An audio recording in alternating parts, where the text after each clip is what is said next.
Chapter 1. Beacon Tower of Ling Douzi Village. In the third year of the Zhao Dynasty, winter, at the Beacon Tower of Ling Douzi Village, a commotion erupted in a thatched cottage. Corporal Cui Yijiao, stationed at the Beacon Tower, frowned as he looked at a young man collapsed in the corner of the room. Wu Er, why the hell did you hit so hard? Wu Er, puzzled, looked down at his hands, his face full of innocence. But he didn't dare to retort, only pondering to himself. He hadn't really hit that hard, he just slapped him a few times. How did this guy end up dead? On the other side of the fire pit, Li Xiong watched the two men coldly. He was a cunning soldier, adept at seeking advantage and avoiding danger. He could see clearly that Lin Feng had been kicked in the chest and abdomen by Cui Yijiao, causing his head to hit a broken piece of wood against the wall, which led to his collapse and death. Cui Yijiao's skills were all in his legs, and this time he had been a bit too heavy-handed. But he wouldn't say much about it. In the room, two ragged women were trembling in the corner, terrified. It was unclear whether they were scared of the death or just cold from the winter chill. Corporal Cui Yijiao waved at Wu Er, and the three gathered by the fire to discuss how to deal with the situation. Just find a place to bury him. He'll go talk to his father. Wu Er didn't care at all. Report the casualty. We might still get some compensation. Li Xiong had a thoughtful suggestion. No battle, no casualties. Cui Yijiao said with annoyance. Wu Er's eyes lit up. Just say he fell from the beacon tower and died. That idea isn't bad. Cui Yijiao stroked his chin, pondering, and one noticed that the young man lying in the corner, who had already died, slowly opened his eyes. He looked around in confusion at the scene before him. Just a moment ago, he was nervously putting on a life jacket. How had it suddenly turned into this? Before he could figure it out, his brain suddenly roared, and countless memories surged in like a tide. In just a moment, he understood the situation. He had unexpectedly crossed over into this body due to a plane crash, and this person shared his name, Lin Feng. This body belonged to a regular border guard archer in the western town of the Zhao Dynasty. 19 years old, born to local farmers. Although he was strong and robust, his character was quite weak, timid, and fearful. Thus, Lin Feng had been saddled with all the heavy, dirty work at the Beacon Tower in Ling Douzi Village. After more than 3 years as a border guard archer, his pay had almost all been divided up by Corporal Cui and others, leaving him to rely on a few acres of thin land for survival. Today was particularly cold, and the original Lin Feng had been sitting atop the Beacon Tower for over 2 hours. Adding to his hunger, knowing no one would come to replace him, he gritted his teeth and left the tower on his own. He had intended to warm up inside before going back to keep watch. But as soon as he stepped inside, he was scolded and slapped a few times by Wu Er. Seeing the others by the fire, enjoying sweet potatoes, he covered his beaten face and tried to explain softly, only to anger Corporal Cui Yijiao. Without a word, Cui kicked him in the chest and abdomen. As a result, he became the current Lin Feng. This body, having been forced by his father to practice the family's traditional boxing technique, had its muscles and bones toughened. How could he be killed by a single kick? This person had lived too much of cowardly life. But the bastards in front of him were also quite bad. They bullied others all day. Was it really necessary to beat someone to death just for wanting to warm up a bit? Forget it. Since his soul had already perished, let him settle the scores from now on. Now, Lin Feng, in this body, was the heir of a hidden sect of ancient martial arts from his past life, especially fond of cold weapons, having studied this path for nearly 30 years, his skills unmatched in the world. Since childhood, due to his exceptional talent, he had been favored by his master and senior brothers, never having suffered any loss. So how could he withstand such humiliation? After moving his body a bit, he realized he wasn't hurt anywhere else, just a bit of a headache. Bracing himself with his hands, he sat up from the ground, frowning as he looked at the three guys by the fire. Corporal Cui Yijiao, the cunning Li Xiong, and the archer Wu Er. Taking advantage of the three not paying attention, he thought about whom to target first. In Lin Feng's eyes, dealing with these guys was effortless. He just felt a bit weak in his body. Suddenly, he was attracted by the sweet smell of the sweet potatoes. No matter how strong the body was, it couldn't withstand not eating. In his memories, he had a disabled old father and a younger sister under 10. The three of them relied on Lin Feng's military rations to survive, as their few acres of land had yielded nothing due to drought. It had been 3 months since he had seen a grain of rice. Even if the Western Town Army distributed rations, they would be embezzled by Cui Yijiao. 3 months ago, he received a bag of rough rice, half of which was sand. Lin Feng suspected Cui Yijiao was behind it, a 19-year-old youth, drinking bowls of rice soup that could reflect a person's shadow. How could that sustain him? So at this moment, Lin Feng's eyes were only on the two blackened sweet potatoes roasting by the fire. Ignoring his dizziness, he got up, grabbed one sweet potato, took a big bite, and though it was hot and made him gasp, he swallowed it down. The three men by the fire hadn't noticed yet, but the woman crouching in the corner had already screamed. She was Wu Er's wife. Wu Er was a sycophant. Not only did he kneel and lick Corporal Cui Yijiao's boots, but he also dragged his wife along to serve him. The three turned their heads to find Wu Er's wife staring at them in terror. Then they suddenly saw Lin Feng, who was devouring the sweet potato. Wu Er immediately jumped up in fright and then started cursing loudly. "Lin Feng, you bastard! How dare you scare me? If I hadn't killed you just now, it would have been too easy on you, you dog." Lin Feng didn't bother to respond to Wu Er in a moment. He had already swallowed one sweet potato, skin and all. Corporal Cui Yijiao, however, breathed a sigh of relief. As long as the man wasn't dead, he didn't care about the compensation. He wasn't afraid of taking responsibility of a fool like this. If he died, he died. But this year, the Iron True tribes, tens of thousands of cavalry had invaded the borders, and the news from the border army indicated that the Tartars were fierce and brutal. Unstoppable. Having an extra person to guard the beacon tower was better than having one less. Especially someone like Lin Feng, a fool if the Tartars came. Having him in front was much better than killing him himself. Lost in thought, Lin Feng, still unsatisfied, reached for a second sweet potato. Wu Er shouted and kicked at Lin Feng's head. Relying on his ingratiating position with Corporal Cui, Wu Er had become accustomed to beating and scolding Lin Feng. Lin Feng grabbed the sweet potato with one hand, and with the other, he flipped it out, incorporating his intention to counterattack and the Buddhist resilience. The Tongbi Chun, Tongbi Fist, emphasizes using waist strength to drive the shoulders and arms, making the entire arm and palm weapons like swinging a whip. Striking first, with a slap, he hit Wu Er's face. Although the movement was a bit stiff, the body resisted his brain's counterattack intention. However, dealing with a scoundrel like Wu Er was still quite easy, as Wu Er's foot was halfway through the kick. His body was flipped over by a palm, screaming as he fell in front of Cui Yijiao. Cui Yijiao stood up and reached out to support Wu Er, looking at Lin Feng in astonishment. Wu Er's jaw instantly swelled up, and his back molars became loose.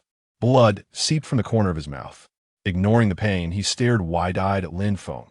Just a moment ago, he and Cui Yijiao had slapped and kicked Lin Feng, and that guy hadn't put up any resistance at all. He had just curled up and endured the beating, not even daring to dodge. Could it be that he had gone crazy after hitting his head? Seeing the men fighting again, the two women were so scared they curled up in the corner, continuing to tremble. Li Xiong, who had previously roamed the world, was slick and cunning, and had seen a lot. The slap Lin Feng had delivered was fast and powerful. Seeing Wu Er's miserable state, he pressed his fingers against a knife handle but didn't dare to move. Wu Er covered his jaw and screamed hysterically, "Cui Ge, this kid wants a rebel. Kill him." Chapter 2. A Fatal Kick. The original Lin Feng was now a soul without a master, but his memories remained. In the original owner's heart, Wu Chang Cui was powerful, like an insurmountable mountain. Now, facing him directly in conflict, there was fear, panic, and a hint of despair. Lin Feng forcibly suppressed the original owner's chaotic negative emotions, tightening his entire body and focusing all his spirit on Cui Yijiao's reaction. Cui Yijiao was a ruthless man. His martial skills were all in that kick, which intimidated the guards of the beacon tower in Ling Douzi Village. Lin Feng easily slapped Wu Er away, making him cautious. "Lin Feng, without my orders, if you dare to leave the beacon tower, do you know it's a serious crime?" Lin Feng relaxed slightly. This body indeed had strength. Both its coordination and reaction speed did not disappoint him. Although he still needed to suppress the original owner's consciousness and adapt to this body, achieving this effect on the first try was already quite good. He felt more confident. "Cui Wuchang, I've been in the beacon tower for nearly 3 hours while you all were inside eating sweet potatoes, with 2 women serving you. The Tie Zhen cavalry is nearby. As soon as they come, we're all dead." Thousands of Tie Zhen cavalry were pillaging rampantly. It was said that no one could withstand a single blow from them in the Jinshi Edge army. This place was the farthest west of the Great Dynasty, and the Tie Zhen cavalry could charge over in half a day. This is not something you should worry about. Get back to the top of the tower and watch I won't hold this against you, Cui Yijiao said cautiously. Lin Feng sneered internally. You kicked me, and now you say you won't hold it against me? Before he could speak, Wu Er had already recovered. The slap Lin Feng gave him was quite heavy, and now he was bleeding from his mouth and nose, with 2 teeth knocked out. This stupid big guy had always been beneath him.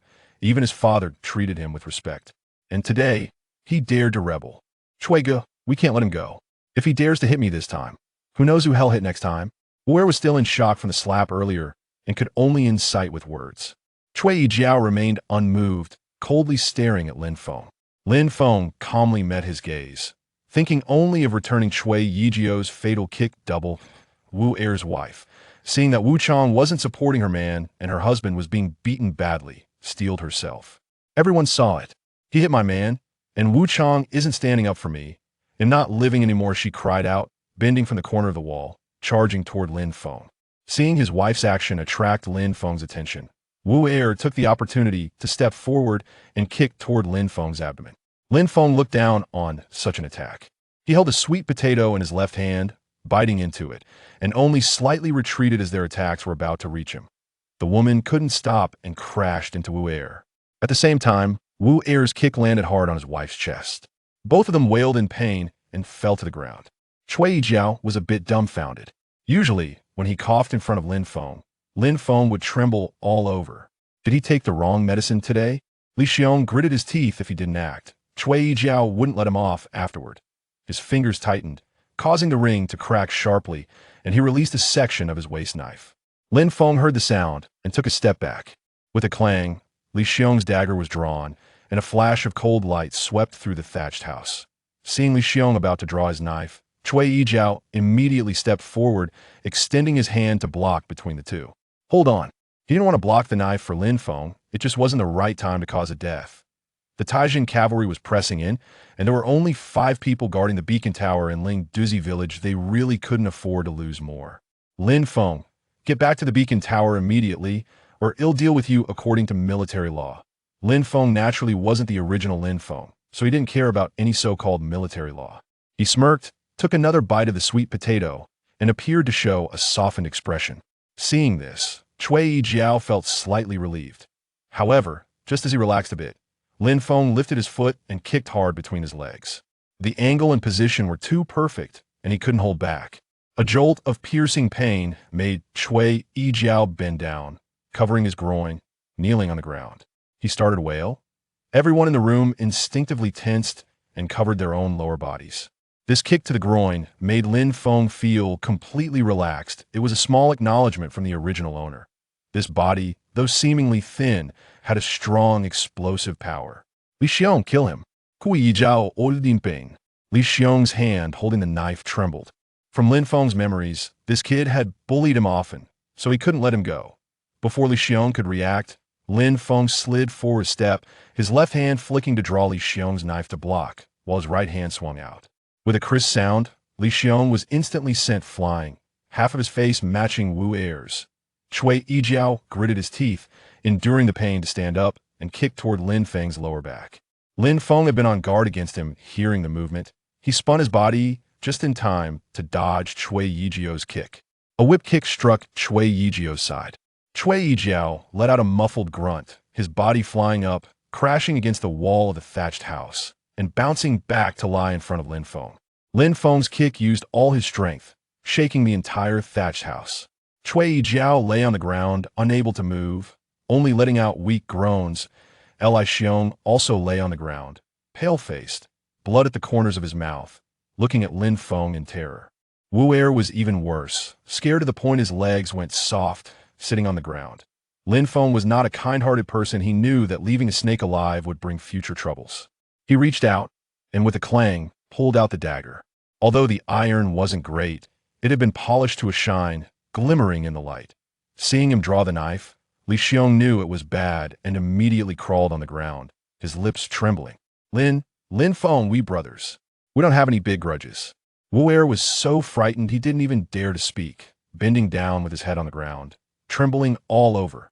Lin Feng felt a hint of excitement, thinking that with his advanced knowledge and skills, he would definitely fare better than in his previous life. They were too weak. It was a survival of the fittest. In this world, it was too normal for a few people to die who would care about them, just like they wouldn't care about their own deaths. No one in this house could be left alive.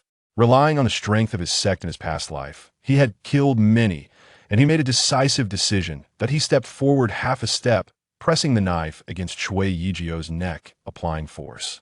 "Wait, Lin Feng, I have something to say." Cui Yijiao struggled to lift his head and shouted. The tip of the knife had already pierced in half an inch, blood spurting out, soaking into his clothes, making his pants wet. Lin Feng loosened his grip slightly. "Lin Feng, I will recommend you as the guard squad leader from now on. I, Cui Yijiao, will follow your lead and fight bravely. If there is any negligence, you can kill me later." Cui Yijiao had been in the military for a long time and knew why these farmers joined the army. Lin Feng hesitated and looked up at Li Xiong and Wu Er. Li Xiong quickly kowtowed on the ground. "If I, Li Xiong, have any second thoughts, I will surely die tragically under Lin Wuchang's knife that Wu Er was not willing to fall behind. Lin Wuchang, I, Wu Er, and my wife are all yours." He spoke with a lisp, but it was still clear. Wu Er's wife was also perceptive hearing this. She immediately crawled at Lin Feng's feet. "Lord Wuchang, please take me in." Lin Feng looked at the miserable appearance of the few people, indeed like insignificant little ants, and hesitated for a moment. However, since he had come to such a world, wanting to establish a foothold and climb up, it would be difficult to survive without killing. Even small characters could ruin big plans. "I don't trust you all. Remember to be a good person down there." After saying that, he gritted his teeth and raised his waist knife, chopping down towards Cui Yijiao's neck. Chapter 3. Unprecedented Wealth. Cui Yijiao closed his eyes in despair, never imagining that a little ant he had always regarded as a servant, without any threat, could one day raise a butcher's knife against him. This fool really dared to kill him. Thinking about dying soon, a warm flow involuntarily surged out from his pants. Suddenly, the sound of urgent hooves echoed from afar, accompanied by a hoarse shout. "The Tatars are coming! The Tatars are coming to kill!" Lin Feng's bright iron knife paused an inch away from Cui Yijiao's neck. In recent days, his ears had been filled with tales of the Iron Men's cruelty and ferocity, leaving no grasp behind wherever they went. With the Tatars attacking, he still needed the cooperation of these people. After a moment of silence, "Wu Er, go to the beacon tower and light the signal fire. Li Xiong, Cui Yijiao, guard the bridge with me." The three were stunned for a moment. Then their faces showed joy, and they hurriedly trembled to get up. Lin Feng sheathed his knife and grabbed Wu Er's hair, throwing her aside. The stench from her body almost made him vomit. She thought he would take her in. How ridiculous. Except for the two women, the others quickly rushed out of the house, each looking for their positions to eye in the distance. In front of the beacon tower of Ling Douzi Village, a gorilla named Wang Qian was riding an old horse, desperately rushing towards the trench in front of the beacon tower. Lin Feng and Li Xiong worked together to lower the drawbridge over the trench. Cui Yijiao opened the stockade gate. Wang Qian rushed into the stockade, rolled off his horse, and gasped for breath as he shouted, "Squad leader, I saw 3 Tatars outside Shaka village coming this way." Lin Feng waved his hand. "Go guard your position well." Wang Qian looked back at Cui Yijiao in confusion. "Do whatever squad leader Lin tells you. If you dare to say another word, I'll chop you down." Cui Yijiao growled fiercely. Although his pants were wet and cold, he still maintained his previous ferocity. Wang Qian was a guerrilla soldier, and his character was not much different from the previous Lin Feng. However, his wife was quite capable, often serving in front of Cui Yijiao, making things much easier for Wang Qian. One of the 2 women in the thatched house was Wang Qian's wife. Though Wang Qian did not understand why, since Cui Yijiao said so, he had no choice but to rush to his position first. The area around the beacon tower was enclosed by thick tree trunks, forming a circle of about 3 to 4 acres, with sharpened trunks used as a defensive camp. Wu Er climbed up the beacon tower to light the signal fire.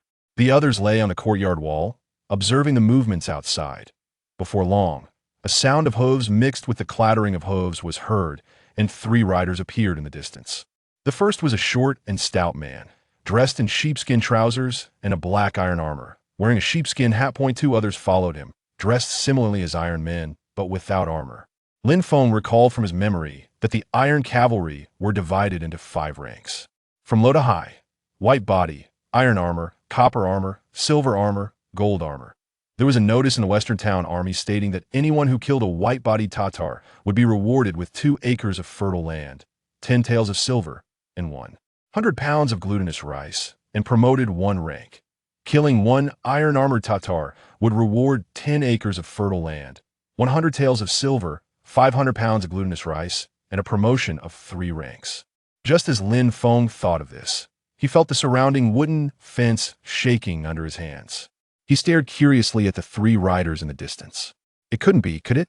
Could they shake so much from such a distance? Turning his head to look at the other 2, he suddenly realized that Cui Yijiao and Li Xiong were also lying on the fence, their eyes wide open, trembling as they watched the 3 fierce Iron Men.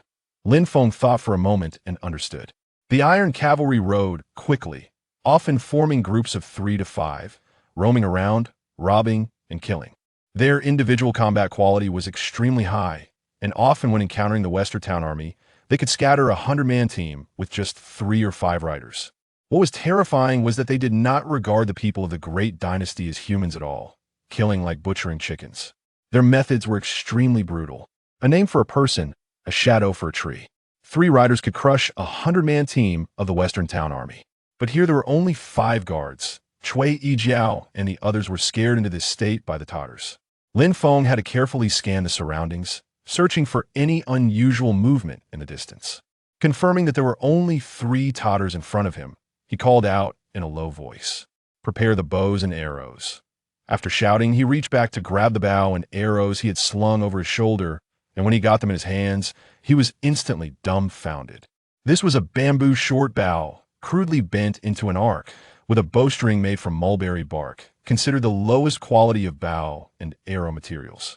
Looking at the 7 or 8 bamboo arrows, varying in length, only 2 had triangular iron tips. The other arrows were sharpened on one end with a knife. If he couldn't hit the enemy's vital points within 30 paces, this thing was practically useless. Looking up to gauge the distance of the Iron Cavalry, they were at least 50 paces away. Ah, if only I had my carbon steel composite bow in hand. Even at several times this distance, I could make these arrogant bastards die without a burial place. Thinking too much was futile. Lin Feng could only face reality. He turned to see Cui Yijiao and Li Xiong, both trembling and dropping their bows and arrows to the ground. Lin Feng's eyes lit up. These 2 guys' weapons were much better than his. At least the arrowheads were neat, the shafts were straight, and the bow itself was probably wooden. He raised his hand and beckoned to Cui Yijiao. "Give me your bows and arrows." Cui Yijiao hurriedly jumped down from the partition, picked up his bow and arrows, and respectfully handed them to Lin Feng. Then he leaned closer to Lin Feng and whispered, "Squad leader, the Tatars are all invulnerable. When the time comes, we should scatter and run. Everyone that can escape is one." "Who the hell told you that?" Lin Feng was both amused and exasperated. Not to hide it from squad leader, it was agreed upon beforehand. Lin Feng's face darkened. "Are you saying you want me to hold the front while you all scatter and run?" Cui Yijiao fell silent. "Listen up.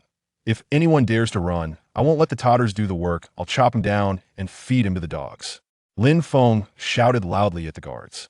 He was very helpless. No wonder these guys were afraid of the Tatars. Believing they were invulnerable, how could this battle be fought?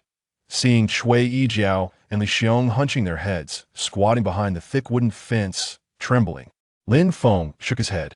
A soul from the 21st century could hardly believe such nonsense. But for these guards, such an impression was hard to erase just by saying it. He pulled the bow a couple of times, feeling it was much better than the bamboo bow. He estimated it would be fine within 50 paces. In his previous life, he had been obsessed with archery, winning gold medals in several major international competitions. "Just 3 Tatars, let's see how I shoot them down." Lin Feng was confident about this. At this moment, the Iron Cavalry began to circle around the stockade, the war horses kicking up clouds of dust. They shouted loudly, intimidating the people inside the stockade.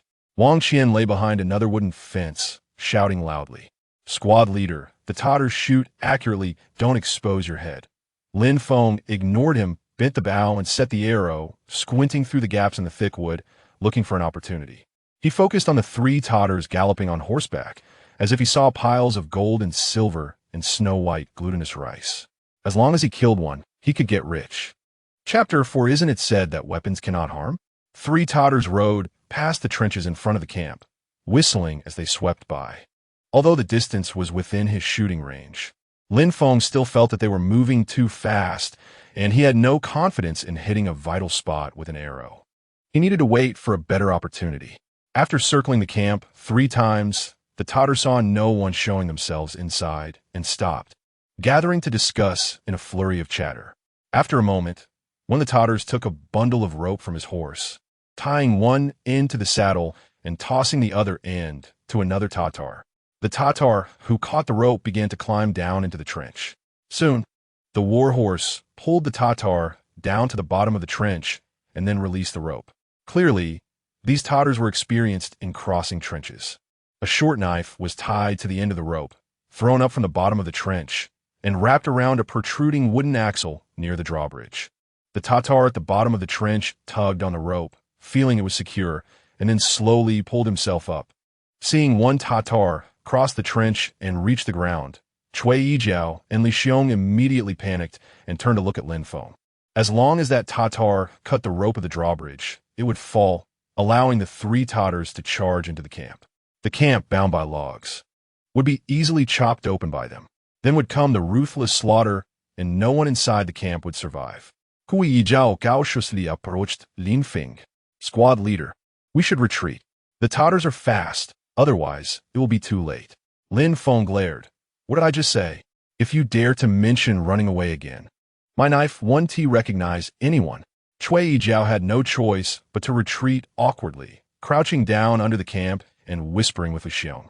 Lin Feng kept a close watch on the Tatar crossing the trench, seeing him draw his curved knife and approach the drawbridge. Aiming at the rope holding one end of the bridge, Lin Feng found a gap with a larger opening, squinted, and drew his bow, aiming at the Tatar with the knife. After 2 strikes, the thick rope was almost severed, leaving only a third still connected to the bridge. Just as the Tatar raised his knife to strike the rope again, suddenly, the sound of a bowstring snapping rang out. The Tatars were all too familiar with that sound and knew it was bad. He just wanted to shrink down. Then he felt a jolt in his neck as a sharp arrow pierced through.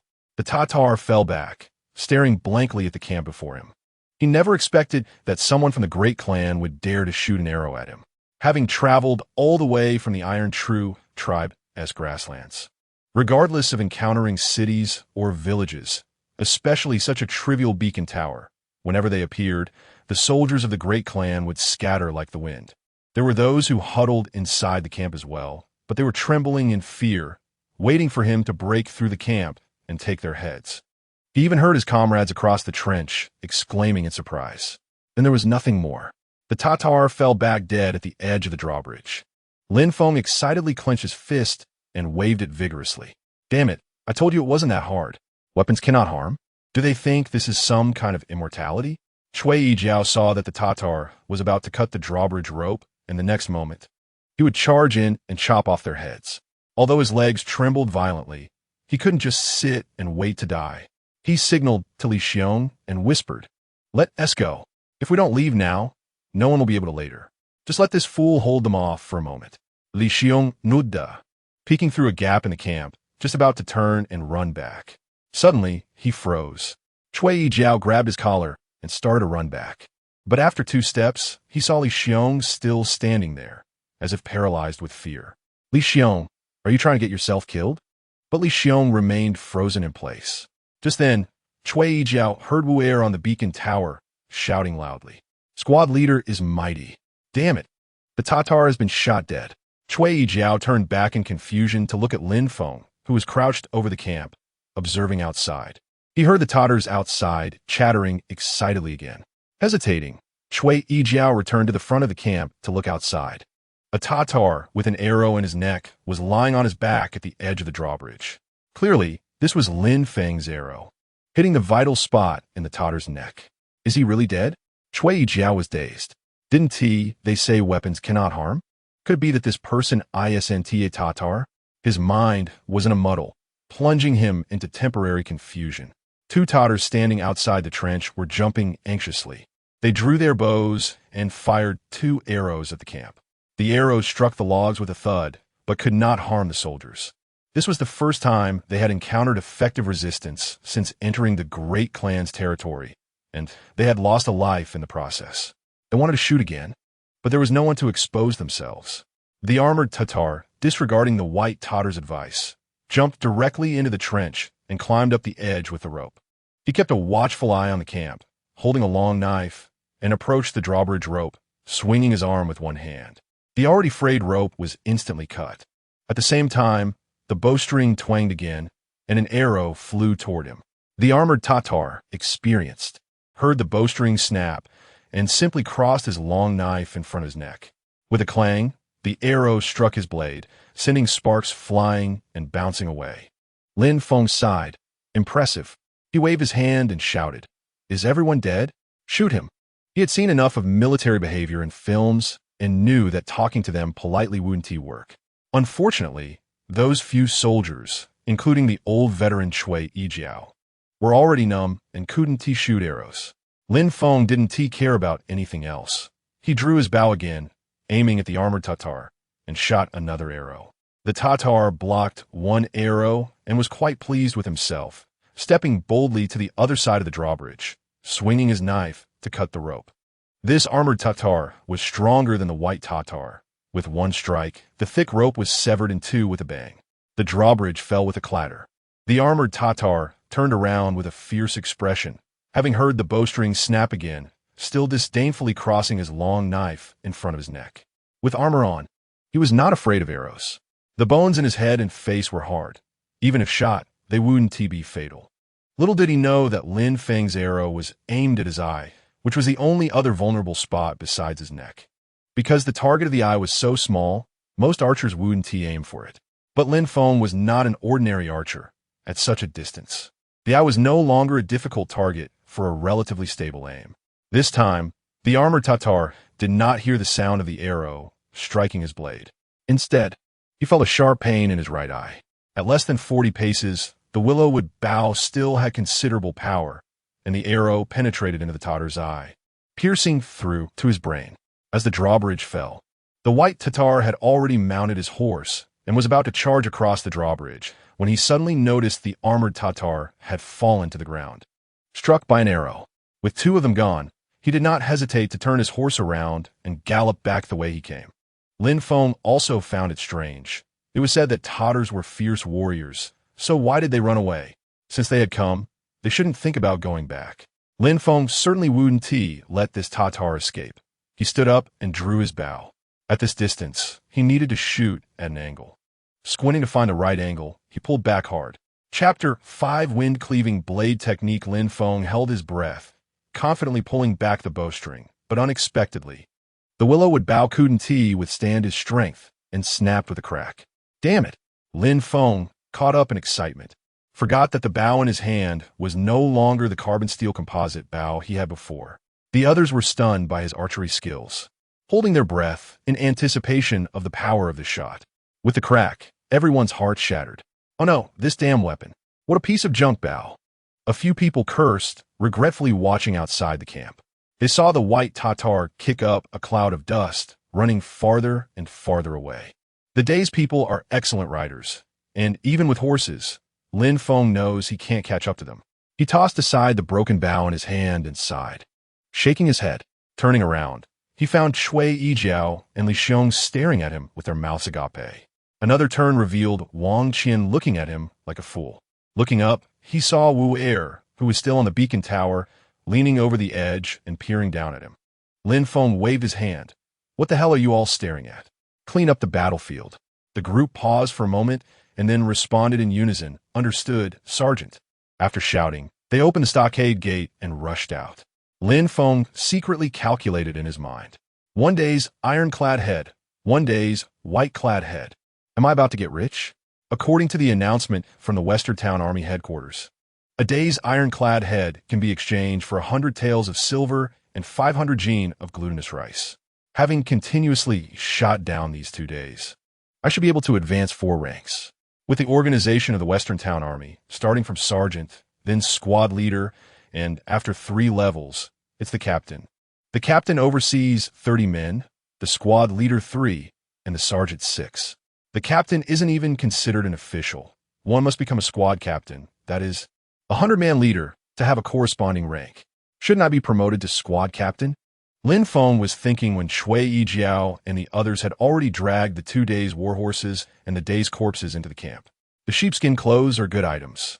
They could be made into quilts in the cold winter, and besides, the days' horses were carrying sheepskin bedding. The days' long knives are also better than his own, not to mention their bows and arrows. They all use mulberry wood bows, with iron-tipped arrows that are sharp and triangular. Such arrows fly fast, have a long shooting range, and can penetrate armor. In short, the days' gear is far better than the shabby appearance of the few guards. The 4 guards led by Cui Yijiao are now completely convinced by Lin Feng. They act according to his wishes, speaking cautiously in front of him. Lin Feng is generous, distributing the spoils of war so that the soldiers are all happy, especially the 2 women standing aside. Their eyes seem to want to reach out for the pile of goods on the ground.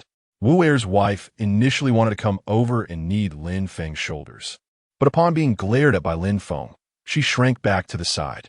Cui Yijiao. Lin Feng beckoned him over. Cui Yijiao stood before Lin Feng, bowing slightly to listen. Not knowing if it was discomfort below, he bent his body, subconsciously guarding his legs with his hands. How should this situation be handled?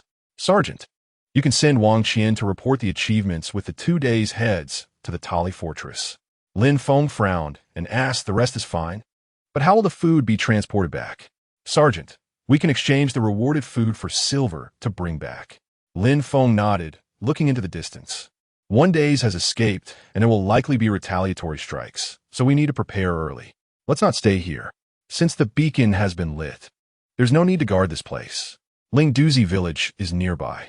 If the days retaliate and can't succeed, they will go to slaughter the village. What will happen to our families? Cui Yijiao scratched his head. Sergeant, we can't stay in this village either. It's best to go out and avoid it for now. Lin Feng frowned and remained silent. Cui Yijiao quickly added, Sergeant, don't worry. We're poor as hell here. There won't be a large group of days coming. How many days do you estimate will come? Cui Yijiao extended 5 fingers. Given their nature, at most 5. Oh, then we can deal with them. Cui Yijiao hurriedly said. Sergeant, don't be careless. More than 5 days really can't be resisted. Even if it's the best of the border troops, without 300 or 200 men.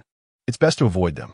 After he finished speaking, his eyes swept to the day's corpses lying in the middle of the stockade and suddenly felt it was inappropriate. With the sergeant's bravery, we might be able to fight. Lin Feng waved his hand. Let Wang Qian go to Tali Fortress to report. Wu Er to keep watch from the beacon tower, Li Xiong to act as a mobile scout. And you go to the village to recruit some manpower and prepare the fortifications. He assigned the tasks in one breath, leaving Cui Yijiao in a daze. How did Lin Feng suddenly become like this? Previously, he had been like a fool, working diligently without complaint.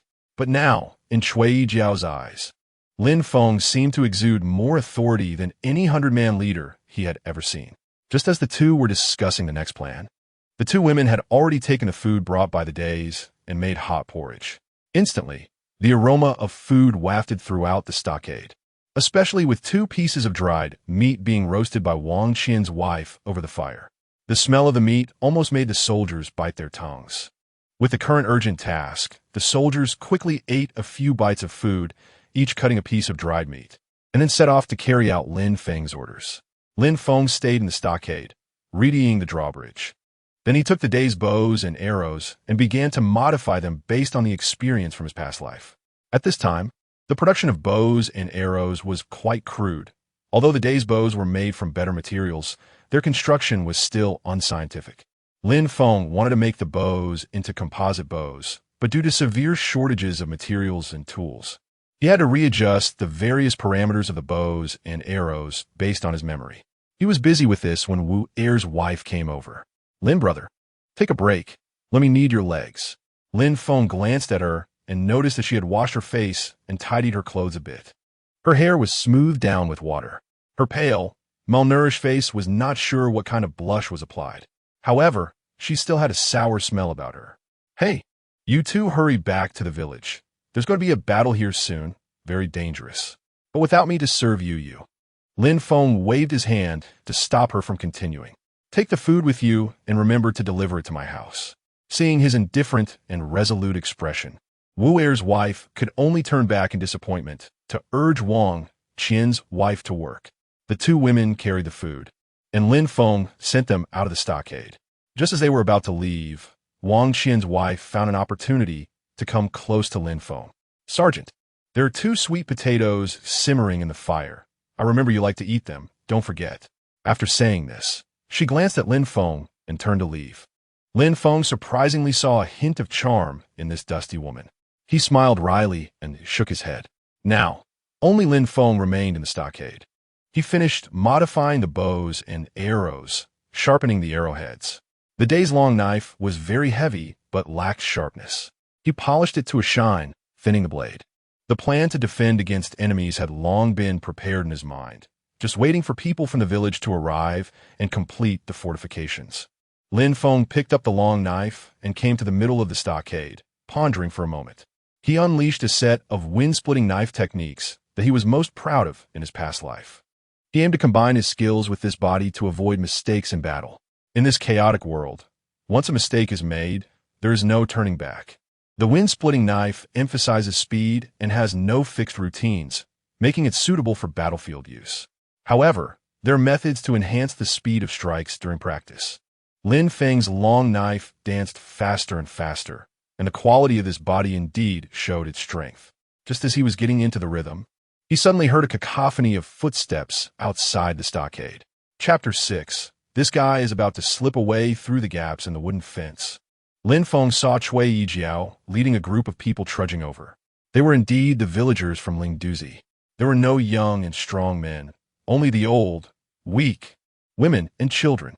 They were in tattered clothes, stumbling along. Years of drought had led to widespread crop failure, coupled with the days' plundering. The young and strong men in the village had either been conscripted into the border army or had fled their homes. "Fengzi, why did you call me here?" "Fengzi, Grandma still wants to dig some wild vegetables. What's going on?" These villagers were either from Lin Feng's grandparents' generation or were grandmothers, with many children under 10 years old. Lin Feng was dumbfounded. What can these people do? According to his plan, he needed to dig a few traps around the stockade, and he wanted to plant barbs inside. If possible, he also wanted to deepen the trenches. Today's battle made him realize that the trenches in front of the camp were not very useful. If these people were to do it, they probably wouldn't finish even after the new year. Cui Yijiao shouted loudly. "Lin Feng is now a corporal. Do what he says. Why ask so many questions?" There was also a little girl, her small face covered in dirt with messy hair. She ran up to Lin Feng and tugged at his clothes. "Brother, I want to help too." Lin Feng knew this was his younger sister, Lin Shou, who just turned 10 this year. Before he could speak, Lin Shou widened her big black eyes in surprise. "Brother, are you a corporal now?" Lin Feng used to be gentle, and though he spoke little, he treated his sister very well. How's father?" Since the invasion of the Tie Zhen tribe, Lin Feng had been assigned by Cui Yijiao to watch from the beacon tower and hadn't returned home for more than half a month. Father's fine. Just that the family has nothing to eat. You go back. There will be food today. I don't have to work anymore." Lin Feng felt a bit overwhelmed and waved his hand, shouting loudly to the group of villagers. "Everyone, go back. There's nothing to do here." Cui Yijiao approached in confusion. "Corporal, don't we need to repair the fortifications? What do you think they can do? But these are the only people in the village. Let them go back. I'll think of another way." Cui Yijiao nodded and waved his hand to the villagers. "Everyone leave. Hurry up. It's not safe here." An old man trembled as he walked over. "Corporal Cui, we can't just leave empty-handed, right?" Cui Yijiao glared.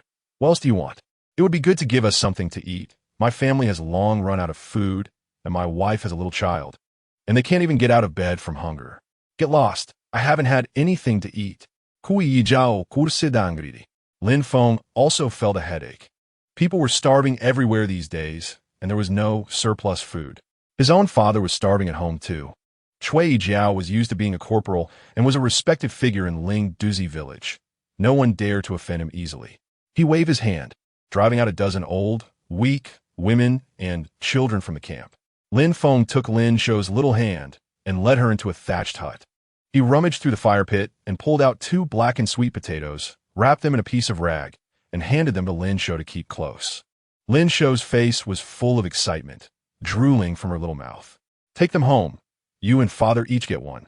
Don't let anyone see, okay?" Lin Shou couldn't speak, just nodded vigorously. When he sent Lin Shou out of the camp, he found there was still one person who hadn't left. It was a woman in her 20s. Although her clothes were very old, they were clean and neatly patched. She had black hair and a pale face, well-groomed. There was a hint of pride in her handsome brows and eyes. Lin Feng looked at Cui Yijiao in confusion. "Corporal, this woman won't leave. We can't afford to provoke her." Cui Yijiao leaned closer to Lin Feng and whispered, "What status does she have?" "She's Lin Xiaoming's wife, who just got married." "I heard." Cui Yijiao lowered his voice even more. She had some unclear relationship with Lord Huang from the county and was driven out by the first wife before marrying old Lin. Lin Feng remembered that Lin Xiaomin was a man in his 40s, a bachelor who had been abandoned in his youth and had his Achilles tendon cut for some reason. When he was sent back home, he was left with only half a life and contracted tuberculosis. Ling Douzi Village was a mixed surname village with all sorts of surnames. Although Lin Xiaomin also had the surname Lin, he was not related to Lin Feng's family. The Lin surname was the most common in the village. Lin Feng had a cousin who was a wealthy man in the village with money and grain. Though they lived in the same village, they hadn't interacted with Lin Feng's family for many years. Even when Lin Feng's mother starved to death, his cousin didn't show up. What does she want to do? Before Cui Yijiao could speak, the woman stepped forward and calmly looked at Lin Feng. "Corporal Lin, there's no food at home. I want to work here for a meal." Cui Yijiao smiled and said, "Sister Lin, it's not that we don't allow you to stay here, but this is a military camp. How can women work here?" "I see women working in the camp. Those are military families. Of course they can stay here. Then you can treat me as a military family." "Then you." Cui Yijiao was usually fierce, but when faced with someone with an official background, he was much more gentle. He was momentarily at a loss for words and had to turn to Lin Feng. The woman's bright black eyes were also looking at Lin Feng. "Corporal Lin, I can do anything, including the work you do." She spoke very calmly, without any expression. Lin Feng nodded. "All right, then stay and work." Cui Yijiao became anxious. "Corporal, having a woman in the camp is inauspicious." Lin Feng sneered. "You let two women serve. Why didn't you say it was inauspicious then? They're family members. Stop talking nonsense. Hurry up and go outside to dig traps." Cui Yijiao dared not say anything more when Lin Feng glared at him. He felt a tightness in his lower body. Lin Feng looked up and saw Wu Er's head shrink back quickly from the top of the beacon tower. "Sister Lin, right? Just call me Bai Jing." "Okay, Bai Jing, go with Cui Yijiao to work. There will be plenty of food." Bai Jing stopped speaking and turned to follow Cui Yijiao to get tools. When everyone had left, Lin Feng stood on the camp's partition, looking at the vast, desolate land in the distance, feeling a sense of despair. "Alas, the situation is severe. What should I do?" Lin Feng thought of his former glory and then looked at the current predicament, feeling lost about the future. When the invaders came, there had been no smoke or fire seen at the beacon towers, so they might have already been wiped out by the invaders. This place had become a lone army. Fortunately, this area was barren, so the invaders had not sent a large army here. Otherwise, they would have been slaughtered long ago. Suddenly, he frowned. If he held out here, the invaders would have a clear target and would continuously send troops to harass them. With just a few people, the camp had no defensible positions. As soon as the invaders sent a few more troops, they would be finished. It would be better to take the initiative, choose a strong position, and ambush the enemy cavalry. Let them not find a clear target, and perhaps the camp could last a few more days. Thinking of this, Lin Feng felt a rush of heat throughout his body. Considering his current abilities, he estimated he wouldn't be worse than the invaders. Without further ado, Lin Feng summoned Cui Yijiao into the camp. "Do you have a map of the nearby area?" Cui Yijiao spread his hands. "At our level, how can we have such things? We just act based on our familiarity with the area." "All right, draw the nearby villages, roads, hills, etc. on white cloth." "No problem. But Corporal, what are you planning?" Lin Feng felt it was unnecessary to hide this from them. They needed to cooperate to eliminate the enemy. "You all hold your ground here. I'll tie up the invaders outside. We can strike from inside and out to possibly protect the Ling Douzi beacon tower." Cui Yijiao looked at Lin Feng in confusion. His first reaction was that this guy was planning to escape. Chapter 7. Ambush. Cui Yijiao hurriedly said, "Corporal, your appointment will be coming soon, along with many rewards. It wouldn't be good if you weren't present." I think the invaders will arrive before the rewards. If we can't hold out, there will be no place to claim any appointment or rewards. Cui Yijiao wanted to say more, but Lin Feng raised his hand to stop him. Hurry up and draw, in detail. Cui Yijiao immediately shut his mouth, found a piece of the invader's sheepskin, and began to draw the map. At this time, Wu Er climbed down from the top of the beacon tower, shivering, and entered the thatched hut. Corporal, I'm warming up. Lin Feng turned his head and glared at him. The killing intent in his eyes made Wu Er dare not say anything more. He retreated backward. I'll go up to keep watch. I can't delay military affairs. From the doorway of the thatched hut, Wu Er struggled to pull the rope and climb back up to the beacon tower. Cui Yijiao didn't even dare to lift his head, focused on drawing the map on the sheepskin. It wasn't until it got dark that the map was completed, centered on the Ling Douzi Village beacon tower to the west. Over 80 miles away was the border city guarded by the border army. Between the border city and Ling Douzi Village, there were 3 villages in sequence. The nearest is Shaku Village, further west is Talabeo, and the closest to the border town is Igo Village. South of Ling Douzi is Honglutan, and north is Chatzi. If the Tatars want to come to Ling Douzi Village, it can only be from these 3 directions. Ling Douzi is named because 15 miles to the west of the village, there's a ridge that forms a bow shape, enclosing the village within it. Lin Feng immediately decided to go check out this ridge early tomorrow morning. The terrain here is complex. If the slope is a bit steep, the horses will move slowly uphill. For the Tatars, who have no horses and thus no legs, this is a critical point. In the thatched cottage, a torch was lit, and Cui Yijiao clumsily propped up 3 wooden sticks, hanging a small pot in the middle. He wanted to cook some porridge for Lin Feng. This task had always been done by Wu Er and Wang Qian's 2 wives. Just as Cui Yijiao was pondering how much rice to add to the pot, Bai Jing walked in from outside. She was covered in dirt, clearly having put in a lot of effort. Without saying a word, she took the rice bag from Cui Yijiao's hands and began to busy herself cooking. Lin Feng was still sitting by the fire, studying the terrain in the light of the torch. Seeing Bai Jing enter the room, he frowned and said, "It's dark and the road is hard to walk. Take some rice and hurry home." "I'm not going back," Bai Jing replied while busy with the cooking. Cui Yijiao's eyes lit up. "Are you going to stay here?" Bai Jing didn't look at anyone, just focused on the rice porridge in the pot. "Is that not allowed?" Cui Yijiao looked Bai Jing up and down. A woman who in tea given birth was indeed different. She had a slender waist, wide hips, and long legs. Plus, she was quite pretty. She was 100 times better than Wu Er and Wang Qian's 2 wives.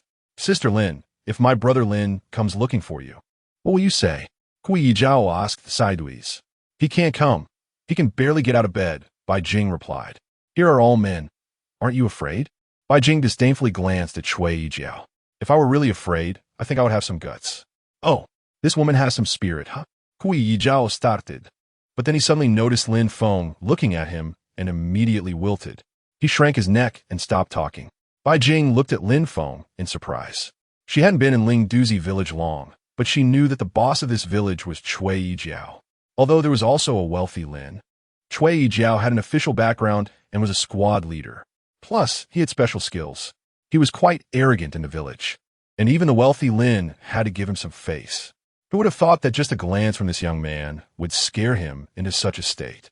The 3 fell silent, with only the porridge in the iron pot bubbling. Suddenly, a shout came from outside the camp. "Squad leader, I'm back. Let down the drawbridge." It was the guerrilla Li Xiong returning to the camp. In this era, the nights were too dark and the wild land was complex. Iron Jun would only travel on horseback and often stumbled due to potholes. Therefore, the nights were safe and the Tatars hardly ventured out at night. Wu Er also came down from the beacon tower and a few people gathered around the fire, eagerly watching the pot of rice porridge. Lin Feng estimated that with some effort, he could finish off the contents of the pot himself. But with 4 or 5 people squatting in front of him, including 3 strong men, he said, "Old Cui, don't you have any dry food to eat?" Cui Yijiao frowned. "Squad leader, it's been a few days since the military rations came down. Even this thin porridge won't last long." Lin Feng was also speechless. He had just confiscated a bit of food from the Tatars, but he had already instructed them to carry it home. They were all in a situation where they had eaten one meal, but couldn't afford the next. Let us cook a few more pots, so everyone can be full before we go out to fight the Tatars. Tomorrow I'll think of a way to get some food. Cui Jiao wanted to say something, but opened his mouth and didn't say a word. He knew that food was not easy to come by now. If there were a way, with his abilities, he wouldn't let the brothers only drink thin porridge. After a pot of porridge was ready, everyone took out their coarse ceramic bowls, their eyes fixed on the pot of porridge. They quietly waited for Lin Feng to speak. Wu Er, you go feed the horse first. Wu Er squeezed his face together, wanting to argue. Suddenly remembering something, he immediately put down his bowl and rushed out. Lin Feng was worried about them competing with him. Anyone who dared to say a word would be dealt with. After all, keeping them around was just a waste of food. Seeing Wu Er leave, Lin Feng looked around. His coarse ceramic bowl had already been broken by Wu Er, so he took Wu Er's bowl to use. He pointed to Cui Jiao's bowl, which was the most intact item they had. Bai Jing, go wash these two bowls clean. Bai Jing quickly got up and took Cui Jiao's and Wu Er's bowls to wash. Make sure to wash them clean, Lin Feng reminded from behind. After a while, Lin Feng and Bai Jing each held a bowl of sweet porridge and drank happily. Cui Jiao and Li Xiong could only stare blankly at the small pot where the rice porridge was just cooked. Bai Jing cooked 4 pots of rice porridge before everyone was finally half full. However, Bai Jing was surprised to find that there was actually a sheepskin quilt here. Of course, this was a trophy from the Tatars that Lin Feng had just killed. The 5 of them squeezed into the thatched cottage to sleep since it was the only place with a fire. The nights were cold, and without a fire to keep warm, they might turn into zombies by morning. Early the next morning, after assigning tasks, Lin Feng took a Tatar warhorse, armed with a bow, arrows, and a long knife, and left the camp. He knew that Cui Jiao and the others were up on the camp, watching him with worry. They were not worried about his safety, but about whether he would return. If Lin Feng was not there at the beacon tower in Ling Douzi, if the Tatars came, everyone would definitely scatter. According to the map drawn by Cui Jiao, Lin Feng rode straight to the ridge east of Ling Douzi Village. If he had miscalculated, the escaped Tatar by Shun, after running back to report, would bring people to retaliate today. This ridge would be the best place for Lin Feng to ambush the Tatars. If it were in the flat wilderness, facing the good horse riders and archers of the Tatars, Lin Feng would probably not be able to escape. But with this ridge, the situation was different. In less than half an hour, Lin Feng arrived at a ridge. The dry yellow grass was mostly overgrown with thorns. It was indeed impossible to ride up the ridge. Some slopes were very steep, and he could only lead the horse up. Lin Feng climbed to the ridge and looked westward. It was still a flat area, only with a ridge protruding here.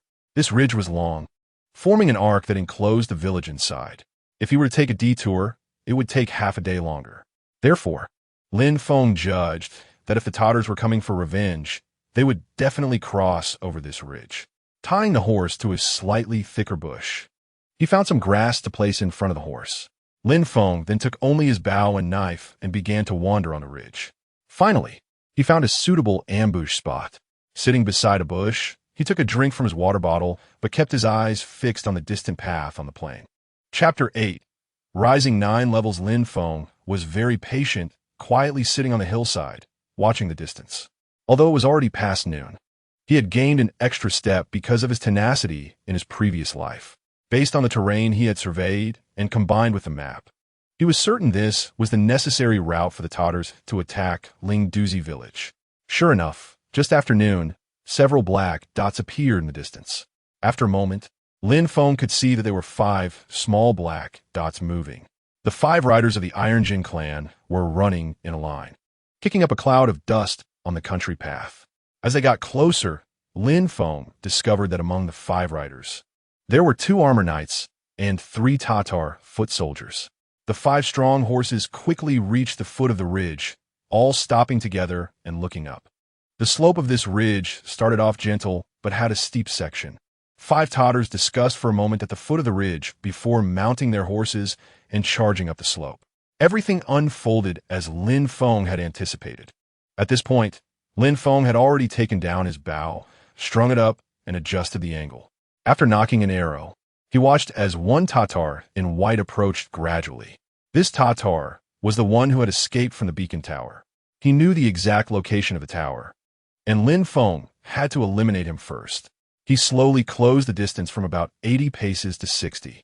With the quality of the bow and arrow in Lin Feng's hands, 50 paces was the most suitable shooting distance. They rode to a steep slope and had to dismount and lead their horses. Lin Feng quietly drew the bowstring back, slowly pulling it to a full moon shape, the arrowhead moving gently.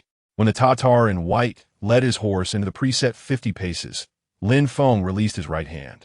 With a twang, the bowstring sounded, and the arrow disappeared from sight. The Tatar, quite alert, turned his head towards Lin Feng upon hearing the sound. The armored Tatar, behind him, more experienced, shouted loudly, possibly to warn the Tatar in white to be cautious. Unfortunately, the arrow was too fast by the time they heard the sound. An arrow with a trident tip had pierced the Tatar's throat. He let out no sound and fell over the slope, rolling down. The remaining 4 Tatars shouted loudly, drawing their long knives, some pulling back their bows, scanning the area for a target. Lin Feng hid behind some bushes, leisurely knocking another arrow onto his bow. In his past life, he had used cat whiskers to dampen the noise of his bowstring, making it almost silent. Of course, he couldn't think about that now. He drew the bowstring back again, squinting through the gaps in the bushes, aiming at an armored Tatar. Knowing these armored men were experienced, he couldn't shoot for their throats, but could only aim for their eyes. Lin Feng released the arrow again, and it zipped through the gap in the bushes, suddenly appearing right in front of the Tatar. Just as the armored man was widening his eyes to search for a target, he suddenly felt a sharp pain in his left eye, his brain jolting.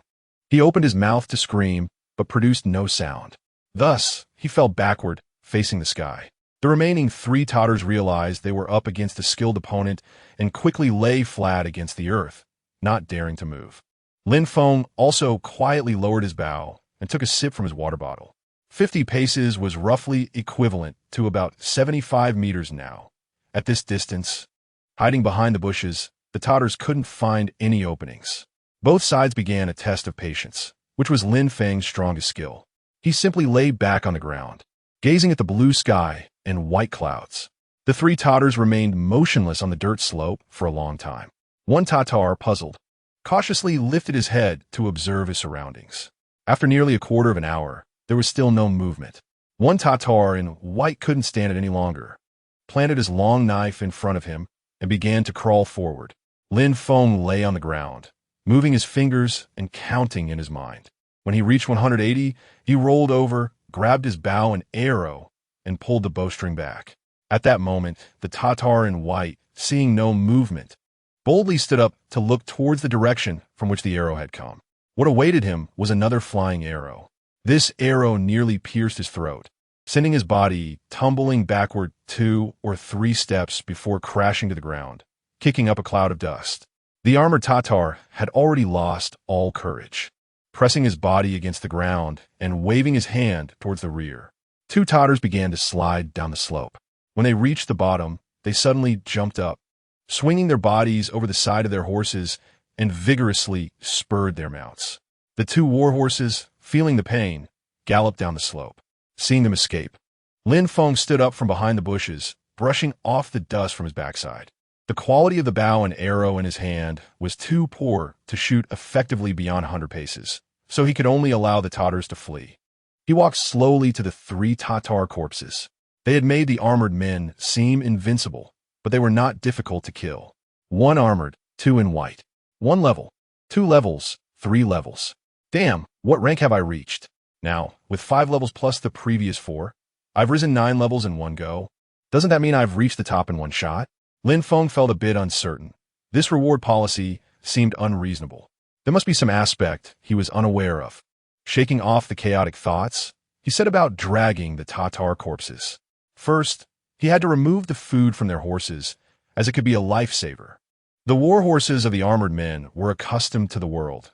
They didn't run off after their master died, only startled for a moment before staying nearby. In this barren land, grass was scarce. Unless they returned to camp, running off would only lead to starvation. After spending half a day, Lin Feng nearly stripped the 3 Tatars bare, tying the spoils onto the horses' backs. He measured the necks of the Tatars with his knife a few times. In the end, he couldn't bring himself to do it. He felt that since the people were already dead, he didn't want to be the one to behead them. as it left a mental shadow. Finally, he dragged the corpses of the Tatars to a low-lying area and led a few horses back. By the time he returned to the beacon tower camp at the ridge, the sky had completely darkened. The entire camp was devoid of any lights, utterly dark. Lin Feng stood puzzled at the trench, frowning as he surveyed the dark camp. Did everyone run away? Why was there not a single flicker of light in the thatched huts? With no other choice, Lin Feng called out loudly. I am Lin Feng. Is anyone alive? Come out and open the door. Are they all dead? After calling out a couple of times, he finally heard a dark figure at the camp's entrance speak. Squad leader, you're still alive? Am I a ghost? The person turned his head and said, It really is squad leader. Didn't you say he ran away? Don't talk nonsense, or I'll cut off your head. There was a low murmur at the camp gate. In the silent night, Lin Feng heard every word. After a while, he heard the drawbridge creaking down. The camp gate was also opened. Cui Yijiao brought out a torch to greet him. Oh, squad leader, you're back. We've been waiting for you all day. Following Cui Yijiao was Li Xiong. Isn't it? Squad leader, why did you come back at this hour? Everyone was worried about you. Cui Yijiao's latter words were forgotten in shock at the scene before him. The light of the torch illuminated the 3 warhorses behind Lin Feng. Each warhorse carried a significant amount of items, prominently featuring sheepskin, clothing, and bags of grain. Weapons like long knives and bows were also hanging from the saddles. Most strikingly, one horse had 2 pieces of armor draped over its back. Everyone knew these were the equipment of the armored Tatars. For people emerged from the camp, their eyes glinting in the torchlight. Cui Yijiao stammered, What is this? Another voice from behind was calm. Squad leader Lin, how many Tatars did you kill? Chapter 9. Living immortal Lin Feng waved his hand as if shooing away flies. Get in the camp to talk. Cui Yijiao and the others stood like wooden statues in the cold night wind. Hearing Lin Feng's shout, they finally came to their senses, hurriedly pulling the horses into the camp.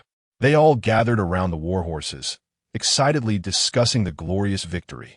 Still calm, Bai Jing stepped forward to Lin Feng. Squad leader, Wang Qian has returned. Lin Feng was very happy to hear this. His reward had arrived. Where's he? Why isn't he out? He is nearly dead. Huh? What happened? Cui Yijiao quickly leaned in. Squad leader, Wang Qian encountered Tatars at Tali Fort and was shot by an arrow. Luckily, he rolled into a ditch and escaped their pursuit. Where is he? Bai Jing turned to lead Lin Feng towards a nearby thatched hut.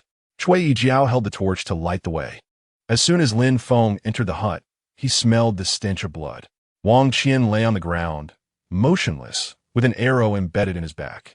Wang Qian's wife sat beside him with a dazed expression, supporting Wang Qian's head with her hand. Lin Feng frowned and reprimanded. Why didn't you help? Cui Yijiao, with a mournful face, replied, Captain, there are no doctors in the village, and we rough men don't dare to move recklessly. It's still Bai Jing who has seen some things. Captain, the injured area on Wang Qian can't be moved. At this moment, Lin Feng had already squatted beside Wang Qian, reaching out to check his breath. It was already very weak, but he was still alive. The Tatar arrow had struck beneath his right shoulder blade and had likely pierced a lung. How long has it been? About an hour. Lin Feng furrowed his brow, pondering how to treat him. Cui Yijiao squatted beside him, holding a torch, and said, Captain, there's no hope. This kind of situation is common. Even if there was a doctor, it would be useless. His words caused Wang Qian's wife to sob. Lin Feng remained silent, looking around the room. First, let's make a fire to warm up the room. Wu Wei immediately ran outside. Is there a short knife? Cui Yijiao pulled out a short knife from his waist and handed it over. Lin Feng took the short knife, firmly gripped the arrow shaft with one hand, and began to cut with the knife. The Tatar arrow was made of elm wood and was quite tough. He couldn't use too much force. After a while, Lin Feng managed to cut off the arrow shaft. The arrowhead was lodged in the lung, and he didn't dare to pull it out easily. Wang Qian was almost suffocating, his lungs filled with blood. Wu Wei had already started a fire in the room. Lin Feng placed the short knife in the flames to heat it. The others gathered around, watching curiously as Lin Feng worked.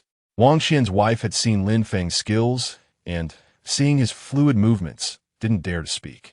They had all seen similar injuries before, and the doctors in the army usually gave up. Go get a pot of hot water, bring some coarse white cloth to boil. Lin Feng instructed Bai Jing. Once the knife was heated, Lin Feng tore open Wang Qian's clothes, looking at the arrowhead deeply embedded in his body. He took a deep breath. In front of everyone's wide eyes, the short knife pierced into Wang Qian's back. A smell of burning flesh wafted up, producing a wisp of smoke. The sizzling sound made everyone's hair stand on end. Lin Feng dug out the arrowhead with the short knife, simultaneously forcing out a stream of black blood from Wang Qian's lung. Even though Wang Qian had slipped into unconsciousness, he let out a terrible scream. Lin Feng squeezed to let the clotted blood flow out of the lung. Bai Jing had brought over the boiled white cloth by this time, wringing out the moisture. Ignoring the heat, Bai Jing gripped the white cloth with both hands and twisted to squeeze out the water. Lin Feng secretly nodded. This woman was not simple. Taking the white cloth, he wrapped it tightly around Wang Qian's wound. Lin Feng gestured for Wang Qian's wife to turn him over so he could lie on his back. Everyone in the room nervously stared at Wang Qian's face, which had just been swollen and purple from suffocation, now appeared pale. After a moment, Wang Qian suddenly heaved his chest, taking a deep breath. Then he opened his eyes. Everyone gasped, staring blankly, not knowing what to do. Bai Jing, with her hands burned red, had forgotten the pain, her beautiful eyes fixed on Lin Feng. "Captain," Wang Qian called out as he regained consciousness. Wang Qian's wife immediately knelt in front of Lin Feng, banging her head on the ground with a loud thud. "Captain, oh, a living deity, you saved my husband Wang Qian's life." No one could hear clearly what she was mumbling, but everyone understood the meaning. Lin Feng ignored them and directly told Bai Jing, "Go get 2 layers of sheepskin quilts to lay under him and make the fire bigger." As he spoke, he reached out to support Wang Qian's wife, who was still banging her head. Wang Qian was still in a critical state. They needed to get some medicine, or else once inflammation set in, not even a deity could save him. Cui Yijiao immediately said, "I'll go get the medicine.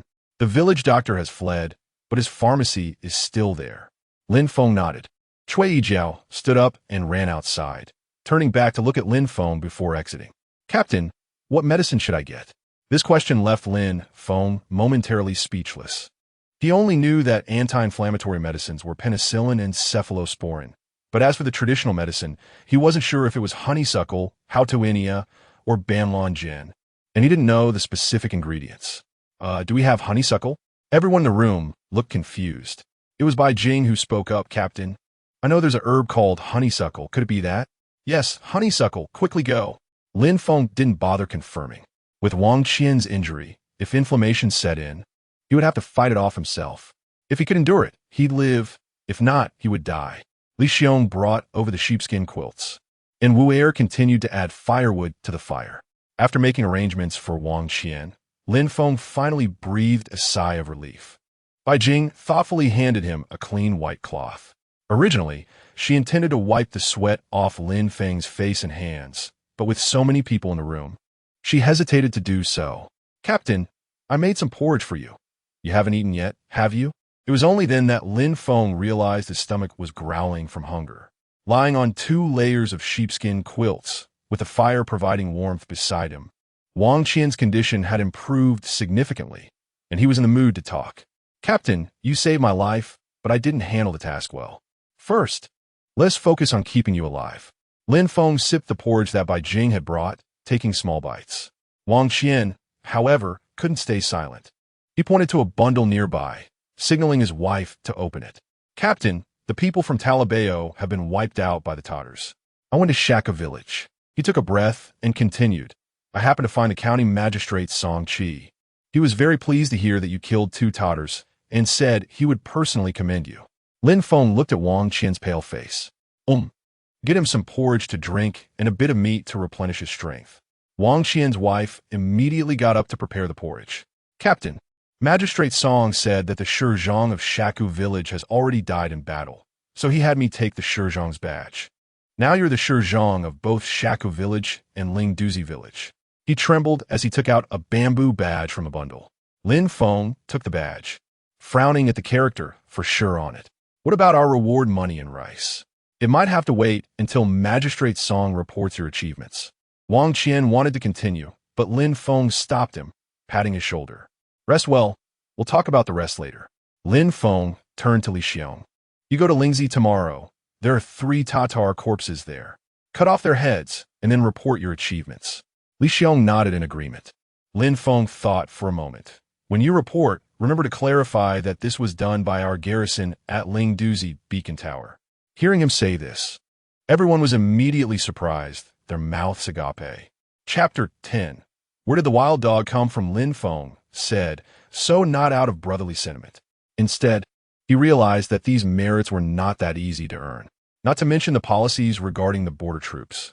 Just the layers of exploitation would leave little by the time it reached him. As for the promised fertile fields, if one looked around now, they were all unclaimed land. When the officials casually allocated a few or a dozen acres, they would have their records, and that would be it. Looking at the land before them, who would actually farm it? Not to mention whether there was water. With the Tatars nearby, one wouldn't even have time to plant crops before losing their life. Therefore, it was better to use these empty promises to win people's hearts. For the next few days, Ling Douzi Village remained safe and sound. Although Lin Feng had ordered a few soldiers to dig traps in front of the trenches and set up horse snares in the grass, not a single Tatar was seen. Lin Feng sent Shui Yijiao and the other soldiers out, each with a war horse, to patrol several dozen miles around, knowing that Lin Feng would share the credit with them. These soldiers rode off with spirits high, like inflated balloons. Wang Qianzhou was taken care of by his wife, and his injuries gradually improved. Taking advantage of the opportunity, he used a horse to carry food and a few sheepskin blankets and clothes back to his home in Ling Douzi Village. Ling Douzi Village was about 7 or 8 miles away from the beacon tower, and from a distance, one could see a cluster of low thatched houses. Among the villages in this region, Ling Douzi, Shaku, and Talabeo were the poorest, which also explained why the Tartars rarely came to this area. Lin Feng led the war horse and slowly approached the village. Although it was his first time here, it felt familiar to him. Under a yellow mud wall in front of the village, an old man was huddled in the corner, soaking up the sun. Upon seeing Lin Feng approaching, he squinted his murky eyes. Fengzi, you're back. You're enjoying the sun, old man. Lin Feng knew he should call him Grandpa, but he couldn't bring himself to say it, so he just spoke vaguely. The village was very quiet, with no usual barking of dogs or crowing of roosters. There were likely no people left to eat. These creatures had probably been sacrificed long ago. The remnants of walls, withered branches, and dead grass exuded a lifelessness. Following his memory, Lin Feng walked through a narrow path and arrived at a dilapidated courtyard gate. This was his home, where his disabled father and underage sister lived. He took a deep breath at the door, led the war horse inside, and tied it up. In the courtyard, an elderly man was sitting on the ground, sorting through the wild vegetables that were drying. Lin Shou squatted nearby watching. Brother is back, Lin Shou exclaimed with joy, rushing over to hug Lin Feng. The elderly man was Lin Feng's father, Lin Mao, who used to be a foot archer in the border army. He had fallen off a galloping horse once, breaking a leg and an arm. With the medical technology of the time, he had become a disabled veteran without any compensation or benefits. Seeing Lin Feng bring back so many spoils of war, Lin Mao frowned and scolded. Fengzi, we can't do anything unethical. Suffering is a blessing, not a curse. Lin Feng ignored his father, knowing that the original Lin Feng had become such a coward under his father's constant admonitions. Lin Shou, however, was jumping with joy because Lin Feng had brought back a lot of meat. After moving the food and supplies into the house and tying up the war horse, Lin Feng walked over to Lin Mao, squatted down, and picked up his father's severed arm to examine it. No need to look further. It was already useless. Lin Mao didn't care much.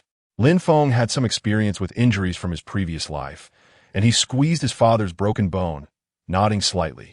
Indeed, the bone inside was shattered and could not be reconnected. The broken leg was the same, with a colluded fracture. Even if Lin Feng had been there at the time, he couldn't have changed his father's fate of becoming disabled. The two sat in silence, just like that. Although Lin Shou was young, she was already capable of handling household chores.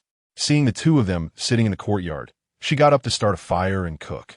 Before long, a plate of stir-fried wild vegetables with meat and rice porridge was served on the small wooden table beside the father and son. Lin Feng finally broke free from the awkwardness, looking at the fragrant food, and couldn't help but praise, with such cooking skills. My little sister will surely marry into a good family. I don't want to get married. I just want to take care of father and brother at home. Ah, such sweet words. Lin Mao, still able to use one hand and one foot, moved to the table and looked at the steaming food. Fengzi, is this food clean? Lin Feng felt speechless. How could there be such an old-fashioned person? They were on the brink of starvation, yet he insisted on his principles. If you think the food is not clean, you don't have to eat, Lin Feng said, picking up chopsticks and directly grabbing a piece of meat to put in his mouth, chewing slowly. Although it lacked seasoning. For someone who had been drinking thin porridge all day, this piece of meat had an excellent taste. Just as he was about to grab a second piece, someone stepped into the courtyard. Wow, eating meat, it smells so good.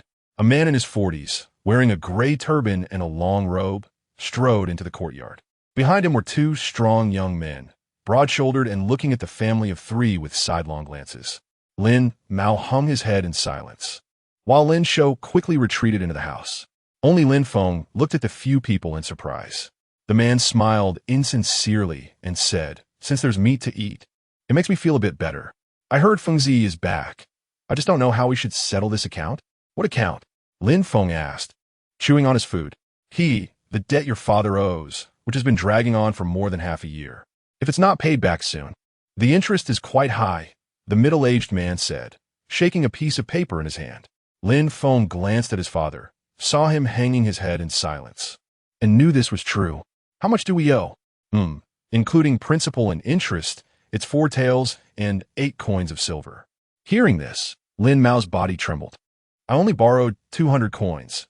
How could it become 4 taels and 8 coins? The steward sneered. "My dear Lord Mao, don't you know that borrowing money comes with interest? But it's only been a little over half a year. How could the interest be so much?" This is still considering Lord Mao's face. Otherwise, it would have been calculated as more. Lin Feng was no longer the original Lin Feng. He steadily picked up a piece of meat and put it in his mouth. "Dad, who is this?" "Your uncle's steward."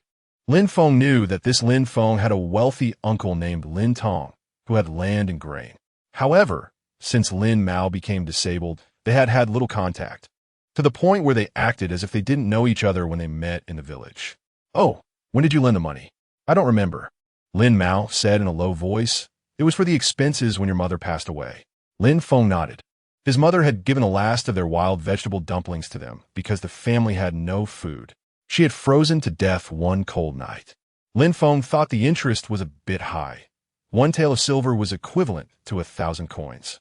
His father had only borrowed 200 coins, and it had multiplied to more than 20 times in half a year.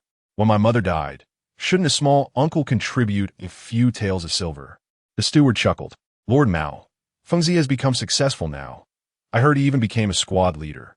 However, everyone shows you respect and calls you Lord Mao. If the money is not repaid, who would recognize you as a wild dog?" Chapter 11. No money. Your sister might be taken away. This steward was flipping his attitude faster than flipping a book. Lin Feng smiled. "Steward, you should be careful with your words. You call us wild dogs, but your family's master is my father's own brother. How does that work?" The steward cupped his hands in a salute. "Our master is a dragon among men. How could he have such a brother?" "Fengzi, you are overthinking it." Lin Feng waved his hand. "All right, since you don't acknowledge your own brother, let's not talk about it anymore. This debt will be on me. A son pays his father's debts. That's how it is. I don't have that much silver today. Can we postpone it for another 2 days? It's already been postponed for half a year. Our master said that if the money is not repaid today, then Miss Lin Shou will have to stay at our house for a while." Lin Shou, who was listening from inside the house, rushed out upon hearing this. She threw herself on a Lin Feng, hugging him tightly and trembling all over. "Brother, I won't go to his house. I won't go to his house." As she spoke, tears streamed down her face. Lin Feng wrapped his arms around Lin Shou, gently patting her back. "I'll take on this debt. How can I not be given time to gather the money? Fengzi, don't make it hard for me. Let Lin Shou come with me. You just need to gather the money. Whenever the money is ready, Lin Shou will come back to you. Today, are you really insisting on taking my sister away? If there's no money to repay, that's the only outcome." Is this what Lin Tong said? "Even if our master doesn't say anything, I have to do this." The steward's face also turned cold. Lin Feng nodded. "All right, you can go with me to the camp to get the money." The steward paused, thought for a moment, and then nodded in agreement. He knew that Lin Mao was disabled and couldn't run away. Moreover, Lin Feng was just a foolish boy who was bullied all day at the beacon tower. It was likely that being a squad leader was just a joke. If you go and can't come up with the money, naturally, they'll have a good time. Lin Feng got up to lead the horse, then turned around and smiled at Lin Shou. Sister, just stay at home and take care of Dad. I'll bring you some good food in a few days. Lin Shou pouted in fear, not daring to speak. Lin Mao coughed and said, Fengzi, you can't cause trouble. If you have money, pay them back. What if I don't have money? Lin Mao fell silent. Regardless, Lin Mao was his nominal father, so it was better to hold back any excessive words. Lin Feng sneered, turned, and led the horse out of the courtyard. Butler Lin followed closely behind with 2 strong men. Lin Feng didn't want to make a scene at home. It wouldn't look good among the villagers. He was afraid his father, Lin Mao, wouldn't be able to withstand the pressure, leading to a rift between father and son. Whatever the father had, the son had as well. Both were stubborn people. This was what Lin Feng was thinking at the moment. After a journey of 7 or 8 miles, they quickly arrived at the Beacon Tower Camp's drawbridge. Lin Feng picked up a stone and threw it with force, hitting the camp and making a loud bang. After waiting for a moment, he picked up another stone and threw it again. This was a signal he had agreed upon with the people inside the camp. Then he stood there quietly, waiting for someone to open the door. Butler Lin frowned at the silent camp. Fengzi, don't play any tricks on me. Chui Wuchang is like a brother to my master, you know? Li Xiong is a relative of mine. Lin Feng didn't speak. These threats didn't intimidate him. One strong man following Butler Lin spoke up. Chui Wuchang is my master, teaching me the ultimate techniques with my legs. Another strong man said enviously, Chui Wuchang's deadly kick is well known. I heard even the Tartars fear it. Just as Lin Feng was scratching his head, unsure of what to say, there was movement within the camp. Bai Jing and Wang Qian's wife came out, working together to lower the drawbridge and open the camp gate to let Lin Feng and the others in. Lin Feng tossed the reins to Bai Jing and turned to walk into the house. Is Wang Qian doing better? Wang Qian's wife hurriedly bent down to reply, yes, master. Wang Qian is much better. He even ate half a bowl more of rice today. Well, as long as the wound doesn't get infected, he'll be fine. Wang Qian's wife began to tear up with gratitude, but before she could finish, Lin Feng had already entered the house. Butler Lin wanted to follow him inside, but was stopped by Bai Jing. Butler Lin looked Bai Jing up and down, a lewd smile appearing on his face. Hey, isn't this Lin Xiaomin's wife? What brings you here to earn a living? Ling Douzi Village is small. Almost everyone knows each other, and everyone's family matters are pretty much common knowledge. Butler, keep your mouth clean. I'm here to work. Of course it's work. I didn't say anything else. Just based on Lady Lin's appearance, she could find work anywhere. His words were ambiguous, and Bai Jing could only get angry. Let him in to talk. Thankfully, Lin Feng spoke up from inside the house. Butler Lin raised his eyebrows at Bai Jing before entering. Inside, there was a fire pit, not very bright. Lin Feng pointed to a pile of sheepskin clothes and bedding in the corner of the room. How much silver can these things fetch? Butler Lin stepped forward to rummage through the clothes and bedding. Oh, this junk isn't worth much. Everyone knew that in this cold weather, sheepskin clothes and bedding, even if not very expensive, were not things ordinary people could afford. The horse in the yard must be worth quite a bit of silver, right? Don't play tricks on me. That's a war horse. If I take it back, I'll have to move tomorrow. Lin Feng sighed. These are all I have. There's no silver, so take what you need. Butler Lin's eyes widened instantly. Fengzi, don't blame me for saying this up front. Without money, your sister might be in trouble. Lin Feng stared coldly at his irritating face. What? Are you still going to lay a hand on me? Butler Lin noticed Lin Feng's anger. The 2 strong men at the door heard this and immediately turned to enter the house, looking up at Lin Feng. Lin Feng's anger was about to boil over when suddenly, the sound of hooves echoed from a distance. Soon, just as everyone was in a daze, a war horse galloped in. Why wasn't the camp gate closed? Li Xiong asked, puzzled, as he dismounted. Bai Jing felt a bit embarrassed. According to Lin Feng's rules, the drawbridge and camp gate were supposed to be closed at all times. Inside the house, Butler Lin was delighted to hear Li Xiong speak. He knew Li Xiong was doing well here, second only to Cui Yijiao. He pointed at Lin Feng. Kid, my brother is here. You're in for it. Li Xiong brushed off the dust from his clothes as he stepped into the house. Master, I saw it was getting late, so I came back. He was taken aback when he saw so many people in the house. Butler Lin quickly turned around to greet him. Brother, didn't he expect to see you here? Oh, when did my elder brother have time to visit here? This kid owes my master money. I came to collect, but he is refusing to pay. My brother has to teach him a lesson, right? Li Xiong was dumbfounded. He turned to look at Lin Feng, then back at Butler Lin. How much does he owe you? 5 taels. Butler Lin instantly added 200 coins to Lin Feng's debt. Chapter 12. A deadly business. Li Xiong was quite slick. He never talked much before understanding the situation. He immediately put on a smiling face. Master, do you really owe him money? Lin Feng shook his head. It's ridiculous. He suddenly comes to ask me for money. Butler Lin jumped up immediately. Look, he is trying to cheat money from Lin Yuany's family. This is unacceptable. This Butler Lin was also quite slick, but due to habitual thinking, he still thought Li Xiong was deliberately teasing Lin Feng. Are we talking about Wu Chang? Calling him Master isn't a joke, is it? Li Xiong was even more confused. He couldn't afford to offend either side. One said he owed money, and the other said he didn't. Just as the atmosphere became awkward, another sound of hooves echoed. Lin Feng looked at the sky. Knowing this was the patrol returning. It was time to go back to the camp. Butler Lin turned around and saw Cui Yijiao jumping down from his horse, immediately overjoyed. Kid, Cui Wuchang is back to skin you alive. Li Xiong's face instantly fell. He knew things were getting bad.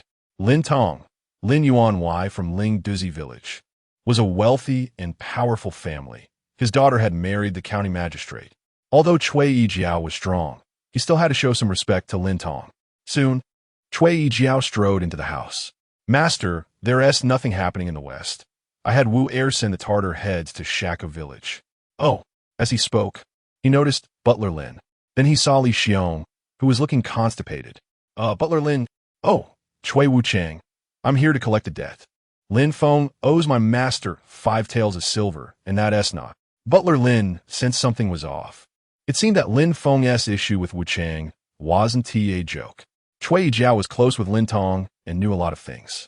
He also knew that Lin Tong was Lin Feng's father's younger brother, even though they had lost contact.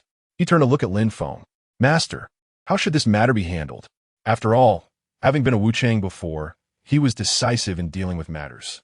Lin Feng slowly nodded. This guy came to the camp to extort money for no reason. I suspect he is a spy for Iron Jinren. Butler Lin immediately jumped up and shouted. Fengzi, we are all from the same village. Don't speak carelessly. I have an IOU here that can prove. Cui Yijiao was a ruthless man, knowing which side to stand on. Lin Feng had given him too many shocks. Without hesitation, he turned and kicked Butler Lin to the ground with one kick, leaving him groaning in pain and unable to get up. Oh no. Butler Lin cried out, blood trickling from the corner of his mouth. The 2 strong men who followed him were stunned. Seeing Butler Lin being beaten, they wanted to intervene. Li Xiong unsheathed his waist knife, the shiny blade standing in front of them, coldly staring at the 2 men. After the knife was drawn, the 2 strong men immediately wilted, hunching their bodies and daring not to move. Cui Yijiao stepped forward, stepping on the Lin steward who was trying to support himself to sit up. What should we do?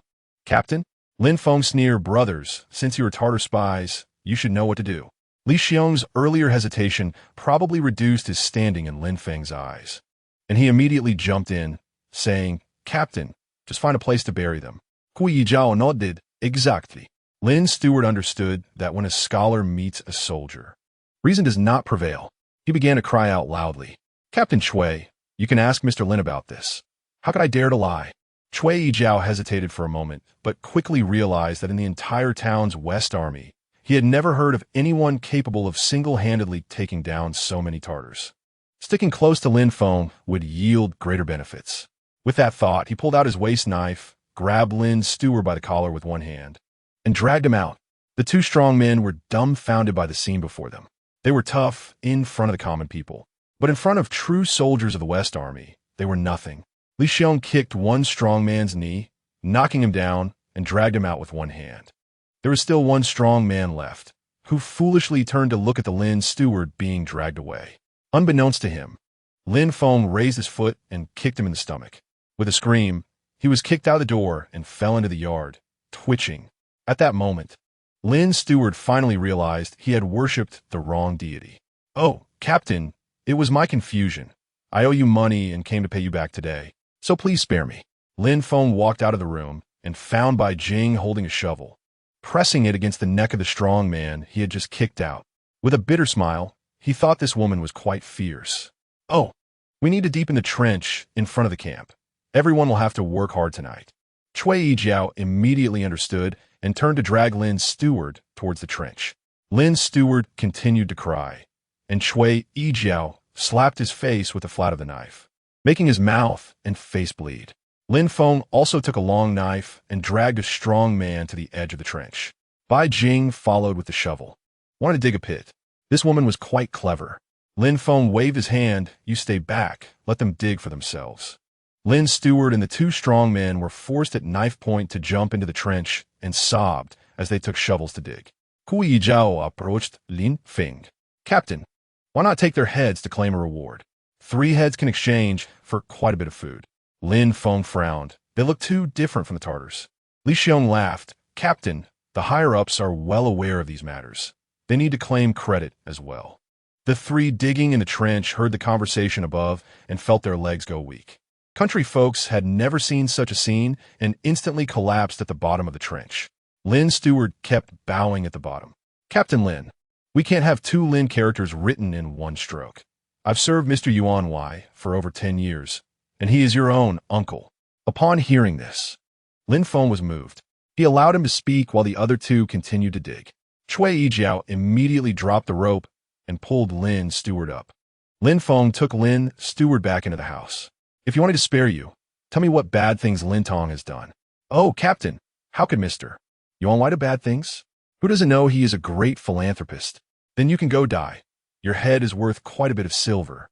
Lin Feng grabbed him by the neck and started to walk out. Hey, Captain, I remembered. Lin Tong indeed did many bad things. Lin's steward was helpless and had to betray his master to save his life. Lin Tong secretly kept a mistress in the county town, at number 2, Lu Qiao Lane. She was the top courtesan. He ran a rice shop, often selling inferior quality rice and mixing sand into it. Lin Feng remained expressionless. These things weren't too serious. Seeing that Lin Feng was dissatisfied, Lin's steward frowned and thought hard. Captain, Lin Tong also colluded with the Qing County officer, Mu Ben Tian, selling ironware and salt to the Tartars. Lin Feng's eyes lit up. This was a capital offense. "Do you have evidence?" "I have seen the accounts hidden in Lin Tong's house and know the Tartar's name." "Haha, this is good." Chapter 13. Is there still law? Lin's steward saw Lin Feng's expression soften and secretly breathed a sigh of relief. He never expected that this big fool in front of him could suddenly turn into such a ruthless person. It wasn't until he felt the sharp, curved knife pressed against his neck, forcing him to dig his own grave, that he truly experienced the fear of death. What was the Tartar's name? His name is Gu Li Jia. He is a short, stocky man in his 40s with a big beard. Lin's steward completely betrayed his master to save his life. When did they make the deal? I really don't know. I only followed Lin Tong once. Lin Feng pondered for a moment, stroking his chin. "All right, you can go back, but remember, we are in the same boat. If I capsize, you will drown too." "Don't worry, Captain. I understand the severity." Lin's steward dragged his heavy legs out of the house. Just before reaching the door, he remembered and turned back to present the IOU. "Captain, I'll return this to you. I've cleared this debt." Lin Feng took the IOU and waved his hand. Only then did Lin's steward feel at ease as he exited the house. Cui Yijiao ran in from outside. "Captain, what should we do with those 2 guys?" "Let them pay for their lives. If they can afford the silver, they can live." Cui Yijiao nodded in agreement and turned to leave. But Lin's steward returned to the house. "Captain, those 2 guys are relatives of the villagers. Can you?" Lin Feng sat on a sheepskin mat, extending his hand to warm himself by the fire. "Lin's steward, do you know how much a Tartar's head is worth?" Lin's steward looked at Cui Yijiao in confusion, as they were still quite familiar. Cui Yijiao chuckled. "Lin's steward, my boss said, pay for their lives, otherwise the pits outside are already dug, and burying someone is not difficult." "How much is that? Didn't you hear? 2 heads delivered to the higher-ups can earn several acres of land, and we can also get promoted." Hee, how much silver do you think? The two strong boys were the guards of Lin Tong's family, and were also brought out by Lin's steward to collect debts. Now he returned alive, but the two boys had disappeared. How could he explain that? He was so anxious that he rubbed his hands together. This. Lin Feng smiled. Lin's steward. You don't have to pay this money. You go back and tell Lin Tong that these two have been in collusion with the Tartars. If he doesn't pay to redeem them, we will escort them to report. Lin's steward said helplessly, but what if Mr. Lin doesn't pay? Before Lin Feng could speak, Kui Zhao Zheng. His people are in collusion with the Tartars. Can he wash his hands of this? Lin's steward suddenly understood the key point and sighed. The big fool in front of him had completely overturned his previous image, and he would have to be careful in the future. Otherwise, one slip could plunge him into a bottomless pit. Lin's steward left, filled with entanglements and contradictions, more so with helplessness and admiration. The next day at noon, Lin Feng was eating when he heard someone calling loudly at the gate outside the camp. Cui Jiao and Li Xiong had already gone out to scout. Word had not yet returned to report. Currently, only Lin Feng and the veteran Wang Qian were in the camp, along with a woman serving Wang Qian. Also, there was Bai Jing working inside and outside. Lin Feng approached the partition in the camp and peeked outside. He saw a dozen people standing in front of the drawbridge of the trench, all wearing gray short coats, each robust and fierce. In front was a middle-aged man riding a horse, dressed in a long brocade robe, wearing a scholar's cap, with 3 strands of long beard. Lin Feng saw Lin's steward standing properly in front of the middle-aged man's horse. When Lin's steward spotted Lin Feng, he immediately called out loudly, "Lin Shichong, my family's steward has something to discuss with you. Please open the door." Lin Feng leaned against the camp fence. To say it here, this is a military stronghold, and no idle people are allowed to enter. "Fengzi, I am your uncle, not an idle person. Open the door." The middle-aged man said in a deep voice. "Huh, I didn't know I had an uncle. State your name." "You. How dare you speak such rebellious words? Do you still have any respect for the law?" Whether it's rebellious or not, I don't know, but if someone is colluding with the Tartars, I wonder if the law can intervene." "Nonsense. How could my family become spies for the Tartars?"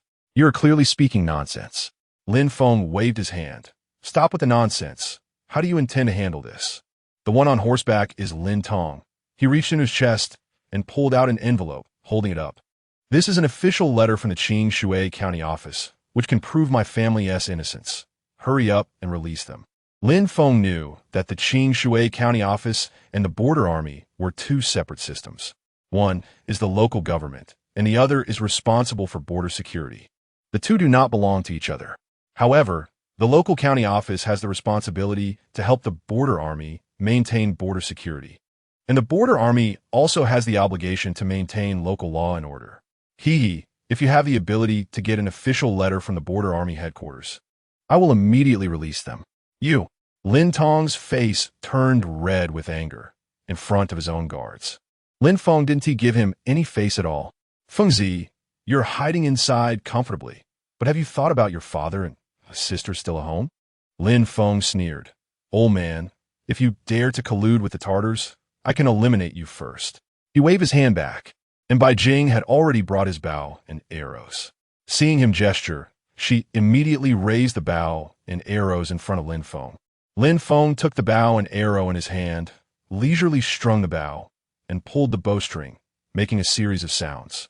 Lin Tong narrowed his eyes, feeling disdainful. "Just with your foolishness, who are you trying to scare?" As Lin Feng's uncle, he certainly understood his nephew's temperament. Although the steward had reported back, Lin Tong did not believe that his nephew could do such a thing. Someone else must be behind it. At this moment, a servant approached him. "My lord, our men are in the trench." Lin Tong stepped forward on his horse, looking down into the trench. The 2 guards who followed the steward yesterday were huddled together in the trench. The trench was deep, and without a rope, they couldn't climb up at all. It was cold, and the 2 had been frozen all night. Although they were strong, they couldn't withstand the night wind. They were shivering all over, huddling together for warmth. Lin Tong's face turned dark, and he glared fiercely at Lin Feng. Someone quickly pulled him up. A servant responded, and several people came forward to lower down to the trench. As a few servants reached the edge of the trench and bent down, they suddenly heard the sound of a bowstring snapping. An arrow was nailed to the edge of the trench. Anyone who dares to rescue them will be guilty of colluding with the Tartars, Lin Feng said in a deep voice. The servants were stunned, looking at Lin Tong with confused expressions. Lin Tong looked up at Lin Feng with disdain. Kid, you've grown bold, daring to act tough in front of your uncle. Come, shoot here, let me see your courage. While saying this, Lin Tong patted his own chest. Lin Feng licked his lips and raised the bow. The bow creaked as the oppressive atmosphere spread. Chapter 14. Huxipu's armor. Lin Tong was a man of the world and certainly didn't believe Lin Feng would dare to shoot him with an arrow. However, facing the fully drawn bow, he was also trembling inside. He pretended to stay calm and waved to the servants. Why are you standing there? Go save them. The servants immediately bent down and began to crawl into the trench. Suddenly, with a snap, the bowstring twanged, and the leg of a servant who had just extended it into the trench was pinned to the edge by an arrow. With a painful scream, everyone was startled. This kid really dares to shoot. Lin Tong shuddered all over, seeing that Lin Feng had shot a servant, and he was instantly furious. Kid, do you know what you're doing? You're done for. Lin Feng slowly knocked another arrow, the creaking sound echoing as he drew the bow tight. At this moment, the servants began to back away, stepping back several paces from the edge of the trench. Only the guy whose thigh was pinned to the edge remained there, wailing. Lin Tong was so furious that he was about to explode. He pointed at Lin Feng and couldn't speak. Suddenly, Lin Tong turned back to the servants and shouted, Go, bring this kid's father here. Hearing him speak like this, Lin Feng's eyes turned cold, and the bowstring shifted slightly. With a snap, everyone felt a tremor of fear. They turned to look at each other, wondering who would be unlucky this time. No one was hit. For a moment of silence, suddenly, the horse under Lin Tong neighed loudly, raising its front hooves and throwing Lin Tong off its back. The horse rushed forward and plunged into the trench. Lin Tong fell in a disheveled heap and couldn't get up for a moment. The steward hurried forward to help him. Lin Tong, if you dare to harm your family, you will leave your life here today, Lin Feng said, pulling back the bow and aiming at Lin Tong. Lin Tong sat on the ground, his face pale, unable to speak. A hint of fear appeared in his eyes.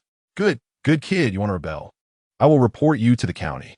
Lin Tong took a while to say this, and ultimately didn't dare to mention Lin Feng's father again. Lin Feng released the bowstring, knowing he had frightened Lin Tong. Colluding with the Tartars and still daring to bite people everywhere, I see you are living enough. You slander me, you wait. Lin Tong was helped up by the steward, retreating in embarrassment. The servants also turned and followed him. Lin Feng shouted loudly at the fence. What about these two servants?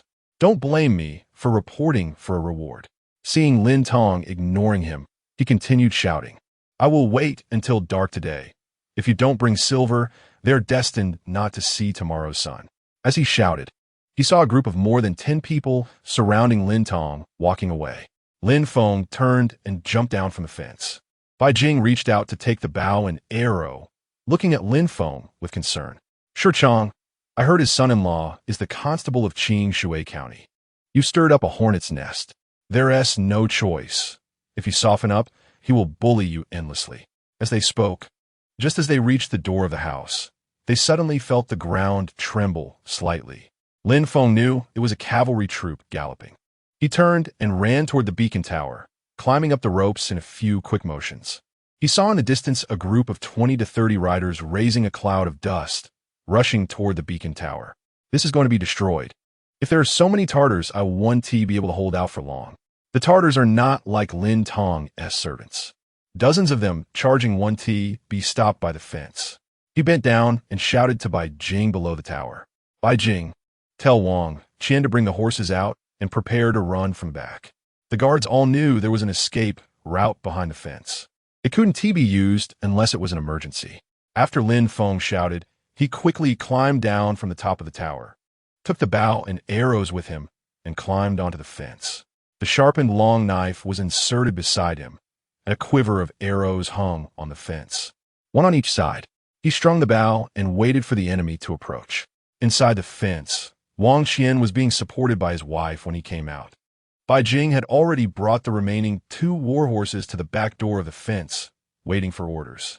Lin Feng turned and shouted, "When I let you run later, don't hesitate. Any delay means death." Bai Jing calmly nodded at him. Lin Feng turned again to face the northwest, focusing on the movement of that group of cavalry. Not long after, the sound of hooves was clearly heard, and a cavalry team of 20 to 30 appeared in sight. The horses were fast, but Lin Feng also relaxed his tense body. The leading officer wore chainmail and a golden helmet, with a red tassel on the top of the helmet glinting in the sunlight. This is obviously the attire of the border army. As he got closer, Lin Feng saw that beside the general was Wu Er, who was riding closely behind. A group of cavalry arrived at the camp and reined in their horses. Wu Er stepped forward and shouted loudly, "Shichong Lin, General Song Qi has come to present rewards. Quickly open the gate." Lin Feng immediately signaled to Bai Jing, and the two of them opened the gate and lowered the drawbridge. The cavalry thundered directly into the camp. Wu Er had already jumped off his horse and reached out to support a war horse, helping a young general dismount. The general was only in his 20s, clad in impressive armor. After dismounting, he strode over to Lin Feng and looked him up and down. A hero emerges from youth. "Lin Feng, Shichong, you truly live up to my expectations," he said. Wu Er hurriedly introduced, "Shichong, this is our border army's General Song." Lin Feng bowed and clasped his hands in greeting. "I have met General Song." "Haha, what general?" "I, Song Qi, have risen to the rank of captain thanks to your Lin Feng's influence," he said, pulling a bamboo wood badge from his waist and presenting it to Lin Feng. "From today onwards, you are the Zhao Zheng of the Huxipu Township fire beacon area in the Jinshi border army, responsible for leading the garrison of 6 villages, including Ling Douzi, Bao, and Sha Chu." His words were clear, and his voice was loud. Lin Feng took the bamboo wood badge with both hands and saw that it had the character Jia burned into it. "You can arrange the position of the squad leaders as you see fit," Song Qi said, looking around. He had visited the Ling Douzi beacon tower many times and knew that there was nothing to eat or drink here, not even a place to sit. The place was bare and impoverished. He waved his hand. "Bring the supplies inside. We must leave." Soldiers stepped forward to unload food and other items from the horses and carried them into the thatched hut. Another soldier brought over a cloth bag. "Lin Jiazhen, this is 10 taels of silver as a reward for your repeated victories over the enemy. Additionally, there are 100 acres of good farmland. You can choose the location and report it to the military department for record." Seeing Lin Feng remain silent and in a daze, Song Qi patted his shoulder. "Your contributions are remembered by all the generals. Right now, the border army is short on money and grain. These rewards were obtained after General Elf fought for them repeatedly. For any insufficient rewards, we will use land as compensation. I hope you continue to display your bravery, slay more enemies, and achieve new merits." Lin Feng did not speak until Song Qi mounted his horse and left. He saw all the rewards. The grain was only about 100 jin, and the silver was just 10 taels. While 100 acres of land seemed generous, it was the most useless reward. In this war-torn land, who would dare to farm? A large amount of land lay fallow, with no owners at all. Even if he were given 1,000 or even 10,000 acres, it would be of no use. This reward was far from what the military department had announced. Chapter 15. Waiting for rice to cook. Lin Feng stared blankly at the dust cloud receding in the distance. Song Qi came and went like the wind. It was said he acted swiftly, but everyone understood how dangerous it was here. With just 20 or 30 cavalrymen he brought, they appeared imposing, but if they encountered a few Tartar riders, they would be done for immediately. Wu Er approached and gently tapped Lin Feng's arm. "Jiazhen, there are other soldiers from the beacon towers here as well." Lin Feng turned to look at the 4 or 5 soldiers in front of him. When they saw Lin Feng looking over, they immediately bowed and clasped their hands in greeting. The soldiers guarding the Sha Chu village, Ai, Guzi, and Honglu village beacon towers had seen Lin Jiazhen before. A few introduced themselves, but Lin Feng did not remember any of their names. He waved his hand. "Go rest in the hut. Bai Jing, get them something to eat." In these war-torn times, having something to eat was the highest form of hospitality. These villages were all within Huxipu Township and were not too far apart, so the soldiers stationed at the beacon towers had interactions with one another. They all knew that the Wuzhong Chui Yijiao at the Ling Douzi beacon tower was very formidable. However, the Jiazhen in front of them was known to be a fool and a good-for-nothing. His dazed appearance earlier had been noted by everyone. The soldiers were puzzled, but did not dare to voice their thoughts. Regardless, even if he was a fool, he was still a Zhao Zheng, the highest commander of the garrison at a township beacon tower. A Zhao Zheng oversees a full complement of 30 men, with 3 squad leaders and 6 team leaders. Currently, including the garrison at Ling Douzi, there were only 9 men, which was severely understaffed. The beacon towers at the other villages had already been severely damaged by the Tartars, and these soldiers had all gathered here at Ling Douzi. Lin Feng smiled bitterly. It turned out that this 100 jin of grain had to be counted as rations for these soldiers. The officers of the Jinshi border army were indeed very corrupt. As the Zhao Zheng, he still had to find a way to obtain food, as there were more than 10 mouths to feed in the camp. Lin Feng was troubled. By the time of the Shen hour, Steward Lin came alone to the camp with 50 taels of silver, requesting to redeem 2 guards of the Lin family. Lin Feng had them pull the 2 half-dead guards from the trench and sent them back to Ling Douzi Village on horseback. After Cui Yijiao and Li Xiong returned, Lin Feng officially notified them to convene a meeting. During the meeting, he solemnly announced that Cui Yijiao would be the squad leader of the Ling Douzi Beacon Tower, and the other 2 squad leaders would be promoted from the team leaders of the Shachu Village Beacon Tower and one from the Honglu Village Beacon Tower. The 3 squad leaders could appoint team leaders as they wished and continue to recruit soldiers until full strength was achieved. The newly appointed squad leader from Shachu Village was named Hu Jinkai, and the one from Honglu Village was named Zhang Chanyu. Both were in their 30s, seasoned veterans, and though thin, they were skilled in using weapons in the military. Cui Yijiao, Li Xiong, and Wu Er were each rewarded with 5 taels of silver. Wang Xian received an additional 3 taels as compensation for losses. Each person was allocated 10 acres of land to choose their locations. The grain was not distributed. It was pooled together from military supplies. Even this minimal reward made the other soldiers' eyes shine with envy. They had served in the military for over 7 or 8 years and had never seen such substantial rewards. Even the distributed grain was incomplete, half grain and half sand. 5 taels of silver, according to current grain prices, would buy a stone of rice for 3 taels or 3,000 coins. A stone of rice could sustain a family of 3 for nearly half a year. 5 taels of silver could support a family of 3 for almost a year. Cui Yijiao and the others were so grateful they were almost in tears, holding back their breaths to pledge loyalty to Lin Feng and swear oaths. Lin Feng ignored them and stared blankly at the 2 bags of 100 jin of grain. With this grain, mixed with wild vegetables, they could only eat for about 10 days, and the men in front of him had astonishing appetites. If they ate freely, they could finish it in 3 days. How would he get more food? Suddenly, his eyes brightened. Lin Tong was colluding with the Tartar and dared to do business with them. Since he had already made an enemy of Lin Tong, why not take action against him and seize his handle? At that time, wouldn't he be able to get as much food as he wanted? With this thought, he waved to have Li Xiong come with him outside to find a sheltered place. The 2 huddled together and whispered. After a while, Li Xiong left the camp on orders and disappeared into the night. Based on Lin Feng's judgment, Lin Tong would not be trading with the Tartars during the day. Therefore, all soldiers continued with their original deployments. During the day, Wu Er climbed up to the beacon tower to observe enemy movements. For several consecutive days, Lin Feng had all the guarding soldiers go out as scouts and take turns standing watch at the beacon tower. The soldiers were puzzled about what Lin Jiajin was up to.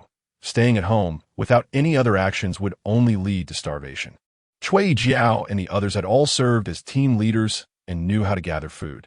It was simply about using the pretense of defending against the enemy to plunder the resources of the common people. Cui Jiao, representing the other leaders, had privately asked Lin Feng twice, but was reprimanded and sent back each time. This continued for 7 or 8 days. As the food supply dwindled, it was still mixed with inedible wild vegetables. The 5 soldiers from the other villages began to feel discontent. 2 squad leaders privately approached Cui Yijiao, asking him to think of a way, otherwise they would take their men back. Cui Yijiao firmly stood by Lin Feng's side, watching the 2 with a cold smile. You can leave, but if you regret it later, don't blame your brother for not reminding you. Our captain is not an ordinary person. Following him will not lead to loss. The 2 squad leaders exchanged puzzled glances, hesitating to suppress their agitation for now. After all, It would be too late to leave when there was no food to eat. On the evening of the 9th day, just as everyone was getting restless looking at the dark food in their bowls, Wu Er on the beacon tower suddenly leaned out and waved down. Lin Feng breathed a sigh of relief and waved his hand. All set, let's arm up and head out. Everyone strapped on their weapons, while Wang Qian and Bai Jing lowered the drawbridge and opened the camp gate. Lin Feng led the group swiftly into the darkness. Following Li Xiong's guidance, the soldiers quietly rushed towards Qing Shui County, which was located southeast of Ling Douzi Village, about 100 miles away. Lin Feng, along with 7 soldiers, jogged along, following the markers left by Li Xiong, and arrived at a dilapidated village. By this time, it was completely dark. The 8 of them quietly approached and saw flickering firelight among the ruins. Lin Feng directed everyone to find hiding spots. He moved through the dry grass and rubble, entering the village, and crouched behind a broken wall to observe. Ahead was a courtyard where 4 horse-drawn carts were parked, surrounded by a dozen masked individuals in black clothing. Some of these black-clad figures held torches, while others brandished shiny, curved blades. No one spoke. Aside from the crackling of the burning torches, the surroundings were extremely quiet. Seeing that they weren't moving anymore, Lin Feng withdrew and found Cui Yijiao and the other 2 squad leaders. After a brief discussion, each took their men and spread out behind the ruined walls, forming a semi-surrounding position to monitor the carts in the courtyard. Time passed slowly. Lin Feng remained motionless behind the broken wall, possessing both patience and endurance. He only worried about the soldiers' ability to last. Fortunately, he remained still, and so did the surrounding soldiers. When the clock struck midnight, a bird call came from distance. At the same time, the masked individuals around the carts mimicked the bird calls. Moments later, 4 short and stout individuals approached the courtyard holding torches. Just from their build, Lin Feng could tell these 4 were definitely members of the Tie Zhen tribe. Among the black-clad individuals, one went up to talk. The voice was low, and Lin Feng couldn't make out what they were saying. After a while, the 4 tribesmen began lifting the items off the carts with their torches. Once they finished inspecting everything, they called to their companions and brought over a large box. In the torchlight, Lin Feng saw gold and silver inside the box. This stuff reflects light and is easy to recognize. With the evidence right before him, Lin Feng no longer waited. He raised his hand and waved. Cui Yijiao immediately shouted, "Attack!" All the soldiers quickly drew their bows, already prepared, and shot at the crowd in the courtyard. The crowd in the courtyard immediately panicked, flailing about like headless flies. Arrows whistled through the air, and several fell to the ground, struck. Lin Feng's first arrow hit the stout tribesman. He was 30 paces away, a distance from which he could hit the target every time, even with his eyes closed. The tribesman holding the torch fell over, and the other 3 tribesmen, sensing danger, immediately turned to flee. Unfortunately, they couldn't outrun Lin Feng's arrows. The second tribesman was shot down after running just a few steps. The group of black-clad individuals under attack scattered in all directions, showing no combat effectiveness. Even though they held long knives, they could only use them to intimidate. Lin Feng, leading 7 soldiers, shouted as they charged over the broken wall after 2 rounds of arrows were fired. The black-clad individuals hiding under the carts were also slashed by the soldiers. Before coming, Lin Feng had already ordered not to hold back to prevent any counterattack from the enemy. In the pursuit, Lin Feng shot down the 3rd tribesman, but the last one disappeared into the darkness and was lost. The battle quickly concluded, with the enemy showing almost no resistance. In this fight, they seized a box of gold and silver weighing about over 100 pounds. There were 4 horse-drawn carts loaded with many iron tools, salt, cloth, and other supplies. These were all materials prohibited from trading by the court, and trading with the tribesmen was a serious crime. They also captured 3 injured but alive black-clad individuals and 3 war horses left by the tribesmen in the distance. When Cui Yijiao went to behead the tribesmen, he was surprised to find one of them still alive. He brought the person back, and Lin Feng was equally astonished as he carefully examined the tribesman's wounds. With his archery skills, how could he leave a living target? It turned out that the tribesman wore a leather band around his neck, with a jade pendant hanging from it. Lin Feng's arrow had struck the leather strap. The leather was tough, and once the arrow penetrated it, it lost its force. The tribesman was only bleeding profusely from his neck, severely injured. Having a live one was even better. They could take him back for interrogation. The soldiers tightly bound the captives and placed them on the cart, along with the found bodies.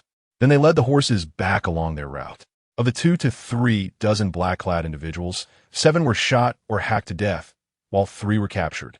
Among the 4 tribesmen, 2 were dead, 1 was severely injured, and 1 escaped. Remarkably, none of the soldiers stationed at the Ling Douzi beacon tower were harmed, and they had captured such a rich haul of gold and silver. The morale of the army surged. Initially, the newly arrived soldiers had some doubts about Lin Feng, but now they were completely convinced, almost worshipping him. By dawn, the soldiers drove the carts back to the camp below the beacon tower. To Lin Feng's surprise, there wasn't a single literate person in the entire camp. How could the literacy rate be so low?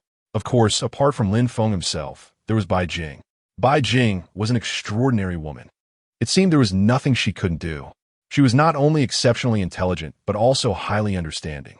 Without hesitation, Bai Jing led Wang Qian to begin counting the spoils, listing everything and keeping records.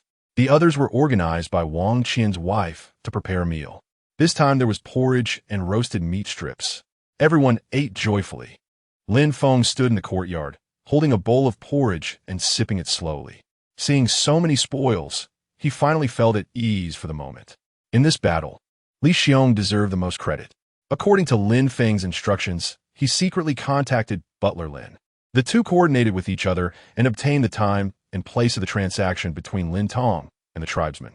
After interrogation, it was revealed that among the black-clad individuals, there were guards from Lin Tong's household and soldiers from the Qingshui County Yamen. The leader of the tribesmen had already been shot dead by Lin Feng, but as Butler Lin said, it was Guli Jia. Detailed transaction records were found on him. After verifying the counts with Bai Jing, everything matched perfectly. By noon, Lin Feng held several signed testimonies in his hand, with a cold smile on his face. This time, he had firmly grasped Lin Tong's weakness, and he couldn't wait to see if Lin Tong would still dare to confront him. Naturally, Lin Feng did not intend to report this bounty to the border army headquarters. He understood that after submitting it, all that would remain would be scraps. The bulk would be siphoned off by various levels of military officers. Of course, the heads of the 3 tribesmen still needed to be reported. After all, they were useless to keep. The 7 black-clad individuals killed, as spies, would also be submitted to the military. Everyone was thrilled. With so many heads, it was obvious it would count as a great achievement. With Lin Feng's style, he would naturally ensure that the brothers who participated in the battle would not suffer losses. After a short rest, Lin Feng took 6 soldiers and rode out of the camp, heading straight for Ling Douzi Village. Lin Tong had been unable to sleep all night, anxiously waiting for the outcome of the transaction. Little did he know that what awaited him was an ambush. The housekeeper who escaped couldn't clarify who the attackers were, only hearing someone shout to take action, and then everyone scattered. To find the way home in the dark was still a sign of bravery and carefulness. Many of the house servants had long disappeared. Lin Tong pulled a few house servants aside to inquire in detail. All they knew was the sound of arrows whizzing past their ears, along with the shouts of killing, the screams of the wounded, and the sound of knives cutting into flesh. Lin Tong sat alone in the room, deep in thought. Given the ferocity of the attack, could it be that Iron Man was involved in a black market deal? However, these house servants did not hear the sound of hooves. Without horses, the Tartars could not move. It seemed they were not Tartars. So who could it be? After all, Lin Tong was not an ordinary peasant. He had built a substantial family business. Even when facing life and death matters, he could think calmly about the reasons and the next course of action. But this matter was too serious. Engaging in illegal dealings with the Tartars could lead to extermination of his family. The magistrate of Qingshui County, Mu Ben Tian, also had a sleepless night. Although many people were involved in trading with the Tartars, protective measures had to be taken. Otherwise, if exposed, no one could save him. Sitting in silence until late at night, he finally received news. One of the Yamen runners he sent for the transaction stumbled to his door in a fluster. After hearing the report, Mu Ben Tian was stunned. This was a capital offense. Once exposed, not only would he be finished, but his family would likely face destruction as well. He struggled to catch his breath, his face pale. After standing in silence for a long time, Mu Ben Tian gritted his teeth and went into the house to wake his wife and children. The family began to gather their valuables. There was no turning back. Once the matter was exposed, they had to flee. Lin Tong also had his steward start packing up valuables and arrange for 2 horse-drawn carriages, preparing to escape with his family. He knew time was of the essence. Leaving early was better than leaving late. With his family, a few trusted maids, and house servants, a group of more than 10 people set off. Lin Tong walked around the courtyard, circling the carriages twice. "Steward, open the gate. We're leaving." The steward responded and waved to the gatekeeper to open the courtyard gate. The driver gently shook the reins, and 3 strong horses pulled the heavy carriage out of the gate. Chapter 17. Guerrilla Warfare. Lin Tong's large house was located in the center of Ling Douzi Village. Besides his large tiled house and high walls, the surrounding area was filled with thatched huts, with few houses having tiled roofs. He had intentionally left an open space in front of his door, along with a wide street. The group quietly exited the courtyard, with the house servants leading the horses to wait in front. Lin Tong came out of the gate, where house servants were already kneeling in front of the horses. He stepped on the back of a house servant and swung himself onto the saddle. The steward held the reins in front, waiting for Lin Tong's order to set off. However, after a long wait, Lin Tong's voice did not come. Everyone remained still, standing in place in a daze. Across the street stood a war horse, its rider clad in a worn battle coat, with a handsome face and a tall stature. A long knife hung at his waist, and a curved bow was strapped to his back. He was quietly watching them. Lin Tong sat on the horse, looking at Lin Feng with a puzzled expression. However, he quickly understood Lin Feng's purpose for coming. In an instant, he also realized what had happened last night. But he just couldn't fathom how this seemingly foolish Lin Feng could perform such a clever act. There must be a skilled person guiding Lin Feng from behind. But who could that be? He glanced at both sides of the street, where several war horses stood in the middle of the street, all equipped with long knives and curved bows, dressed in battle coats. "Lin Feng, what do you want?" "Mr. Lin, are you leaving?" Lin Tong sneered. "Lin Feng, I don't know when you became so clever, but don't play tricks with your old uncle. Just speak plainly." "Lin Tong, you have committed a serious crime. Do you not know how you can still sit so steadily?" "Humph. I have committed the crime of exterminating my family." "Lin Feng, you are my close relative. How can you escape blame? Does this count as righteousness overriding familial ties?" Lin Tong's expression changed. "Lin Feng, what good is it to you if your uncle is finished? What good is it to me if my uncle is not finished? You can serve as a bowman in the border army. Do you know how much effort I put in for you? Ha ha. So, it turns out so many people bullied me because you were helping from behind. That's because you are weak." Lin Feng waved his hand. "These things are not important. Today you must come with me to confess and accept punishment." "Humph. You only robbed a few carriages. How can that prove they belong to me?" "No need to test. The evidence is conclusive. No one can overturn the case." Lin Tong lowered his head in contemplation for a moment, then raised his gaze to stare at Lin Feng. "State your conditions, if you want to bring me to justice. Why bother with so many words?" Lin Feng sighed inwardly. "This old guy is actually the close brother of my father. How can there be such a big difference?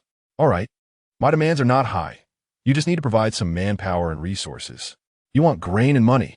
That's no problem. But why do you also want people?" Lin Feng pointed to both sides. "You can see, I am severely understaffed and need to supplement some talent." Lin Tong carefully scrutinized Lin Feng again.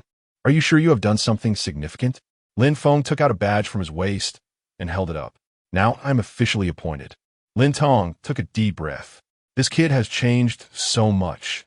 The once weakling. Could it be he was pretending to be foolish? That doesn't make sense. Lin Tong signaled the steward to step aside and urged his horse forward, coming to Lin Feng's side. "As long as you don't speak of it, I can provide resources without issue and can also fully assist you in advancing further." Lin Tong began to persuade Lin Feng in a low voice. Lin Feng remained unmoved. He would not rely on anyone. With his advanced awareness and exceptional skills, why couldn't he rise above others? "As long as you do things as I request, everything will go smoothly for you." "Good kid, it's been a few days, and you've grown so bold. There's even more you can't imagine. Just wait and see." Seeing that he was unyielding, Lin Tong stopped being verbose. How many people do you want? Young, strong, and skilled, bring me 20. Lin Tong's eyes widened. So many? For you, it's not a difficult task. What about my goods? Leave the gold and silver. You can take the goods back. But how? You've crossed someone. The Tartars won't let you off easily, will they? Lin Tong gritted his teeth in anger. If it weren't for Lin Feng, this business would have been quite profitable. Now, he had become a thorn in the Tartar side. Iron Man hated those who went back on their word and would definitely not let him off. You don't need to worry about that. If the Tartars come, the first thing they'll do is eliminate you, their lookout. Lin Feng also acknowledged this fact and needed a plan ahead. You can come to retrieve the goods after dark, and don't forget to bring people and supplies. The food at the lookout is already running low. Over 10 people are waiting to be fed. Lin Tong nodded and turned his horse back. Lin Feng also pulled at the reins and waved to the soldiers on both sides. As Lin Feng's warhorse galloped away, the soldiers on both sides quickly disappeared at the village entrance. Lin Tong rode on horseback, staring blankly at the empty village entrance. The steward quietly approached and asked in a low voice, "Sir, are we still leaving?" "Third, do you think this Lin Feng is still the same Lin Feng?" This vague question left the steward unable to respond, only standing there in confusion, waiting for the master to speak. "Sai, let us go back. I need to make a trip to Qingshui County." "Sir, we're not leaving?" The steward pretended to be confused. "Everything here is the result of the tricks you and Lin Feng played." Lin Tong waved to a few house servants. "Get on the horses, follow the master." Lin Feng led the team back to the camp below the lookout. Many of his subordinates were unaware of what he discussed with Lin Tong. After entering the camp, Lin Feng called for Bai Jing. "Make all the food into hot dishes, so everyone can have a hearty meal today." Bai Jing stepped forward and whispered, "Brother, after this meal, there won't be another one. Don't worry, someone will bring it to us soon." Bai Jing immediately felt at ease and went to prepare the food. She had an inexplicable trust in Lin Feng. Whatever he said, she believed. Right now, Lin Feng was in a room with 3 squad leaders, while the others were in another room. Bai Jing and Wang Qian's wife lived in the kitchen. In front of the fire pit, Cui Yijiao, Hu Jinkai, and Zhang Changyu sat quietly, waiting for Lin Feng to speak. They had already fully accepted this leader, not to mention anything else. Just that large box of gold and silver dazzled their eyes. After living for so many years, they had never seen so much treasure.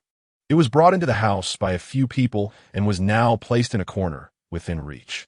After pondering for a while, Lin Feng coughed and said, "We might have poked a hornet's nest this time. The Tartars won't easily let go of such a big loss." The 3 immediately perked up their ears. They all knew the Tartars were not to be trifled with. Having robbed their gold and silver, they knew the aftermath wouldn't be easy. "If we can't hold our ground here, the villagers will also need to be relocated. The Tartars will come very quickly." Lin Feng continued, "Each person gets 5 taels of silver, and the rest will be buried for backup. Tonight, there will be supplies and troops coming." As he spoke, Lin Feng glanced at the 3 men's expressions. "Cui Yijiao, take your men to the village to relocate the villagers. The others should prepare their gear and stand by." After Lin Feng finished speaking, the 3 immediately stood up in agreement and went out to make arrangements. As soon as they left, Bai Jing quietly ran into the room. She stood at the door, her 2 fair hands rubbing the hem of her clothes. Lin Feng smiled and asked, "What's wrong?" Chapter 18. The female guard Bai Jing hesitated and said, "Brother, I want to join the border army." "Ha, that might be a bit difficult. There are no female soldiers in the border army, right?" "I've heard there are female soldiers, and even a female general." Lin Feng looked at her handsome face in surprise. "Is that true?" "Really, I heard my father say so." Bai Jing nodded earnestly. "Oh, your father is." Bai Jing fell silent, her eyes revealing hatred. Seeing he had touched on a personal pain point, Lin Feng quickly changed the subject. "It's fine for a woman to do some handiwork, but it's not very convenient to ride and fight." Bai Jing hurriedly said, "I've liked bows and horses since I was young, and I've practiced with my father for many years. It's not a problem." Lin Feng still frowned. He felt that having a woman mixed in with his troops was not ideal. It didn't matter to him, but how would his soldiers see it? Bai Jing quickly added, "I can dress as a man. No one will notice." Lin Feng nodded and smiled. "All right, you go dress as a man and let me see. You have to pass my test first." "Okay, just wait and see." Bai Jing happily turned and ran out. At that moment, Lin Feng finally had time to bring his bow and arrows in front of him. Having spent a period of time in the camp without anything to do, he had modified the bow into a simple composite bow using soaked cow horn, cow tendons, and other materials. Without catgut or rabbit fur, he used sheep wool instead. After some processing, he twisted it into a fine string and wrapped it around the bowstring, creating a rudimentary silencer. The arrowheads were ground to the angles he wanted, and the shafts were finely processed. Lin Feng estimated that with the composite bow in hand and the modified feathered arrows, he should be within effective range at a distance of 70 to 80 paces. This time, having touched the Tartars' cake, he probably hit their sore spot. Losing a few men wouldn't be a big deal, but losing gold and silver supplies would certainly not be easily forgiven by the Tartars. Although he wouldn't confront the Tartars head-on, guerrilla warfare was a must. Lin Feng took out the map drawn by Cui Yijiao and carefully pointed and tapped on it with his finger. Conducting guerrilla warfare against the Tartar cavalry on the plains was a very dangerous and thrilling task. If not done well, it could lead to total annihilation. Of course, Lin Feng had not neglected his rear. Lin Tong was forced to cooperate with him, and behind him stood the county lieutenant, Mu Ben Tian. Whether these two had a bigger backing was still unknown. However, since he had taken their things, they would not let it go easily. Sigh, being attacked on both sides is tougher than in my past life, Lin Feng lamented. Brother, what is so hard? As she spoke, Bai Jing was already standing at the door. She was dressed in a border army battle jacket, which looked slightly oversized, but it was modified enough to not be out of place. Black felt boots, gray cotton pants. Her hair was tied up with a scarf, and she held a long knife used by the Tartars. Describing her as spirited and valiant couldn't be more fitting. Lin Feng smiled wryly by Jing. Look at your fair face and long neck. Who would believe you're a man? Well, I could tie a cloth around my neck and smear some soot on my face. Lin Feng waved his hand. All right, for now, that's fine. Good. Then I'll take that as a promise from you, brother. Without waiting for Lin Feng to say anything else, Bai Jing turned and slipped out. By evening, Lin Tong sent the steward with 7 or 8 strong servants, each carrying a bag of grain. Behind them was a cart loaded with hay for feeding horses. After the exchange, Lin Feng frowned and asked the steward, "Why are there so few people?" The steward wore a difficult expression. Lord Zhao Zheng. This is all we have for now. He leaned closer to Lin Feng's ear. There were supposed to be a few more, but many were killed by you last night. And the Lin family is short on manpower. All right, remember to send more when you have them. After the steward finished his report, he drove the cart away alone. This was because Lin Feng had kept the driver as well. He saw that the driver was strong and capable and didn't want to waste such a good talent. He instructed Cui Yijiao and the 3 squad leaders to allocate personnel for short-term training. Compared to before, the Ling Douzi Beacon Tower was now strong and well-equipped. There were a total of 19 soldiers, 6 warhorses, and plenty of supplies. Moreover, they were quite wealthy. Lin Feng had never led troops in his past or present life. He preferred to fight solo, but with so many people under him now, he had no idea how to fight this battle. While others were training in the courtyard, Lin Feng held his head in his hands, deep in thought. Guerrilla warfare, after all, was a game played in the mountains. Looking around, there were vast plains, with not a single decent hill in sight. The troops he had were not even cavalry. How could he play guerrilla warfare with the Tartars? His finger slowly moved across the map, finally stopping at Ling Douzi. This ridge could barely be considered a hilly area, although horses could still run. There were a few places where war horses could not pass. Compared to other wilderness areas, the underbrush here was much denser. Hiding a dozen people wouldn't be a problem, and if he streamlined the personnel a bit more, the effect would be even better. He would have to see how many Tartars would come. If there were more than 10, he would flee at the first sight. However, if there were fewer than 10, he could still fight this battle. As his finger traced the curved ridge, he noticed not far away there was a dilapidated village. He remembered that when he ambushed the Tartars that day, it was an uninhabited village, just a bunch of broken walls and ruins. This could also be utilized. Setting a few traps there could lead the Tartars to suffer great losses. Everyone in the camp had a hearty meal. After a good night's sleep, early the next morning, Lin Feng sent everyone out to do moving patrols at least 50 miles away. Once they spotted any Tartars coming in this direction, they were to come back and report without hesitation. Meanwhile, Lin Feng took Bai Jing to scout the terrain at the ridge. He was very familiar with the ridge. This time, the focus was mainly on the dilapidated village at the foot of the ridge. After measuring on site, it was found that the village was more than 2 li away from Lingzi. If they wanted to lure the Dazis over, they should start running early, and they should be able to escape into the village before the Dazis catch up. In these ruins, the Dazis' war horses would be restricted, allowing Lin Feng to engage them in urban warfare. Lin Feng was busy running around, observing and measuring, fully immersed in his work. Tie Zhen quietly followed behind him, providing logistical support. She occasionally handed him a water bottle and used a handkerchief to wipe the dust off Lin Feng. Lin Feng was very focused and serious. With each observation and measurement, he would jot down notes and sketches on the map. He specially drew a map of the village and Lingzi, marking various symbols, which made Tie Zhen dizzy.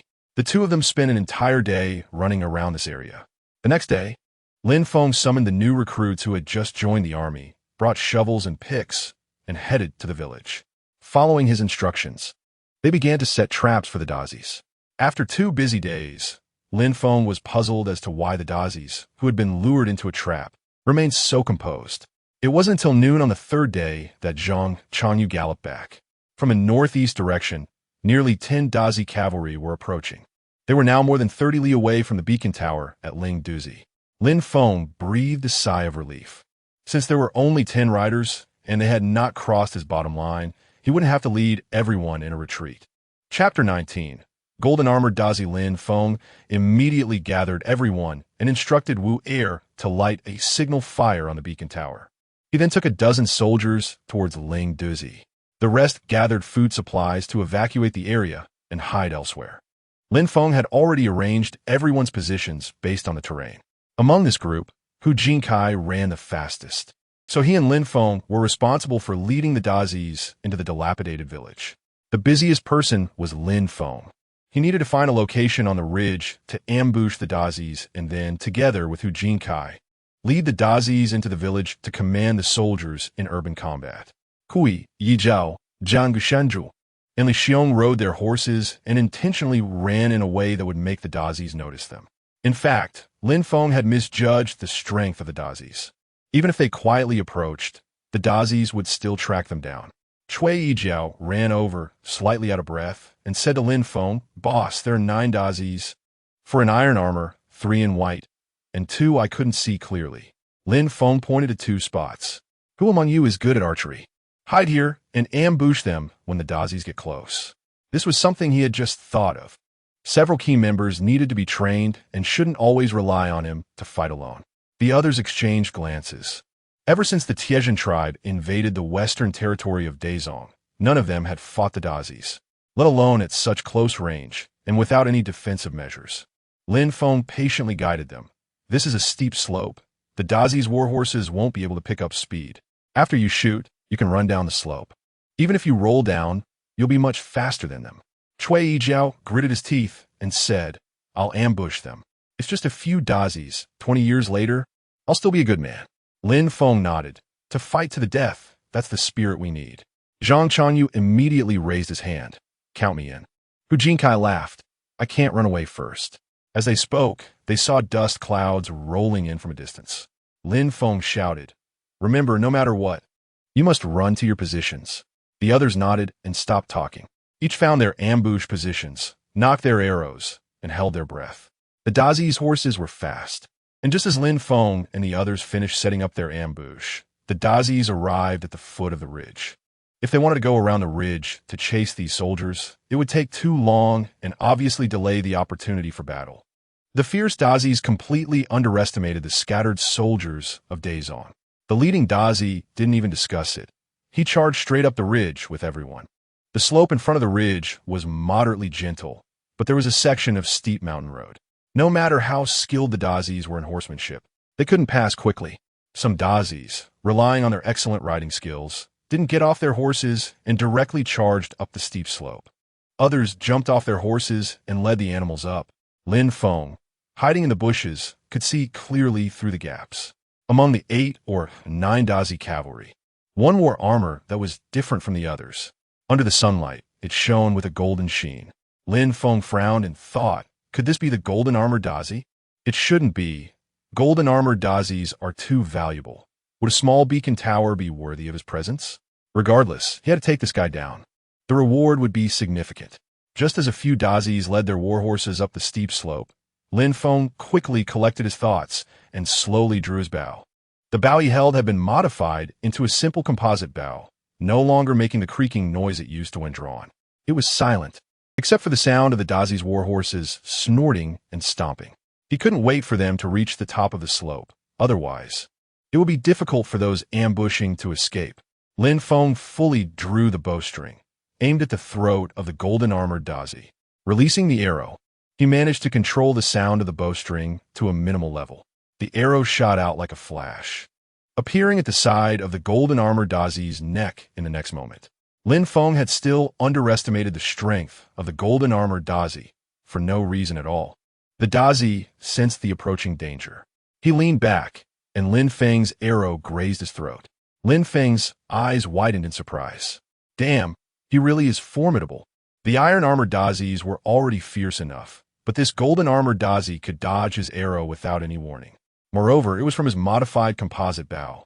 Lin Feng couldn't help but gasp. At this moment, 3 other arrows were also shot. However, 2 arrows missed, and one hit the iron-armored Dazi's armor.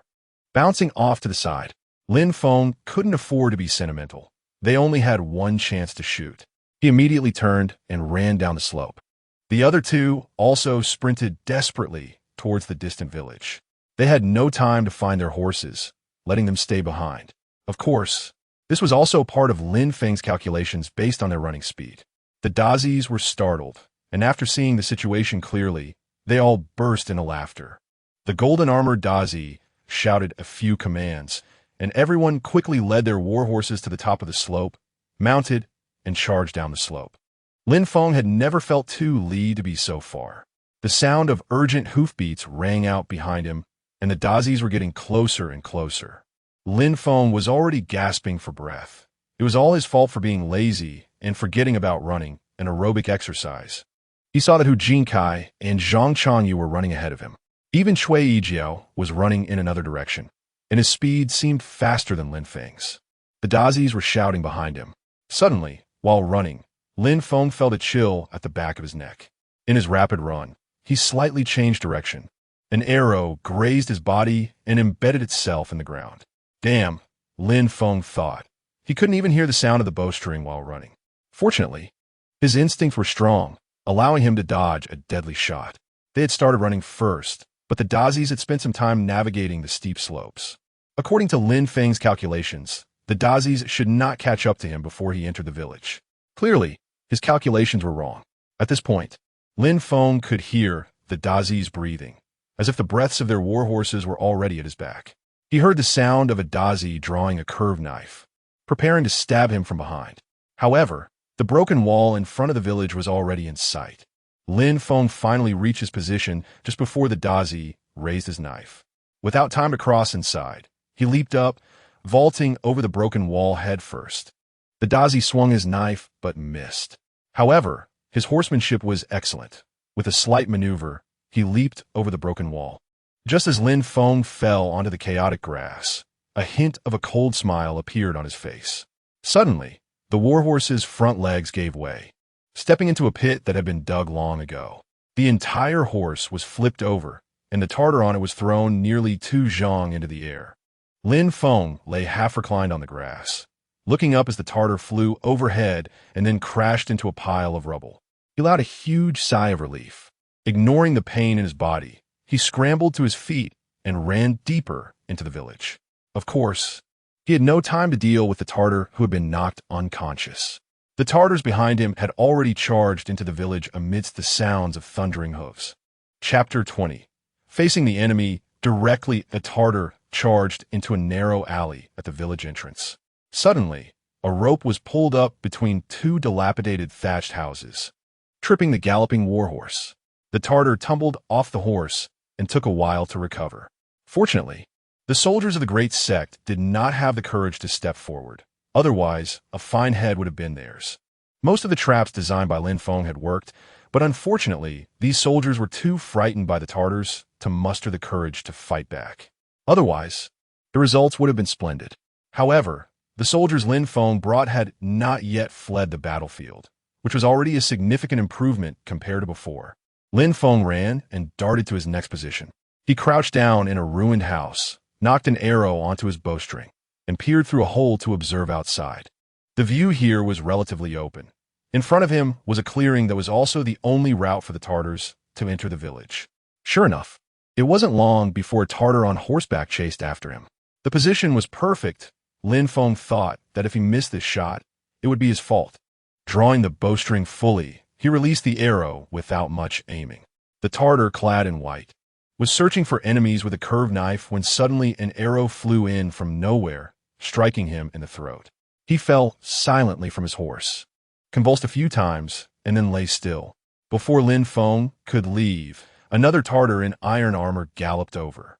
Seeing his fallen comrade on the ground, he immediately became alert and looked around. If the Tartar in iron armor was on guard, it would be difficult for Lin Feng to strike effectively with his bow. Lin Feng steadied his mind, waiting for the moment the Tartar would let his guard down. Just as his arm, drawn back with the bowstring, began to tremble, the moment he had been waiting for arrived. The armored Tartar searched for a while, but found nothing. Just as he sighed in relief and prepared to check on his fallen comrade, an arrow silently pierced his throat before he could fully exhale. Having killed 2 Tartars consecutively, Lin Feng did not linger in place and immediately bent down to run to his next spot.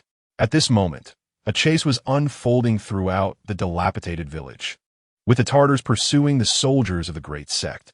Of course, it was the soldiers of the Great Sect running in all directions while the Tartars wielded their knives in pursuit.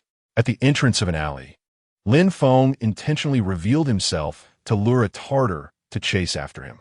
After turning 2 corners, the Tartar was suddenly knocked down from his galloping horse by a branch that fell unexpectedly. Lin Feng, who had been waiting behind a pile of dirt, sprang out. With a flash of his long knife, he severed the Tartar's neck and quickly turned to leave. As time passed, Lin Feng had already shot and killed 5 Tartars. Now, he was searching for the golden armored Tartar.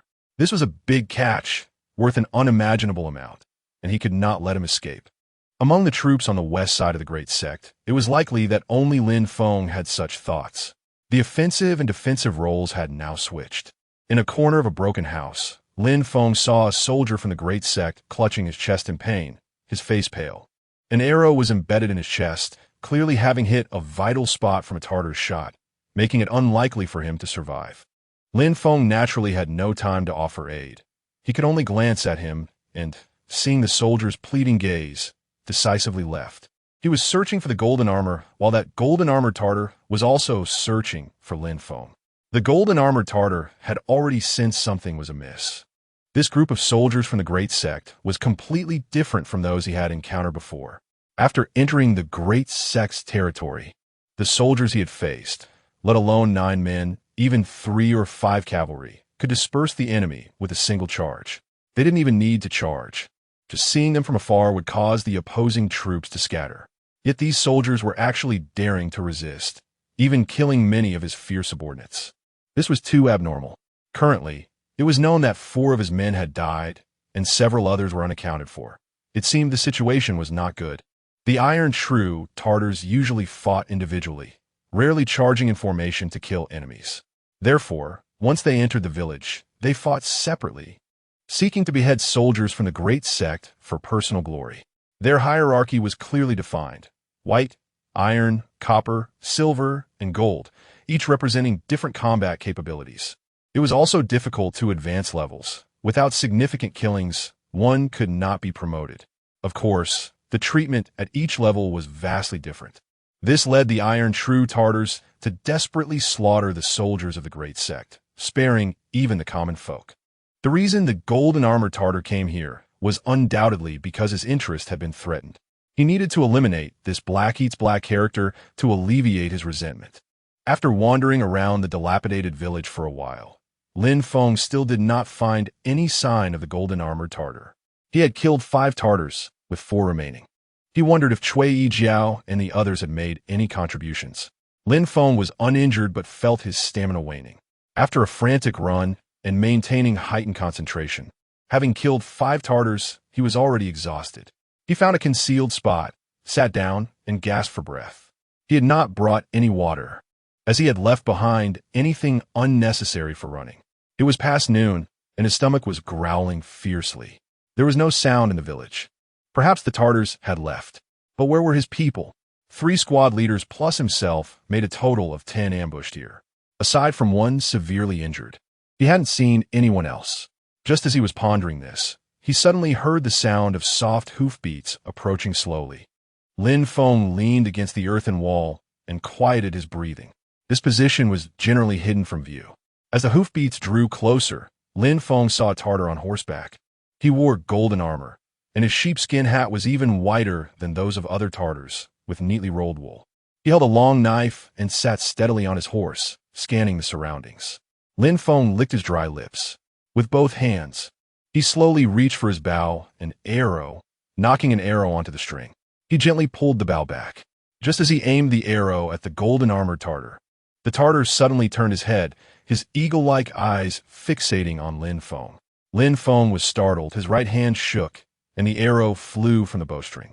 At this distance, the arrow reached the golden-armored Tartar in an instant. Just as Lin Feng felt excited, the golden-armored Tartar stretched out his hand and caught the arrow. The arrowhead was a mere half-inch from his throat. Lin Feng's mouth dropped open, unable to close for a long time. At such a distance, to catch an arrow barehanded, it seemed even he couldn't do that. Of course, in his past life, it should have been no problem. The two stared at each other, and slowly, both sides broke into smiles. They had finally found worthy opponents. The golden-armored Tartar dismounted, holding his long knife, and stepped toward Lin Feng. Lin Feng also discarded his bow and took the long knife from his side, walking toward the golden-armored Tartar. The two faced each other across a half-broken wall, quietly at a standstill. Chapter 21.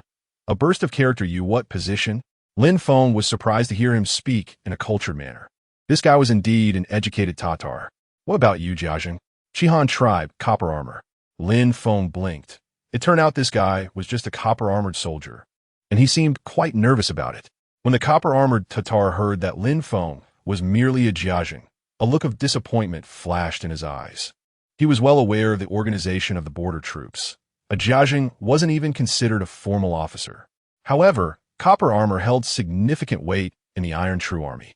Generally, anyone who met the physical and archery standards could enlist as a whiteskin. Only after a whiteskin had killed over 100 enemies would they be recognized and promoted to iron armor. To be promoted to copper armor, one needed to kill over 1,000 enemies. It sounded easy, but in reality, it was an incredibly difficult goal to achieve. Of course, the silver and gold armor above copper armor were no longer measured by the number of kills. Higher ranks required background support. The two stopped talking, almost simultaneously raising their weapons and clashing fiercely. Lin Feng was once again shaken. The impact from their iron blades had made him experience the strength of the copper-armored Tatar. He was almost toppled by a tremendous force. Straining to keep his stomach and chest from churning, he put all his effort into stabilizing his retreat. The copper-armored Tatar was equally surprised. With his strength, he thought just one strike could cleave both the person and the weapon in half. Unexpectedly, this Zhao Zheng only retreated 2 steps. The copper armor surged forward, disregarding the broken wall in front of him, and charged through, his long knife howling as it swung towards Lin Feng. Lin Feng, no longer willing to match strength, dodged the long knife and unleashed his chopping wind blade technique. Amidst the debris of broken walls and stones, the two fought for their lives. A quarter of an hour later, the copper-armored Tatar was like an inexhaustible perpetual motion machine, still brimming with strength. Lin Feng, originally on the verge of exhaustion, was now even more out of breath. He had already taken some hits, blood staining his old jacket. The iron knife in his hand was also covered with various nicks and cuts. In the next moment, their long knives clashed again, both snapping in half and flying away. Discarding the broken knife, the two began to exchange blows with their fists and feet. The copper-armored Tatar did not expect that a border army Zhao Zheng would be so difficult to deal with. Although he was strong, this Zhao Zheng was far too agile and resilient. Every time he landed a hit, he felt pain. The copper armor was like a machine, always full of energy, with immense strength and a heavy build. Despite Lin Feng landing multiple strikes on the Tatar's vital points, the effects were not very good. Gradually, he was forced into a corner by the copper-armored Tatar. One moment of inattention, and he stumbled, falling back onto the rubble. The copper-armored Tatar naturally would not let this good opportunity slip away. He immediately lunged forward, pinning Lin Feng down with his stout body. Lin Feng lost his advantage and found himself in a pure contest of strength, where he was no match. The copper-armored Tatar grabbed Lin Feng by the neck, tightening his grip. Lin Feng's eyes nearly bulged out of their sockets. His breathing was constricted, and his brain began to spin. His hands weakly clawed at the air. It's over. I just arrived here, and now I'm about to be sent back? I never expected a copper-armored Tatar to be this formidable. The defeat of the border army is truly not unjust. Just as Lin Feng was about to lose consciousness, his right hand suddenly touched the quiver he had thrown in the corner. The quiver still had 3 or 2 arrows left. Summoning his remaining strength, Lin Feng grasped an arrow and thrust it towards the copper-armored Tatar's neck with all his might. Perhaps fate would not allow him to die again. Or maybe it was just his luck. Regardless, the arrow he had sharpened became deeply embedded in the copper-armored Tatar's neck. In the depths of despair, Lin Feng suddenly felt a breath of fresh air entering his nostrils. The sweet scent made his lungs feel immensely relieved. The copper-armored Tatar's huge hands slowly loosened. After gasping for a while, Lin Feng finally pushed the Tatar's corpse off him. Blood sprayed all over his head and face. Barely managing to sit up, he felt weak all over, with not a shred of strength left. After nearly 15 minutes of heavy breathing, Lin Feng finally managed to gather up the arrows beside him. He feared more Tatars would come. He then used his knife to cut open his inner clothing and tightly bandage 2 of his more severe wounds. Otherwise, he would bleed to death. After resting for another quarter of an hour, the surroundings remained silent, as if Lin Feng were the only person left in this dilapidated village. With heavy steps, Lin Feng walked out from the corner and into the alley. I swear, I will never compete in strength with Tatars again. Muttering to himself, he knocked an arrow on the bow, holding the bow and string defensively as he slowly stepped outside. Just as he reached the alley entrance, he suddenly spotted a head peeking out. Lin Feng immediately drew his bow.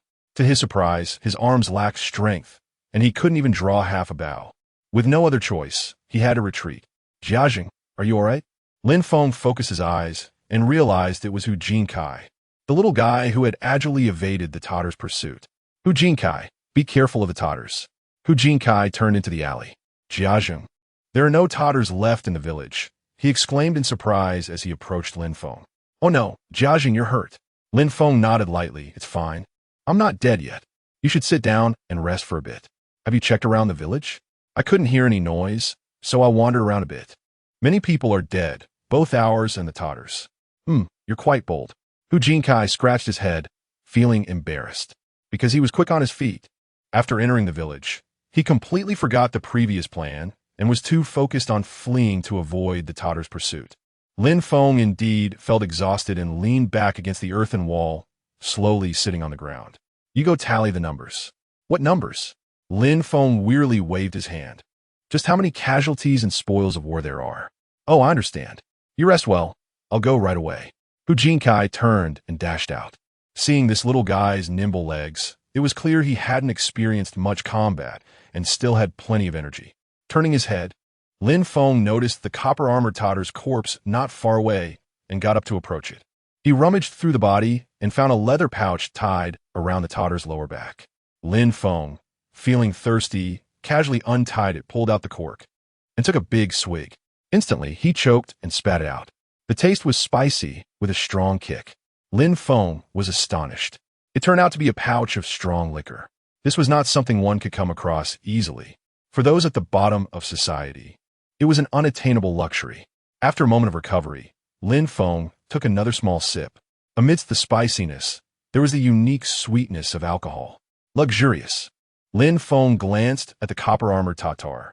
Besides the sheepskin clothing and copper armor, he also had a short knife at his waist. Lin Feng took it in hand and drew the short knife from its sheath. The short knife let out a light hum, accompanied by a sharp chill. Good knife. Chapter 22. Unprecedented, oh heavens, copper armor. After a moment of exclamation, he suddenly remembered something and reached out to touch Lin Feng's body. Lin Feng dodged back. looking at him warily. What are you doing? My lord, I lost my composure. I just wanted to check your injuries. It's fine. Didn't I say I won't die? No. Hu Jinkai scratched his head, looking like he had bugs crawling on him. My lord, you look fine. But that was a copper armor. While he was lamenting, he suddenly caught sight of 2 broken swords lying aside and hurriedly went over to pick them up, feeling them up and down. Heavens, this is unbelievable. Lin Feng frowned and asked, what about the data I asked you to compile? After a long pause, Hu Jinkai came back to his senses. Oh, my lord, we lost 4 men, 2 seriously injured, and 3 are missing. What about the Totters?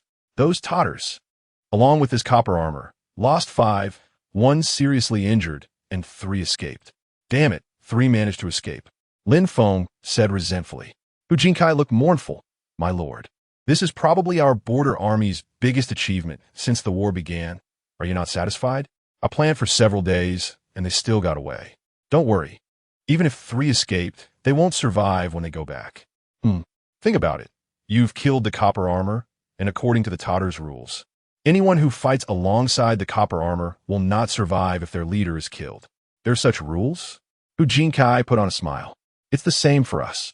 If you die in battle, my lord, even if we don't die, we will have to wander the world. Lin Feng waved his hand, all right? Gather the men immediately and clean up the battlefield. Hu Jinkai took his orders and left. By the time Lin Feng returned to the beacon tower at Ling Douzi with the men, it was already dark. Lin Feng relied on the strong liquor in his hand to keep from collapsing on the way. When he woke from his slumber, he found that it was already bright outside. He was lying on a sheepskin mattress, with Bai Jing curled up at his feet, sleeping soundly. As he moved slightly, he felt pain all over his body. After yesterday's battle with the copper armor Totters, he must have exhausted all his strength, even overdrawing quite a bit, especially his head, which felt like it was splitting.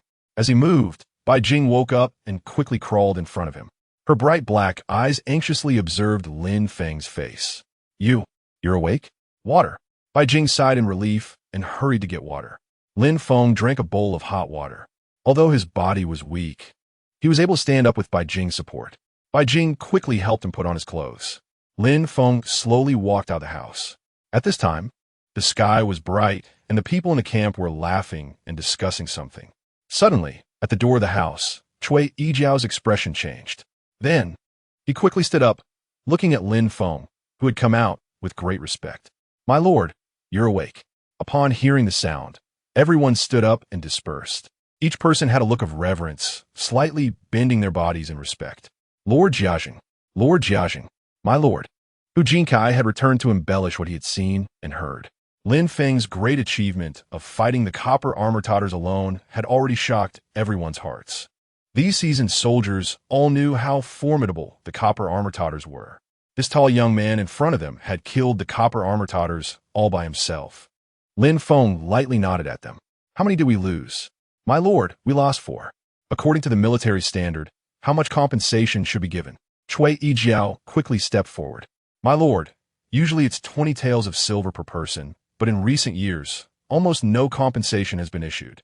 Lin Feng turned to Bai Jing, who was supporting his arm. Make a note of their names. Give each of them 40 taels of silver, and for those with families, give it to their families. For those without, we will give them a proper burial. As soon as these words came out, there was a chorus of gasps. Everyone knew what 40 taels of silver meant. Their lord had doubled the military standard, and everyone knew that when their lord spoke, it would certainly be paid in cash. Especially Hu Jinkai and Zhang Changyu, these later recruits, had never seen Lin Feng's miraculous nature.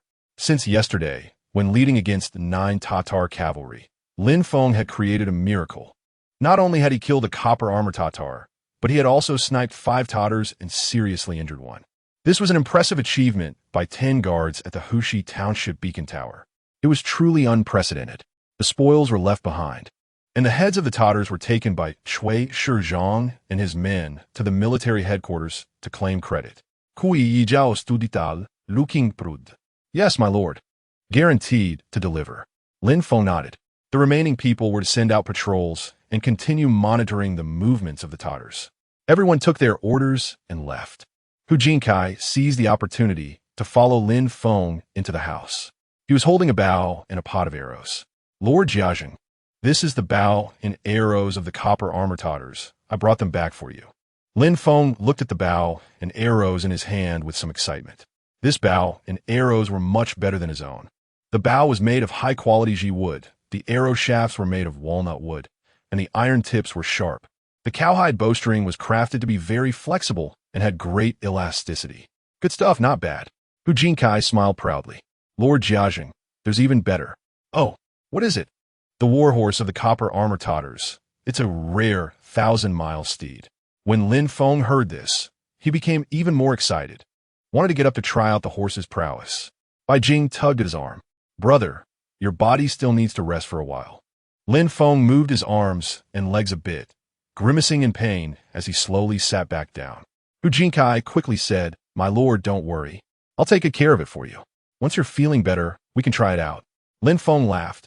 Kid, not bad. Here's your reward. Bai Jing rolled her eyes and tossed 2 taels of silver to Hu Jinkai. She watched him happily run out. General Cui Yong, the commander of the Western Border Army, looked in amazement at the copper armor and the copper badge placed on his desk. He also glanced at the row of Tatar heads arranged on the ground. Since the war with the Tatars began, the border army had never recorded a victory against the copper armor. He examined them for a while, then squinted at the general standing in front of the desk. Are you sure this was done by Song Qi? Chapter 23. Mixed reviews. Standing in front of General Cui Yong's desk was the Lieutenant Song Yi. Reporting to the general, these are the spoils sent from Huxipu Township. Verified by the Border Army Inspection Team. Indeed done by Centurion Song Qi. Cui Yong had heard of Song Qi. It was he who had continuously killed several iron armor totters and was promoted from Zhao Zheng to Centurion. How long has it been? And he has already killed a copper armor Tatar? How could a copper armor go to that desolate place of Huxi? Cui Yong still had some doubts. After all, a copper armor Tatar was a significant figure. They were not like the 1,000-man captains in the Western Border Army, who, although high in rank, did not demonstrate their abilities through martial prowess. However, the copper armor Tatars were different. Their abilities were primarily based on their individual strength. A copper armor Tatar could, without exaggeration, charge through thousands of troops by themselves. Song Yi frowned. General, I heard it's because they lost a lot of supplies in Huxi. Cui Yong waved his hand. He didn't want to investigate further. Regardless of the truth, the heads and armor of the copper armor were right in front of him. Song Qi must be heavily rewarded. The morale of the border army was low, and they needed such a banner to boost their spirits. How should he be rewarded? Song Yi became excited. Being Song Qi's uncle and a trusted aide of General Cui Yong, he knew the importance of this. Just reward him according to the standard. Song Yi bowed in agreement and then exited the central military tent. Song Qi was very happy to receive the news. As a centurion, he had his own small tent in the military camp. At this moment, Song Qi was pacing inside the tent, pondering how to allocate the rewards that had just been distributed. Lin Feng was truly my lucky star, exceptionally capable, and had achieved remarkable feats repeatedly. How can I ensure he stays silent this time? Song Qi mumbled to himself. He had received a commendation from Hu Shixiang, and when reporting it, he had taken credit for Lin Feng's achievement of slaying the copper-armored Tatar, ensuring that the major rewards would definitely go to him. Relying on his uncle's support, he was not afraid of any issues arising. He would not go near Ling Douzi again, as it was far too dangerous with the copper-armored Tatars showing up there. This time, he would send a few subordinates over to deliver more silver to Lin Feng. He might be promoted to a deputy general this time, capable of commanding 500 troops. However, as a deputy general, he had no power to place Lin Feng in the position of a 100-man leader. The 100-man leader was already a proper cadre, and that had to be decided by the senior officers of the border army. While Song Qi was happily contemplating the generous rewards, he suddenly heard the sound of hoofbeats outside the tent. Immediately, a voice shouted, "Song Qi, come out." Song Qi frowned. There were very few people in the border army who dared to address him so directly. They all respected his uncle, Song Yi. Song Qi got up and stepped out of the tent, discovering a young general in silver armor riding a white horse, holding a long spear. The young commander was coldly staring at him. Song Qi looked at the general on the white horse in surprise.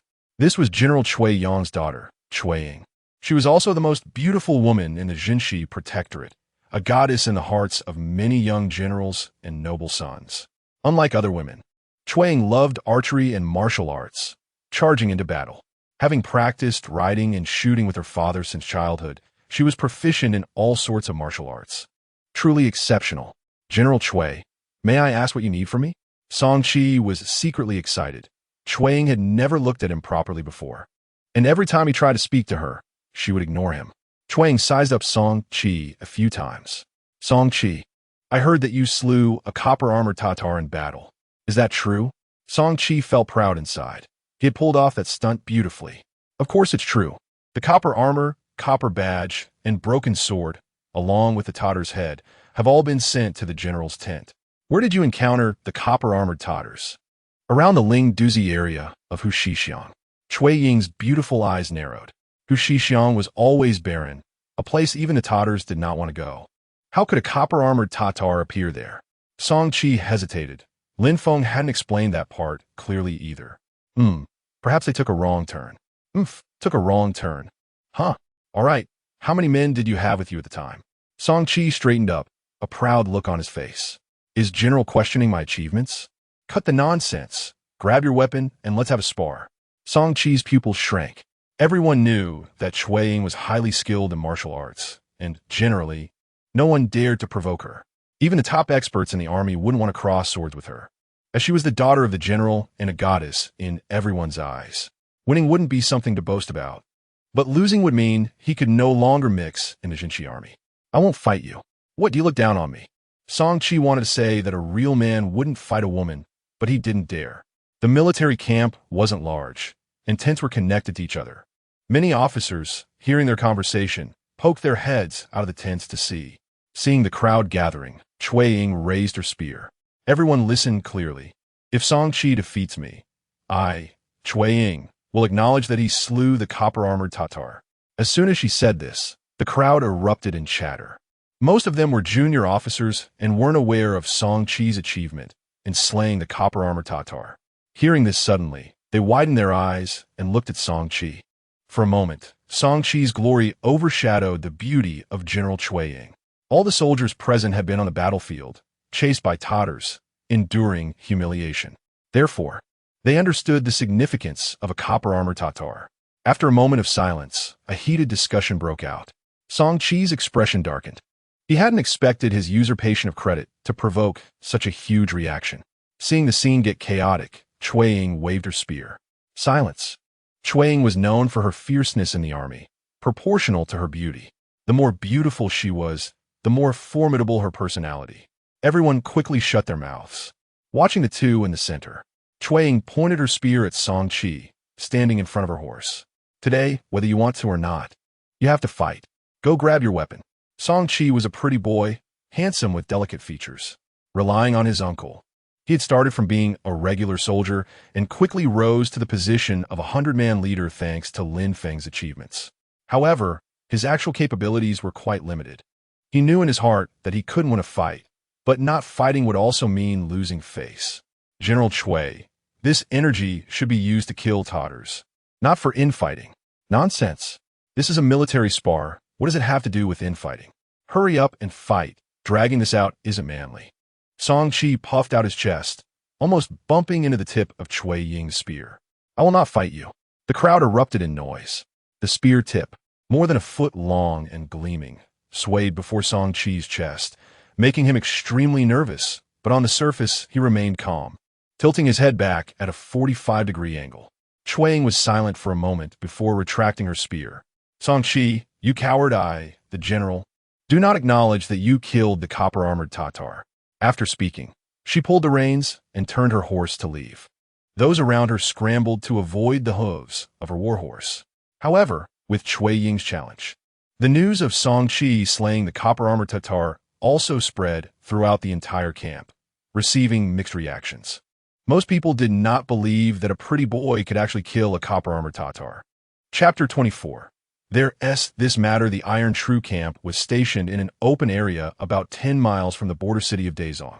Their camp was quite rudimentary, with only some deerwood and other materials encircling the perimeter. Clearly, they did not believe that the Daezong army would come to attack. In the center of the camp, There was a giant Mongolian yurt, surrounded by a dozen torches that illuminated the entire interior. A robust man with a full beard was leaning back in a large chair padded with tiger skin. In front of him stood 2 rows of strong men dressed in various armors. This man was Wanyan Qingtian, the leader of 40,000 iron true cavalry and the invader of Dezong. His dark eyes were fixed on the several commanders standing before him. Can anyone tell me where Wuli Tu has gone? The crowd remained silent. Does no one know? A copper-armored warrior has been missing for days, and none of you know? His tone grew stern. A tall man in silver armor lowered his head and spoke softly. My lord, according to reports from the subordinates, Wuli Tu took people to the Huxi area, and then? He hasn't returned yet. What was he doing? It is said that he was ambushed and lost supplies. Wanyan Qingtian sneered. A bunch of useless fools. Wuli Tu's head has already been placed on Chui Yong's table. The people inside the yurt looked up in surprise at Wanyan Qingtian. According to intelligence reports, Wuli Tu was killed by a 100-man leader named Song Qi. I don't care what methods you use. Within 10 days, I want to see the head of that Song Qi. Wanyan Qingtian glared at everyone. This is the disgrace of the Iron True Knights. The tall man in silver armor, named Wendy Han, was the second in command of the army, next to Wanyan Qingtian. Hearing his leader's orders, he immediately turned to a robust man and shouted, Shu Xiong, you are responsible for this matter. If you don't bring back Song Qi's head, don't bother returning. Shu Xiong, clad in copper armor, stepped forward. An eagle cannot allow a rabbit to act recklessly. Within 7 days, I will bring back Song Qi's head. After speaking, he turned and strode out of the yurt. In recent days, Lin Feng had been working on making crossbow. With the help of his memories from his previous life, he began to gather materials and concoct new weapons. Since the Tatars had exceptionally strong physical qualities, Lin Feng felt that his own body was lacking after facing them head-on in their bronze armor. In a short time, it was impossible for his physical strength to catch up to theirs, so he decided to play the technical game. The hand crossbow was a smaller version of the bow and arrow, easy to carry, quick to shoot, and highly concealable. It was a powerful weapon in urban combat, and would become the Tatar's nightmare. He dismantled the captured Tatar bows and arrows to extract their materials, carefully processing them into a delicate hand crossbow. After more than 3 days, he finally succeeded in making it. This little gadget could be hung at the waist or strapped to the arm. Within 10 steps, Lin Feng could pin a fly to the wall. He admired his creation with a smile on his lips. If he encountered the bronze-armored Tatars again, he wouldn't have to exert much effort. A gentle pull of the trigger would send them to their doom in the northwest. Bai Jing had been by Lin Feng's side, attending to his daily needs. Lin Feng gradually developed feelings for this beautiful and intelligent woman, sharing almost everything with her. At that moment, she was looking at the hand crossbow in amazement, her big eyes shining with admiration. This tall young man before her brought her so much surprise. The word magical could not be more fitting. Bai Jing had seen the world and was proud inside.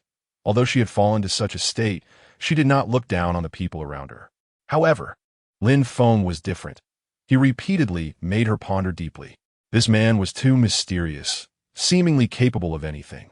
Yet, he maintained enough respect for her, a fallen and weak woman. Just as the two were immersed in a quiet and somewhat ambiguous atmosphere, they suddenly heard a cough from outside the door. Cough, cough, boss. Are you there? Lin Feng recognized it was Wang Qian. Ever since this guy had been shot in the lung by the Tatars, although Lin Feng had saved his life, he was left with a lingering cough. Wang Qian pushed the door open and, seeing Bai Jing there, his slightly flushed face showed a hint of embarrassment. Boss, someone is looking for you. Who is it? Wang Qian hesitated. Just say it. No need to be so coy. Lin Feng was impatient. It's someone from the village. Surname Lin. Seems to be called Min or something. Upon hearing this, Bai Jing's face turned pale, and her previously rosy complexion instantly dulled. She stood up and headed outside, but was pulled back by Lin Feng. After spending so much time together, even though Bai Jing never spoke of her background, Lin Feng could sense something from her actions. He gestured for her to stay inside, while he went out with Wang Qian to see who was at the camp. Outside the trench stood 3 people, an old man, an old woman, and a man in his 30s. The man was pulling a wooden raft on which sat a frail man, who was staring gloomily at the camp. The old man coughed when he saw Lin Feng stick his head out. Is Lin Jiajing here? Lin Feng vaguely remembered this old man. He should be the elder of Ling Douzi Village. What do you want? Lin Feng did not give the old man a good look. Lin Jiajing. This is Lin Zhaomin from our village. His wife, Lin Baisher, has been missing for many days. We heard she is at the beacon camp. So he asked me to bring him here to look for her. The old man's wrinkled face showed dissatisfaction. How could there be women staying in the military camp? You should look elsewhere. The decisive rejection left the old man momentarily speechless. As the elder of Ling Douzi Village, he was always respected by the villagers. He didn't expect a young man to be so disrespectful. Lin Jiajing, someone saw my wife here in the camp. You should let me in to identify her. Lin Zhaomin's legs were crippled, and his body was sick, yet his eyes were fierce. Seeing the old man was ineffective, he said darkly, I say she is here. She must be here. You can't just refuse me entry. Lin Zhaomin, even if you were a bandit in your early years, there are lives on your hands. And the villagers gave you face. Lin Feng's gaze turned cold. Bullshit. Your father was also a cripple. Was he a bandit too? Lin Feng's eyes hardened. The old man also angrily said, Lin Feng, you think just because you have a bit of authority, you can forget your ancestors? Let me tell you, even if you become a general, you must first pay respects to your ancestors. The old woman also pointed at Lin Feng. Lin Feng, you can't expect me to find you a wife. The engagement you had was because the girl thought you were foolish and wanted to break it off. But it was me who had to talk them into keeping it. Now you don't recognize me? Lin Feng was momentarily stunned. What? Does this matter? Chapter 25. You're being a bit impudent. While he was in shock, the man pulling the rope spoke up. Lin Jiajing, regardless of where my sister-in-law is now, since my brother has found this place, you must give us an explanation. Who are you? I am Lin Zhaomin's distant cousin, Lin Zhaohui. Oh, what kind of explanation do you want? Lin Zhaohui glared fiercely at Lin Feng. Do you dare say my sister-in-law is not in this military camp? She is indeed not here, Lin Feng replied calmly. All right, you have two choices. Either let us enter the camp to check, or Lin Jiajing must give my brother an explanation. Heh, you're being a bit impudent. Just ask if you dare. Lin Feng fell silent. Faced with these villagers from Ling Douzi, he couldn't bear to act against them. Just as he hesitated, Bai Jing tugged at his pant leg from behind the partition. Lin Feng looked down and saw Bai Jing pointing at herself, then at the camp gate, implying that she wanted to handle the matter herself. Lin Feng saw the determination in her bright eyes. He gently waved his hand. All right, I, Lin Feng, can give you an explanation. Go home and wait. Within 3 days, there will be a response. Lin Zhaohui gave a thumbs up. A real man. Then we will wait 3 days at home. After speaking, he smirked and turned to pull the wooden raft away. The old man and woman shook their heads and clicked their tongues as they turned to leave. Seeing them fade into the distance, Lin Feng licked his lips. Do you know this Lin Zhaohui? Bai Jing shook her head. I have never heard of him. He has the aura of a bandit. He is probably from Lin Zhaomin's group of bandits back in the day. Brother, why not let me go back and let him handle it? What can a cripple do to me? Lin Feng waved his hand, asking her to return to the room with him. I have an idea. I wonder if you dare to act according to the plan? As long as it's your idea, I won't hesitate. Bai Jing's face was resolute. Lin Feng casually took out the short knife of the bronze-armored Tatar from his waist and handed it to Bai Jing. This knife is sharp. Don't hurt yourself. Bai Jing smiled. I've practiced archery and horseback riding with my father since I was young, so I rarely get hurt. Lin Feng pondered for a moment. Lin Zhaohui dared to say that. He must have some preparation. Just right for me to test my accuracy at night. Bai Jing looked puzzled. Shooting arrows at night? Lin Feng chuckled. I believe my hearing is quite remarkable. It will surely give me a surprise. After speaking, he waved his hand. There's no time to waste. I don't want to make them wait 3 days. Let's carry out the plan tonight. By evening, Cui Jiao and the others returned to the camp one after another. Lin Feng beckoned for him and Li Xiong to come into the room. Hu Jin and Zhang Changyu also squeezed in. Boss, you can't be biased. I'm also your confidant. Anyone who dares to have ulterior motives will face divine retribution. Lin Feng smiled wryly and waved his hand for everyone to sit down. Bai Jing has already drawn the location and surrounding environment of Lin Zhaomin's house. Lin Feng used her map to explain his plan to several people. Kui Zhao listened, looking disdainful. Boss, is it really necessary to go through all this trouble? They're just a bunch of bandits. Let me trample their den and bring their heads to you." Lin Feng waved his hand. "There's more to it than that." The crowd quieted down. This anti-bandit plan would be a solo operation, training everyone's night combat abilities. After a pause, he added, "The Tartars have fast horses and accurate bows. We've suffered great losses on this plain. However, they're not good at siege warfare or night combat." Hu Jinkai spoke up quickly. "Then let's specifically choose to fight the Tartars at night and make them regret it. We've experienced urban warfare once, and everyone has seen the results. This time let's see how night combat goes." "Good idea. Following the boss is refreshing. The Tartars will be in trouble this time."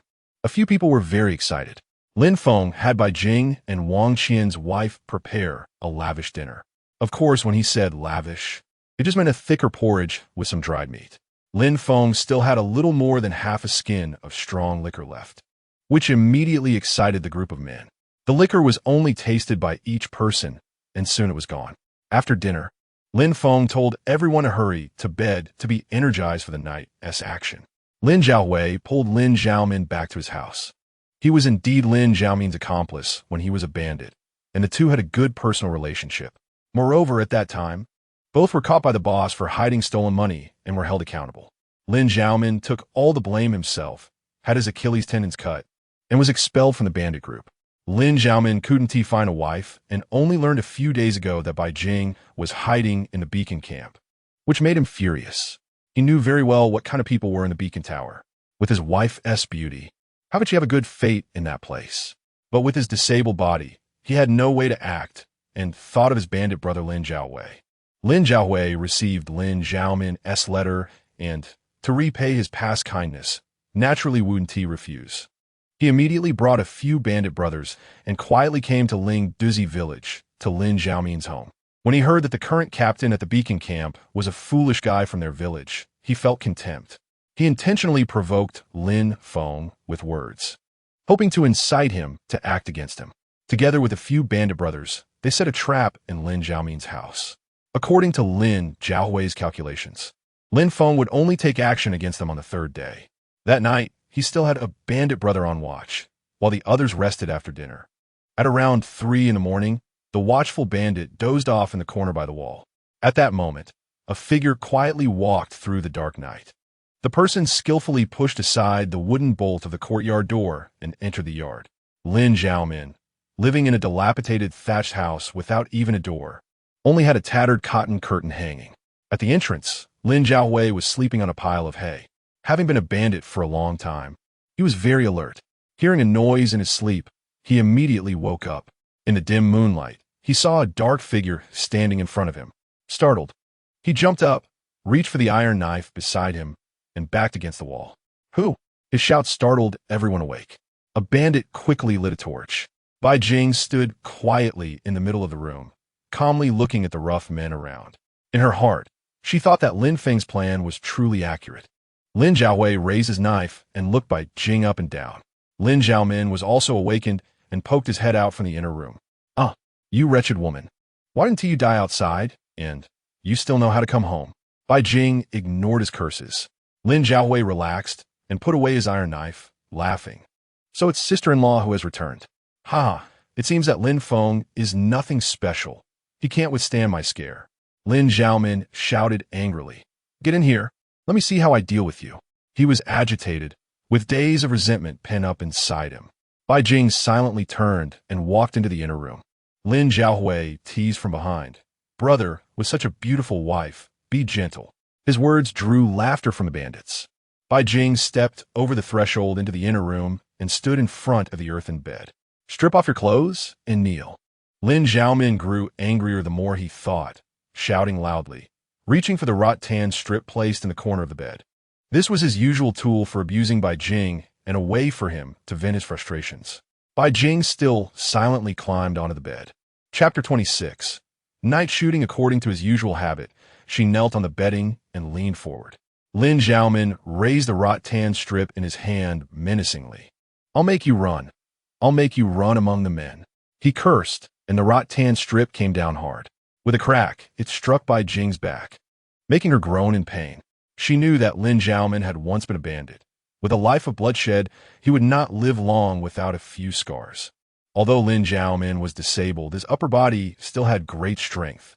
Bai Jing had resisted before, but the difference in strength between men and women was too great, and she was beaten even worse. After Lin Zhaomin became disabled, he often used various methods to torment Bai Jing to vent his desires. Bai Jing could no longer bear it, and had only stayed back during a recruitment for laborers at the beacon tower at the cost of her life. "I told you to strip off your clothes. Can't you hear me?" With his curse, another rattan strip struck Bai Jing. Lin Zhaohui and several bandits crowded at the door, grinning as they listened to the commotion inside. Bai Jing slowly straightened up, her hands gradually reaching to unbutton her clothes. Lin Zhaomin swung the rattan strip toward the door. "Get lost."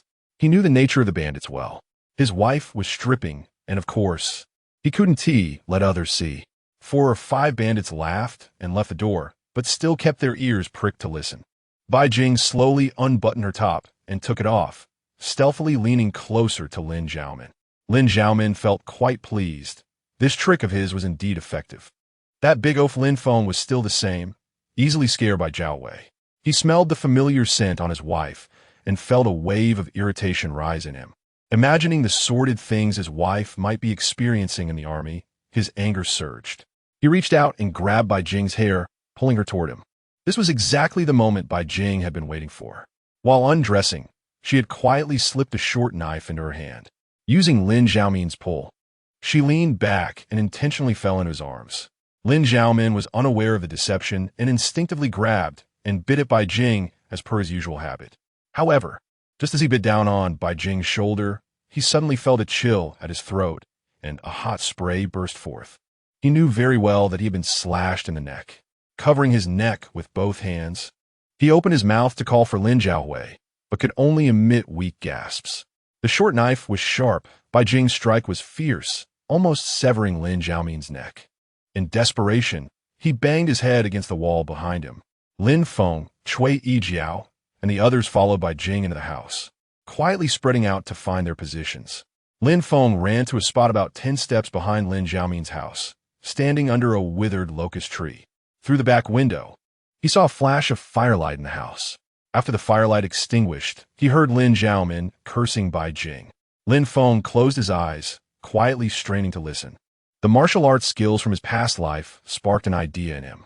He was a soul that had traveled through time, now merged with the spirit within his body. His senses were naturally much more sensitive than those of others. This was an advantage he had discovered in several battles.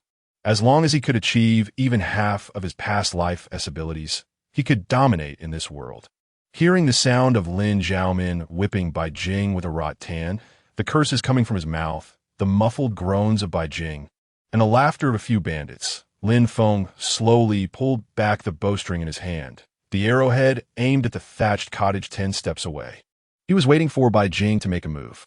Sure enough, when Lin Zhaomin harshly ordered Bai Jing to take off her clothes, in an instant, the sound of a blade cutting through flesh was heard. Then came Lin Zhaomin's muffled groans. Bai Jing remained calm, looking at Lin Zhaomin's lifeless eyes, glaring at her, as she slowly picked up her clothes to put them on. The sudden silence made Lin Zhaohui suspicious. He knew Lin Zhaomin was incapacitated, so this sudden quietness was not a good sign. After waiting for a moment, there was still no sound from inside the house. Lin Zhaohui hesitated and walked into the room. By the moonlight, he saw Bai Jing's pale face splattered with blood. His brother Lin Zhaomin had already collapsed on the edge of the bed. After a moment's hesitation, Lin Zhaohui raised the iron knife in his hand, gritted his teeth. "Woman, having killed my brother, you shall not live." Bai Jing positioned the short knife across her arm, ready to meet his attack. Unexpectedly, just as Lin Zhaohui raised the iron knife, he heard a thud behind him. A feathered arrow had pierced through the earthen wall behind him, hitting him squarely in the back. Lin Feng knew that the thatched cottages in the village were built with packed earth, and as the years went by, the soil had become loose. He kept his eyes closed, relying solely on his hearing, and released the taut bowstring. After shooting the first arrow, he quickly knocked another and shot out of the back window. A bandit standing near the back window had his neck pierced by the feathered arrow. His body swayed and crashed into his companion.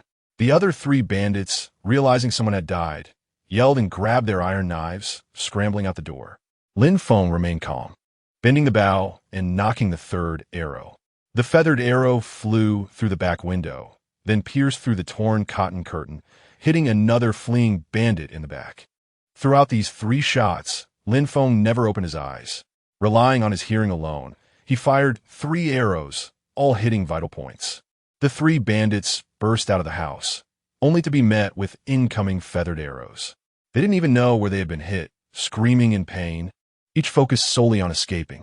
Bai Jing felt for Lin Xiaomin's pulse. He was indeed dead. She let out a gentle sigh, feeling a wave of relief. After putting on her clothes and taking the short knife, she stepped down from the bed and checked Lin Jiaohui, who had collapsed under the bed. His body was already stiff. She walked outside and saw another person lying on the ground of the outer room, completely still. Clearly, he was already dead. As she moved further outside and lifted the door curtain, she found another man lying on the ground, with a feathered arrow stuck in his back. The corner of Bai Jing's mouth curled up. So many people had died, and instead of feeling scared, she felt a slight thrill. She found another dead body at her own courtyard gate. Bai Jing wandered around, searching for the last bandit. She had already counted when she entered the house. There were 5 bandits, plus Lin Xiaomin, making a total of 6 people. Now 5 were dead, but where was the last one? Lin Feng let out a whistle. Li Xiong lit the torch in his hand, and Hu Jinkai rushed into the house, igniting the bandits' torches. Cui Yijiao and Zhang Changyu entered the courtyard with their bows and arrows. The 4 of them each had their own shooting, but in the darkness of night. They had no idea if they had hit their targets. The 2 raised their torches and checked the dead bodies one by one. Cui Yijiao and Zhang Changyu pulled the feathered arrows from the corpses. Lin Feng sat under a tree, waiting for their report. The 5 of them eventually found the last bandit outside the eastern wall of the courtyard. That bandit had been shot in the temple by an arrow and was dead beyond recovery. The group collected the feathered arrows and reported the number of arrows they had shot. When they gathered their bows and arrows under the torchlight to inspect, they were momentarily stunned. Cui Jiao had shot 2 arrows, one missing and the other hitting a bandit's leg.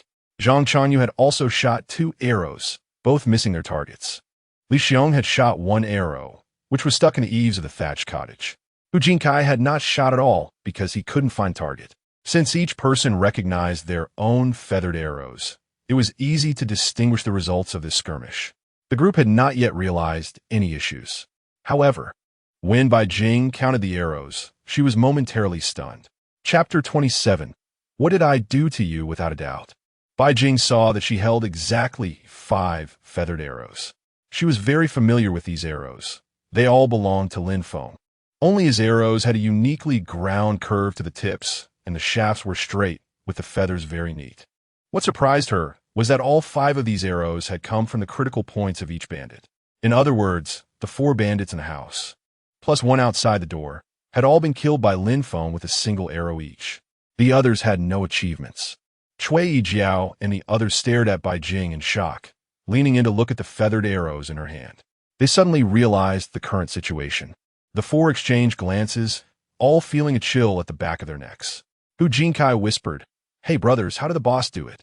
Cui Yijiao frowned and said, "Who the hell knows? It's incredible." Zhang Changyu scratched his head. In this pitch dark, did the boss's arrows grow eyes? Impossible. Even if they did, they wouldn't be able to see. Li Xiong stared blankly at the 5 neatly arranged feathered arrows. Just as everyone was in a daze, Lin Feng walked in from the courtyard. "Quick, clean up the battlefield. It's time to retreat." The group immediately snapped to attention. Right. Hurry up and go." "Okay, let's go." "Boss, what about the bodies?" They were all talking in a chaotic rush, not even this frantic when shooting arrows at people. All 6 bodies were dragged back to the camp, ready to be presented for credit to the military the next morning. Lin Xiaomin's home was also cleaned up, as if nothing had ever happened. Bai Jing was very familiar with her home's environment and cleaned up quickly.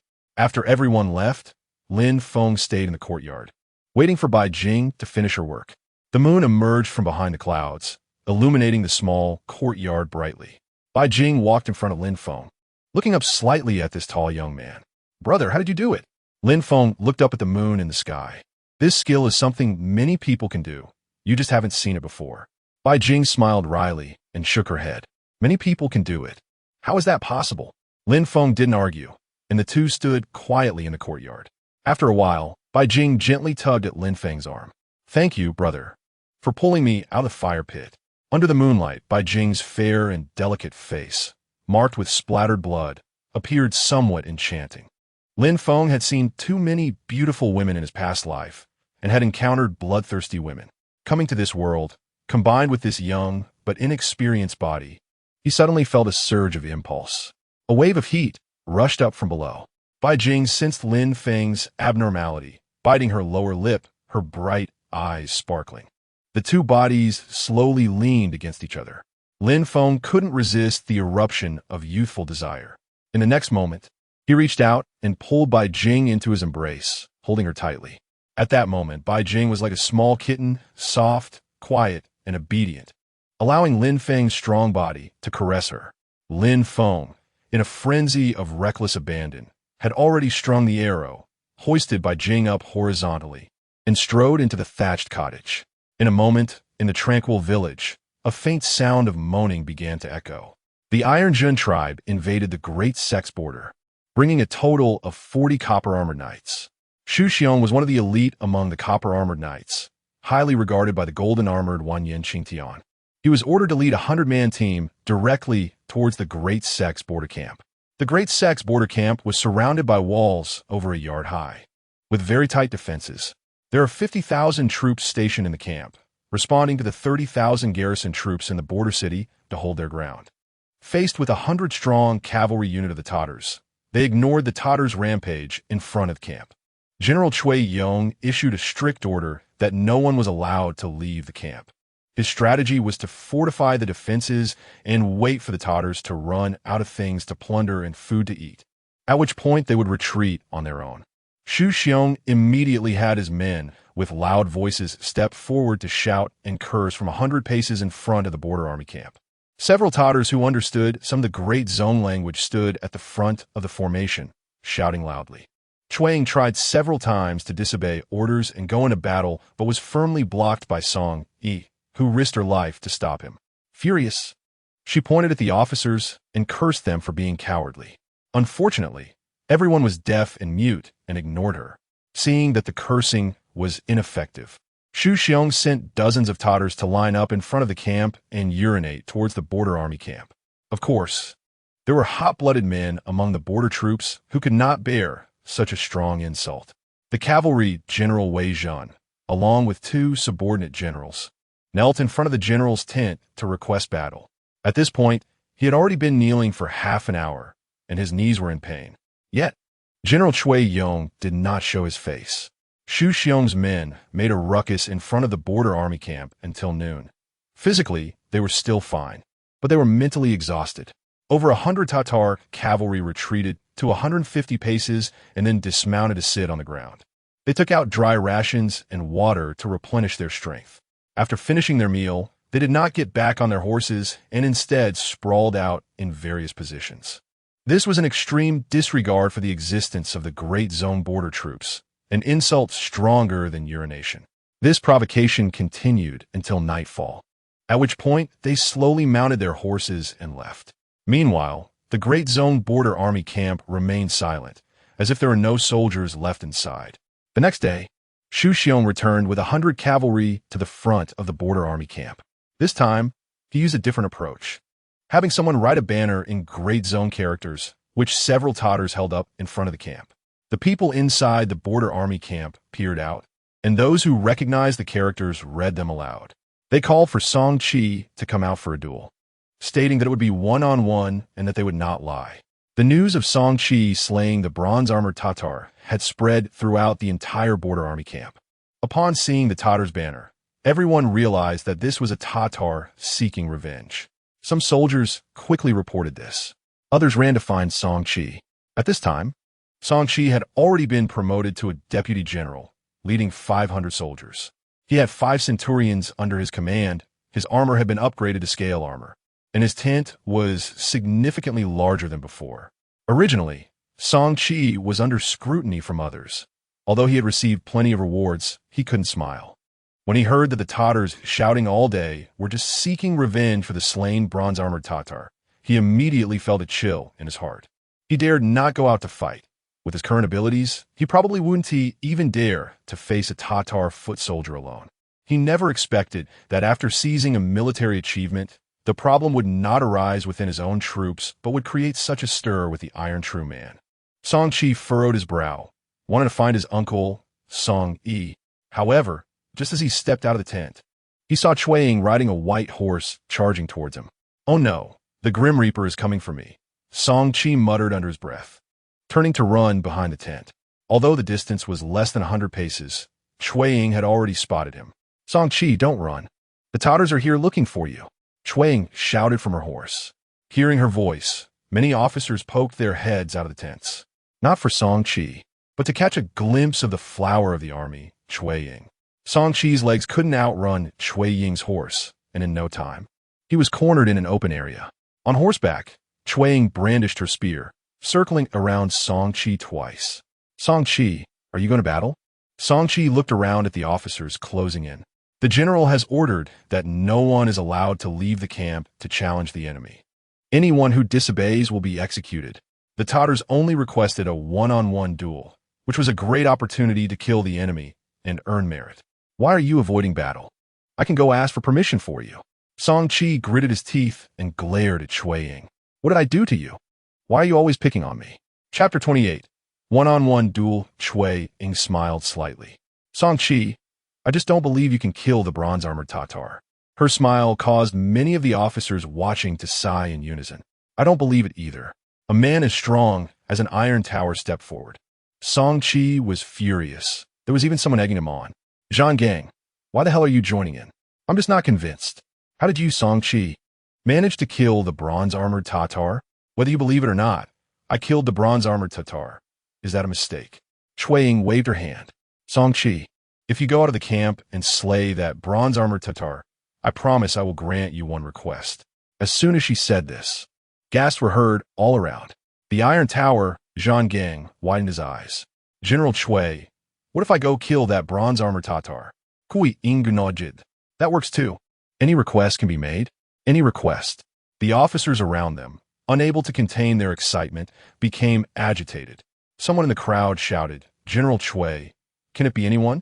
Cui Ying bit her silver teeth. "No matter who kills the bronze-armored Tatar, I will honor the promise just made." "Good." Amidst the cheers, "Let us go. Watch me kill that bronze-armored Tatar. Let us go." Song Chi finally breathed a sigh of relief, but felt a sense of loss in his heart. When Cui Ying heard reports of this, he immediately slammed the table in anger. Nonsense, absolute nonsense. He genuinely liked his daughter. Cui Ying resembled him when he was young.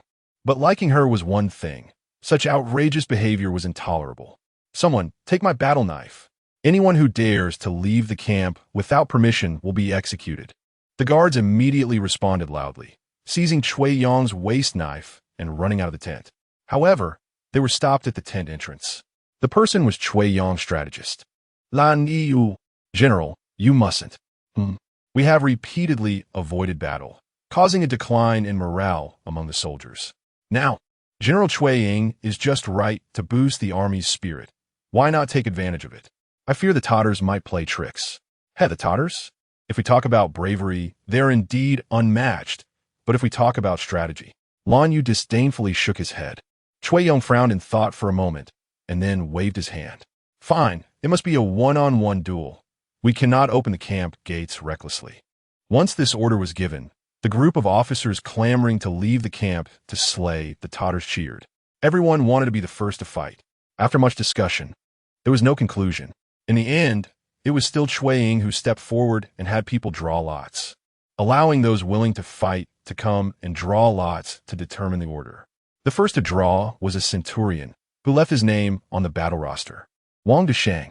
The soldiers defending the city used a bamboo basket and ropes to lower Wang Desheng outside the camp.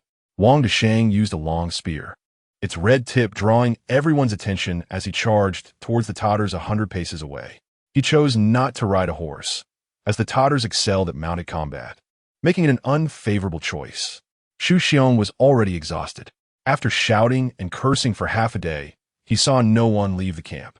They were not good at attacking the city and knew that charging him would be futile, leading only to increased casualties.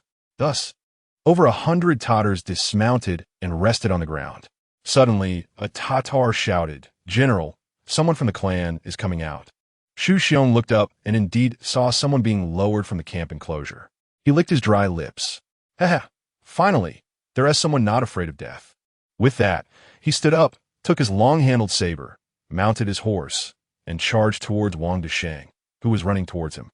When the two sides were about 20 paces apart, Xu Xiong shouted loudly, "Song Qi." He wouldn't normally know the Great Zone language, but he learned these two words just to slay Song Qi. Wang Desheng shouted back, "I am Wang Desheng, centurion of the Jinshi army." Xu Xiong could not understand what he was saying.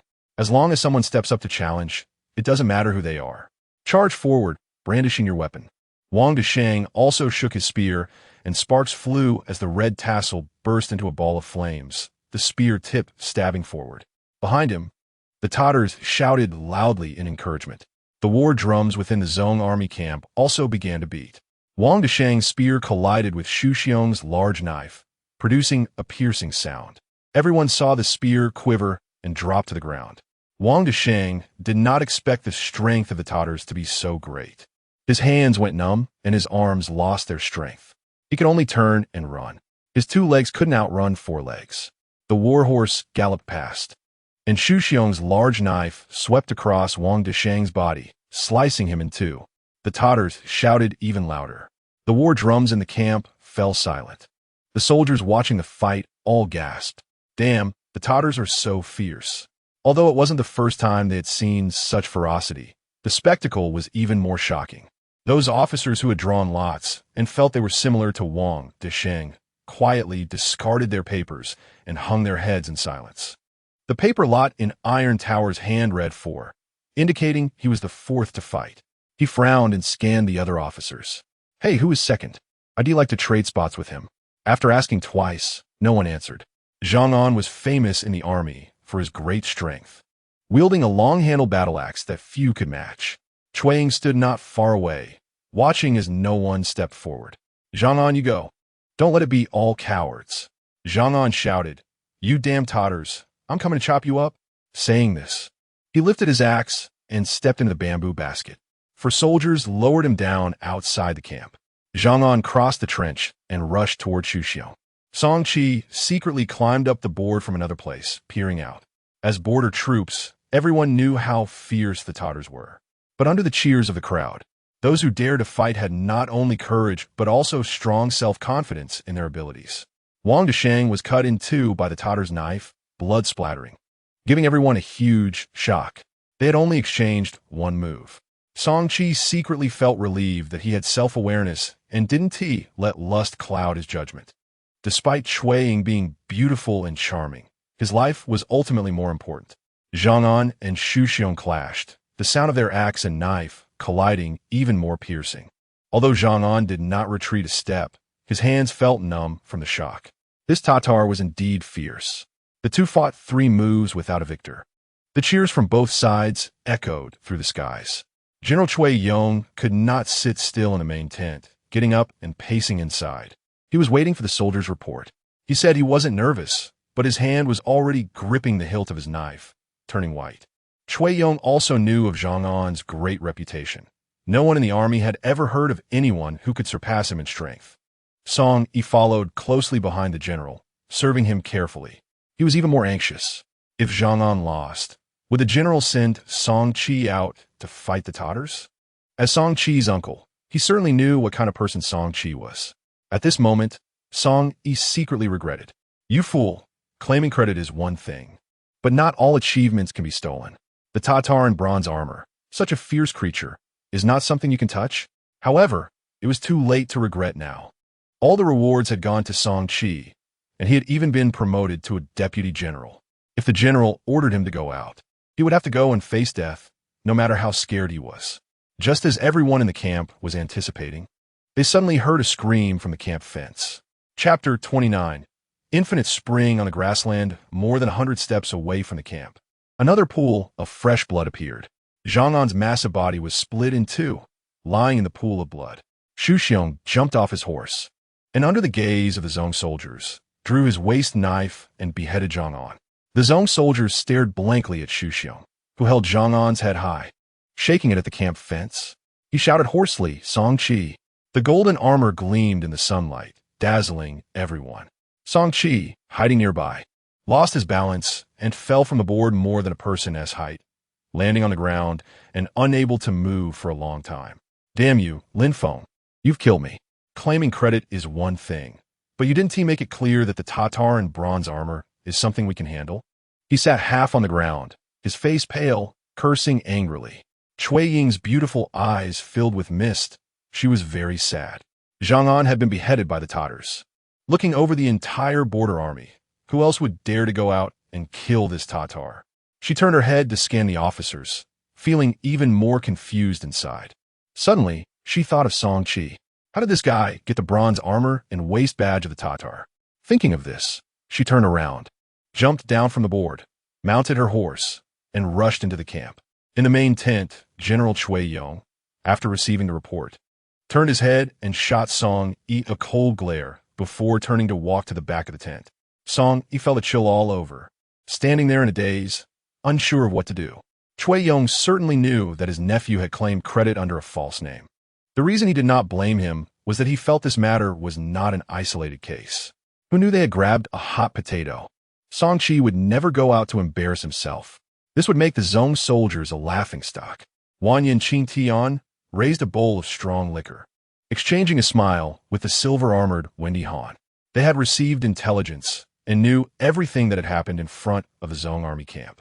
In fact, Wan Yin Qing Tian's motivation for avenging the bronze armor was not the main reason. While the death of a bronze armor was important, maintaining morale was crucial. As a bronze armor, Xu Xiong was either the first or second strongest among the 40 accompanying bronze armors. Establishing an unbeatable image before the Zhong army was the main purpose for Wan Yin Qing Tian and Wendy Han. Everything happening at the front line was more or less related to Lin Feng. But Lin Feng was nestled in the Beacon Tower camp in Ling Douzi, enjoying the tenderness of Bai Jing. Moreover, at noon today, an envoy from the border army arrived, delivering the reward for killing the Tatars, 50 taels of silver. This amount was unfathomable to the guards at the Beacon Tower. Amid the cheers of the guards, Lin Feng waved his hand, instructing Bai Jing to distribute the reward according to rank. He understood that the credit for killing the bronze armor Tatar had been divided, with 99% of the reward taken away. Since he arrived here, how many Tatar heads had he reported? According to the military department's announcement, Lin Feng should have long been promoted to the rank of general, but he was still just a captain, not part of the formal cadre system. However, on the flip side, if Song Qi had not stolen his credit, the Tatars' retaliatory actions would have vanished from Ling Douzi. In the afternoon, Steward Lin brought 5 young men to the beacon camp. The 5 young men stood in a line, expressionless. Steward Lin, with a smile, said to Lin Feng, "These 5 young men were specially selected by the master for their skills, sent here for Captain Lin." Lin Feng glanced at the 5 young men. Indeed, they were all energetic and well-proportioned. "Not bad. Lin Tong handled this well. Go back and tell your master I am very satisfied." After sending off Steward Lin, Lin Feng had Bai Jing register the 5 men and then assign them to various squads. That night, after dinner, Li Xiong quietly came to Lin Feng's room. With the expansion of the team, Lin Feng had people build 2 more thatched huts within the camp for the guards to live in, while he occupied a room alone. After Li Xiong entered the room, he glanced at Bai Jing and then cautiously approached Lin Feng. "Boss, I think these young men are suspicious." "Oh, tell me more."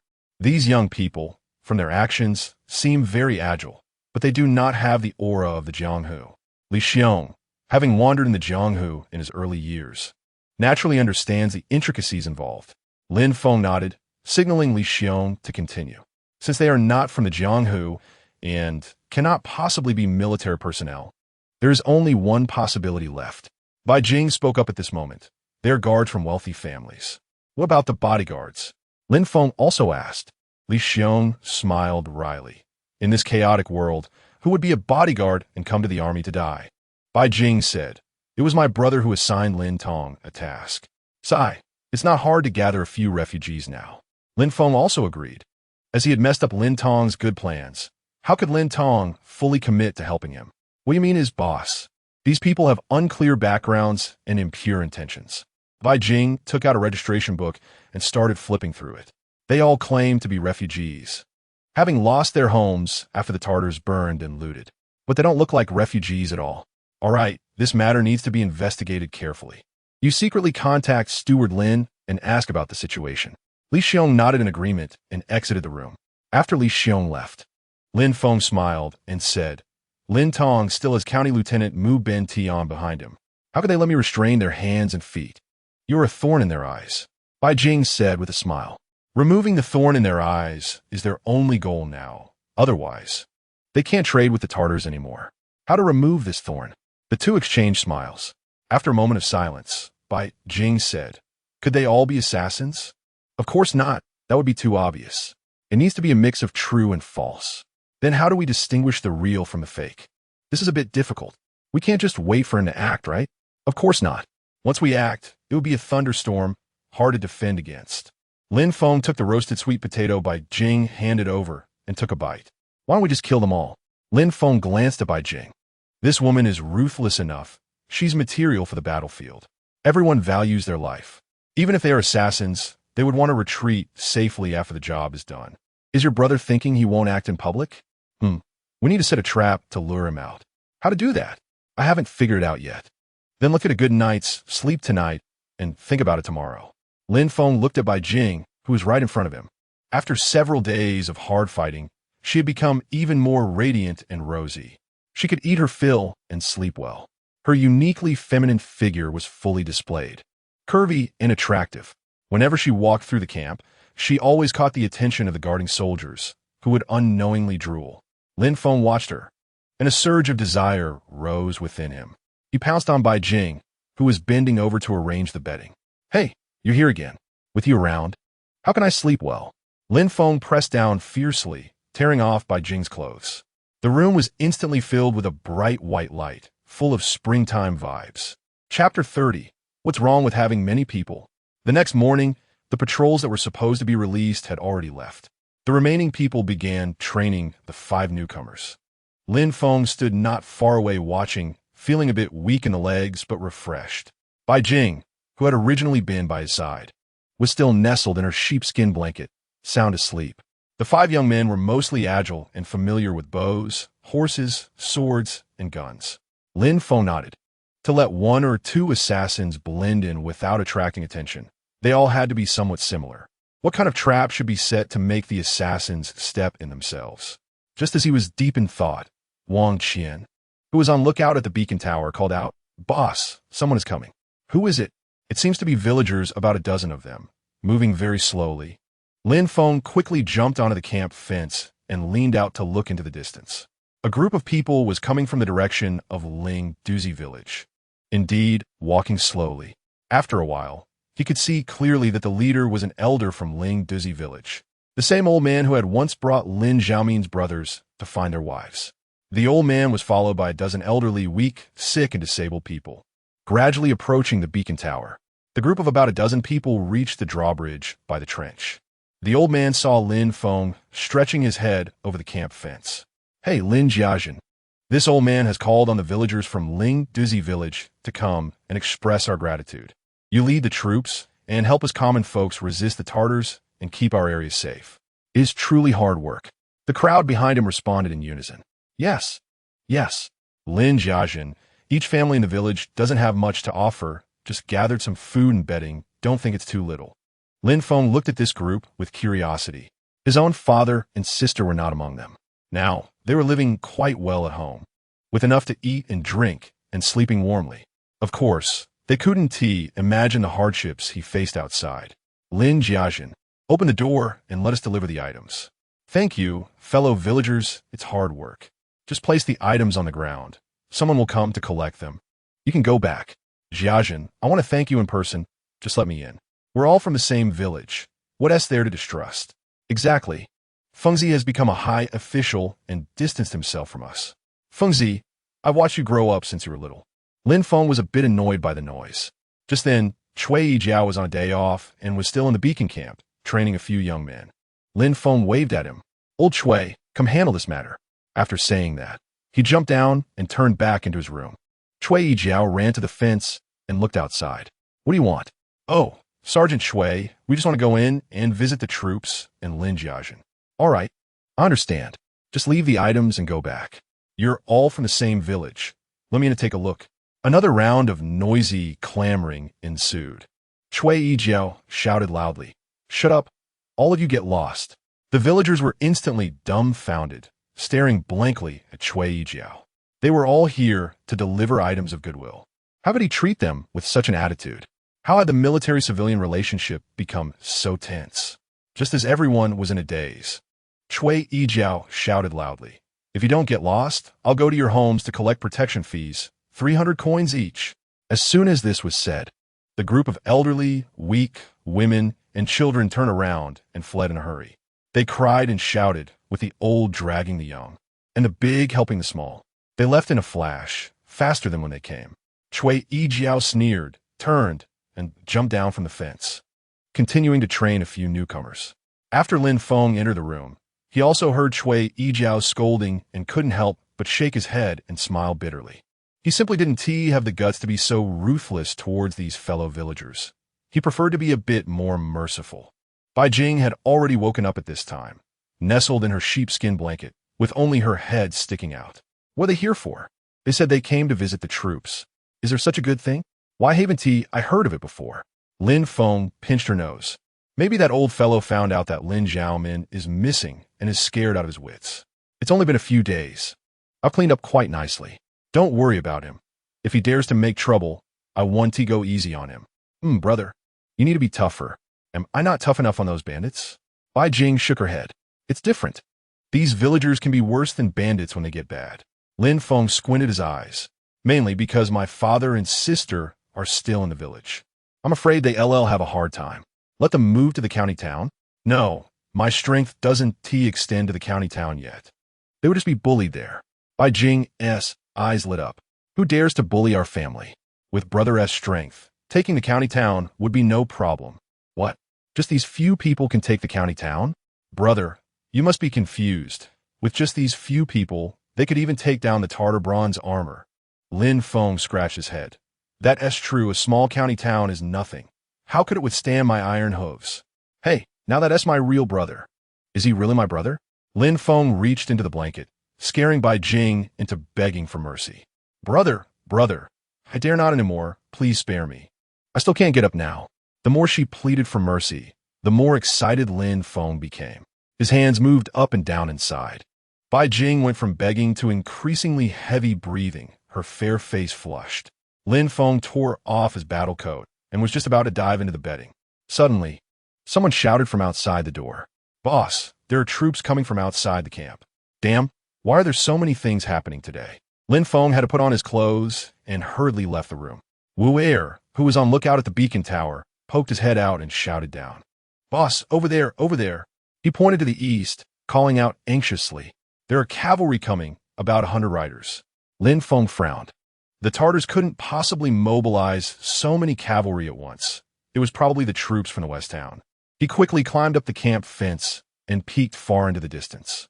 There was indeed a cloud of dust rising in the eastern direction, and the number of people was considerable. Soon, the sound of thundering hooves could be heard, and, judging by the noise, it was definitely no less than 100 riders. Since the beacon tower in Ling Douzi Village was established, such a large-scale troop had never been seen before, in such a barren and remote place. Hardly any official would pay attention here. Hearing the deafening sound of hooves, everyone in the camp rushed out to look through the gaps in the wooden fence. Over 100 war horses charged directly to the front of the trench before being reined in. The first horse was a snow-white steed, and on its back sat a young general in silver armor. Lin Feng noticed that this young general might be even younger than himself. With red lips and white teeth, and a face as pale as jade, this seemingly delicate figure held a long spear in his hand. The horse he rode was also exceptionally handsome. More than 100 riders stood neatly along the trench. A tall man standing beside the white-armored young general raised his hand and waved towards the camp fence. "Is there anyone in charge? Come forward to speak." Lin Feng, standing in front of the camp fence, straightened his back and exposed half of his body. "May I ask who you are?" Before he could finish, the tall man asked loudly, "Where is Lin Feng? Can you please identify yourself?" Lin Feng was not polite. So what if there were many people, they were all on the same side? Let Lin Feng come out to answer. The tall man's tone was even more stern, without any politeness. Chapter 31, was that a woman? There was no way. These people clearly had a higher rank than Lin Feng. I am Lin Feng. The tall man paused. Lin Feng, can you let us into the camp to talk? The silver-armored young general's tone was much more polite. Oh, may I ask who you are? The young general took out a badge from his waist and held it up. Cui Ying, the cavalry lieutenant of the West Town Army. Lin Feng nodded and then shouted, "Come, lower the drawbridge and open the camp gate." There was no way so many horses could enter the beacon camp. After the camp gate was opened, only the silver-armored young general brought in 4 or 5 cavalrymen into the camp fence. Cui Ying did not dismount, but simply led his horse around the camp, then urged his horse to Lin Feng. Lin Feng was still standing on the camp fence, at a height comparable to Cui Ying, who was mounted. Looking at Lin Feng in his tattered battle coat, with his cotton pants still in a disheveled state, Cui Ying could not connect him with the heroic image of the one who killed the copper-armored Tartars. She had once grabbed Song Qi by the collar, dragged him into her tent, and scared him to the point of almost wetting himself. It didn't take much effort for her to get him to confess everything. Outside the border army camp, Xu Xiong had publicly decapitated 2 heads in front of the entire border army and left satisfied with his men. Despite her father's strong objections, Cui Ying took over 100 cavalrymen and rushed out from behind the camp. This time, Xu Xiong's execution of the West Town Army's generals made everyone clearly recognize the gap between the major military troops and the Tartars. Cui Ying was particularly shocked. She was familiar with the Iron Tower warrior Zhao Zheng. In the border army's competitions, he had always won. Even on the battlefield, he was a skilled hand at beheading iron-armored Tartars. She had sought Zhao Zheng several times to compete with him, although repeatedly refused. She knew that in terms of physique and strength, she could never match him. Yet, such a highly skilled warrior was cut in half by a copper-armored Tartar just 100 paces away, and it only took 3 strikes. Cui Ying knew the Tartars were formidable, but this completely subverted her understanding. She immediately thought of Song Qi, the one who had slayed the copper-armored Tartar, now too scared to even show his face. Originally, she had her doubts, and now she was even more convinced that Song Qi's achievements were false. However, the truth that Song Qi revealed made Cui Ying's heart itch with curiosity. In a barren and remote village, a beacon tower guard, who was still just a squad leader before slaying the copper-armored Tartar. Of course, Song Qi had already divulged all the truth. The several iron-armored Tartars he had killed and many other Tartars had all come from Lin Feng's hands. An ordinary beacon tower guard, nothing more ordinary. Cui Ying could no longer contain her restless heart. Therefore, when she saw Lin Feng, she did not expect the disparity between the Lin Feng before her and her imagination to be so great. Shouldn't he be a man, similar to Zhao Zheng?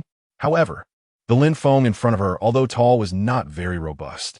His complexion was gentle, even handsome, and his only striking feature was his long arms, a characteristic of a good archer. Both sides observed each other for a moment. Lin Feng, did you personally slay that copper-armored Tartar? Lin Feng smiled and shook his head. That Tartar was killed by Captain Song Qi. We only assisted. Song Qi has already confessed. You need not hide it for him. Confessed? Lin Feng was taken aback. Could it be that Song Qi was captured? Not likely. It's just taking credit. There are plenty of that in the border army. This general forced him to speak. Upon hearing Cui Ying's words, Lin Feng realized that this person was a woman. Moreover, this woman was very beautiful. One of the few beautiful women he had seen in this life and the previous one. Seeing Lin Feng lost in thought, Cui Ying said, Lin Feng, you can tell this general in detail about the process of slaying the copper-armored Tartar. Don't worry. Your credit will not be lessened by even half a point. Cui Ying patiently persuaded him. There's not much to say. To slay the Tartar, we set traps outside the ridge, and for that, we lost 6 soldiers. Traps? What kind of traps are we talking about? Horse pits, horse snares, etc. We set up quite a few. And then? Then we lured the Tartars in and fought them. Besides the copper-armored Tartar, how many more were there? A total of 9 Tartars, 2 ran away, and we killed 7. Cui Ying gasped, her beautiful big eyes fixed tightly on Lin Feng. How did the copper-armored Tartar die? Lin Feng also realized the importance of the copper-armored Tartar in the border army and knew he couldn't go into too much detail. The copper-armored Tartar was already severely injured in the trap and was half dead when he was killed. Cui Ying nodded slightly, reluctantly accepting this explanation. If Lin Feng had said that he fought the copper-armored Tartar face to face and killed him, she would have indeed questioned it and likely wouldn't have believed it. Can you take me to see the traps in the ridge? Lin Feng nodded helplessly. He was just a regular soldier, while she was a proper lieutenant with formal rank. He had someone lead out his warhorse, armed with a bow and sword, and was the first to exit the camp. Lin Feng took Cui Ying to the dilapidated village below the ridge, pointing out each trap and explaining the situation at the time. After Cui Ying followed Lin Feng around the entire dilapidated village, she was convinced that what Lin Feng said was true. Lin Feng, Song Qi stole your credit. What do you think about that? This kind of thing happens often, nothing strange about it. Besides, General Song has even rewarded us with 50 taels of silver. 50 taels? Don't you resent it? Is it useful? Cui Ying curiously looked at Lin Feng again. All right, that's enough for today. I will go back and ask for credit for you. Want to defend General Song? Lin Feng asked worriedly. That useless piece of trash, why bother with him? Hearing her say that, Lin Feng secretly smiled. This woman is quite wild. Before leaving, Cui Ying reminded Lin Feng, you all need to be careful. The Tatars lost a copper armor, and one T let go easily. Lin Feng casually replied, it's a fight. There are bound to be life and death situations. Even if the Tatars don't lose their copper armor, do you think they will let us off? Cui Ying frowned and pondered for a moment, feeling that Lin Feng made a lot of sense. This strange man had piqued her curiosity. She glared at Lin Feng fiercely, turned her horse, and shouted, let us go. A group of cavalry followed Cui Ying, kicking up clouds of dust as they galloped away. Lin Feng watched the horse team disappear into the distance, pondering. Cui Ying doesn't seem to get along with Song Qi. Why does it take so much effort to report a merit? Isn't it enough to have a head and a copper armor badge to prove it? It seems that Song Qi must have simplified the process too much. Or perhaps he exaggerated himself. Of course, Lin Feng still didn't have a sufficient understanding of the significance of the copper-armored Tatars. He thought, isn't it just a copper-armored Tatar? It shouldn't be taken so seriously. Bai Jing had been by his side, seeing him lost in thought. Brother, that silver-armored young general is really good-looking. I didn't pay much attention. Bai Jing rolled her eyes. Really didn't notice? I only care about how beautiful women are. I'm not interested in men. Brother, didn't you notice that the silver-armored young general is a woman? Huh, really? Bai Jing was so angry, she rolled her eyes again. Chapter 32. How do you know I've been in and out? The two were talking as they rode back to the camp. Hui Yizhao approached. Boss, can you check the results of my training? Lin Feng waved his hand. No need to check, just let Bai Jing record the results for me. Cui Yizhao stood straight. Yes, boss. That night, Li Xiong returned to the camp and secretly handed him a note. Lin Feng read it in the light of the campfire and combined it with Bai Jing's records.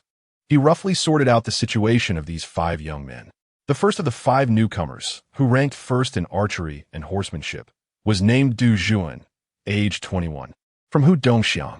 The second was Fan Mingsheng, age 26, from the outskirts of Qingshui County. The third was Lu Haiwan, age 30, also from Qingshui County. The last 2 were named Peng Liang and Lu Ping. According to the records, these 2 had very poor performances. They were farmers who had wandered here, completely clueless about riding and fighting. Moreover, both of their hometowns were in Lin County, quite far from here. However, these 2 guys were in good physical shape and had decent fundamentals. Neither was over 30 years old. Fan Mingsheng and Lu Haiwan were originally bodyguards from a security agency in Qingshui County, but due to the agency's disbandment, they lost their livelihoods and thus joined Lin Tong's household as guards. The top-ranked Du Juan was originally a guard for a wealthy family, but he defected to Lin Tong out of dissatisfaction with his master. Lin Feng tapped the paper spread across his lap with his fingers, pondering which of the 5 was the most suspicious. Generally speaking, as a killer, this person should not stand out in the camp, nor should he be completely clueless. Being too outstanding would attract suspicion, while being completely clueless would require acting, which could easily reveal flaws. Therefore, Fan Mingsheng and Lu Haiwan were the most suspicious. Both had mixed in Qingshui County, very close to County Lieutenant Mu Ben Tian. Furthermore, both had families, making their desire for money stronger than others. To assassinate a copper-armored officer of the Western Border Army was not only a serious crime, but would also implicate their families. Thus, this person's mentality must be very resilient, with meticulous thoughts and stable emotions. Unfortunately, despite pondering for half the night, Lin Feng still could not discern the specific image of the killer. Bai Jing, beside him, was sleeping soundly, still wearing a satisfied smile in her dreams. Lin Feng found it hard to calm down. The appearance of Cui Ying today made him realize that he had offended Song Qi again. It was said that Song Qi had a very strong background. It seemed he had added another strong enemy. In his previous life, he relied on his super high skills to stand above others. Now, unable to restore the strength and skills of his previous life, he could only rely on his advanced awareness and currently limited abilities to carve out a bloody path amid strong enemies. Only by continuously tapping into his physical potential could he make his opponents submit. Of course, this idea was correct, but realizing it was very difficult. What Lin Feng didn't know was how crazily the Iron Real Man would retaliate once he learned the true killer of the copper-armored soldier. Sigh, why did I end up in such a world? He sighed, got up, dressed, and left the room. Unable to sleep, he thought it better to go out for a walk and sort through his thoughts. The moonlight was bright, and the wilderness was quiet. In the 5 thatched houses, snoring sounded one after another. Lin Feng grabbed the rope under the beacon tower and climbed up to the top in a few moments. Sitting at the edge of the platform, he stared blankly at the vast wilderness. The beacon tower was over 5 zhang high, with a top that was a square zhang in size. Lin Feng sat cross-legged near the outer edge, with the camp below him and a trench further ahead. Just as he was lost in thought, his heart suddenly raced, and his body's hair stood on end. Before his brain could react, his left hand had already shot out, grabbing a shadow in his hand. He immediately turned his head to look. A black figure flashed below the platform and disappeared. Lin Feng didn't get up to chase, as there was no time. On such a high platform, he didn't dare to jump down directly. He raised a feather arrow in his hand to his eyes, examining it closely. It looked like a very ordinary feather arrow, much rougher than his own. Lin Feng frowned. Why didn't I hear the bowstring snap? Among the troops stationed at the beacon tower, only his bow had a special silencing device. Others made a lot of noise when shooting arrows. Moreover, their wooden bows would creak loudly when drawn. The arrow just now was shot very accurately. For a stationary target, almost all soldiers could achieve a hit rate of about 70 to 80%, especially at such a close distance. Lin Feng couldn't determine who had shot this arrow. However, he felt a bit proud, because this arrow reminded him of the arrow he shot at the copper-armored Tatar. Similarly, it had been caught by the copper-armored Tatar without any warning. The copper-armored Tatar's arrowhead was half an inch from its throat, while he caught this arrow half a foot from his neck. This showed that his reaction was faster than the Tatar's. Although he felt proud, he was also covered in cold sweat, realizing that a slight delay could have resulted in the arrow piercing his neck. Lin Feng was not the type to endure. Holding the feather arrow, he climbed down from the top of the platform. Based on his previous glance, he judged that the black figure had entered the second room on the right. He pushed open the door, lit the torch stuck in the wall. All the soldiers' bows and arrows were uniformly hung on the wall. There were a total of 5 bows. Lin Feng took down each bow, pulling the bowstring hard. All 5 bows made creaking noises, and the sound of the bowstrings snapping was very loud. His actions woke up the people sleeping in the room. Cui Jiao jumped up from the bed. Boss, what is going on?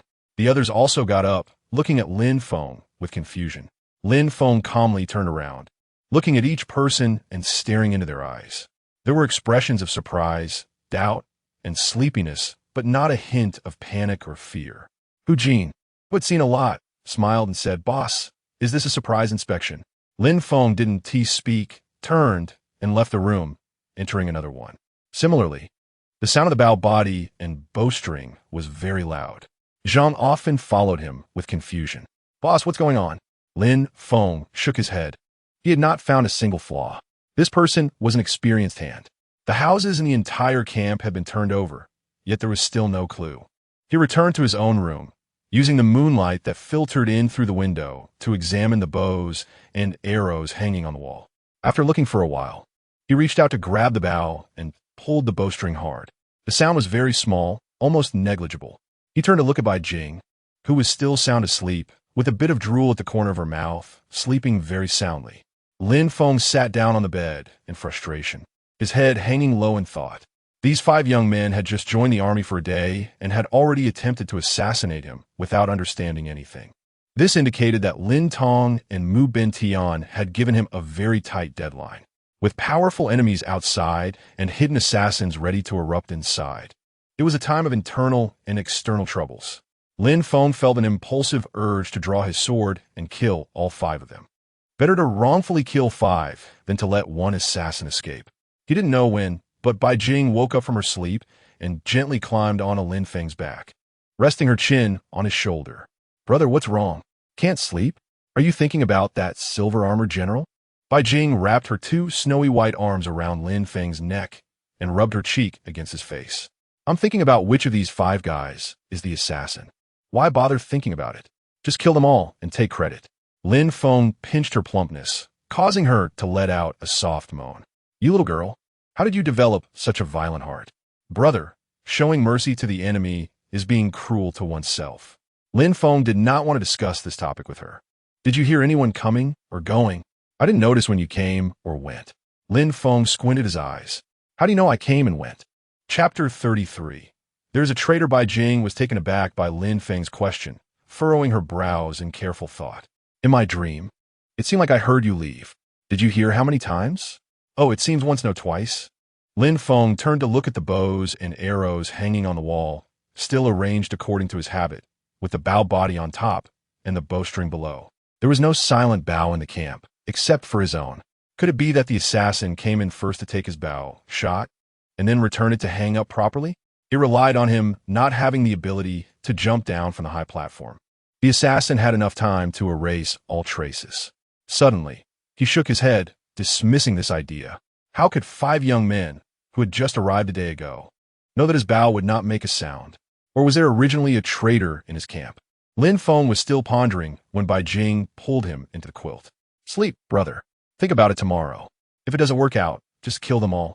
Lin Feng was speechless, climbed into the quilt, embraced Bai Jing, and forcibly tried not to think about anything else. By the next morning, Lin Feng instructed everyone to place their bows and arrows in the camp. Cui Yijiao and Zhang Chong took turns pulling the bows in front of him. There were a total of 25 bows, all making a significant noise. In the quiet night, he couldn't possibly not hear them. The camp was not large, and the furniture in the house was pitifully few, unable to hide a silent bow. Unable to find any problems, Lin Feng waved his hand, letting them carry out their usual tasks. By evening, Wu Er's wife, who was returning home with food, hurried back to the camp, anxiously telling Lin Feng that his sister Lin Shou was missing. Lin Feng remained calm, observing Wu Er's wife, whose face was filled with worry. And it didn't seem like an act. "When did this happen?" Uncle Lin said Lin Shou left after noon. She usually gets home before dark. Lin Feng looked at the sky. It had completely darkened by this time. According to the distance from the village to the beacon tower, it would take about half an hour on foot. If on horseback, it would only take a quarter of an hour to arrive. But who would move against his sister? Lin Feng no longer hesitated, asking Bai Jing to prepare his bow, horse, and long knife. He knew this route would not be peaceful, and he refused Bai Jing and others from accompanying him, riding out of the camp alone. He wanted to give his opponent a chance. Too many people would scare them away. The night was too dark. Although his warhorse was majestic, it could not run too fast. Lin Feng urged his horse to a slow trot, vigilantly watching for any abnormalities around him. Between the beacon tower and Ling Douzi Village, there were no hills or ravines. The path was flat. Of course, there were still small pits scattered throughout. The warhorse would occasionally trip over these small mounds. This was also the reason why the Tatars were unwilling to come out at night. Lin Feng arrived at the village without incident, but the village was pitch black, with not a single light. As he approached a broken wall in front of the village, suddenly he heard the sound of a bowstring snapping. Lin Feng sneered. He had anticipated that there was a trick involved, and the assassins could no longer hold back. His long knife instantly left its sheath, slicing through the air with a cold gleam, knocking away the feathered arrow shot towards him. Following the first sound of the bowstring snapping, bang, bang, bang, several bowstrings snapped in succession. So many people? Lin Feng was startled but not panicked. He swung his long knife, deflecting and blocking, knocking away several feathered arrows. After continuously fending off 2 rounds of arrows, Lin Feng vaguely saw several shadows swaying behind the broken wall and thatched roof. He sheathed his long knife and took down a bow and arrow. He bent the bow and knocked 3 arrows simultaneously with his right hand. At this close range, Lin Feng felt very composed. As long as his feathered arrows were shot out, the assassins would not escape. With his bow's strength and arrow speed, the assassins had no way to dodge. With both arms straining, he pulled the bowstring fully. Just as he was about to release, suddenly, there was a crack, and the bowstring in his hand snapped in 2. Damn, this is possible? Before he could close his surprised mouth, the opponent's feathered arrows shot towards him again. Lin Feng had no choice but to use the bow body in his hand to deflect the arrows while retreating on his horse. Finding a gap, he discarded the bent bow and jumped off the horse, wielding his long knife and quickly advancing towards the broken wall. In front of the village was an open space. With no cover, the opponent's arrows were continuously shot at him as he moved. Lin Feng abandoned his horse and moved forward, his footsteps agile, almost immune to the arrows shot at him. As he approached the broken wall, the bows and arrows became ineffective. He heard a whistle and a clanging sound. The opponents drew their weapons and charged out from behind the broken wall and thatched rooftops. Lin Feng encountered the first black-clad masked man, raising his knife to slash at his face. In the darkness of the night, he could hardly distinguish east from west, relying solely on his hearing. He slightly turned his body to evade the opponent's slash, and his long knife sliced out horizontally. A scream rang out, and the black figure flew back. Immediately, a second black figure arrived. Lin Feng raised his knife to block the opponent's attack and kicked out with his right foot. The black figure was kicked out a distance of 10 feet, landing heavily in a pile of weeds and dirt. Lin Feng found the fight very easy. These assassins were several levels below the Totters. When he struck down the third black figure, another one turned to flee. Lin Feng was standing by the broken wall, and at his feet lay a bow, an arrow discarded by the assassin. He hooked the bow with his foot, bringing it to his hand, while inserting the long knife into the ground beside him. He kicked up the quiver, casually drawing an arrow and knocking it on the bow. Drawing and releasing the arrow was almost seamless, as if he were randomly shooting. The feathered arrow pierced into the darkness, and a moment later, a scream and the sound of a body hitting the ground echoed in the distance. You underestimated my strength. This is the outcome. Lin Feng had held back, as he needed a live capture. With a bow and arrow in hand, Lin Feng no longer rushed, finding his warhorse and pulling out a fire stick. He approached the first black-clad person, lighting it and pulling down the black scarf on the opponent's face. Duzan, I knew your knife was a bit faster than the others. As expected, the second and third were also new recruits who had just joined the army, Fan Mingsheng and Lu Haiwen.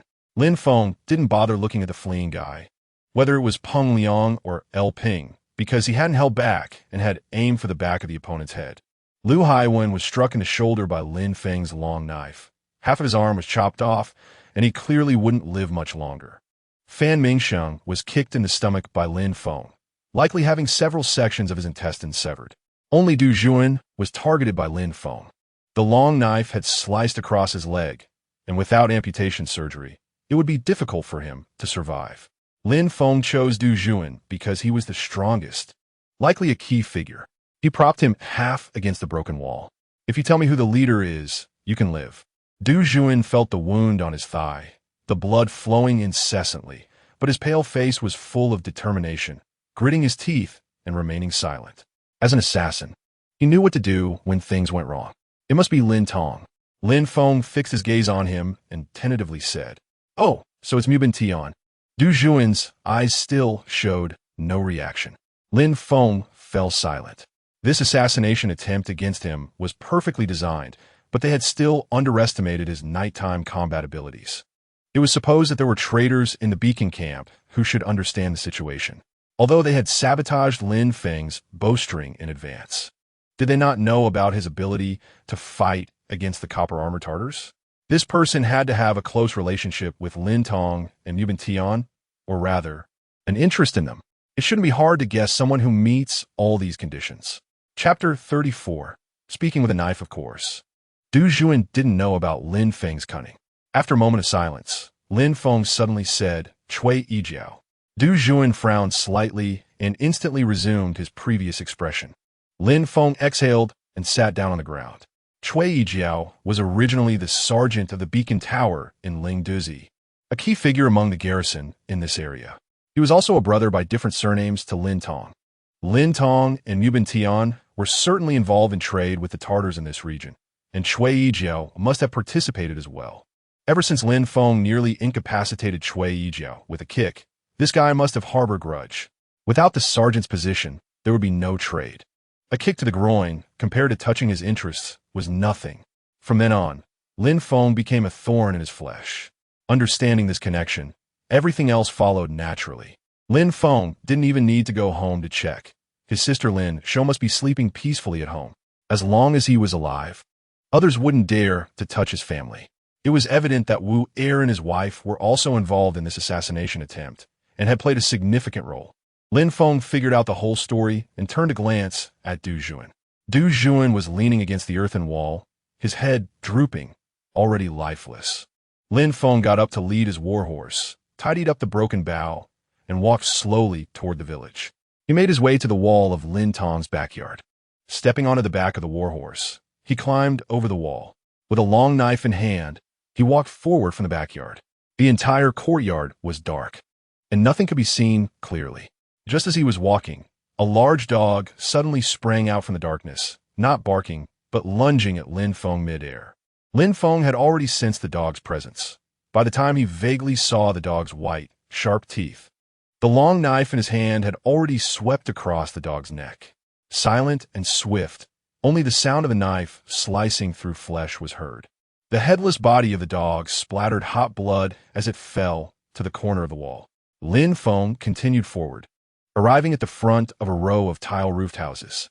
He didn't know which house Lin Tong lived in, so he could only randomly try. He pushed a wooden door, but it was bolted from the inside. He intended to avoid disturbing anyone, using his knife to pry it open. If it wasn't Lin Tong, he would just check elsewhere. Just then, a cacophony of footsteps sounded in the yard. A group of about a dozen people holding lanterns and torches rushed over. Upon seeing Lin Feng standing at the door with a knife, they immediately shouted, "There's a thief! Catch the thief!" Those holding lanterns and torches stepped back half a circle, raising them high to illuminate the area. Those wielding sticks, knives, and guns charged forward. Lin Feng licked his lips, feeling a bit dry. There was no way to communicate with these people. He could only speak with his knife. Gritting his teeth, before they reached him, he stepped forward first, unleashing the wind-slicing knife technique, instantly charging into the crowd. There were no tricks, only the sounds of knives entering flesh. In a moment, more than half of the dozen people were cut down. Only a few who had raised lanterns and torches stood dumbfounded, frozen in shock. Suddenly, someone dropped their torch, exclaiming, "Damn it," and turned to run. The others followed suit, tossing away their lanterns and scattering in all directions. The commotion awakened the entire courtyard. Many opened their doors, lit lamps, and leaned out to check the situation. After all, this was a large household with many rooms and family members. As Lin Feng passed by one door, a girl resembling a maid poked her head out. Before she could see clearly, Lin Feng grabbed her by the collar and pulled her out. "Where does Lin Tong live?" The little maid trembled all over, her lips quivering and unable to speak. Inside, a woman asked, "Xiao Hong, who is it?" Lin Feng glanced around. The courtyard was somewhat complicated, and searching like this would take too much time. He simply dragged the maid inside. Inside the room was a woman wearing only a nightgown, exposing large areas of her fair skin, standing at a table lighting a lamp. She suddenly turned around and saw Lin Feng holding a gleaming long knife in one hand, while grabbing her maid with the other. The woman screamed, unsure whether to cover her mouth or her chest. Lin Feng raised his long knife, the tip just an inch from the woman's throat. "Tell me, which room does Lin Tong live in?" The woman fearfully raised her hand, pointing in a direction. He lives in. Take me there, or I'll kill you. Lin Feng shouted fiercely. The woman, already terrified, instinctively turned around and trembled as she walked outside. The little maid, protecting her mistress, overcame her fear and shouted, "Third aunt, put on some clothes, it's cold." Lin Feng released his grip on the maid, allowing her to find some clothes. Thus, the woman draped herself in a cotton cloak, and the little maid supported her arm as Lin Feng followed behind them. The three made their way forward, turning left and right. The houses they passed closed their doors and windows, not a sound to be heard. They arrived at a house with lights on, the wooden door wide open. The woman trembled and pointed at the doorway, nodding at Lin Feng. Lin Feng then let go of the two of them and strode into the house. Before him was a living room with a few chairs and a table in the middle. Lin Tong stood behind the table, looking gloomily at Lin Feng as he entered. The two stared at each other across the table. As Lin Feng's uncle, Lin Tong knew his character very well since childhood. Years of habitual thinking made him still believe that the young man before him was just temporarily strong, and, at his core, he was still the weak boy he remembered. Lin Feng, killing me won't help. I'm just an errand boy. Who devised such a vicious plot? Cui Yijiao, he knows you best. You should be straightforward. Originally, we were closer as uncle and nephew, but you were not capable at that time. Who hired those 5 assassins? There were 4. The other was just a filler. All hired by Mubin Tian. Lin Feng casually dragged a chair and sat down. Since you all participated, then I'll kill you one by one. Lin Tong waved his hand. We failed. There's no point in saying more. Just tell me how much it takes to settle this. As he spoke, he lifted the red cloth covering the table, revealing a tray of bright yellow gold ingots. Lin Tong curled his lips, looking at Lin Feng with disdain. Lin Feng was furious at Lin Tong's arrogant, indifferent attitude. Sitting in the chair, he raised his leg and kicked the edge of the table. The table flew up and crashed into Lin Tong's chest. Lin Tong was immediately knocked out by the table, his body flying nearly a zhang and crashing into the corner of the wall. Several gold ingots scattered in front of him. He struggled to get up, but felt a chill on his neck as a sharp knife tip pressed against it. I'll kill you. How much do you want? Just take it. Lin Tong still couldn't believe that Lin Feng would truly kill him.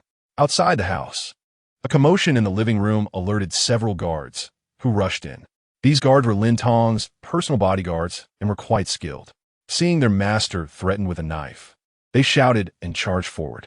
Lin Feng kept his eyes on Lin Tong and swept his long knife outward. The first guard to rush and was caught off guard.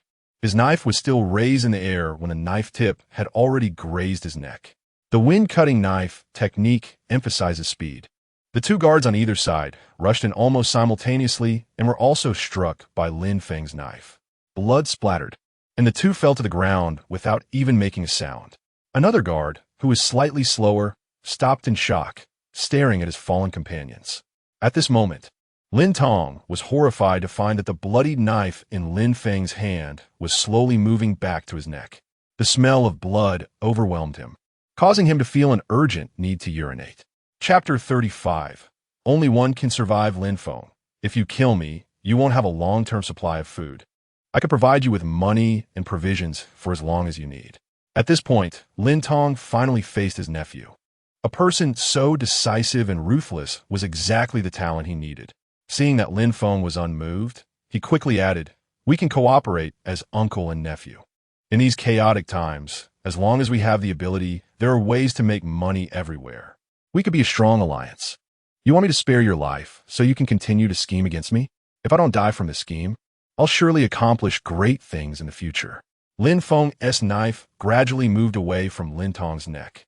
Lin Tong immediately felt excited. Lin Feng, with your uncle supporting you from behind, you'll have money when you need it and food when you need it. What is there to worry about in accomplishing great things? Lin Feng also felt that Lin Tong's words made sense. For an opponent who posed a relatively minor threat, keeping him alive was more beneficial than harmful. He took 2 steps back, squinting at Lin Tong. If I find out a second time, you will undoubtedly die. But rest assured, I never make a losing deal. Lin Feng nodded and turned to leave. Lin Tong called out behind him. Cui Yijiao is cunning and ruthless. He can be used. Lin Feng didn't respond and strode into the darkness. He retrieved his warhorse and, without returning home, rode overnight back to the beacon camp. As expected, Cui Yijiao had already disappeared without a trace. However, Wu Er remained in the camp, harboring a glimmer of hope. Cui Yijiao had skills and backing. He could do well elsewhere. Wu Er only had the ability to flatter. Besides, his wife was here. If he left, he would likely face death. When Lin Feng returned to the camp, Bai Jing greeted him with surprise. She knew that Lin Feng's trip would be fraught with twists and turns. So she and T slept the whole night. Lin Feng nodded at her without speaking. He turned and entered the adjacent room, yanking Wu Er up from his bed with one hand. Ignoring his pleas, he dragged him out of the camp to the trench. Wu Er, I haven't treated you poorly, yet you dared to plot against me. You're just a dog that can't be raised. Boss, I was wrong. Cui Yijiao forced me to do it. Please spare my life. Wu Er knew he was doomed and didn't argue, just begging for mercy. Wu Er's wife heard the commotion and followed outside, crawling at Lin Feng's feet. My lord, it's all my fault. Cui Yijiao is not a good person. Seeing Lin Feng hesitate, Bai Jing immediately said, Brother, if you don't kill the snake, it will harm you. Lin Feng smiled. Wu Er, you and your wife can only have one live. Choose for yourselves. Wu Er was stunned, his eyes darting around. Wu Er's wife stopped crying. Starting blankly au revoir. If you don't choose, then you both will go together. Lin Feng raised his long knife, staring at Wu Er. Wait, boss. It's all this dead woman's fault. She slept with Cui Yijiao and listens to everything he says. She deserves to die. Wu Er's wife snapped back to reality. My lord, please don't listen to his nonsense. I served Cui Yijiao, but it was all Wu Er's idea. You dead woman, if it weren't for my flattery, how could you have escaped Cui Yijiao? Cui Yijiao is your father. You do whatever he says. The bad ideas harming the boss were yours. The two began to argue. Enough. Wu Er, you can even abandon your own wife. You don't deserve to live in this world. Boss, before Wu Er could finish. Lin Feng's long knife had already struck him down, his body rolling into the trench. Wu Er's wife sighed in relief, tears streaming down her face. My lord, please don't trick me. Just kill one of us. Lin Feng looked at her coldly. He indeed found it hard to strike a woman. With a sigh, he said, Get as far away from me as possible. The farther, the better. Before Lin Feng could finish, Bai Jing unexpectedly pulled out a short knife from behind Wu Er's wife and stabbed it in her back. Wu Er's wife stared wide-eyed, her hands outstretched towards Lin Feng. You. She couldn't catch her breath and collapsed. Good. Lin Feng finally finished his sentence. Bai Jing disdainfully kicked Wu Er's wife's corpse into the trench. Such a person truly doesn't deserve to live. Lin Feng shook his head. You acted too quickly. I still wanted to ask where Cui Yijiao went. Bai Jing smiled wryly. Brother, do you think Cui Yijiao would treat these two as people? Damn, I almost fell for his scheme. Hearing the commotion outside the camp, Hu Jinkai and Zhang Chanyu ran out. Hey, the boss is back. What happened? Why is there crying and shouting? Lin Feng replied flatly, It's nothing. Wu Er and his wife couldn't take it and committed suicide. Huh. The two were stunned. Wow, what? They were fine at dinner, and now, when they saw the bloodied long knife in Lin Feng's hand, they couldn't continue. Let us go back. Who knows what is going on? Bai Jing sneered. Water has no constant shape, and people have no constant form. The few turned and walked back into the camp. Hu Jinkai approached Lin Feng. Boss, what big business are we going to do again? Lin Feng frowned. What business? Old Chui said. The boss wants to use silver for a big business. Use what silver? Lin Feng stopped and looked at Hu Jinkai. Old Chui had someone dig up the gold and silver we buried and took it away, saying you needed it. Lin Feng narrowed his eyes and turned his gaze to the camp gate, remaining silent for a while. Who went with him? Zhang Chanyu quickly answered, that newcomer, named LV Ping. Lin Feng sighed. Jinkai, tomorrow you take my waste token to the military headquarters and request a bounty notice. Cui Yijiao is collaborating with the enemy. Anyone who sees him can report to the military and will be rewarded with 5 taels of silver. Those who capture him and bring him to the military will receive 50 taels, and those who bring his head will receive 100 taels. Hu Jinkai and Zhang Chanyu listened, once again dumbfounded, unable to recover for a long time, until Lin Feng and Bai Jing entered the room. Brother, old Chui has run away with the boss's family fortune. No kidding, look at this situation. The boss wants his life. Hu Jinkai gritted his teeth. Damn it, There's also our silver in there. Who says it isn't? Hurry up. Let's go to the military tomorrow morning. That damn bastard. I really want to kill him myself. Stop it. You can't handle old Chui's kick. Let the boss cut off his leg first. The two chatted as they returned to the room. Early the next morning, Hu Jinkai tidied up and led his horse out of the camp. Just as he was about to mount his horse and set off, he suddenly noticed a cloud of dust rising in the distance, resembling a cavalry rushing towards them. He quickly called out loudly, rounding up the horses and running back to the camp, shouting repeatedly, "Raise the drawbridge, quickly close the gate." All the soldiers, panicked and without even putting on their clothes, rushed out of their quarters, frantically closing doors and pulling ropes. Lin Feng was also awakened, running outside wearing only his outer coat. "What's going on?" Hu Jinkai shouted. "A cavalry is coming. Looks like it's the Tatars." This made everyone even more anxious, rushing back to their rooms to grab weapons. Lin Feng shook his head at the sight. With such quality, how could they face the Tatars? Bai Jing brought him clothes to wear, as well as his long knife and bow. Lin Feng's bowstring had been replaced last night. He picked up his bow and arrows, standing on the camp fence, looking carefully into the distance. There were about a dozen horsemen approaching at a gallop, less than 2 miles away. Were the Tatars coming to take revenge? Lin Feng's brows furrowed as he contemplated how to respond. Recently, he had focused on dealing with internal traitors, neglecting the presence of the Tatars. It would be difficult to hold this place against a dozen Tatars. He turned and raised his arm. "Everyone pay attention. Take your positions. Prepare for battle." All the people in the camp nervously grabbed their weapons, standing on the camp fence 7 or 8 steps apart, drawing their bows and waiting in formation. Lin Feng also held his bow, testing the feel of the bowstring. This bowstring had just been installed, and he hadn't tested it before going into battle. His carefully made bowstring had been damaged by Chui, which had pained Lin Feng for a long time. Soon, the dozen horsemen thundered right up to the camp fence, their armor gleaming and weapons aligned. The guards of the Ling Douzi beacon tower breathed a sigh of relief. The tall man leading them was indeed the person beside Chui that day. Lin Feng, Eam Kiaoyun, the deputy commander of the Jinshi border army under Colonel Chui. Unlike other cavalry commanders, Chui had a deputy due to her status. Moreover, Xiao Jun's rank was considerably higher than Chui Ying's. Lin Feng clasped his hands in greeting on the camp fence. "General Xiao, may I ask what urgent matter brings you here?" Xiao Jun smiled, but did not speak. He knew that with so few troops, it would be difficult to escape if they encountered the Tatars' cavalry. They needed to leave quickly. That was a fact that could not be openly stated. Lin Feng quickly waved his hand, lowered the drawbridge, opened the camp gate. Xiao Jun and his men entered the camp, temporarily relieved. After dismounting, he pulled Lin Feng aside. "Lin Feng, your merits have been reported to the general, and I've come to inform you." As he spoke, he pulled out a dark red waist token from his waist and handed it to Lin Feng. "This is the waist token of a centurion. You are now a centurion of the Jinshi border army, temporarily under Colonel Chui Ying's command." Lin Feng took the waist token and saw the character engraved on the bamboo and wood plaque. Xiao Jun clasped his hands. "Congratulations, congratulations." Lin Feng smiled wryly. "Same to you, General Xiao, but I don't have any red envelopes for you." Xiao Jun waved his hands. "I don't mean to ask for a red envelope. I'm genuinely happy for Colonel Chui Ying to have gained a fierce general." "Fierce general? Someone who can kill copper armor Tatars is one of a kind in our border army."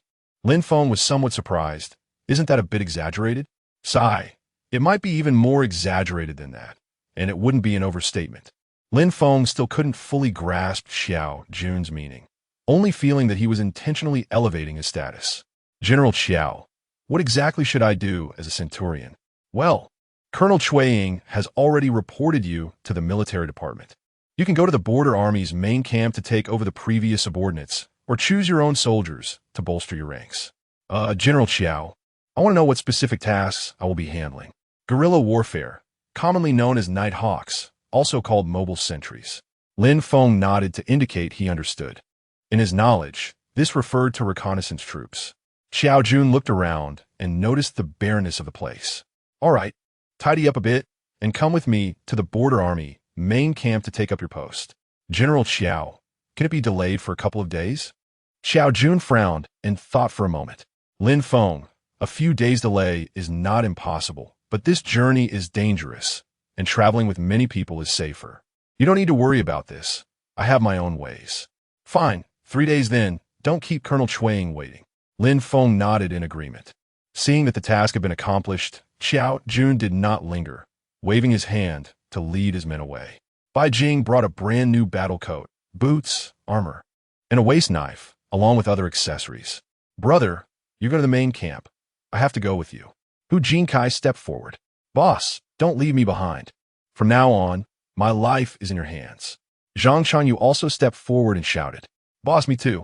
Li Xiong and Wang Qian squeezed together, looking at Lin Feng with eager eyes. Lin Feng looked at the few of them, pondering. Hu Jinkai and Zhang Chanyu both had some skills.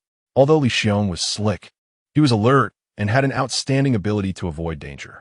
Wang Qian was similar to his former self, honest and kind-hearted, but somewhat timid. All right, Bai Jing, go get some silver to make decent battle uniforms for the brothers. Let's head towards wealth and glory together. The few of them immediately rejoiced at his words, especially Hu Jinkai, who had witnessed Lin Feng, covered in wounds, angrily slaying copper-armored Tatars. That was true superpower in his eyes. He had never heard of any general in the Jinshi border army accomplishing such feats. Zhang Chanyu was much simpler. Ever since following Lin Feng, his life had improved significantly, and just in terms of rewards, he had received more than enough. He had never seen so much silver in his life. Li Xiong had even more personal experience. Wang Qian didn't think much of it. Lin Feng was his savior, and wherever he went, he would follow. The Ling Douzi Beacon Tower still had 5 guards remaining and appointed a new squad leader. Bai Jing took Hu Jinkai and the others to Qinghai County to procure military uniforms. Lin Feng rode back to his home in Ling Douzi Village. His father, Lin Mao, still wore the same dull expression, sitting in the yard fiddling with the wild vegetables drying in the sun. His sister, Lin Shou, was overjoyed to see her brother home, bustling around to prepare meals. Yes, now Lin Feng's family could eat vegetables. The father and son continued to sit in silence, eating their meal quietly. Lin Feng felt awkward, wanted to say something, but unsure of how to start. In his memory, the two of them were always two silent gourds, and the only words exchanged were his father's admonitions not to cause trouble outside. Just as they were eating, a commotion of footsteps sounded outside the door. Steward Lin entered Lin Feng's house first. Upon seeing Lin Feng, he smiled broadly.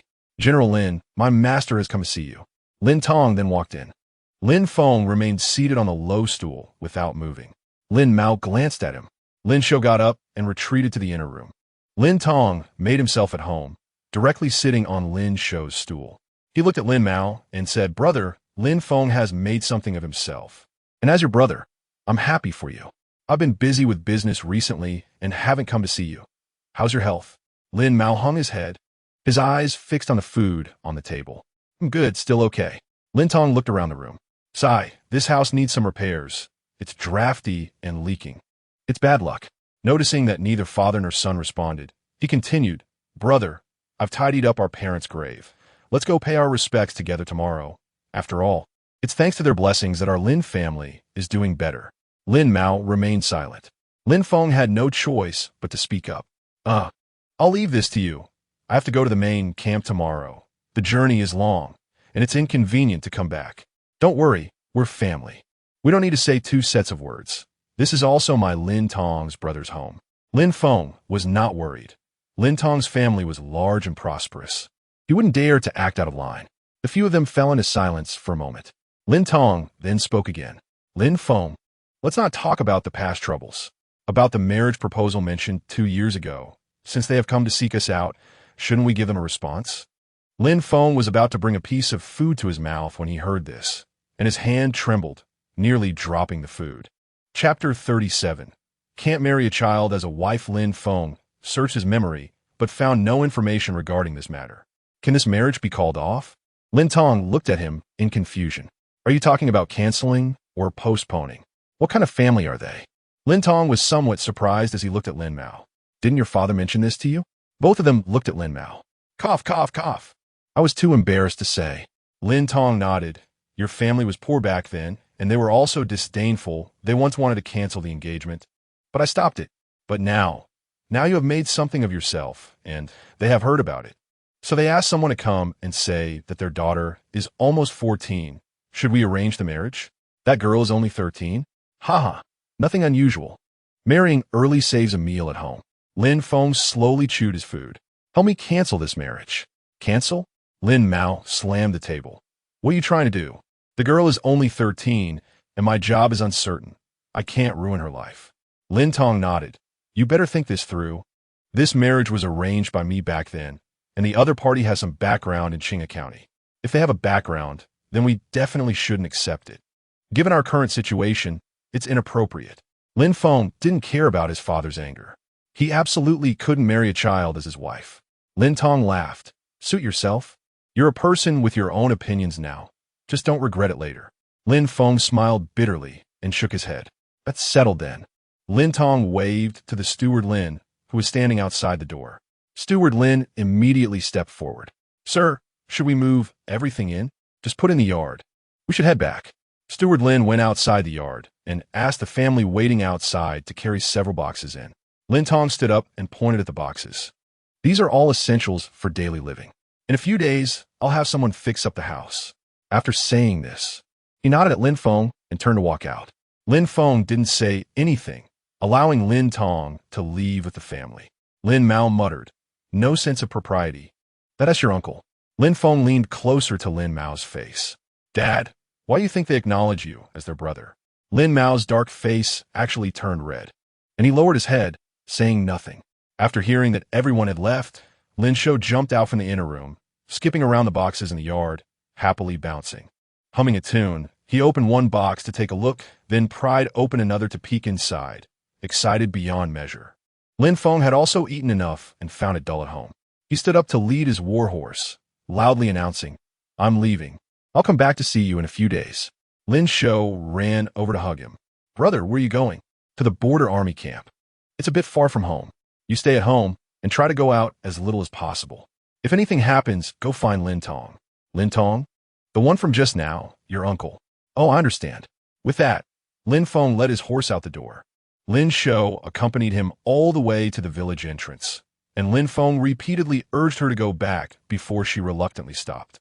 Lin Feng mounted his horse and left the village, arriving at the official road. In the distance, he saw someone standing by the road. As he got closer, he realized it was Steward Lin.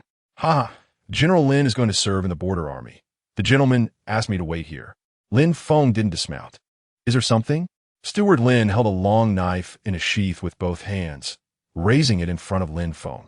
This is the knife the gentleman asked me to give to General Lin. He said it's very sharp. Lin Feng reached out to take the long knife, pressed the spring, and with a clang, the blade shot out halfway.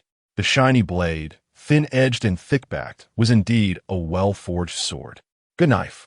Lin Feng couldn't help but praise. Then sheathed the knife and hung it on the side of the saddle. Steward Lin raised another package. This is also from a gentleman for General Lin. There is nothing else. Lin Feng took the package, feeling it was somewhat heavy, and without opening it, directly placed it on the horse's back. All right, you can go back. Steward Lin stood respectfully. General Lin, you may go. I wish you a prosperous journey. Thanks, do well, and I will remember you. Upon hearing this, Steward Lin bowed even lower. Lin Feng urged his horse, and the warhorse suddenly galloped away, quickly disappearing at the end of the road. He had already arranged a meeting place with Bai Jing and the others, so there was no need to wait at home. The border army camp was located to the southeast of Ling Douzi Village, about 280 miles away. Lin Feng's warhorse was originally the mount of the copper armor totters. This type of horse, tall and strong, runs fast, making it a rare steed. In less than half a day's time, Lin Feng arrived at the meeting point. This was a village more than 80 miles away from Ling Douzi Village, called Huxipu Village, which belonged to the territory of Huxipu Township. Lin Feng rode into the village. The village was very quiet, and it was close to dusk. The entire settlement looked similar to Ling Douzi Village. It was silent everywhere, with only the sound of the warhorse's hooves on the ground. Lin Feng dismounted, found a somewhat tidy courtyard, tied his horse in a corner, and prepared some hay. He then sat on a discarded well platform in the courtyard. Thinking about finding some water for the horse to drink, after running for half a day, It must be thirsty. As the sky darkened, Lin Feng stepped out of the courtyard and looked around. This large area was generally arid. Even when there were wells, they would be dug very deep. Lin Feng checked each courtyard to see if anyone had a well. Unfortunately, these courtyards were all in disrepair, and no one lived there. As he walked past 3 courtyards, he suddenly turned his head and saw 2 tall men standing about 20 steps away. They were dressed in black tight-fitting clothes and held curved knives in their hands. Looking back, he realized that at some point, 2 more men in black clothes holding knives had appeared behind him. He was surrounded. When he entered the village, he had specifically listened carefully and had not noticed anything unusual. The appearance of these 4 men was quite abrupt. They seemed to be skilled, moving lightly on their feet. Lin Feng observed their faces. They were all robust and muscular. Since he had dismounted with his long knife hanging at his waist and his bow on his back, he felt quite relaxed. The 4 men moved closer together, drawing their curved knives in unison, stepping in time. Lin Feng deduced that these must be soldiers. However, their clothing was made from very fine fabric, which ordinary people couldn't afford. When the 4 men advanced to about 5 steps away, they simultaneously stopped. One of the men shouted a question. What are you doing?" "Oh, I'm just looking for some water to drink." "Are you a soldier?" Lin Feng was still wearing that old battle jacket and hadn't changed into new clothes. "From the West Town Border Army." The 4 men's bodies visibly relaxed, but they still held their knives. "Where did you come from? And where are you going?" The man continued questioning. "Who are you?" "Right now, it's me asking you." Lin Feng smiled. These guys were not seasoned in the ways of the world. The world is treacherous, and those who roam the rivers and lakes wouldn't be so rude. Of course, they weren't soldiers either, judging by their attire and actions. They were likely bodyguards or guards of some wealthy family. "Gentlemen, we have no quarrel with each other. Let's just go our own ways. How about that?" "Kid, we haven't figured out your identity and background. How can we let you wander freely?" "You mean, if you don't clarify, you want me to kneel and talk?" Lin Feng felt that these 4 men had a strong background. Ordinary wealthy families wouldn't have such a domineering aura. "Are you going to make a move on me?" "No, it's to draw blades." Chapter 38. The disaster of fire. Another steady man reached out to stop him. "Second brother, these are border troops. It's not good to draw a knife like this." "What's wrong with that?" "On the grounds of the town West Protectorate, who dares to mess with us? Even if they are border troops, they look like deserters." As he spoke, he shrugged his shoulder and knocked the steady man aside. "Kid, don't say I didn't give you a chance.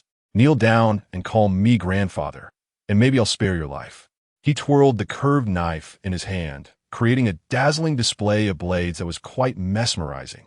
Lin Feng raised the corner of his mouth. He was not a good-natured person himself. When it came to using a knife, he had never backed down. However, there were often Tartars lurking around here, and they were all from big families, so it was best to avoid unnecessary conflicts. "Everyone, the Tartars are fierce here. It's better for us to keep a low profile." "What are Tartars?" "They haven't met me. Otherwise, with one knife, I'd cut them in 2. Lin Feng was helpless. He had encountered a fool. It was better to send him off to reincarnate early. He exerted his fingers, and with a snap, the ring made a sound as the long knife popped halfway out of its sheath. Lin Feng gripped the hilt with his right hand, and with a slight force, the bright long knife was drawn from its sheath. Just as he was about to take a step forward for a whirlwind slash, a loud shout came from afar. "Stop right there." The voice was deep and powerful, showing that its owner was strong. Lin Feng's knife momentum paused. He saw a rather robust figure striding over. "Why is it that whenever I leave for a moment, you all cause trouble?" The 4 men surrounding Lin Feng immediately shrank back, quietly putting away their knives. Lin Feng looked at the newcomer in surprise. Indeed, it was a woman who was even more manly than a man. She was almost as tall as him, but her waist was twice as thick. With her sturdy legs, she quickly reached the group. "I just stepped out for a bit, and you all start trouble." She glared fiercely at the 4 men, and then turned to scrutinize Lin Feng. "Is this brother from the border troops?" Lin Feng nodded. "Indeed." "Where are you heading?" Lin Feng did not dislike the question. "I'm returning to the camp and passing through here to find some water to drink." The woman clapped her hands. "Perfect. We have water. You can come get some." "Thank you very much. No need to be polite. We are all brothers under heaven. We are also heading to the border troops camp. Let's travel together. Isn't that pleasant?" Despite her rough appearance, the way she spoke indicated that she had some education. That's fine. Lin Feng no longer hesitated. It was indeed difficult to find water in this dry area. He followed the group to a courtyard. The courtyard was relatively tidy. To his surprise, there were 4 men in black outfits sitting or standing in the yard. There was also a young man dressed in fine clothes, lazily leaning against the eaves on the steps with a chair he had somehow procured. When a woman entered the courtyard, the few people greeted her casually. "The boss is back." The woman waved her hand. "This brother is from the border troops. He is returning to camp and is traveling with us. Old Six, get some clean water for him." After the 4 men entered the courtyard, they first bowed to the young man. "Young Master Su, it was this person who caused the commotion just now." Young Master Su had a fair complexion and relatively good looks. He glanced at Lin Feng with a sidelong look and then ignored him. "Damn, I thought it was a Tartar. What a letdown." The robust woman quickly stepped forward to comfort him. "Yindi, it's good that the Tartars Haven Tea come. I heard they are fierce. They say Tartars are fierce, but they Haven Tea met the 8 brutes of the Su family. It's been several days, and I haven't seen a single Tartar. How can I meet Xiaoing?" Young Master Su looked annoyed. Lin Feng understood this guy was spoiled. When he really encounters the Tartars, he would probably be in trouble. He ignored them, took a bucket of water, and turned to leave the courtyard. The people in the yard didn't care about him. When he had walked about 10 steps, the robust woman chased after him. "Hey, brother." She took a few steps to reach Lin Feng. "I'm Chu Jiao from the city. My young master Su wants to catch a few Tartars here. I wonder if we can wait for them?" Lin Feng put down the bucket and pondered for a moment. Because Chu Jiao had given him clean water, he had a good impression of her. Moreover, among this group, she seemed to be the only one with a clear head. "Miss, to be honest, it's better if you don't wait for the Tartars to come." Lin Feng was already very sincere. "I know Tartars are not easy to deal with, but young Master Su's 8 brutes are highly skilled and unmatched in our town West Protectorate." Lin Feng opened his mouth but didn't say anything. From his sensitivity to combat, the few muscular men just now hadn't given him any sense of danger. Even more so than this Chu Jiao, who had a certain oppressive feeling. "Take care of yourself." It was pointless to say more after a brief encounter. Lin Feng picked up the water and left. Chu Jiao pouted, feeling that this border soldier was too pretentious. Lin Feng returned to his original courtyard to let his warhorse drink water. He leaned against the well and took out some dry rations to chew on. The night was cold, and Lin Feng felt he should make a bonfire to keep warm. He wasn't worried that the firelight would attract the Tartars because they rarely moved at night. He turned to look at the village and found that young Master Su was the one who was carefree, making the courtyard above glow red with who knows how much what he had lit. Then he looked at himself, who had only made a small pile of fire in the corner of the courtyard. He then nestled in the wall corner and closed his eyes. In the quiet, cold night, faint laughter and noise could be heard. It was young Master Su and his 8 brutes holding a bonfire party. If it weren't for waiting for Bai Jing and the others, Lin Feng would have moved to another place. Being near these arrogant guys would only lead to trouble sooner or later. Lin Feng blocked out the noise and turned his thoughts to the border troops camp. This time, as he took up the position of a 100-man leader, how should he conduct himself in front of many generals? Though the Daezong army had been beaten back by the Iron True Cavalry, leaving them in a sorry state, the border troops still had a strict hierarchy, with clear superior-subordinate relationships. Those generals, who were useless on the battlefield, still carried themselves with airs in front of the soldiers. Lin Feng couldn't stand this kind of attitude. Those who dared to act arrogantly in front of him must have solid skills. Either they were highly skilled in martial arts or had high intelligence. If they had neither, they should stay far away. While he was deep in thought, he suddenly heard the warhorse tied in the courtyard becoming restless. Its hooves were stomping wildly, trying to break free of the reins. Lin Feng immediately became alert. A startled warhorse indicated either a wild beast or something that made it uneasy. Of course, there were no wild beasts in this wilderness. With nothing to eat, even the fiercest beasts would starve to death. Lin Feng got up to calm the warhorse and then picked up the long knife and bow that he had placed by the fire. He found a broken wall and climbed onto the roof. Although the house was in ruins, fortunately, there was still a large beam across the middle, with a few purlins here and there. Lin Feng lay on the roof ridge, first looking over at young Master Su's side, where the fire was still blazing. The night was dark, and Lin Feng could only quietly wait for something unusual to occur. Chapter 39. Hurry up and chop off the Tartar's head. After about a quarter of an hour, Lin Feng heard the sound of hooves approaching in a chaotic rhythm. The speed wasn't too fast. It seemed to be about 4 or 5 riders trotting this way. Lin Feng frowned and thought. It was unlikely that Bai Jing and the others would arrive here so quickly, with so few people who would dare to appear in the dark. Currently, besides him, only the Tartars would do such a thing. Of course, young Master Su's group could also be considered a rare sight. It was unclear whether they were truly bold or simply ignorant of danger. The hooves arrived chaotically at the village entrance, and aside from the occasional snort, there were no human voices. A gust of wind blew, and Lin Feng suddenly caught a whiff of a sheep-like smell. This was undoubtedly the Tartars. Traveling at night was rare, but not absolutely unheard of. Lin Feng sighed and looked again at the bright red sky above the courtyard. After hesitating for a moment, he decided to shoot an arrow, even if it was just for this bucket of clean water. He knocked a feathered arrow onto the bow, twisted his body while drawing it back, aimed at a 45-degree angle upwards, and released his right hand. The bowstring vibrated silently, and the feathered arrow instantly shot into the dark night. Young Master Su was happily roasting meat and drinking wine with a group of warriors. The courtyard was filled with laughter and cheerful voices. A wooden stick was propped up over the fire, on which a pig's leg was being roasted. It had turned golden brown, emitting a strong aroma. A man called out loudly, "Young master, the pig's leg is just right for eating.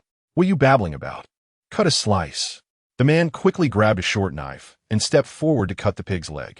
Just then, an arrow fell from the darkness with a thud, striking the golden pig's leg. The man holding the knife trembled in fright. His scream made everyone turn their heads to look, and they also saw the arrow embedded in the pig's leg. Chu Jiao furrowed her brows. "Not good. Someone is attacking. Scatter." As she spoke, she first pulled young Master Su to a corner, using her body to shield him. The others hurriedly grabbed their weapons, each alertly waiting for the next round of attack. However, after a while, there was no further abnormality. Just as young Master Su was about to scold, he was stopped by Chu Jiao raising her hand. There were sounds of hooves. "Third brother, fourth brother, go take a look." She was clearly the leader among this group of warriors. The two men got up, opened the courtyard door, and rushed out with their knives. "Fifth and sixth brothers." Chu Jiao continued to shout. 2 more men in black followed them out of the courtyard. 5 iron knights spread out at the village entrance, each urging their horses through the ruins into the village. They had been out raiding, missed their lodging for the night, and accidentally arrived here. From a distance, they noticed flickering lights in the village. They had come to this village once before, and it was already deserted. To their surprise, they discovered traces of people, which delighted the raiders. They were virtually invincible in this land of Daezong. Those who encountered them during the day, whether common folk or organized soldiers, would only scatter in fear. The raiders entered the village, catching the scent of roasted pork, which made their spirits even higher. They split into a few directions, heading towards the light of the fire. The third and fourth of the 8 great warriors were the first to collide with a raider knight. "Boss, they're SA raider," the third shouted excitedly. Then, alongside the fourth, they charged forward with their knives. Facing them was an armored raider wielding a heavy iron club. Seeing 2 figures in black springing out of the darkness, he let out a loud roar and swung his club. With a clang, the blades of the third and fourth were knocked away, flying far off. Although the third and fourth had decent skills, and their arms were sore, they quickly retreated, creating distance from the raider. "Oh no, the raider is strong. Fourth, retreat," the third yelled as he dashed back toward the courtyard. The fourth followed suit. Unfortunately, how could 2 legs outrun 4? The raider squeezed his legs against the horse's belly, and in just a few strides, he caught up to the fourth. The iron club swung down with the sound of rushing wind. The fourth, focused on running ahead, was unaware that the club was coming until it was almost upon him. He barely managed to tilt his head, but the club struck his shoulder. The fourth felt as if a massive stone had crashed down on him. He let out a muffled grunt, his body swaying and rolled against the earthen wall. The raider knight didn't even glance back, continuing his pursuit of the third. The third reached the courtyard entrance, heard the fourth's muffled grunt, but didn't dare look back. "Boss, the raider is coming," he shouted as he darted into the courtyard. Luckily, he was quick. The raider's iron club grazed his backside and smashed against the steps at the courtyard entrance. Instantly, stones flew everywhere, and everyone in the courtyard felt the ground shake. Then, the once neatly arranged wooden courtyard door was smashed to pieces by the club, with splintered wood hitting people inside. Some screamed, others ran in panic. 7th and 8th. "Block him. Zhu Ziao shouted." To her surprise, the raider didn't enter the courtyard, but stood at the entrance, coldly grinning while holding the iron club. 2 men in black stood in front of the courtyard door with their knives drawn, while the rest nervously held their weapons, watching. Suddenly, sounds of hooves echoed from both sides of the courtyard. Especially on the left side, the courtyard wall was suddenly smashed down halfway. A robust raider appeared, holding a large hammer, and with a single blow, the courtyard wall collapsed. Everyone was startled. "Second brother, third brother, stop him!" Chu Jiao called out again. Young Master Su, standing at the doorway, was not afraid. He had great confidence in his 8 great warriors. "Whereas 4th? Why isn't he returned?" Chu Jiao was still in front of him, now holding a wide and thick broadsword. 5th and 6th haven't come back either. Next to young Master Su stood a slim and pretty maid. Strangely, this maid held a shiny long sword. As several people were still talking, the wall on the right suddenly crashed down halfway. A raider knight immediately appeared behind the wall, coldly staring at the people in the courtyard. Young Master Su cursed. "Damn it! How many raiders are there?" "It seems there are at least a dozen." Someone replied. Young Master Su became excited. "Now we have gifts to send. Xiaoling will be very happy." Chu Jiao frowned as she looked at the 3 raiders. "Yin Di, do not underestimate the enemy. These raiders are not easy to deal with." Young Master Su waved his hand. "You guys, why aren't you going up to chop off the raiders' heads? What are you standing there for?" The 7th and 8th, being young, swung their curved knives and stepped forward. The raider with the iron club grinned, swinging the club from above, diagonally downwards. The 7th raised his knife to block, while the 8th continued to advance. However, when the iron club collided with the curved knife, it created a loud crash. The raider's strength was immense, and both the knife and the 7th's body were knocked aside, crashing into the 8th. Both men were sent rolling on the ground. The raiders from 3 directions burst into laughter at this scene. Young Master Su was furious. "Are you all made of paper? You usually flaunt in front of me, wasting my wine and meat." Hearing his furious scolding, the second brother immediately stepped forward, leaping up and raising his knife above his head, gripping the handle with both hands, and aimed to chop down at the raider on the left. The raider scoffed, pushing his hammer forward. With a clang, the knife and hammer collided, and the second brother flipped in midair, landing back in the courtyard. Although he was still standing, his knife was nowhere to be found. His hands trembled, unable to exert any strength. He looked at the raider in horror. What immense strength! Chapter 40. A vision of grandeur. Seeing this scene, Chu Jiao felt a surge of fear. This is bad. Several warriors went up, and couldn't even withstand a single move. She turned her head and nodded at the maid beside her, signaling her to protect the young master. Then, gritting her teeth, she raised the broadsword and charged towards the nearest raider with the hammer. The 3 raiders were not in a hurry, calmly watching the show from their horses. The raider outside the right wall hung a spear on his saddle, reached behind to grab his bow, and knocked an arrow. He didn't pull the bowstring, but let the bow hang down at the side of his horse, quietly watching the people in the courtyard. Chu Jiao closed in on the hammer-wielding raider in a few swift steps, her broadsword whistling through the air as she aimed to slash the raider's horse's legs. The raider sneered, swinging his hammer down to smash Chu Jiao's head. Chu Jiao could sever the raider's horse's legs, but could not evade the hammer coming down on her. Having never suffered such a setback in front of others, she lost the initiative to the raider with just one move. Chu Jiao's large knife curved in the air, meeting the raider's hammer. The 2 sides clashed their weapons in midair, and with a loud bang, a shower of sparks erupted. Chu Jiao took a step back and steadied herself. The Tatter's iron hammer was also deflected by her large knife. Seeing this, young Master Su shouted in approval, "Good. Chu Laoda is still impressive. You all are just eating idle rice." Chu Jiao felt a bit of numbness in her hands, but it was nothing serious. Both sides raised their weapons again and struck against each other. The two had no technique, just using brute force to smash into one another. The courtyard echoed with the clanging sounds, deafening everyone and producing a high-pitched ringing. Each time the iron hammer Tatar struck, his warhorse would step forward. Chu Jiao took a step back, wielding her large knife with all her might for a slash. After a series of clashes, Chu Jiao finally couldn't hold on any longer, and her knife flew out of her hand. She staggered back several steps and fell to the ground. The Tatar outside the right wall had a smile on his face, pointing at the Tatar with the iron hammer and babbling something that seemed like mockery. The third brother, who was standing in a daze, saw the iron hammer Tatar's hooves about to trample on Chu Jiao and quickly raised his curved knife, rushing forward to stab at the Tatar's warhorse's belly from the side. However, before his knife could reach, a feathered arrow suddenly shot towards his temple. The third brother realized something was wrong and immediately withdrew his knife and looked up. The arrow grazed his forehead, leaving a scar. Blood immediately flowed down his face. Young Master Su was now in shock, witnessing his most trusted leader of the 8 greats, Chu Jiao, about to be trampled under the Tatar's hooves.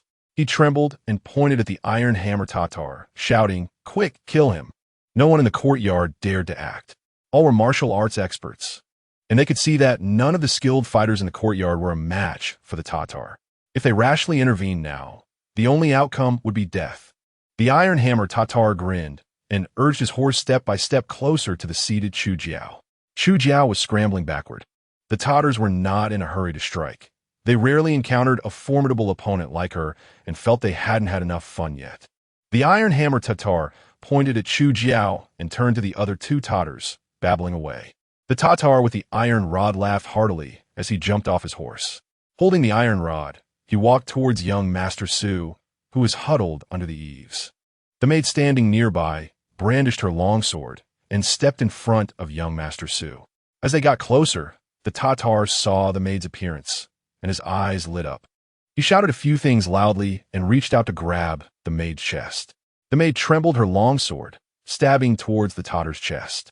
The Tatar didn't even dodge, and his large hand still reached forward to grab the maid's chest. The maid's longsword pierced the Tatar's chest with a clang, creating a shower of sparks. But it was blocked by his iron armor. At the same time, the Tatar's large hand grasped her clothing at the chest. With a slight pull, the Tatar lifted the maid in front of him, tossing aside the iron rod, and his other hand clutched her slender white neck. Young Master Su was furious. Despite his fear, he shouted loudly. He bent down to pick up the maid's fallen longsword, just as he was about to stab forward. Suddenly, a feathered arrow shot and embedded itself into the wall right in front of his face. The arrow's tail continued to vibrate, producing a buzzing sound.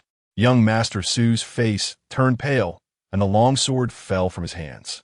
The Tatar with the iron rod ignored him and forcefully ripped open a large piece of the maid's clothing, revealing her fitted red undergarment. The maid screamed, desperately scratching at the Tatar's face. However, the Tatar tightened his grip on her neck, and she immediately became powerless, her hands drooping weakly as her body slid to the ground. Chu Jiao wanted to get up, but she found herself facing the Tatar's iron hammer, with the warhorse's iron hooves beside her. The pointed tip of the hammer jutted out half a foot, swaying in front of Chu Jiao, making her too afraid to move. With the threat of the Tatar's bows and arrows nearby, no one in the courtyard dared to act. The Tatar with the iron rod had already torn the maid's clothing into strips, exposing her fair skin. His large hands continued to tear down, and the maid's clothing could hardly cover her body. Young Master Su could only close his eyes and tremble all over. The other warriors also helplessly lowered their heads, ignoring the maid's screams. The iron hammer Tatar stared at Chu Jiao, seeming to just notice that the strong figure under the horse was a woman. Curiously, he jumped off his horse and started babbling. One end of the hammer pressed against Chu Jiao's stomach while his other hand reached for her chest. Ha ha! He laughed maniacally, speaking to the Tatar holding the bow and arrow. He then threw the hammer aside and drew a short knife, pressing the blade against Chu Jiao's neck. With a powerful tug, he ripped open her clothing, causing her ample bosom to bounce out like white rabbits. Chu Jiao's face turned red from embarrassment. She wanted to resist, but the knife on her neck pressed down, causing a trickle of blood to flow. Meanwhile, the Tatar with the iron rod had already stripped the maid of all her clothing and was in the process of taking off his own sheepskin pants. Both women were pinned down by the Tatars, unable to resist. Young Master Su was completely stunned. Usually, he walked around with arrogance, and any of the 8 greats under him would make figures in the martial world tremble. How had it come to this? They say the Tatars are fierce, but he never took it to heart. Now, Chu Jiao, the leader of the 8 greats, was being pinned down by Tatars, her clothes being ripped off. The others were helpless. Women with Chu Jiao's physique were particularly favored by the Tatars, strong and with prominent feminine features. They were not only capable workers, but also fit for childbirth. In the eyes of the Tatars, such women were 100 times better than delicate and fragile ones. According to their customs, whoever captures someone first has the right to take them. Captured individuals become personal slaves unless a copper armor appears among them. Thus, when the Iron Hammer Tatar discovered this beauty, he couldn't wait to pounce. Chu Jiao felt despair. Her warriors were too scared to intervene, and she was being threatened with a knife at her vital points. Even without the knife, the earlier struggle had already left her hands and legs weak from the blows of the Tatar's hammer, rendering her unable to resist. As she saw her clothes being torn away completely, and the Tatar's strong body pressing down on her, Chu Jiao gritted her teeth, determined that even if she died, she would not allow the Tatar to insult her. Ignoring the knife at her neck, she reached out to grab the Tatar's thick neck. The Tatar, being choked, became even more excited, shouting loudly as he struggled to pry Chu Jiao's legs apart.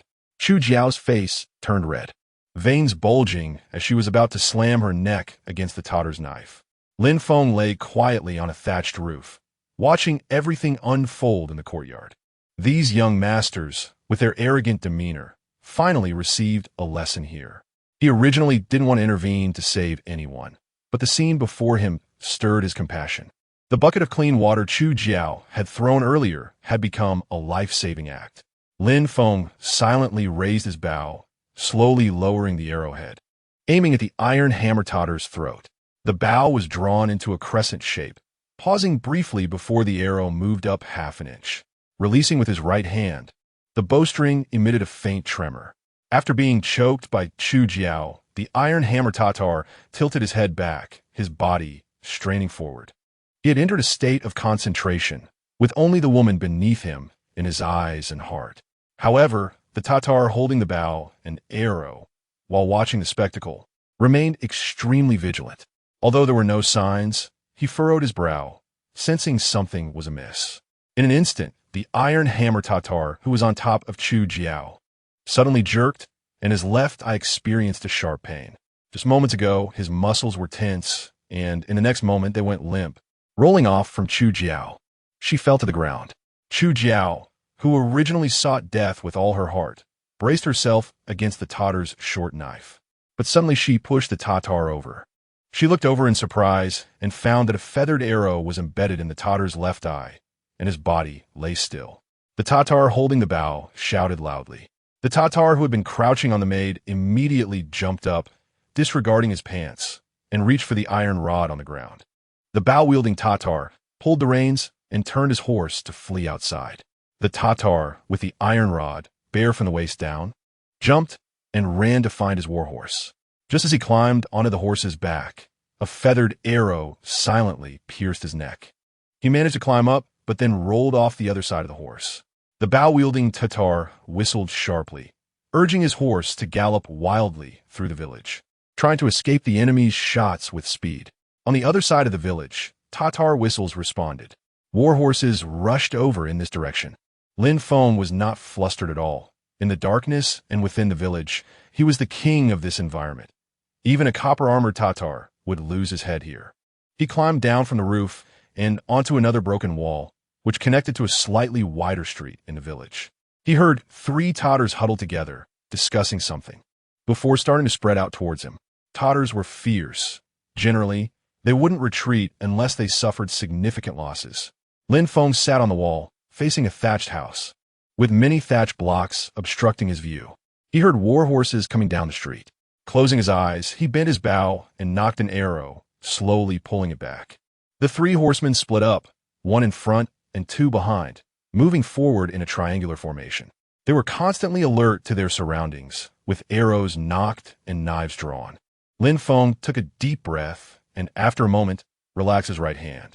The feathered arrow was released, burying itself in the thatch in front of him. The Tatar who had been drawing his bow widened his eyes in alarm. However, the night was too dark to see anything. An arrow shot out from the thatch and directly struck the temple of the Tatar in the front. The Tatar fell from his horse without a sound. The other two Tatars were taken aback, seeing and hearing nothing, completely baffled by how one of their own had been shot down. They exchanged glances in the darkness, and then struck their horses' flanks hard. The horse, startled, bolted forward, with the sound of pounding hooves. The two riders rushed out of the village, unaware of where they were headed. Lin Feng had experienced this situation more than once. When Tatars ran, they were impossible to pursue. He quickly climbed down the broken wall and returned to the dilapidated courtyard he was staying in. After tidying up his bow and arrows, he rekindled the fire and placed some dried meat over it. He then covered his neck and half of his head with his collar and huddled in the corner of the wall. Soon, he fell asleep. "Hey, wake up, wake up!" With a shout, Lin Feng was startled awake, opening his squinting eyes. He saw 4 or 5 men in black standing in the courtyard. Chu Jiao was bending over, pushing her shoulder with her hand. "Oh no, it's burnt, it's burnt." Lin Feng hurriedly reached into the fire pit to rummage through the dried meat that was roasting. Although the fire had long since gone out, his meat had already turned to black ash. "Oh no, good meat turned to ash," Lin Feng lamented, looking at the handful of black ash and muttering incessantly. Chu Jiao looked at him with a puzzled expression, coldly observing his performance. However, Lin Feng's act was so convincing that she couldn't find any flaws. "Hey, brother, did you really sleep like this all night?" "Oh, thanks for the fresh water. I came back, fed the horse, and went to sleep." "Didn't you hear any noise?" "What noise?" Lin Feng looked at Chu Jiao in confusion. There was still a white bandage wrapped around her neck, with a patch of bright red blood on it. Chu Jiao remained bent over, leaning closer to Lin Feng's face and looking into his eyes. Lin Feng leaned back slightly, his eyes drifting down. Last night's 2 large white rabbits seemed to appear before his eyes again. "What kind of look is that?" Lin Feng quickly shook his head. "No, nothing. Just regretting my dried meat." The men in black, standing in the courtyard, were already becoming impatient. "Boss, let's go. This place is too dangerous." Last night's battle had been devastating for the 8 great kings. The injured were injured, and the dead were dead, leaving only the 4 men present able to walk. Chu Jiao was still unwilling to give up. "Brother, come with us. It's still far from the main camp, and the road is not safe. I still have to wait for someone. I can't leave. I'm telling you, the Tatars came last night. 3 of them died, and they will come back for revenge." Lin Feng blinked. "The Tatars came? How come I didn't know?" Just as Chu Jiao was about to say more, young Master Su walked over. "Zhu Ziao, hurry up and leave. It will be bad if the Tatars come again." Chu Jiao ignored him and patiently asked Lin Feng, "Brother, you are from the border army. Do you know how frequently the Tatars appear around here?" Lin Feng nodded. "From here to the east and south, there is a vast area where the Tatars often roam. You have many people, and you are a big target. It's best to travel at night and rest at dawn." Young Master Su, who had been very impatient, took a few steps forward but immediately stopped when he heard Lin Feng say this. "What? There are many Tatars here?" "Yes, quite a lot." Young Master Su was instantly at a loss, glancing at Chu Jiao. Chu Jiao instead sat down beside Lin Feng on the ground. "Brother, seeing you alone here, could you point out a safe route?" As she spoke, she waved at one of the men in black. "Bring over a piece of meat. Oh, and some wine too." The man quickly fetched a piece of meat from a horse outside the courtyard and brought a water jug as well. Chu Jiao placed it in front of Lin Feng. "I won't say it for nothing. These are all top-quality goods. What do you think?" Lin Feng took the water jug, twisted off the cap, and sniffed. Indeed, a strong aroma of wine rushed to his head. Good wine. As long as you point me a route, there will be even better things offered." Lin Feng smiled broadly at Chu Jiao. "No problem, but the route is right here." Chapter 42, 50 Taels of Silver per Person. Chu Jiao saw him pointing at his own head. "You don't have a map or anything. You all have to follow me. Otherwise, it's easy to be targeted by the Tatars." Hearing him speak, everyone shivered. The ferocity of the Tatars from last night had already deeply ingrained itself in their hearts. Chu Jiao remained calm. Brother, when will you leave? Lin Feng looked up at the sky and calculated in his mind. About tonight, we can set off. If we travel at night, how do we distinguish the correct path? Don't worry, with me, you won't go wrong. While Chu Jiao was pondering, one of the men said, Boss, will the Tatars come back for revenge since someone died here? Chu Jiao turned to look at Lin Feng. Of course they will, but it won't be so soon. By the time they come, we will have already left. How can you be so sure? Lin Feng took a sip of wine and exhaled deeply, looking quite satisfied. Otherwise, you could just leave. Tatars are not easy to deal with. Chu Jiao kept her eyes fixed on Lin Feng's actions. The arrows you shot last night were indeed deadly accurate. Lin Feng was taken aback. What arrows? Young Master Su scoffed. Chu Jiao. With his looks, he can shoot arrows? Another man chimed in. Exactly, boss, if he could shoot arrows, then I single-handedly killed the 3 Tatars last night. Chu Jiao felt helpless. She couldn't see through the flaws. The 5 or 6 people gathered together began discussing their journey. Lin Feng noticed that young Master Su's maid had dressed as a man, huddled in a corner, saying nothing, and not moving, just staring blankly. Did the Tatars get her? Of course. Lin Feng felt no guilt for not saving her. In such chaotic times, those who dared to follow unreliable people into danger should be mentally prepared for this. After muttering for a while, it was still Chu Jiao who came over. All right, brother. We'll follow you. How much do you want? We're all big shots. Let us not talk about money, or we'll hurt our feelings. Haha. I didn't expect you to be a person of sentiment. I like that. Chu Jiao was pleased. She loved the chivalry of the martial world. The heroes with lofty righteousness were the deities in her dreams. Let's go back and drink and eat meat. Young Master Su quickly said, Let us do it here. That place makes me sad. The others quickly agreed. Yes, this place is not bad.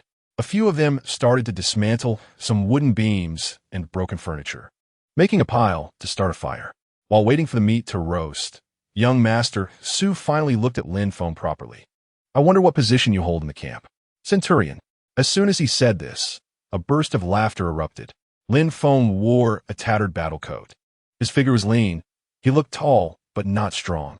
Moreover, he was too young, with a gentle face. A centurion, without a background, would need to have fought in many battles to earn that title. Where is the slightest hint of killing intent on him? Brother, that horse of yours is nice. Where did you get it? Chu Jiao was still able to catch the main point. I picked it up on the road. To be able to survive on land where the Tatars are rampant and even pick up good things, your luck is truly extraordinary. Lin Feng looked at the jerky on the fire. Can this be eaten? Everyone shook their heads. With this appearance, still a centurion? They no longer paid attention to Lin Feng, treating him merely as a guide from the border army. A man in black flattered young Master Su. Young Master, this time we brought back 3 Tatar heads. General Cui should have accepted you, right? Chu Jiao frowned. Did we kill those Tatars? If you don't say it. Once he say it, who would know? The man was unconvinced. Just look at how scared you were when you saw the Tatars. They would believe it. Several men lowered their heads. Indeed, at that time they could move, but they didn't dare to rush forward. Their courage was completely frightened away. Young Master Su waved his hand. Let us just offer the heads. Who cares who killed them? We could just say we picked them up. Just like this little brother said earlier. Exactly. Suddenly, a man frowned and asked, Young Master, we can go to the military camp, but how do we get in? TCH, with my father's name, I can enter. Young Master Su said nonchalantly. But I heard that the border army camp ISNT, just anyone can enter. Chu Jiao turned to look at Lin Feng. Brother, do you think we can get in? Lin Feng shook his head, no. Is there a way for us all to get in? Yes. Everyone turned to look at Lin Feng, their eyes eager. Lin Feng took a big bite of meat and chewed. Then he took a sip of wine. Just as everyone was getting impatient, he slowly spoke. Each person gives me 50 taels of silver, and I can guarantee you enter the border army camp. 50 taels? Why don't you go rob it? You're worse than a bandit. Several men started shouting. Lin Feng was not in a hurry, leisurely eating meat and drinking wine. After they all calmed down, he spoke again. If you can't get into the camp, you'll just have to watch the Tatars drag you away and maybe roast you to eat. Huh? The Tatars eat people? Are you kidding? Chu Jiao cut a piece of meat and handed it to Lin Feng. Didn't Tiwi say not to talk about money? Why do you want silver now? To let outsiders enter the camp, some arrangements must be made, and I want to leave a single tael of silver behind. Young Master Su frowned. With my father's name, who would dare not let us in? Here, no one's name works. If a Tatar spy mixes into the camp, it would be a huge disaster. Lin Feng pouted. Then how can you let us enter the camp? Don't worry about how to enter. Once the silver is in hand, you can naturally go in. What if we can't get in? The silver will be fully refunded. Really? Of course. Deal. What do we do now? Where's the silver? Young Master Su waved at the maid who was still huddled in the corner. The maid had no choice but to get up and take the silver from the horse's back. There were a total of 7 people. 350 taels of silver. At that time, this was already considered a huge sum because young Master Su also had a mission to complete, so the silver was sufficient. Lin Feng took the package containing the silver, weighed it, and was satisfied to keep it by his side. Young Master Su quickly asked, "Now you should tell us how to enter the camp, right?" It's very simple. Just pretend to be my subordinates, and you can come and go freely in the camp." Everyone was immediately dumbfounded. So simple? Is there anything more complicated? But if a Tatar spy mixes in, would that be a big deal? Lin Feng glanced at each of them. Are you Tatar spies? Everyone shook their heads quickly. Then that is settled. Young Master Su's eyes widened, looking at Lin Feng with some excitement. Is that it? 350 taels of silver? What else? Everyone looked at each other in confusion, then looked back at Lin Feng, who was calmly eating meat. They all felt cheated but couldn't pinpoint exactly where the problem lay. We're not going into the camp anymore. Can the silver be refunded? Unless they don't let you in. If you voluntarily don't go in, the silver won't be refunded. Young Master Su immediately let out a cold laugh. Kid, daring to deceive my Su Yun's silver. Don't you inquire if there are any who are still alive? Lin Feng didn't care about his threat. What do you want? Give me back the silver, or else what? Su Yun didn't say anything, making a cutting motion across his neck with his hand. Chapter 43. You scare me to death. Everyone understood the meaning of this gesture. Lin Feng smiled and kicked the package. Fine, I'll give it back to you. Let us all go our separate ways. Seeing that he was willing to return the silver, Su Yun thought Lin Feng was afraid. You better take us into the camp. Otherwise, you might not make a home. He smiled sinisterly. Chu Jiao saw that he was going too far, angry enough to shout. Su Yun, are you done playing? Do you think we can hide from the Tatars' pursuit by ourselves? At least without him, we wouldn't have made it this far. Lin Feng raised his hand and said, all right, I'll take you into the camp. Stop talking. Eating meat is important. Su Yun smiled smugly at Chu Jiao. He reached out and patted Lin Feng's shoulder. Very good. When I see your General Chui from the border army, I will recommend you well. Which General Chui? Chuang. Have you seen her? Lin Feng's mind flashed to the beautiful, silver-armored young general. Yes, I've seen her. Isn't she pretty? Quite beautiful. Ha. That's my future wife. Lin Feng was really surprised this time. How could a decisive and stunning general be the wife of such a fool? Is young master just dreaming? Nonsense. I have 3 Tatar heads in hand. Xiao Ying loves heroes who can kill Tatars, plus my identity. Haha, that woman will come to me easily. Lin Feng nodded, truly talking to himself and daydreaming. I wonder what your identity is. A man rushed to say, my young master is from the West Town Protectorate, the eldest. Before he could finish, he was slapped in the face by Chu Jiao. Eat your meat.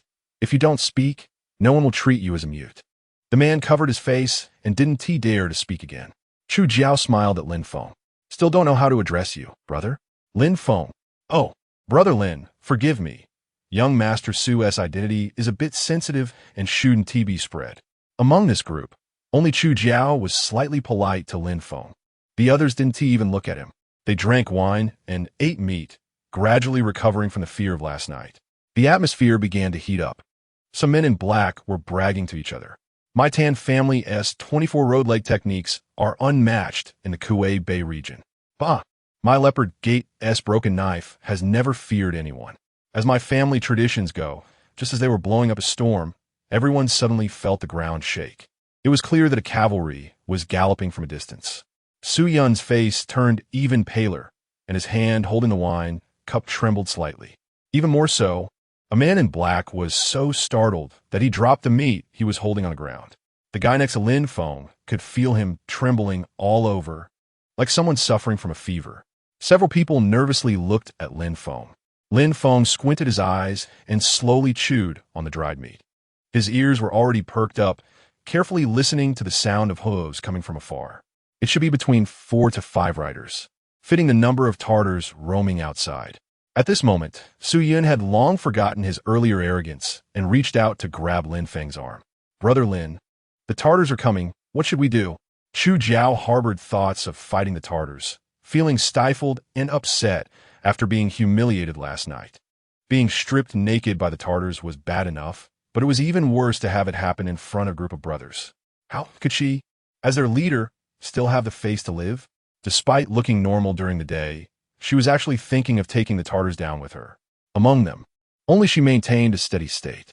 "Brother Lin, you said you could avoid the Tartars." Lin Feng looked at Chu Jiao calmly. "You also said you'd pay." Chu Jiao was instantly speechless. Su Yun's actions were too unreasonable. Su Yun quickly pointed to the silver packages on the ground. "This is all yours. I never said I wanted it back." The others had already jumped up, each taking their weapons and hiding in the corners of the courtyard. Su Yun didn't bother to talk anymore, being pulled by Chu Jiao to run into the dilapidated thatched house. The maid disguised as a man still sat expressionlessly in the corner, ignoring the commotion outside. The sound of hooves grew urgent and soon reached the village entrance. Only Lin Feng remained sitting in front of the bonfire. He wasn't pretending. Based on past experience, 5 riders were not a concern for him. Copper-armored Tartars would easily appear, and the iron-armored and white-skinned Tartars were within his control. Lin Feng took a deep breath, unfastened the long knife from his waist, and plunged the sheathed knife into the ground. Today, he would let the Tartars witness the sharpness of his wind-splitting knife technique. With his right hand on the knife and his left hand still holding the wine jug, he took a swig. Good, a real man. A cheer came from the entrance of the thatched house. Chu Jiao grabbed her large knife and strode out. She was impressed by Lin Feng's calmness and imposing aura. She also took her big knife and walked to the bonfire, forcefully stabbing it into the ground, then snatched Lin Feng's wine jug and tilted her head back to drink. From her eyes, Lin Feng sensed her determination to fight. He smiled wryly. "I have confidence, but you really don't want to live." The chaotic sound of hooves suddenly stopped at the village entrance, and someone shouted loudly, "Boss, are you there?" Lin Feng frowned. He recognized the voice as Hu Jin's. It turned out that Bai Jing and the others had arrived. Just as Lin Feng breathed a sigh of relief, he heard Hu Jinkai shout again, "Boss, there are Tartars behind us. We need to leave quickly." They didn't know which thatched house Lin Feng might be waiting in, so they shouted loudly at the village entrance. Hearing the news, Su Yun and the others immediately relaxed. "Damn, you scared me to death." "Haha, I thought it was the Tartars. I was ready to add a few more heads for the young master." "Yeah, let me go chop them this time." A few of the brothers started boasting again. Lin Feng stood up and stepped out of the courtyard, shouting towards the village. "Come in, the Tartars are behind us. It's hard to escape." Hearing Lin Feng's call, Bai Jing and the others immediately urged their horses into the village. When they saw Lin Feng, they all jumped off their horses. "Boss, there are 5 or 6 Tartars trailing behind us. We need to hurry." The Tartars were skilled riders, and it wouldn't be easy for them to escape. "What should we do?" Lin Feng looked at the outfits of the others. They were all dressed in new battle jackets resembling the attire of border troops, with dark red lining, leather armor, and helmets, along with black boots. They all looked spirited. "Did you make these clothes so quickly?" Bai Jing laughed. "The shop had stock ready, and I just happened to rush it." Zhang Chanyu looked at Lin Feng. "Boss, why not put on some armor to look imposing? I'm used to this outfit. Besides, there's not a soul in sight. Who am I wearing it for?" "Hey, isn't that a person?" Lin Feng turned his head and noticed Chu Jiao and the others had come out, standing at the entrance of the courtyard watching them talk. He ignored them. "Did you see clearly? How many Tartars are there?" 5 riders, definitely 5, Bai Jing said. "How far away are they?" "About 7 or 8 li." Hu Jinkai pondered and replied, "Li Xiong Lianat Kluze." "Boss, are you thinking of taking them all?" Lin Feng waved his hand. "Follow the usual method. Dig some pits for them this time, and don't let a single one escape." Chapter 44, I also killed a Tartar. The people in front of him no longer had fear in their eyes, only excitement. "All right, boss, just tell us what to do." Time was tight. They quickly dug a few pits at the village entrance, covered them up, and then set up horse snares in the narrower alleys. Lin Feng leaned closer to the others. quietly instructing them. Chu Jiao also leaned in. "Brother Lin, count me in, okay?" Lin Feng nodded. "Let your people find places to hide." For some reason, Chu Jiao always had an inexplicable expectation for Lin Feng. From their first meeting, Lin Feng's calmness had created a vague idea in her heart. The events of last night had made her think of Lin Feng repeatedly. From the first arrow warning to the 3 Tartars being shot dead, Chu Jiao had carefully observed Lin Feng at dawn. Aside from his tattered clothes, his warhorse, bow, and knife were anything but ordinary. Although she had tried to probe Lin Feng multiple times without getting a clear answer, she always believed that it was Lin Feng who saved them from danger last night. This was because Su Yun had solemnly warned them not to discuss last night's events, nor to reveal a word to anyone. Thus, everyone buried their fears and doubts deep in their hearts. Chu Jiao stepped back, signaling her brothers to find cover and hide. Lin Feng used a curved knife to quickly dig a pit over half a meter deep on the path leading into the village. Time was tight, so he couldn't dig too deep. He covered it with a few branches and straw mats, then laid down some sand to make it blend in with the surrounding ground.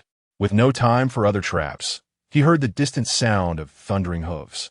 Lin Feng retreated to a spot about 30 steps away from the pit, crouching behind a broken wall. He set his long knife aside, strung his bow, and silently waited for the Tartar cavalry to enter the village. After arranging her people, Chu Jiao found Lin Feng, holding her large knife and crouching beside him. Seeing that the Tartars hadn't reached the village yet, she leaned closer to Lin Feng. "Brother Lin, were you the one who saved our lives last night?" Lin Feng didn't look at her, focusing instead on the sounds at the village entrance. "What happened last night?" Chu Jiao turned to look at Lin Feng's profile. "There's no one else here. It must have been you. Though I, Chu Jiao, am a woman, I am also a chivalrous hero who knows how to repay kindness. Brother Lin need not worry about anything else. I don't know what you're talking about. The Tartars are coming. What are you avoiding, Brother Lin?"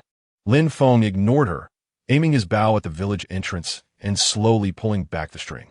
In front of the village, 5 ironclad riders had already rushed to the village entrance. Following their usual method of attack, the 5 riders split up, each looking for a way into the village. One Tartar in iron armor, holding a long spear, rode directly into the village. His horse moved neither too fast nor too slow, taking small steps forward. When he reached the entrance of the alley in front of the village, the horse's front hoof stepped into the pit. Half a meter deep, the war horse knelt on its front legs. The Tatar on the horse was thrown off. The Tatar propped himself up with his spear, his feet firmly on the ground. Standing steadily, he sneered disdainfully. Just then, Lin Feng released the bowstring he had drawn, and the feathered arrow flew out with a snap. The Tatar's disdainful smile was still on his face when the arrow pierced his throat. Chu Jiao watched clearly as the Tatar's eerie smile remained on his face. Yet he fell backward. She exhaled a long breath. Last night, she had fought with a Tatar for over 10 blows, exerting all her strength. Yet she was almost humiliated by the Tatar. But the scene before her made her question her life. A young soldier so easily shot a fierce Tatar dead right in front of her. Chu Jiao pinched the flesh on her thigh hard. It hurt. She wanted to ask Lin Feng, but when she turned her head, she found Lin Feng had already turned and was running away, not even glancing at the fallen Tatar. Suppressing her frustration, Chu Jiao followed Lin Feng as he ran forward. She had no idea what Lin Feng was going to do or what he was trying to avoid. In any case, following him was the right choice. Lin Feng reached another alley leading into the village, just in time to encounter a trap set by Zhang Changyu. Zhang Changyu used the elasticity of a tree at the village entrance to create a noose on the ground. When the Tatar's warhorse passed over the noose, it would be flipped by the rebounding trunk. Of course, this was something Lin Feng had taught him. However, his noose was not well made. So the Tatar's warhorse ran past before the noose sprang up. The white-clad Tatar was riding and chasing Zhang Changyu, who was running about in a panic. Lin Feng turned and shouted at Chu Jiao, who was following him. "Go kill him." Without thinking, Chu Jiao grabbed her saber and charged forward. Lin Feng did not stop, continuing to rush toward the next alley into the village. On a small path behind the village, Wang Qian and Bai Jing were attacking a downed Tatar, striking and smashing at him. The Tatar was white-clad and had been tripped off his horse by a trap set by Bai Jing and Wang Qian. He had fallen hard and was now enduring their fierce blows. Though he rolled on the ground, trying to defend himself, he had no time to get back up. Bai Jing and Wang Qian were already panting heavily and quickly running out of strength. Seizing an opportunity, the Tatar jumped up from the ground, driven by desperation. Forgetting his injuries, grabbed a curved knife that had been thrown aside and lunged at Bai Jing. Bai Jing raised her sword to block, but the Tatar's curved knife knocked it away. Just as the next blow was about to strike her, an arrow flew in from a distance, piercing his throat. Lin Feng did not acknowledge Bai Jing's grateful gaze as he turned and sprinted toward the next target. There were 5 Tatars in total. 3 had been dealt with, leaving 2. Even if only 1 Tatar remained, it could still cause significant losses. When Lin Feng reached the east end of the village, this should have been Li Xiong's ambush point. However, neither the Tatars nor Li Xiong could be seen. There was no choice. Lin Feng ran to the next point. Just as he took 2 steps, he saw Hu Jinkai rushing over in a panic. This kid was fast, and the Tatar, chasing him on horseback, stumbled over the broken walls and debris, unable to catch up for the moment. Lin Feng stopped and drew his bow. Chasing behind Hu Jinkai was an armored Tatar. Facing the incoming feathered arrow, he leaned back against his horse. His reaction speed was quick, but Lin Feng's arrow was faster. Although it did not hit his throat, it still lodged in his right shoulder as the Tatar leaned back. The Tatar grunted, but still ferociously brandished his spear and urged his horse toward Lin Feng.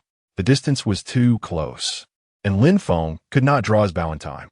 He dropped the bow, drew his long knife, and rolled on the ground just in time to dodge the Tatar's fierce thrust. In the roll, the long knife skimmed the horse's leg. The warhorse let out a long whinny, broke its front legs, and threw the Tatar off its back.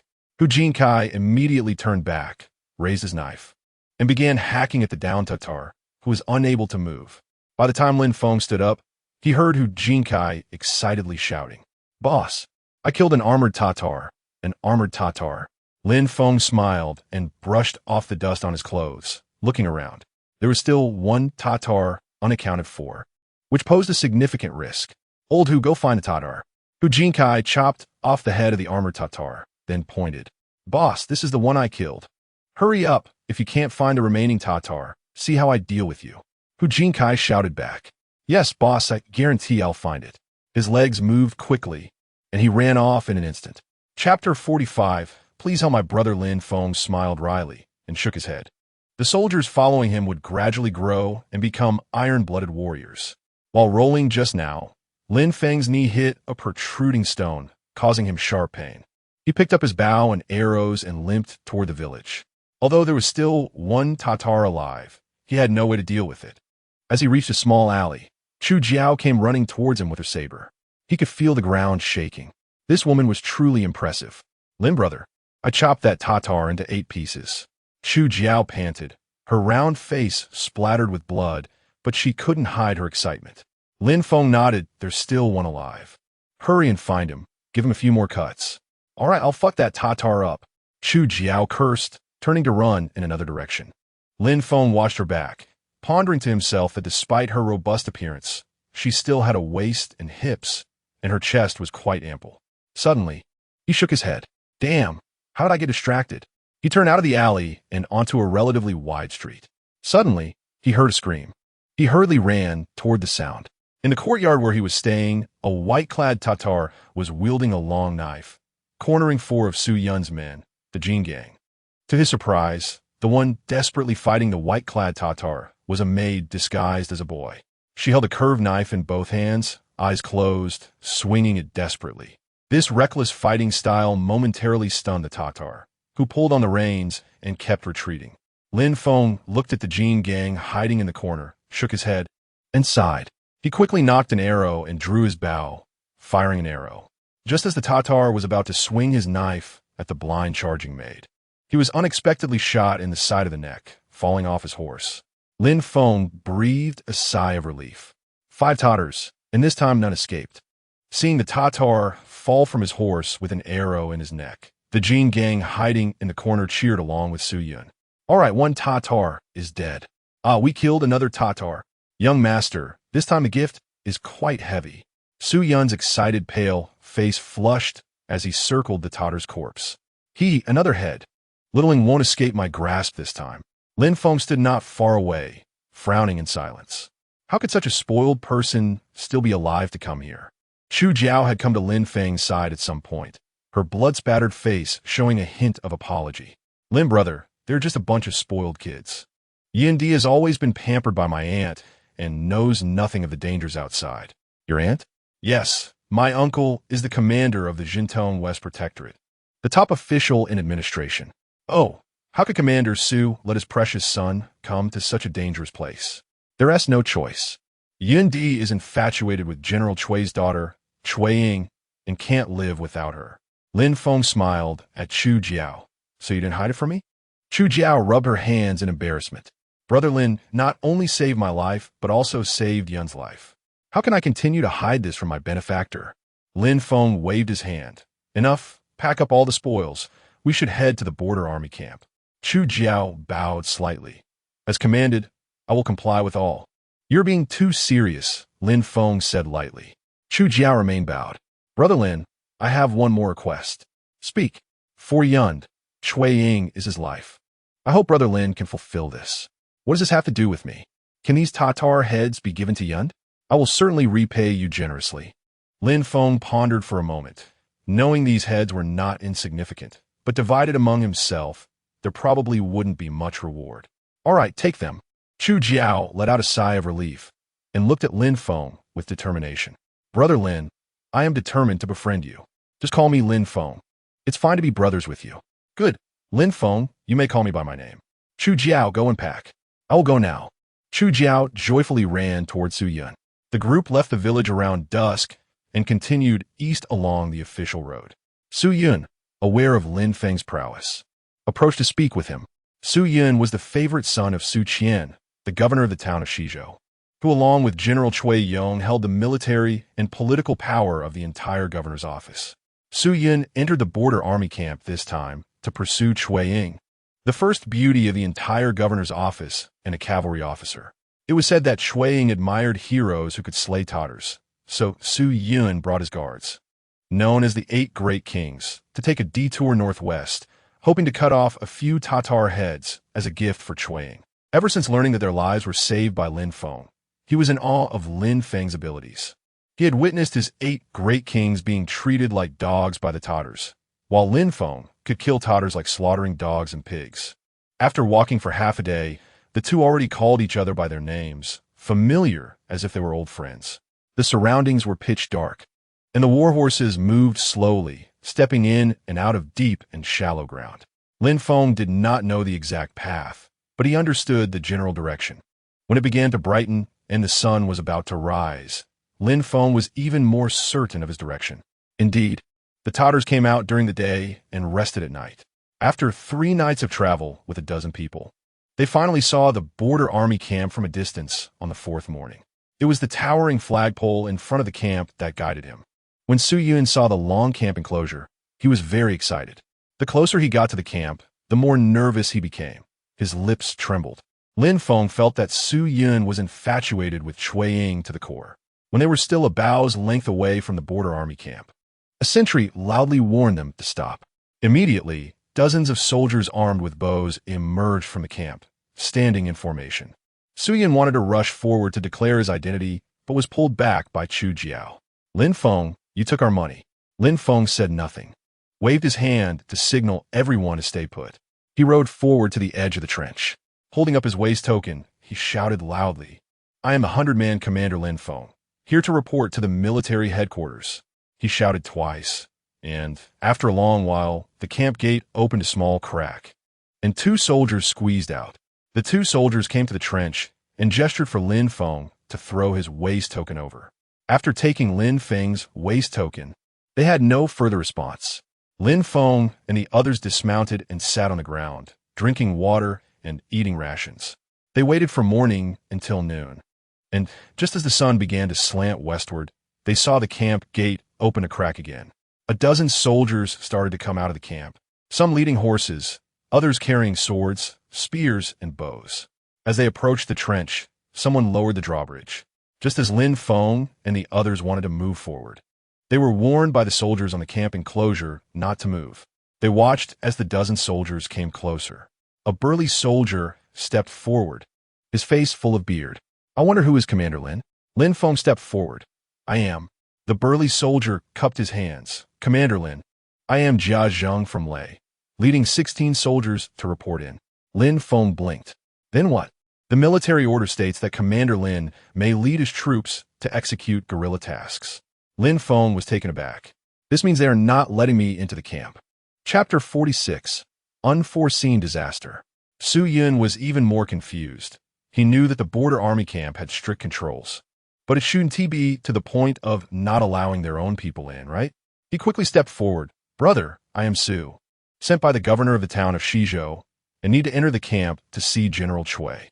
Yulei's big eyes rolled around. Why didn't you tell them? Su Yun looked at Lin Feng speechlessly. It was all this kid has promised that if he took the money, he could bring them in, so he said nothing. Lin Feng shrugged. I also didn't know they were so strict. Su Yun turned around and let a loud-voiced king step forward to speak. After a long while, the camp gate finally opened a crack, and a soldier ran to the trench. He took their token and ran back into the camp. This time, not long after, the camp gate suddenly swung wide open, and a group of people poured out. From the drawbridge to the camp gate, 2 rows of soldiers in bright armor stood neatly, their swords and spears gleaming. 2 officers walked out between the rows of soldiers. Both officers had smiles on their faces and quickly walked to the lower drawbridge. One man, pale-faced, nearly 40, and with a handsome figure, wore very neat and clean military attire. Which one is Su Yun, the son of Su? Su Yun stepped forward in confusion. I do not know who this general is. I am Song Yi, the chief bodyguard of General Cui. So it's General Song. Is General Cui in the camp? He is waiting for you in the big tent, please. As the 2 exchanged pleasantries, Song Yi grabbed Su Yun's arm and warmly pulled him into the camp. Lin Feng grinned, unable to close his mouth for a long time. Damn, I have such great merit, and not even an official comes to see me. This young scion is actually the chief bodyguard of the general coming out to welcome them. The king under Su Yun, each one looked up, holding their chests out as they walked forward at a 45-degree angle. One even cast a disdainful glance at Lin Feng as Chu Jiao stepped onto the drawbridge. She turned her head and waved at Lin Feng, watching the group crowd around Su Yun as they were about to enter the camp. Lin Feng also waved his hand and stepped onto the drawbridge, walking into the camp. The soldiers standing on both sides could not tell how many people were being welcomed, but they stood tall with their chests out, staring straight ahead. Lin Feng led his men into the camp smoothly. The entire border army camp was very large, resembling a small city with various tents standing tall. Upon reaching the central area, many tile-roofed houses were also built. After entering the camp, Lin Feng and the others followed the people in front of them for a while. Lin Feng waved for Yulei to come closer. Where's your camp? Back to the general. I am staying in a temporary camp at the northwest edge of the big camp. Is Officer Cui here? Yulei shook his head. He left the camp 2 days ago and has not yet returned. Lin Feng frowned in contemplation. Who else is in charge of us? We belong to the 3rd Cavalry Unit of Bingzi, led by Cui Ying, with Deputy Commander Xiao Jun. Oh, is Xiao Jun here? He went out of the camp with General Cui. Lin Feng looked helplessly at the rugged Yulei, whose face was full of beard. Then who gave the order for us to immediately turn back and execute the task? It's said to be an order from the military headquarters. General Song Qi told me. Lin Feng nodded. That makes sense. What is Song Qi's current position?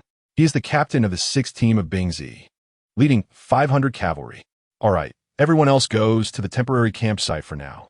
Yulei, take me to the military headquarters. Yulei was taken aback.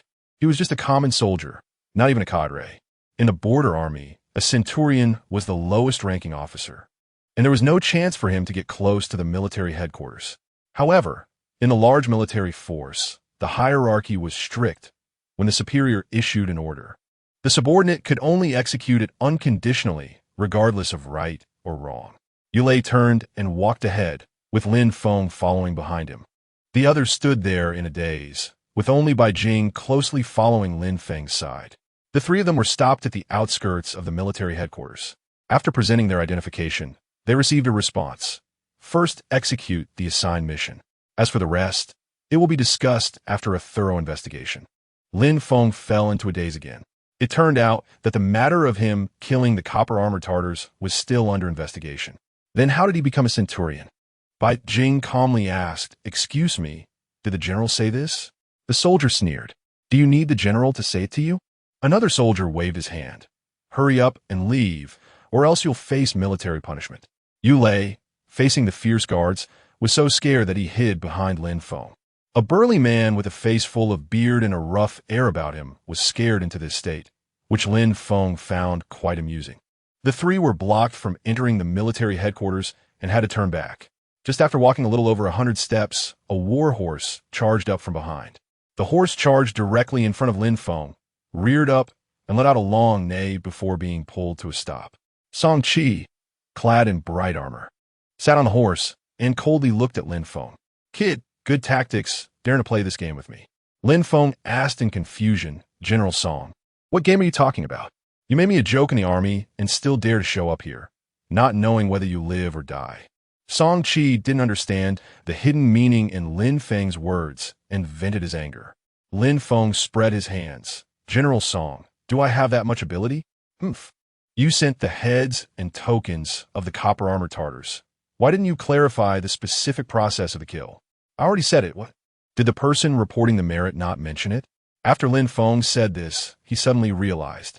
The one who came to report the merit was Cui Jiao. This kid probably played some tricks in it. Song Qi, consumed by anger, wouldn't listen to Lin Feng's explanation. He circled around on his horse, pointing at Lin Feng. "Kid, wait and see. You'll have a good time." After saying that, he rode off towards the military headquarters. The three watched as Song Qi rode quickly into the military area, with the guards moving aside the deer shed from afar. A war horse swept in like the wind.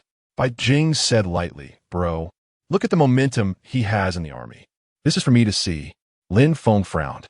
Suddenly, he thought of Yu Lei. "Yu Lei, what kind of background does this guy have?" Yu Lei then stretched out his previously retracted neck and breathed a sigh of relief. "General Song, his uncle is Song Yi." "What identity?" Yu Lei looked at Lin Feng in confusion. He thought to himself, this guy doesn't even know why he became a centurion. And if he doesn't know Song Yi, he probably has no background either. Song Yi is the chief bodyguard of General Cui, and in the border army. The general is the highest, and he is second in command. Lin Feng felt a bit of a toothache. Damn, how did I offend such a character? What an unwarranted disaster. At this moment, Lin Feng felt that it would be very difficult for him to make a living in the border army. He needed to leave this troublesome place quickly. The three hastened their steps back. After passing through countless tent areas, they were close to the temporary campsite of the border army when Bai Jing suddenly tugged at Lin Feng's arm. "Bro, look over there." Lin Feng turned his head to follow Bai Jing's direction. Less than 100 steps away, there was a group of soldiers walking by. "What's wrong?" "Bro, that person looks like someone." Chapter 47. Head-on collision. Lin Feng stared at the group of soldiers, carefully identifying them. "Damn, it's Cui Jiao." Bai Jing nodded. "I think he looks like him too. This guy actually made it to the border army camp. He really has some ability. Bro, what should we do?" "What to do?" "Kill him," Lin Feng said as he turned and charged towards a group of soldiers. He was pulled back by Bai Jing. "Calm down, bro. This is the border army camp. So what? Who dares to protect a Tartar spy?" Lin Feng said angrily, ignoring Yu Lei's puzzled gaze. Bai Jing held on to Lin Feng tightly. "Bro, they don't even acknowledge your merit. Who would recognize Cui Jiao as a Tartar spy? Do you have proof?" Lin Feng instantly calmed down, patted Bai Jing's hand, signaling her to relax. "We can't stay here any longer. Let's go back to Ling Douzi immediately." Turning to Yu Lei, he said, "You go to the temporary camp and bring the others. We'll gather outside the camp." After finishing, he took Bai Jing, and the two quickly headed towards the camp gate. When they arrived at the camp gate, they saw many soldiers gathered around a notice, discussing animatedly. The others hadn't arrived yet, so Lin Feng stood outside the crowd, trying to see what the notice said that caused such a stir. Because of his height, he could see the notice clearly from the outside. Bai Jing couldn't see and anxiously tugged Lin Feng. "Bro, what does it say?" Lin Feng's expression dropped as he turned and pulled Bai Jing to one side of the camp gate. The notice read, "The Protectorate of the West, Su Yun, led his men into battle and killed 8 Tartars, offering a substantial reward to our western border army." Below there were the standards for rewards, as per the military headquarters announcement. These rewards made Lin Feng furious, and he didn't want to say anything. So all the credit goes to that wastrel? Lin Feng silently nodded. Bai Jing anxiously said, But Hu Jin just killed one too. I killed even more, haven't I? Bai Jing fell silent. She knew how many Tartars Lin Feng had killed. Yet he hadn't even received a fraction of the credit. Let's go, we're going home. The waters here are too deep and murky without a background. We'll be swallowed up without a trace. Lin Feng said dejectedly. As the two spoke, Yulei brought all the soldiers from the 3rd Cavalry team over. It was quite difficult to enter the camp, but exiting was relatively simple. Lin Feng presented his identification and explained his identity and mission. The soldiers immediately opened the camp gate, lowered the drawbridge, and let everyone out of the border army camp. After leaving the border army camp for a few miles, Lin Feng felt that his breathing was much easier. Looking back at the camp, Lin Feng felt that he had managed to go in once and come out safely. It was all thanks to his ability to suppress his temperament and stop at the right moment. Otherwise, he might have gotten stuck in there and never come out again. Now, as a centurion, apart from the original 5 soldiers under his command, he also had the 16 soldiers brought by Yulei. Together, they just numbered over 20, which was a serious shortage. According to Yulei, his primary task as a centurion of the 3rd Cavalry team was reconnaissance. He needed to keep track of the Tartars' movements and report enemy situations regularly. The area they were responsible for included a large expanse of land, encompassing Huxiang and Hudong. As Lin Feng walked, he pondered how to establish a foothold in this era. Relying solely on his achievements in killing Tartars was clearly a very naive thought. Since he had no background, he needed to create his own foundation. After a day of travel, Lin Feng realized a principle. In this chaotic era, being strong alone wasn't enough. A powerful army and a solid base were necessary. This principle was something he learned from a military strategist and revolutionary theorist in his past life. The Tartar groups wandering outside generally consisted of 3 to 5 individuals. Large groups of Tartar cavalry rarely appeared. Therefore, Lin Feng did not march at night, but boldly traveled during the day. The 5 soldiers under him, including Bai Jing, had all seen blood. They had basically fought against the Tartars and risked their lives. As for Yulei's dozen or so soldiers, they needed to face the Tartars to train their courage and strength. Just as they were halfway through their journey, they ran into a group of 5 Tartar cavalry. Compared to Lin Feng and the others, Yulei was very cautious in his march. In an open field, he spotted a few figures in the distance and quickly alerted Lin Feng. General Lin, there's a situation ahead. Should we avoid it? Lin Feng, with a cold expression, raised his hand to signal the troops to stop. He then turned to face the 20 or so soldiers. I will reiterate, following me, Lin Feng, you must obey orders. I will only say my command once. Anyone who dares to disobey or executes my orders incorrectly, I won't need military law. My blade is sharp enough. After a brief pause, he continued, the Tartars are not to be feared.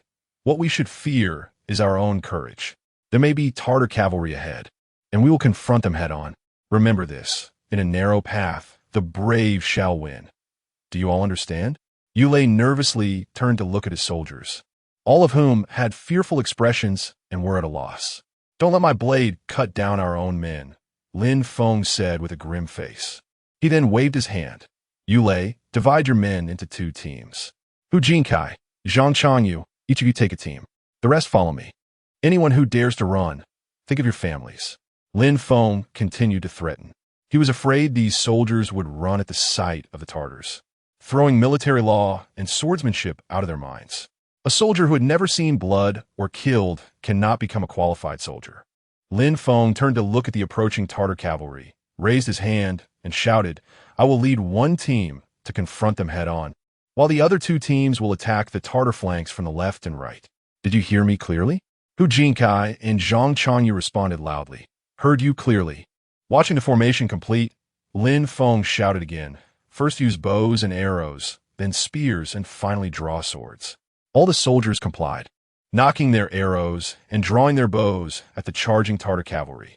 The thunderous sound of hooves felt like it was pounding on everyone's hearts. Many soldiers began to tremble, unable to steady their hands with the bows and arrows. Seeing this, Lin Feng shouted, Fighting the Tartars is death. running is also death. Choose your way to die. After shouting, he squeezed his legs to drive the horse forward. While charging, he pulled back the bowstring, aiming at the oncoming Tartar cavalry. Fire! At his command, everyone released their arrows. The sound of bowstring snapped, and more than 20 arrows soared into the air, forming a rain of arrows. Regardless of whether they hit or not, the momentum was quite intimidating. The Tartar cavalry, charging forward, also shouted in confusion. They had always seen large armies run away from them, and this was the first time they saw soldiers daring to confront them head-on. This sight excited the Tartars. Finally, there was a decent army to engage in a good fight. The war horses ran faster, and 5 Tartar cavalrymen swung their weapons. They were experienced in mounted archery and could tell at a glance that the arrows in the air not only lacked power, but also had poor accuracy. The leading Tartar laughed heartily, deliberately sheathing his long knife and tilting his face to the sky, preparing to welcome the rain of arrows with his body. His attitude was extremely arrogant. The Tartar cavalry behind him copied the example, sheathing their weapons and facing the sky calmly. Indeed, after the arrows flew awkwardly for a while, they fell in all directions, with only a few arrows landing among the Tartar horses. The leading Tartar turned his head and shouted something to the others, but suddenly, the smile on the faces of the Tartars behind him turned to fear. Before the leading Tartar realized what was happening, he felt a jolt at the back of his neck as an arrow pierced through, emerging with a bloody arrowhead from behind his neck. This arrow had been shot by Lin Feng amidst the rain of arrows. The leading Tartar was stunned for a moment before he fell off his horse. The horse was fast, and in the time it took for one arrow, the distance had closed significantly. Lin Feng discarded his bow, drew his long knife, and waved it in the air. Charge and cut off their heads. There's silver and land to be had. He urged his horse forward toward the Tartars. Following closely behind was Bai Jing, raising her curved knife and charging fiercely. Hu Jinkai and Zhang Changyu also wielded their knives, directing their men to rush in from the flanks. Lin Feng was not skilled in mounted combat. When he collided with the Tartar cavalry, he had already leaped into the air. With both man and blade, he pounced on a Tartar cavalryman. The battlefield immediately turned chaotic, with 4 Tartars surrounded by more than 20 soldiers from the border army. Horses crashed, and knives and spears stabbed and slashed wildly. Lin Feng was the first to rush into the Tartar cavalry ranks, falling from the air. Midway down, he unleashed his sword technique, cleaving one Tartar, armor and all, in half with a fierce momentum. He landed among the horses. After rolling a few times, he tried to stand up, but was kicked by a horse's hoof. A sharp pain shot through his buttocks, causing him to tumble forward again. He swung his long knife in a wide arc, not knowing how many horse legs he had severed. He vaguely saw a Tartar fall off his horse ahead. The long knife then sliced through, but during the roll, he lacked strength, and a Tartar grabbed the long knife with both hands. Without hesitation, Lin Feng abandoned the knife and charged forward, halfway through drawing a short knife from his waist. As he slammed into the Tartar's embrace, the short knife pierced through the gaps in the Tartar's armor. The two tumbled into a dirt ditch. When Lin Feng finally climbed out of the ditch, he found that the battle had ended.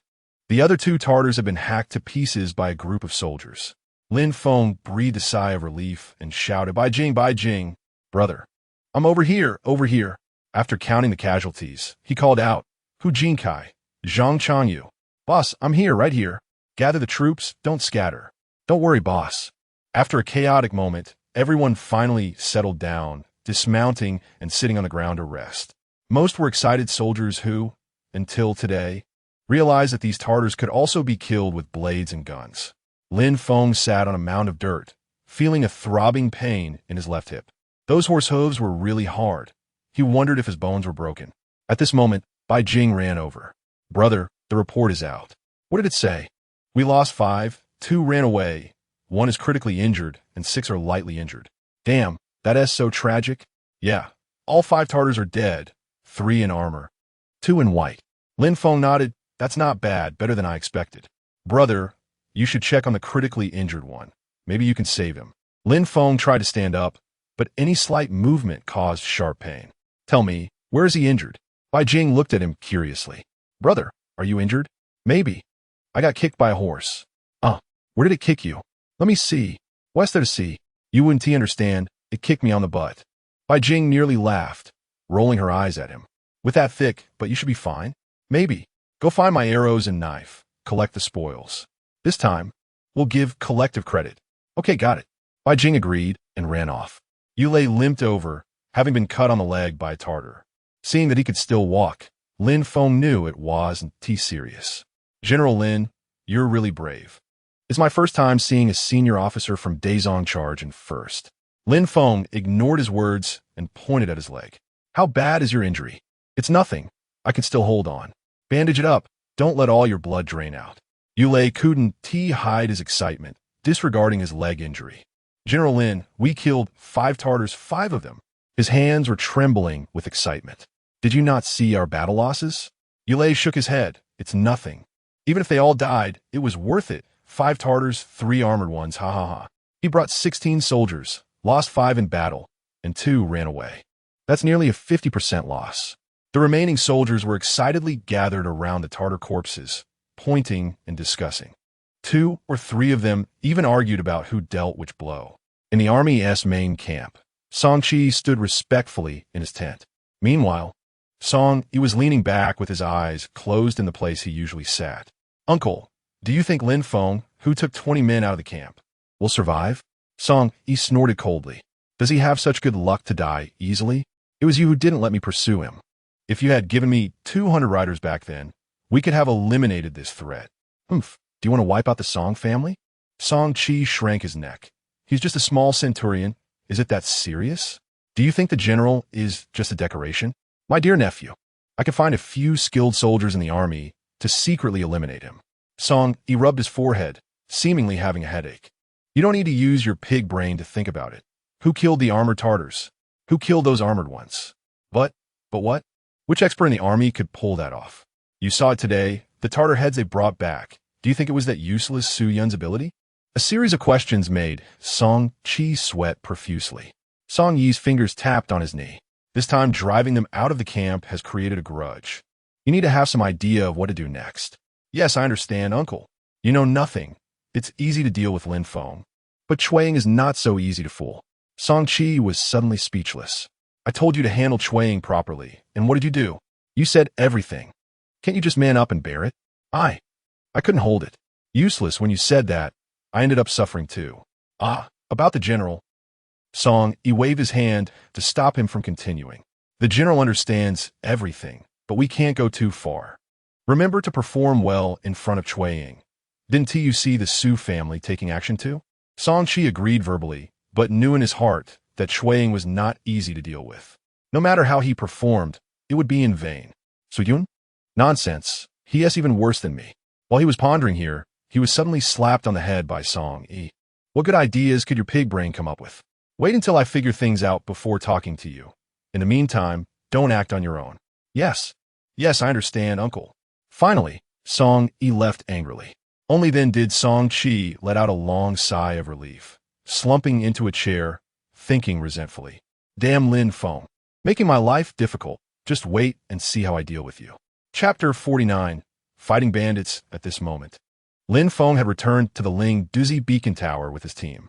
He had already planned on the way to quickly replenish his troops, using the beacon tower as a base to expand his territory and establish a stronghold. After careful consideration, Lin Feng decided to relocate the beacon tower to the west side of the hill, commonly known as Ling Douzi. He was still contemplating the specifics of how to do it. This project was significant and required money, food, and manpower. The Tartars were good at horseback riding and archery, but not at attacking cities. Lin Feng was skilled at using geographical advantages to maneuver against the Tartars. The army needed training, but in a short time, they wouldn't catch up to the Tartars' archery skills. So he decided to change strategies and try to keep the battlefield in villages, camps, and hilly areas. The timing should be controlled at night to avoid fighting with the Tartars during the day. Lin Feng had a grand plan in mind, so grand that it scared him and kept him awake at night. His current strength was too weak, almost at zero base, to change the situation. He needed a lot of money and manpower, even with the full support of his uncle Lin Tong. His family assets were just a drop in the bucket for his plans. He urgently needed a skilled expert, one with high intelligence.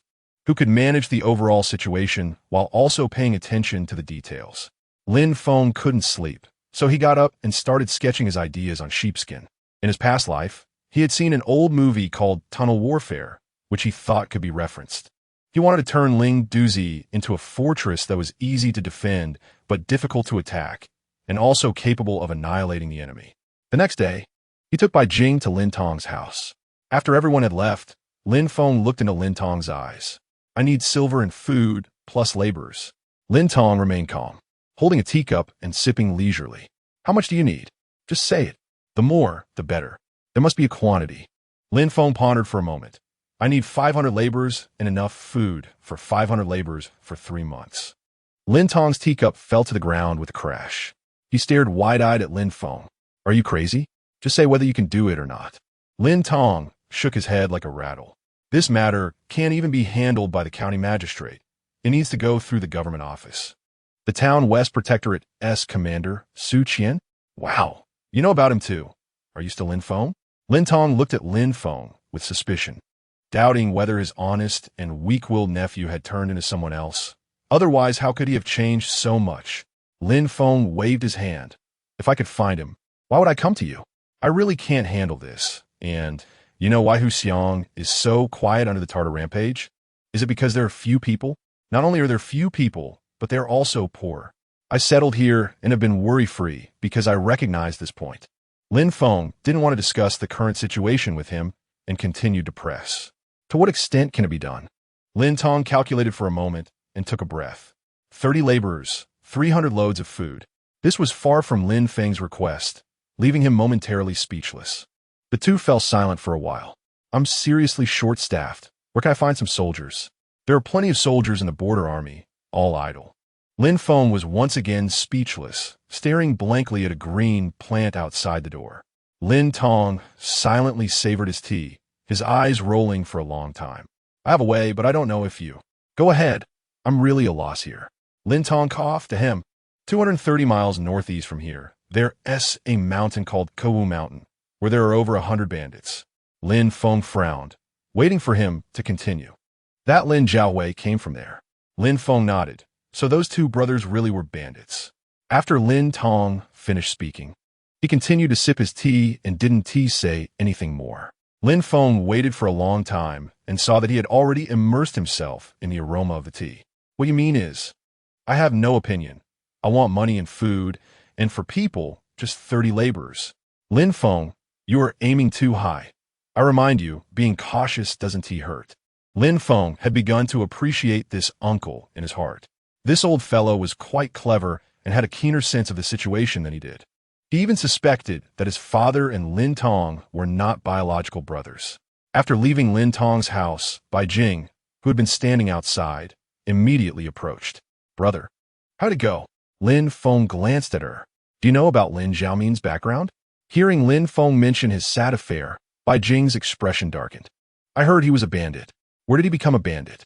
Bai Jing shook her head, her eyes a bit confused. "I once heard something about a mountain with many bandit brothers."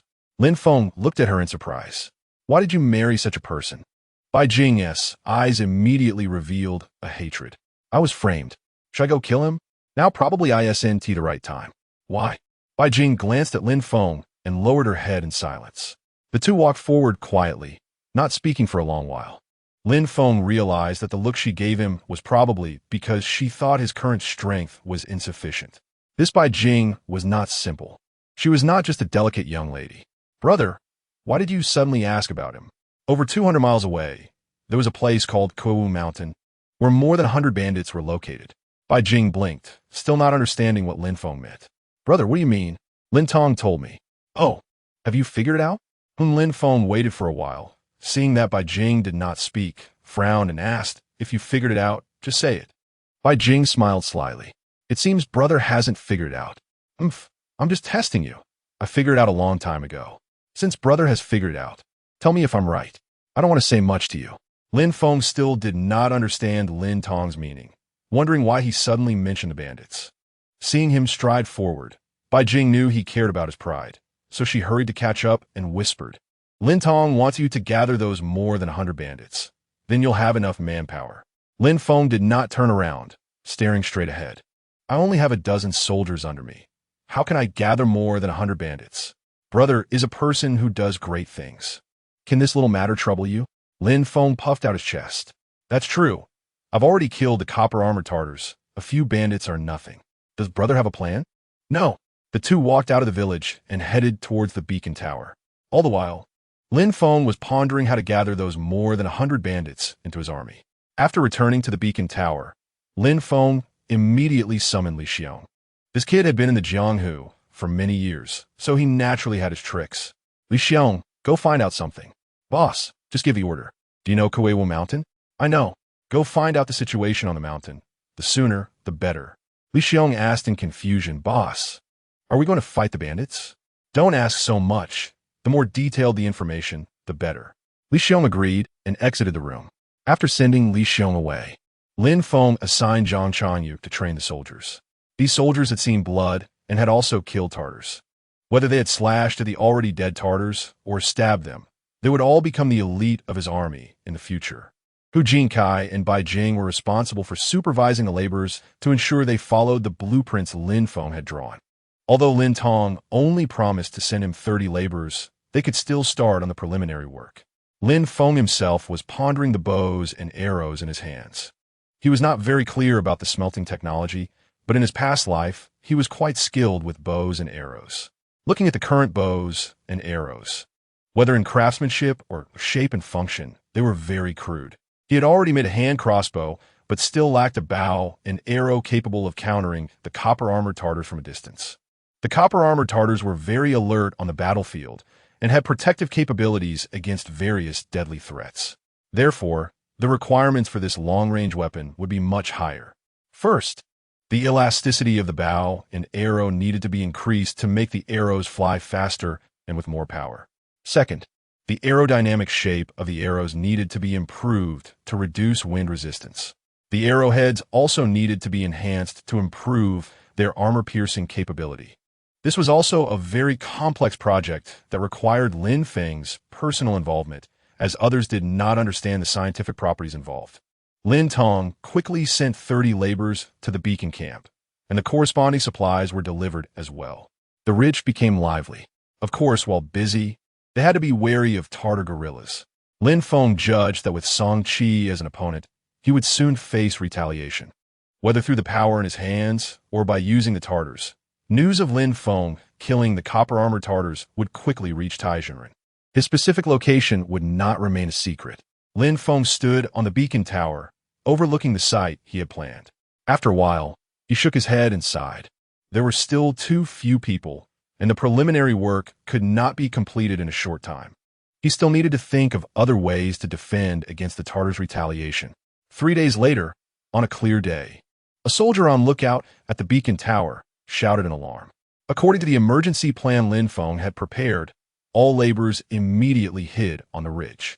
The soldiers gathered inside the beacon camp, drew their bows, and waited for the enemy. After a quarter of an hour, a cloud of dust rose in the distance, and dozens of cavalry charged towards the camp with thunderous hoofbeats, creating an impressive momentum.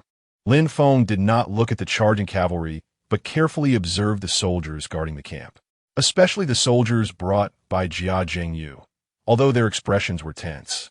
They were no longer trembling. He was pleased to see that Zhang Chanyu, Hu Jinkai, and others looked much more relaxed. Their hands holding the bows were steady, and they occasionally joked with those beside them. As the cavalry drew closer, everyone noticed that the more than 20 riders were indeed proper cavalry troops. Laughter and curses erupted inside the camp. Damn, it's our people. You scare the hell out of me. Crap, Li Dong, I saw your pants got wet. Shut up. You're the one who peed. Lin Feng had already seen clearly that the leading rider was the silver-armored young General Chueying. He wondered what Chueying was doing here at this time. Open the camp gate and lower the drawbridge. A soldier immediately rushed over to open the door and lower the bridge. Despite the long journey, Chueying's face still moved Lin Feng.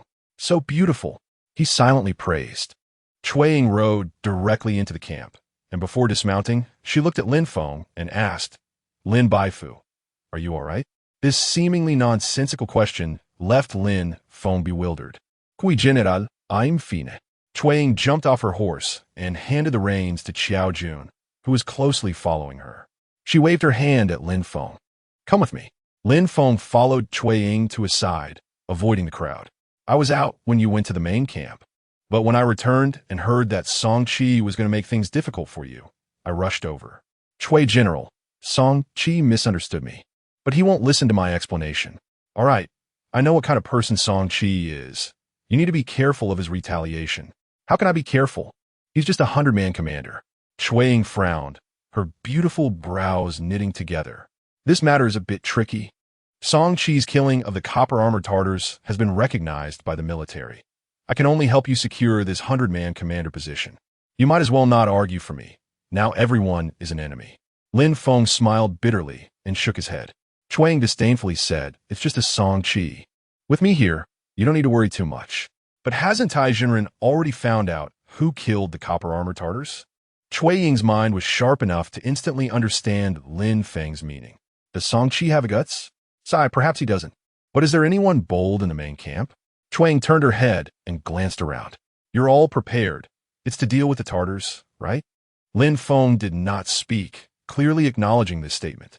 Cui Ying's heart suddenly filled with fear. She recalled the scene of the copper-armored Tartar Xu Xiong being arrogant outside the main camp. Even the famous warrior from the border army, Zhang Gang, had been cut in half by Xu Xiong with 3 strikes. If Xu Xiong came to seek revenge on Lin Feng this time, how could they withstand the assault of these dozens of cavalry? Cui Ying felt a bit regretful. She was still young and hadn't thought things through. Although she had been looking for experts to challenge, it was only to improve her own abilities, not because she thought she was invincible. After hearing Lin Feng's words, she immediately realized she was also in danger. "Lin Feng, we must leave here. The Tartars will arrive soon." Lin Feng gave a wry smile and said, "General Cui, in such a flat area, how can we escape the pursuit of the Tartars? It's better than staying here to wait for death. I command you to gather the troops and leave the camp with me immediately." Cui Ying no longer argued with him, mounted her horse, and waved for the troops to assemble. The more than 20 cavalrymen she brought quickly climbed onto their horses and urged them to run towards the camp gate. Zhao Zheng also hurried to follow, and when he left the camp, he didn't forget to wave at Lin Feng to signal him to catch up. However, just as their horses had not yet crossed the drawbridge, they saw a galloping horse coming from the distance. The rider, still far away, shouted loudly, "Boss, the Tartars are coming. The Tartars are coming." Zhao Zheng reached out to grab Cui Ying's reins and said, "General, we can't leave now." Cui Ying frowned and asked, "Are we to hold our ground here? That's still better than fighting the Tartars in the wild." Cui Ying also knew that holding this position was definitely much better than facing the Tartars in the wild. Unfortunately, she had to wave her hand to let her subordinates retreat back into the camp. After the scouts' warhorse ran into the camp, the drawbridge was raised high. Lin Feng's troops had already found their positions, bent their bows, and were on high alert. Cui Ying looked over in confusion and found that although this beacon camp was small and had few soldiers, each soldier had a calm expression and did not show panic. They held their bows and stared intently into the distance. In contrast, the cavalry she brought looked tense and pale, each one seemingly at a loss. Cui Ying took a deep breath. Dismount and hold this position. Despite her usual fiery demeanor, her father had strictly forbidden her from engaging the Tartars. This was also the closest she had come to confronting the Tartars in battle. Chapter 51. Why not give a try this time? The Iron True cavalry arrived slowly, with more than 50 Tatar cavalrymen approaching the beacon camp at a leisurely pace. Cui Ying stood nervously on the camp's barrier, watching the Tatar cavalrymen who were just 50 steps away. In this remote and barren area, the Tatars typically operated in small groups of 3 to 5. This time, however, it was a joint operation with a large scale. Leading them was the imposing figure of Tuo Jiashuxiong.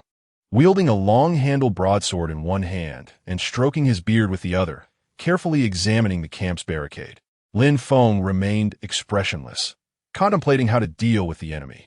The Tatars outnumbered them 2 to 1, but their combat power was several times greater.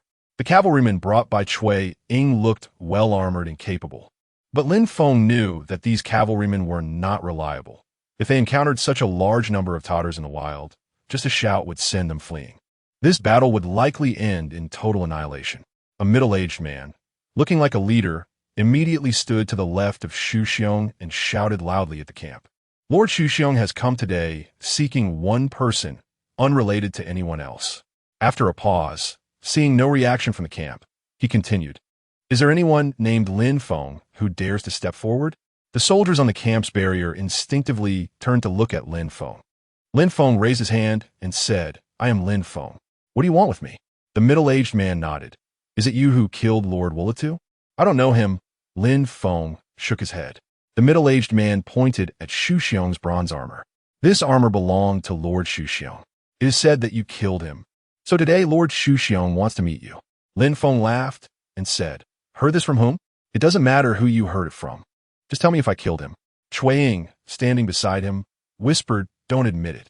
Lin Feng smiled at her, then turned and shouted, "What? If I killed him, is there a reward?"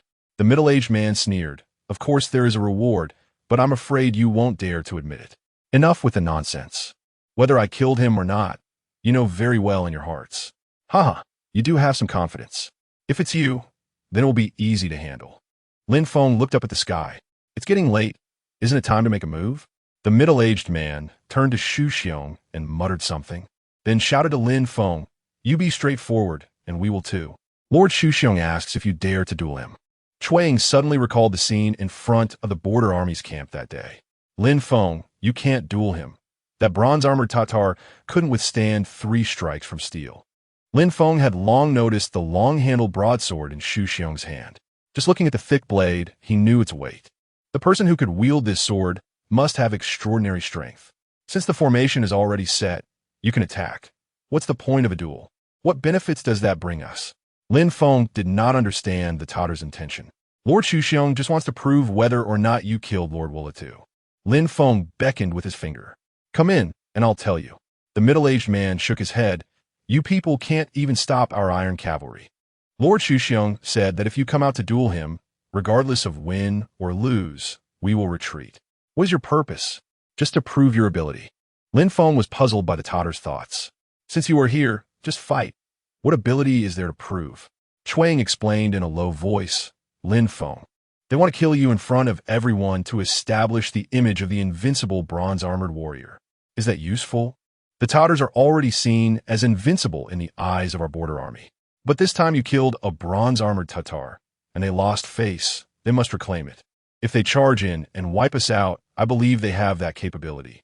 Cui Ying sneered, "We've been wiped out too many times. They don't need to prove that capability." Lin Feng looked at Cui Ying's beautiful face and pondered. This time, they have inadvertently surrounded a big fish. Cui Ying bit her lower lip and glared at Lin Feng fiercely. "Even if I die in battle, I won't reveal a single piece of information." Lin Feng nodded and glanced at Zhao Zheng, who was standing beside Cui Ying.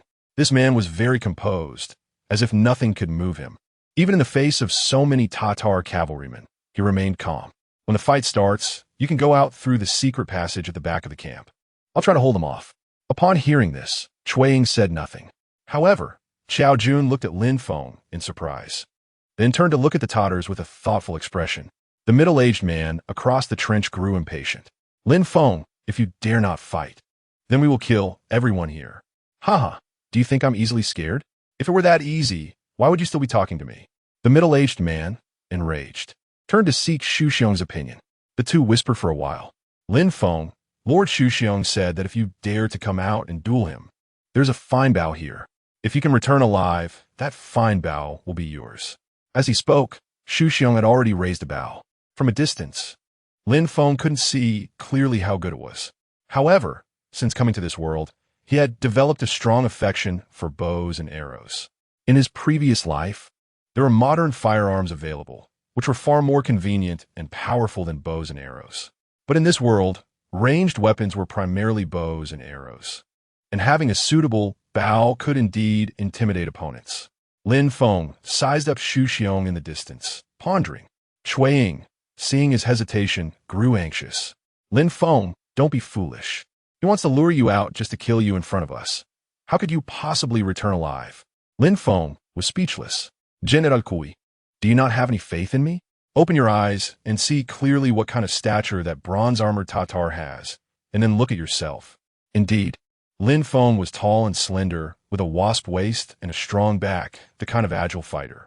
In contrast, Xu Xiong's whole body was almost uniformly thick, with no neck to speak of. From a distance, it looked like a thick, round wooden post, but its movements contained explosive power. General Kui, can we withstand the Tartars' attack? Chuang looked at the ironclad cavalry lined up in front of the trench, her face pale, shaking her head silently. If it were just 20 or so Tartars, we might be able to fight back, but now there are over 50, Lin Feng explained. Even if you go out and fight them, they won't spare us in the end. Chuang interrupted Lin Feng. Lin Feng looked around. His soldiers, faced with so many Tartars, were not trembling with fear. This was a significant improvement from before. General Chui, I want to take a chance. Chuang glared at him with her beautiful wide eyes. I won't allow it. Lin Feng forced a smile. General Chui, do you have any other options?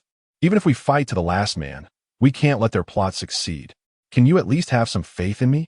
What faith can I have? That guy killed Zhang Gang with 3 blades, even if you. She was excitedly shouting when Zhao Zheng grabbed her arm. General, why not let Lin Feng have a try? Chapter 52. One-on-one Chuang was stunned and stopped talking. She knew the significance of Zhao Zheng.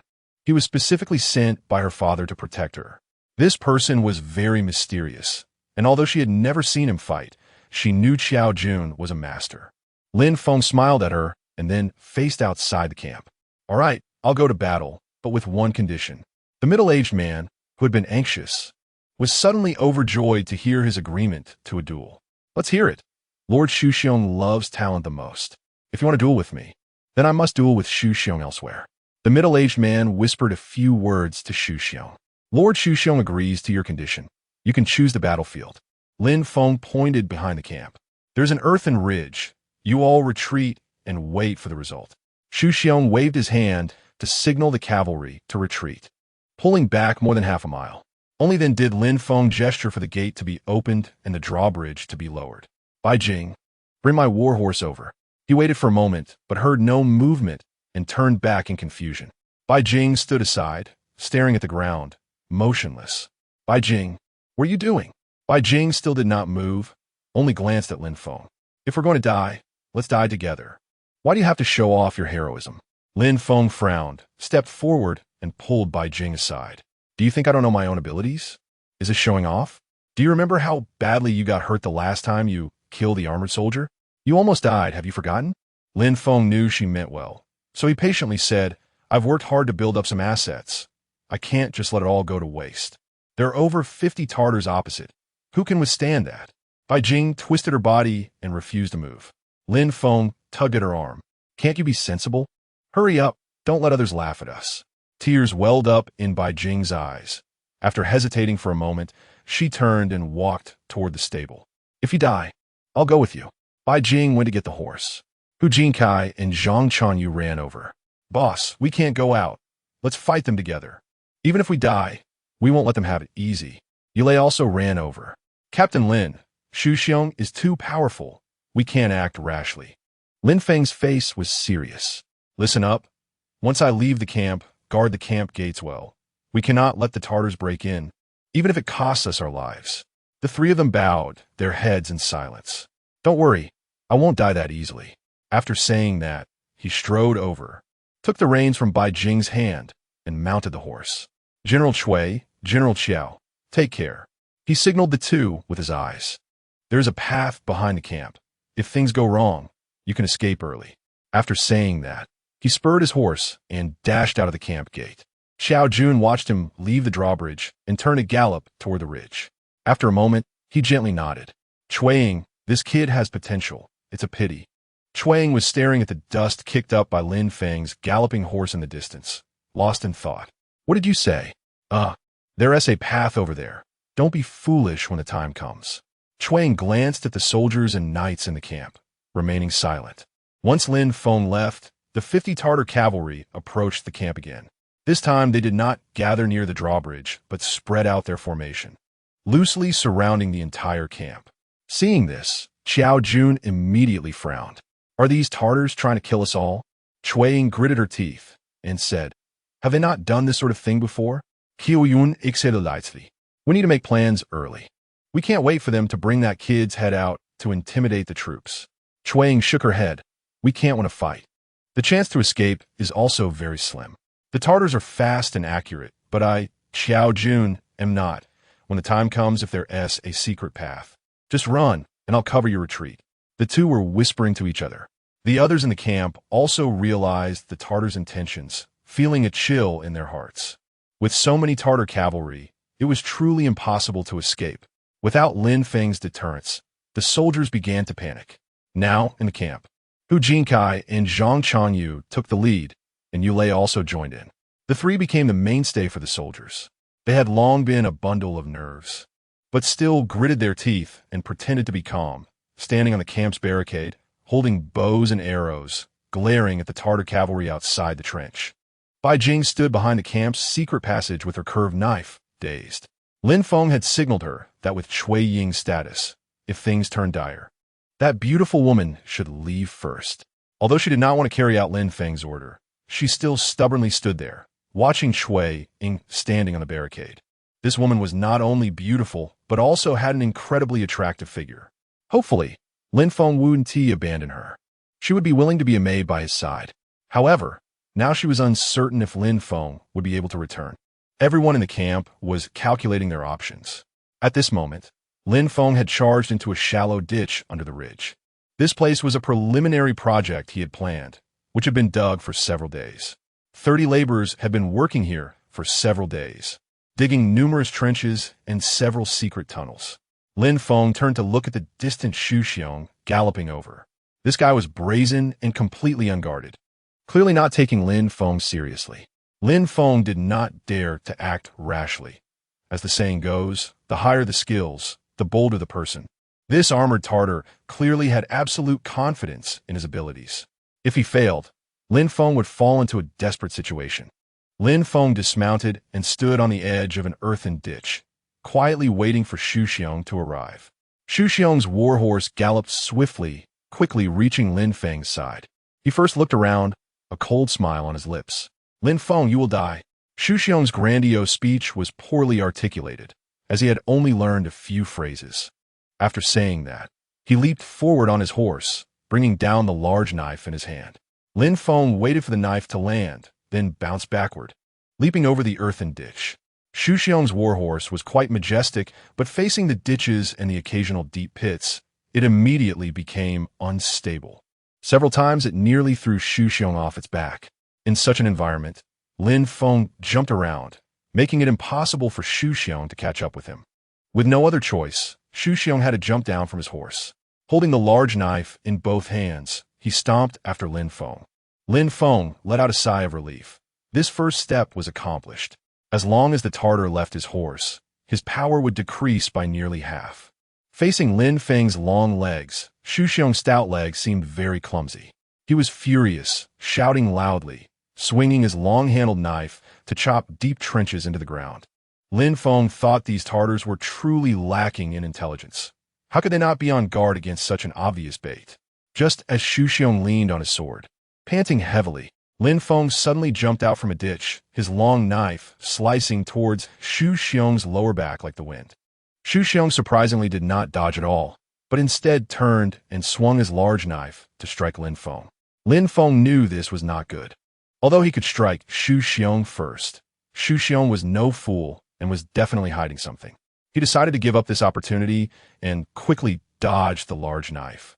Slipping back into the ditch, Xu Xiong was furious, shouting loudly. This kid was too cautious, as cunning as a fox. He never expected that allowing Lin Feng to choose the duel location would lead to such a terrible place. How could such terrain appear in this open field? He had been careless. Chapter 53. Is this still human? The two men circled around in a pit full of ditches and hollows. After quite some time, they hadn't changed their moves even once, and their weapons had yet to clash. Lin Feng knew he couldn't defeat this fierce beast, but when it came to patience, he was not afraid of anyone. It was a contest of who would lose their composure first and reveal a flaw. After circling around twice, Xu Xiong stopped futilely chasing Lin Feng. He jabbed his long knife into the ground, took his bow and arrows from his back, strung the bow, and quietly waited for Lin Feng to show himself. At this moment, Lin Feng was hiding in a deep ditch, waiting for Xu Xiong's arrival. He had strapped a crossbow to his arm and was ready with the bolt. There was a bend in front of the deep ditch. If Xu Xiong didn't turn the corner, he would have a hard time spotting Lin Feng. However, if he did turn the corner, he would instantly run into Lin Feng's crossbow bolt. Lin Feng waited for a while, but did not see Xu Xiong come over. Meanwhile, Xu Xiong, with his bow drawn, also waited for a long time, but Lin Feng did not show himself to lure him out. The two were mutually waiting for the other to appear. The sun had passed its zenith, and the soldiers in the camp were still holding on, lying against the camp barriers in a standoff with the Tartars. More than 50 Tartars had already dismounted, some sitting, some lying down, drinking water, and eating jerky. Cui Ying and Zhao Zheng were both bewildered. Lin Feng and Xu Xiong had been gone for quite some time. Why was there still no outcome? According to their expectations, it shouldn't take more than half an hour for Lin Feng's head to be brought back by Xu Xiong. Under the tremors of military morale, 50 Tartar cavalry charged, taking the camp in one fell swoop. After that, they would pursue and slaughter the fleeing soldiers. However, nothing happened. Only unexpected events unfolded, with strong enemies surrounding them. No one had the mood to eat, drink, or rest. They silently bore a heavy psychological burden. By now, the soldiers who had not gone mad were considered the elite warriors of the army. Xu Xiong's arm, holding the bow, was starting to feel sore, and he still had not seen Lin Feng. Lin Feng, on the other hand, was a bit confused. How had this Tartar vanished while chasing him? However, when it came to patience, Lin Feng had plenty. After all, if he didn't come over, he wouldn't go over either. He simply leaned against the earthen wall, sat down, and quietly listened to the sounds around him. The last copper-armored Tartar had instilled fear in him, nearly getting him killed. This copper-armored Tartar would surely be much stronger than the last one, as could be seen from his imposing presence. I'll play guerrilla warfare with you. Let us see how you can handle it. Xu Xiong couldn't wait any longer, slinging the bow over his back, picking up the large knife, and striding forward. As soon as he moved, Lin Feng heard the footsteps and immediately smiled. The next moment, Xu Xiong's stout figure appeared around the corner. However, he was not in the deep ditch but rather standing on the edge, looking down and searching for Lin Feng. When both men spotted each other at the same time, one was above and the other below. Xu Xiong raised his large knife, ready to chop down. Lin Feng also raised his arm, aiming his crossbow bolt at Xu Xiong. Xu Xiong did not know what he was trying to do and was momentarily stunned, pointing at himself. Just then, he heard the sound of the bowstring snapping. Xu Xiong realized something was wrong, but didn't know what was bad about it. The next moment, he understood the consequences as the powerful crossbow bolt shot up from below, piercing into his groin. As a copper-armored warrior, Xu Xiong was fully equipped with protective gear, leaving almost no blind spots. Of course, that area was an exception. There were rarely any injuries there, mostly due to riding on horseback or during moments of convenience. If protection was too dense, it would be quite inconvenient. A wave of intense pain surged through him, letting out a non-human scream. With the release of the crossbow bolt, Lin Feng drew his long knife and climbed up from the deep ditch. Taking advantage of Xu Xiong's moment of pain, he raised his knife to strike. The wind-cutting blade was swift and fierce, almost flashing before it reached Xu Xiong's neck. Xu Xiong couldn't care about anything else, his body twisted, using his shoulder to block Lin Feng's long knife. With a clang, Xu Xiong's copper armor on his shoulder deflected the long knife, sending sparks flying. Lin Feng immediately retracted his knife, twisted his body, and struck again with the wind-cutting blade. Xu Xiong arched his back to protect his head. The long knife struck Xu Xiong's back armor again. Aside from sparks, there was no damage. Lin Feng sighed inwardly. This guy was like a turtle, with defenses so tight that even the wind couldn't penetrate. After 3 strikes, Xu Xiong slightly regained his strength and swung his large knife towards Lin Feng. His knife momentum was heavy, and Lin Feng dared not block it directly, only able to evade. Xu Xiong seized the opportunity, swinging his large knife fiercely, not giving Lin Feng a moment to breathe. Lin Feng dodged while retreating, searching for a gap to escape the range of the large knife. However, Xu Xiong's large knife was executed so swiftly that he couldn't break free in time. With a loud crash, their two knives finally clashed. Lin Feng was sent flying, his feet leaving the ground, his body crashing over a distance of more than 10 feet, his arms numb and unable to exert force. Before he could get up, Xu Xiong arrived in front of him, swinging his large knife down forcefully. With no choice, Lin Feng had to roll on the ground, throwing away his knife and resorting to ground fighting. Fortunately, not far from his side was a dirt ditch. After rolling a couple of times, Lin Feng fell into the ditch, temporarily escaping Xu Xiong's attack range. Both men were gasping for breath. One was at the bottom of the ditch, leaning against the wall, looking up at Xu Xiong. The other was on the edge of the ditch, leaning on his long knife, panting heavily. Lin Feng slightly calmed his breath and smiled. "Hey, you're done for." Xu Xiong couldn't understand what he was saying, but grasped his meaning. His sheepskin pants were sticky and soaked with blood.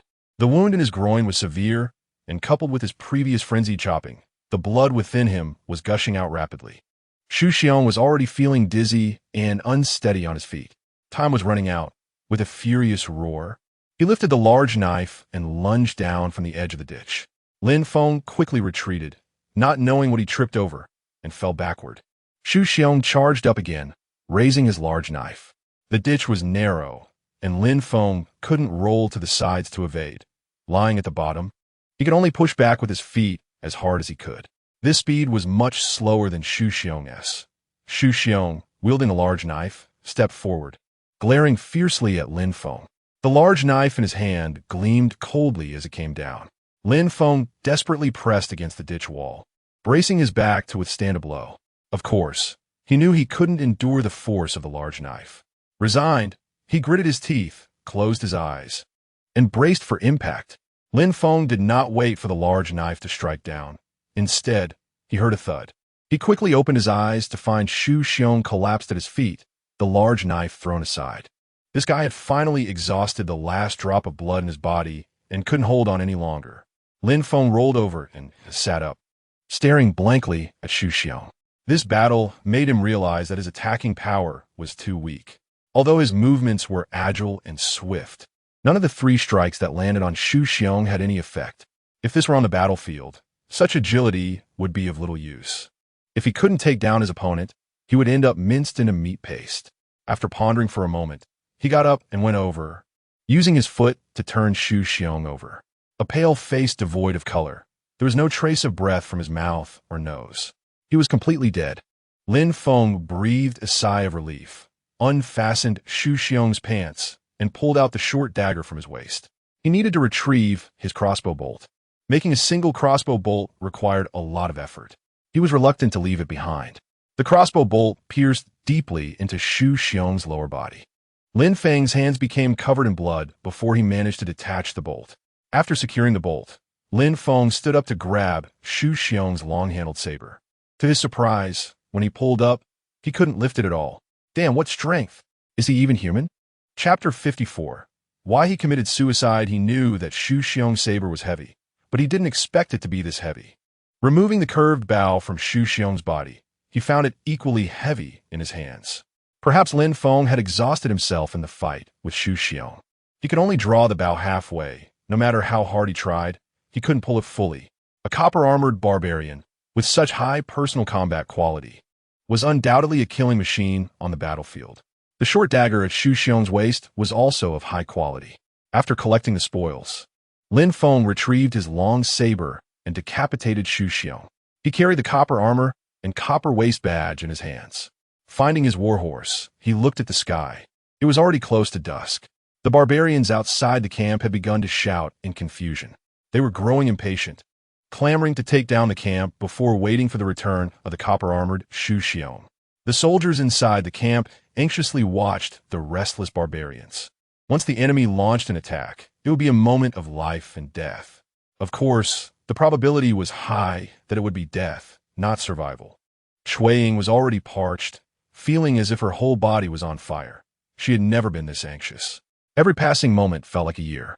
Fortunately, Zhao Zheng was by her side, occasionally comforting her. Otherwise, with her temperament, she would have charged out to die long ago. The barbarians could no longer wait. An iron-armored barbarian raised a spear high, shouting loudly. A chorus of barbarians responded, all searching for their horses, mounting them, and raising their weapons. They were just waiting for that iron-armored barbarian's command to charge. A middle-aged man from the large clan leaned in close to the iron-armored barbarian, trying hard to persuade him. Inside the camp, seeing this, Chuang also shouted loudly, "Everyone, prepare your bows and arrows. Get ready to face the enemy." The soldiers pulled back their bowstrings, aiming at the barbarians outside the camp. What had once been steady hands were now trembling violently. The iron-armored barbarian impatiently shoved the middle-aged man aside, continuing to shout loudly, his emotions running high. Spit flew from his mouth, and the raised spear was about to come down. Suddenly, Wang Qian, who was lying on top of the beacon tower, shouted loudly, "Someone is coming. Look, their essay result," he shouted while pointing to the west. The soldiers in the camp gathered at the front of the western fence, and it seemed the barbarians understood the shouts as they all turned their heads to look. Shui Ying was even more excited. She pushed the soldiers aside, stood on a partition, and strained to look into the distance. This was the outcome that could determine life and death, and the hearts of the soldiers were in their throats.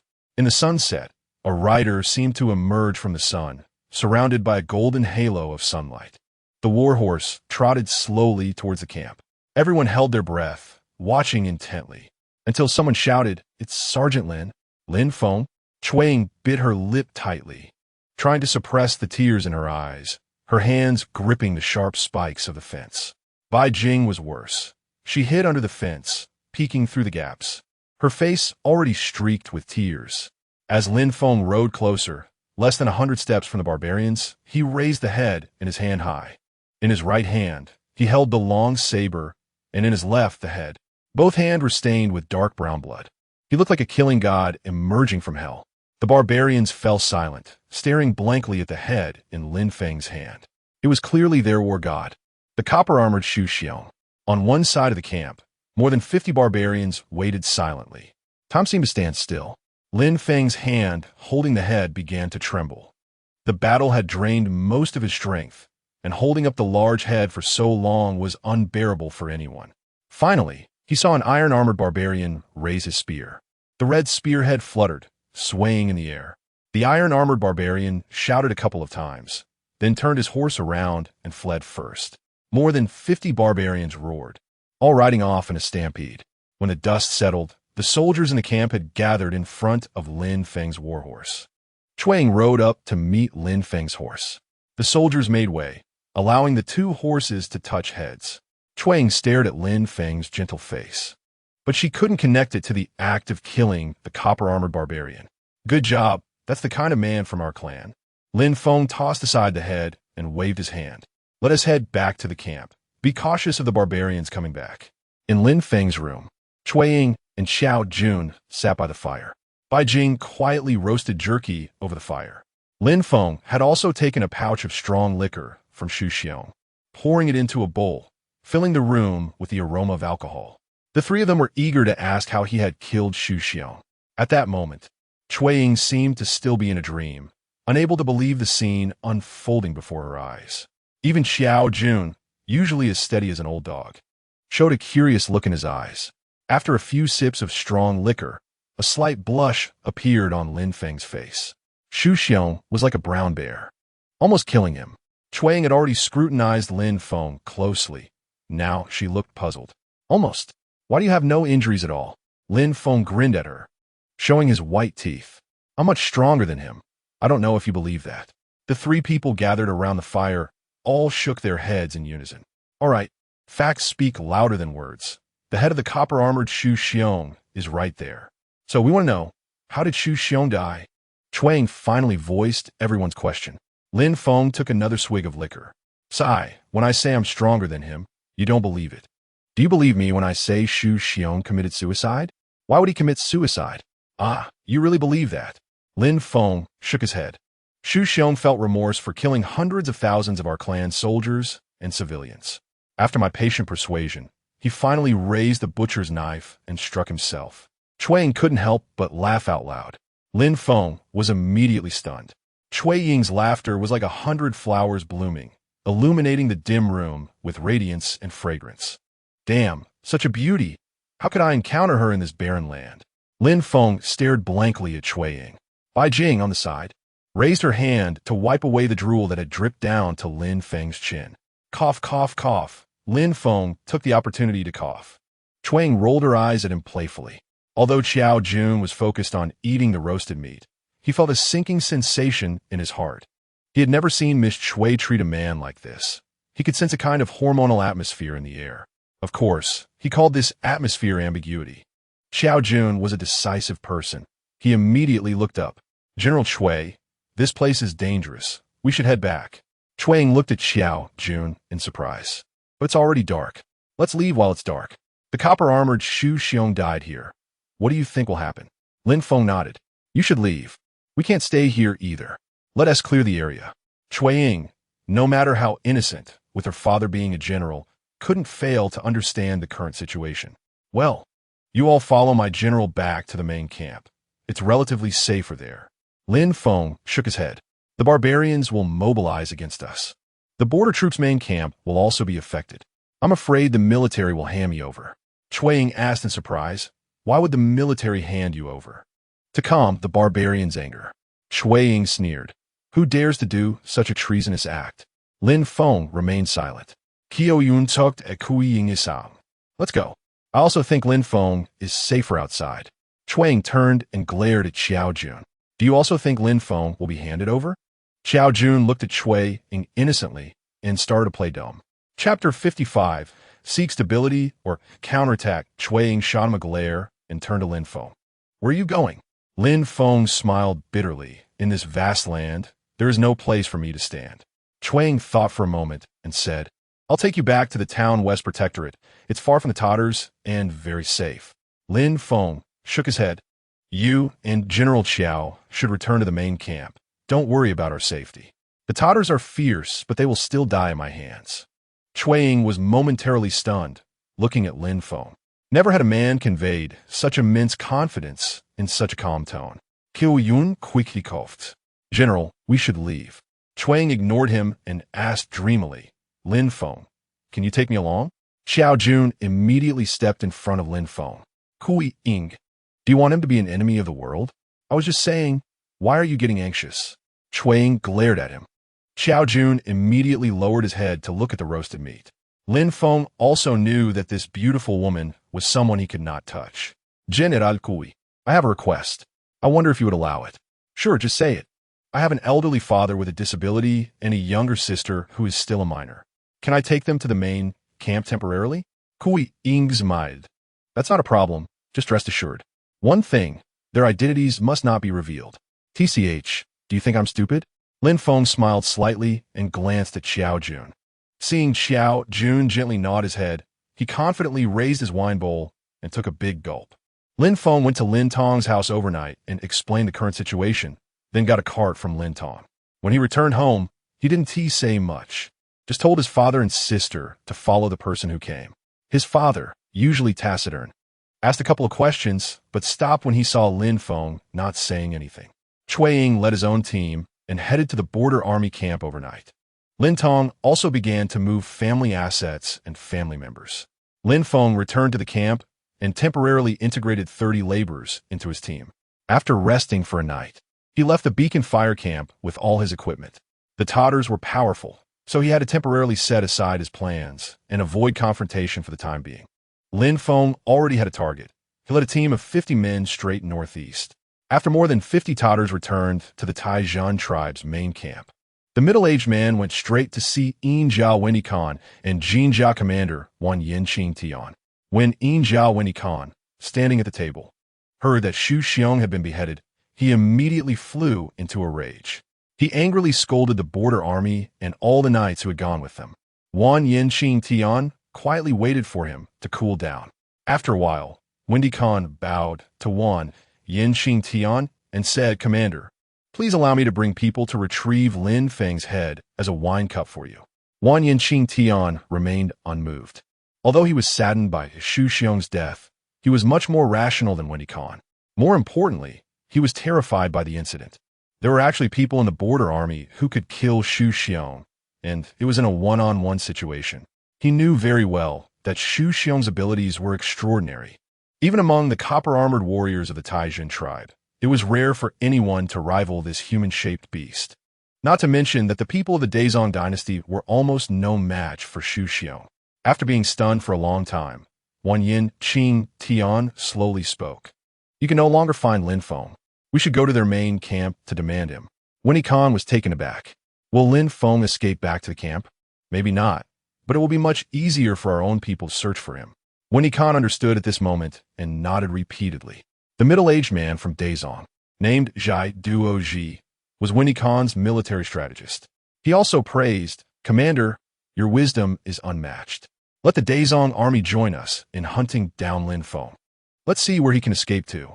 Winnie Khan looked at Zhai Duozhi. "You, tell me how to do it." "Sir, we only need to send 10,000 troops to attack the Daizong border army camp and force Chui Yong to compromise." Will Chui Yong easily agree to capture his own people? Everyone could see that Chui Yong's current thoughts were simply to stabilize the border. He did not want to go to war with us. Why not? "Sir, because their Daizong court is in internal turmoil. If they lose their army, it will be difficult for Chui Yong to maintain his foothold in the Daizong court." Haha, Chui Yong is now stuck, unable to advance or retreat. Caught between fire on both sides, feeling very uncomfortable. Exactly, haha. The three of them laughed heartily in the big tent, temporarily forgetting the sadness and terror of Xu Xiong's death. At the same time, in the Daizong border army camp, General Chui Yong also received intelligence. The details of the incident were meticulously written in the report. Chui Yong sat in the central military tent, staring blankly at the battle report in his hand, unable to recover for a long time. He knew very well the bravery of Xu Xiong. The fierce warrior under his command, Zhang Gang, had died at this man's hands. Zhang Gang was one of the few fierce generals in the border army, yet he couldn't withstand 3 strikes from Xu Xiong. Who exactly is Lin Feng? How did he suddenly emerge and slay the copper-armored Xu Xiong? Previously, he had killed the copper-armored Wu Lidu, which had already astonished Chui Yong. Although Song Qi had taken the credit, Chui Yong still listened to his daughter's advice and promoted Lin Feng to the rank of captain to show his consolation. But how should he reward him this time? Wu Litu was dead, and the copper-armored Xu Xiong led 100 knights to create chaos in the military camp, personally beheading 2 of his fierce generals before stopping. With Xu Xiong dead, what kind of crazy actions would one Yin Qing Tian take? In front of Chui Yong's large desk stood 2 people, one on the left and one on the right. On the left was his military advisor, Mo Yong, over 50 years old, looking very ethereal. The last military advisor, Lan Yu, had been discarded by Chui Yong for failing to stop the soldiers from engaging Xu Xiong. On the right was his personal guard captain, Song Yi. Chui Yong casually handed the battle report to Mo Yong, resting his forehead on his hand, deep in thought. Mo Yong read the report, stroking his beard, and fell silent for a long time. Song Yi curiously walked over, took the report from Mo Yong's hand, and read through it. "General, this matter is definitely false." "Oh, why do you say that? We all know the abilities of copper-armored Xu Xiong. How could it be a nameless captain who could withstand him, let alone slay him?" Mo Yong gently shook his head and said, "Captain, how do you explain this head and the copper-armored badge? I don't know what trick this guy is playing. This matter needs to be thoroughly investigated." "How should we investigate?" "ISNT, it's simple. Just bring the person to the camp and ask, and you'll know." Mo Yong chuckled. "Captain Song, how do you plan to question him?" Song Yi sneered. "Are the torture instruments in our camp not sharp enough?" Mo Yong vigorously shook his head. "You treat this as a crime against soldiers. Could it be that killing Totters has become a crime? He is the one who is faking. You already know it's fake without even asking." Chui Yong did not lift his head and simply shook his hand, signaling the 2 to be quiet. He let out a long breath. "The current issue is not whether killing the Totters is true or false, but how we can calm the anger of the Tai Zhen people." Song Yi interjected, "General, since the matter is false, why would the Tai Zhen people be angry?" Chui Yong glanced at him, his eyes filled with a hint of dissatisfaction. Song Yi immediately shrank his head and obediently stood back beside the large desk. "Master Mo, what do you think of this matter?" Mo Yong faced Chui Yong and slightly bowed. "General, whether this matter is true or false, is an excuse for the Tai Zhen people to be angry. If it is not handled well, it will drive them to madness. Indeed, then this matter depends on the general's attitude. Do we continue to seek stability or take this opportunity to counterattack? Mo Yang's meaning was very clear. If Cui Yong continued to seek stability, then they would have to sacrifice this brave warrior who killed the copper-armored Tatars. If we take the opportunity to counterattack, we must lift Lin Feng high and rally the border troops to boost morale. Cui Yong tapped his fingers on the table, frowning in deep thought. Chapter 56, The Lavish Banquet. Standing to the side, Song Yi naturally understood. Lin Feng was a thorn in his heart. Although small, it troubled him greatly. General, the court is unstable now. If we rashly fight the Tatars, it would greatly weaken our hand. Mo Yong said, General, this is a good opportunity. We should make use of it. It could be very effective. Just as he hesitated, a soldier suddenly came to report.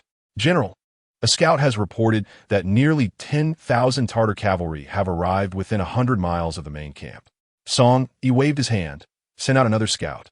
The soldier turned and ran out of the main tent. Song Yi quickly leaned closer to Cui Yong. General, we can't hesitate any longer. The Tatars are truly angry. Cui Yong rubbed his forehead. Send someone to find Lin Feng and have him come to see me quickly. Song Yi's face instantly brightened, and he responded loudly before exiting the central military tent. Mo Yong could only sigh and shake his head at this scene. Outside the tent, Song Yi took the general seal and stamped it on a hand order. The recipient of the order was Song Qi, who unfolded it, laughed heartily upon reading it. It read, Order Lin Feng, captain of the 3rd Cavalry Team, to return to the border army camp immediately. There was a line of small print at the bottom. Within 10 days, bring back the living or the dead. Song Qi carefully folded the order and tucked it into his bosom, striding out of the military tent. Lin Feng was leading nearly 50 soldiers, advancing in the wilderness.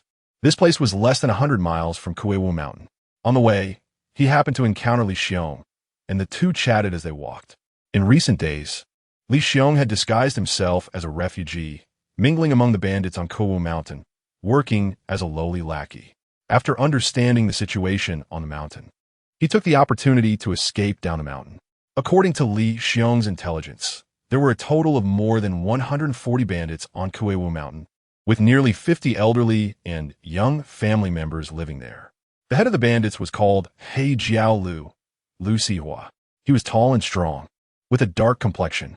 Coming from a butcher background, he had fought with others and stabbed several people to death before escaping. He was inherently brutal, having killed countless people. The second in command was called Zhen Dongshan, Li Donglai. He was skilled with the ghost-headed knife and had strong martial arts. It was said that he had previously been a military instructor but was expelled from the army after being punished for embezzling military funds.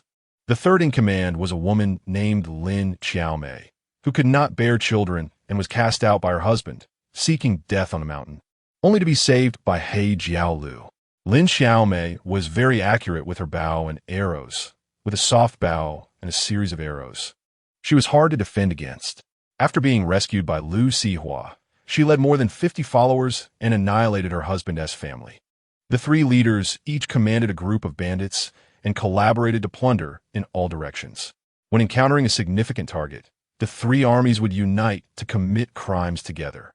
Li Xiong also mentioned that most of the bandit lackeys on the mountain were farmers who had come from various places. Due to the war, they were homeless, having survived after their families were exterminated by the Tatars, or because the heavy taxes made it impossible to continue living. Lin Feng called together Hu Jinkai, Zhang Chanyu, Yu Lei, Wang Qian, and others to sit around. He explained the current situation and objectives. The primary task was to gather the bandits on Kuiwu Mountain to strengthen their own forces. They needed to brainstorm ideas and see whose method was feasible. Zhang Chanyu spoke first. Boss, they're just a bunch of bandits. We could just crush them and directly capture the three leaders. Hu Jinkai immediately shook his head. If the bandits have been scattered, how can we gather them? Li Xiong frowned and said, why don't we sneak in and quietly take out the three bandit leaders? Bai Jing looked at him disdainfully. Sneakily taking out people, can you do that? Li Xiong quickly waved his hand. I can't, but the boss has no problem. Lin Feng looked at Li Xiong and asked, what common characteristics do you think these bandits have? Li Xiong scratched his head for a while. It seems they are all refugees. Their homes were mostly burned and killed by the Tatars. So, they must hate the Tatars deeply, right? Yes, it should be like that. Lin Feng glanced at several people. Can we use their hatred of the Tartars to our advantage? The others frowned and remained silent, looking thoughtful. Lin Feng continued. We can go to the nearby county town, get some equipment, disguise ourselves as passing merchants, and lure the mountain bandits down to rob. Bai Jing's eyes lit up. Break them apart and gradually win them over. Exactly. Lin Feng clapped his hands. They are numerous, and it's difficult to act all together. Zhang Changyu and the others applauded and cheered loudly. Lin Feng shook his head. These guys only knew this. Li Xiong, where's the nearest county town from here? Li Xiong pointed to the south. Ping County is more than 50 miles away. It's the closest county town. Good. Let's go to Ping County, get a few carts, load some stones, and put bags of grain on top. Yes, yes, grain is the biggest temptation for bandits. Everyone agreed. After setting the plan, early the next morning, Lin Feng led the others to change course toward Ping County. In less than half a day, they saw the low city gate tower of Ping County from a distance. Lin Feng stationed the troops 5 miles away from the county town, while he took Bai Jing, Hu Jinkai, and Li Xiong to change their outfits and enter the city gate of Ping County.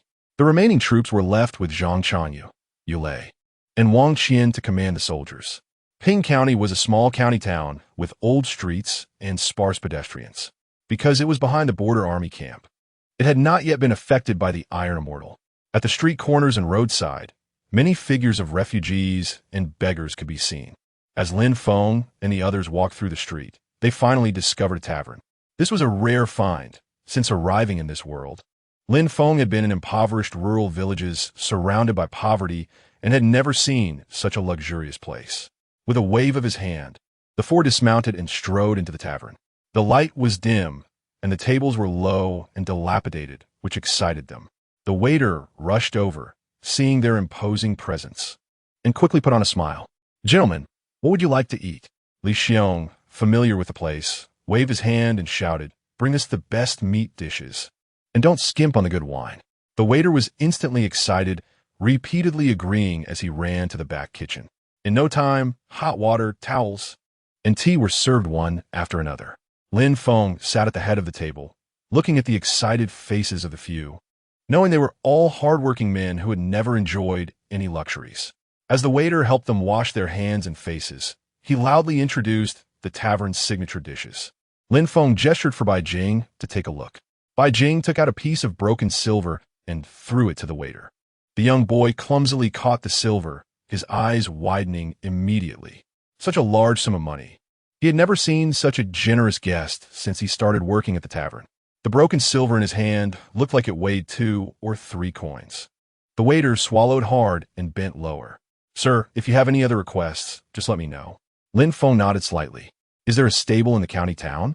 The waiter replied, Yes, there is a stable, but business is not good these days, so there aren't many carts and horses. Well, that's good. Please guide me there later. Sure, if you need to find a stable, I will call their boss over to listen to your orders. Get the wine and dishes out quickly. We'll talk about other things later.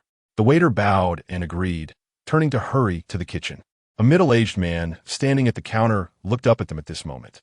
Gentlemen, if you're looking for carts and horses, it might be hard to find. Li Xiong turned and glared at him. What do you mean, shopkeeper? Sigh, it's all due to the bandits that have caused the famine. Chapter 57.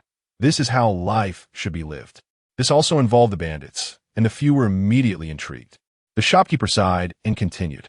To the north of Bian County, there's a mountain called Kowu Mountain, where a powerful gang of bandits resides. Due to its proximity, they frequently come to harass the locals. Bai Jing curiously asked, Are there still so many people living in the city? This gang of bandits doesn't wipe everyone out, but they come to collect protection fees every time, and they collect more than the taxes. Many people are struggling to get by. Does the county magistrate not care? The bandits are too powerful. The county office doesn't dare to intervene. The shopkeeper shook his head and said he couldn't continue.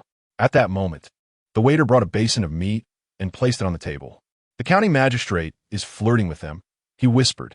The people at the table were all enchanted by the aroma of the meat and paid no attention to the bandits or the county magistrate. Lin Feng hadn't smelled such fragrant meat in a long time. While picking up his chopsticks to grab some meat, he asked, Waiter, what kind of meat is this? It smells so good. Sir, this is our restaurant's signature dish, stewed lamb offal. Please try it, but be careful. It's hot. Seeing Lin Feng move his chopsticks, the others quickly joined in. The stewed lamb tasted wonderful, and a delightful aroma surged to the top of their heads. Ah, this is how life should be lived. Hu Jinkai mumbled with his mouth full of lamb. A basin of lamb offal, nearly the size of a wash basin, was devoured in no time. The few of them squinted their eyes in satisfaction, enjoying the moment as if they were in paradise. Hu Jinkai took the basin and buried his face in it, licking the remnants at the bottom. The waiter looked at them with confusion, pondering, these guys are nothing special, just a basin of lamb offal. They don't seem like people who have seen the world. Only Lin Feng remained somewhat clear-headed and waved the waiter over. Go get the owner of the carriage shop and say we want to rent 4 horse-drawn carriages. The payment will be generous. The waiter nodded in agreement, first going to the kitchen to bring a jar of wine, then turning and running out of the restaurant. A short while later, a braised pig's head pushed the banquet to its climax. The few of them were eating with grease all over their mouths. Bai Jing, with her handsome face now covered in grease, had completely forgotten her image as a lady. Only Lin Feng, while drinking wine, was just having some vegetables. He reminded the others while eating and drinking, be a bit restrained. Eating like this will upset your stomach. Boss, even if I explode from overeating later, I'm willing. Li Xiong mumbled, chawing continuously. Lin Feng shook his head. These people ate coarse grains all day, and suddenly having a big meat meal would surely give them diarrhea.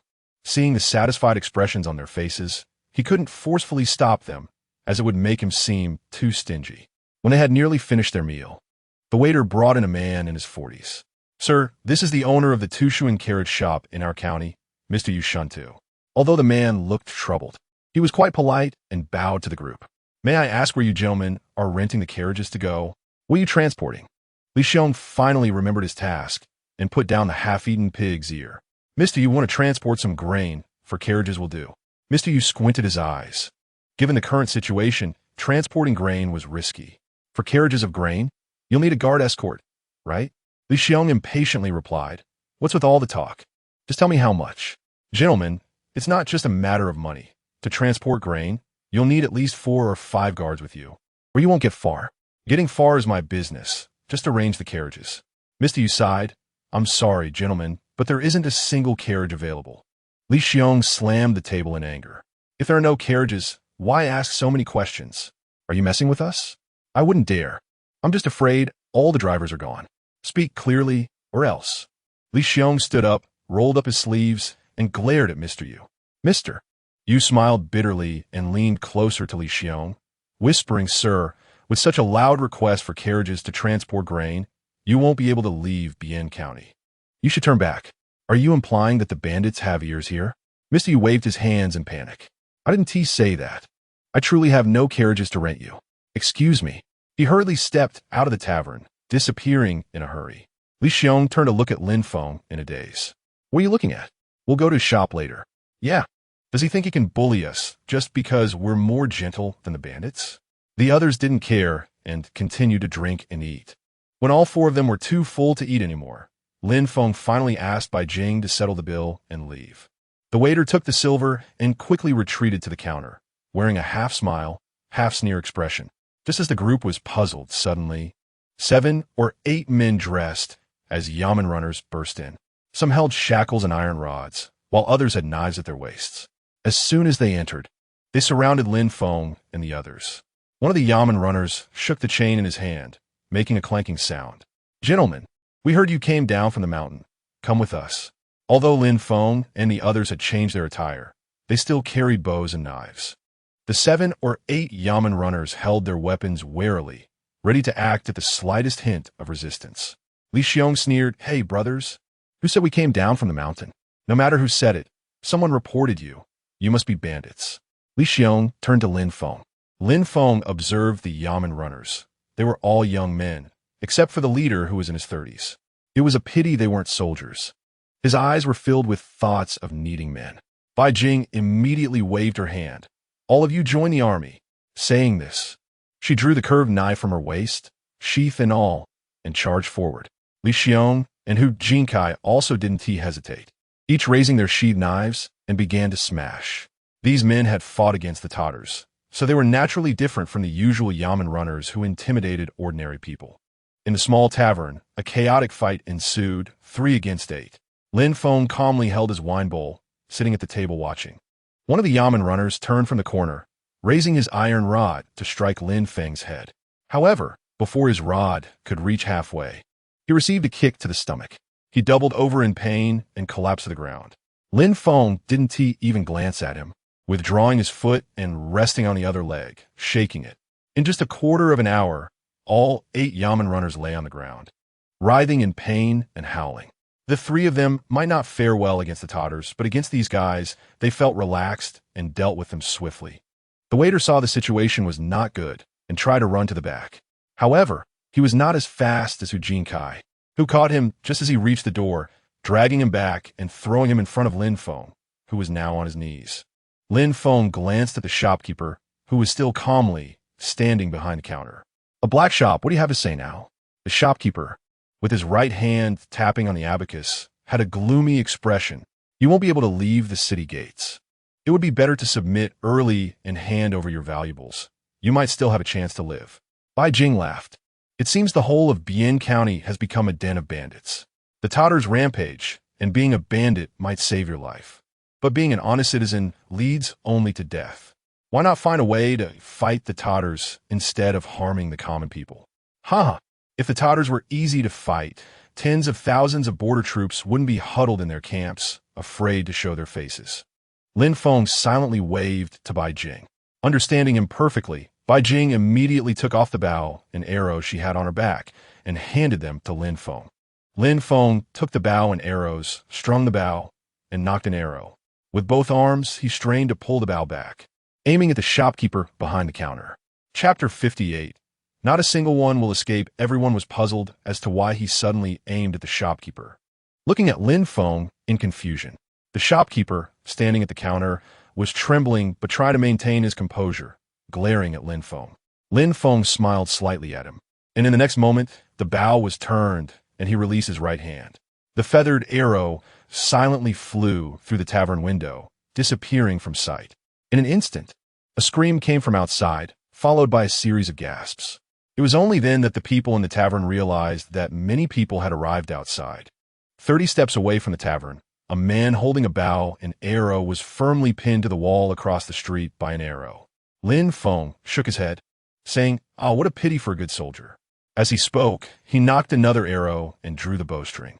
At that moment, Bai Jing drew her curved knife from its sheath, leaped into the counter, and pressed the knife against the shopkeeper's neck.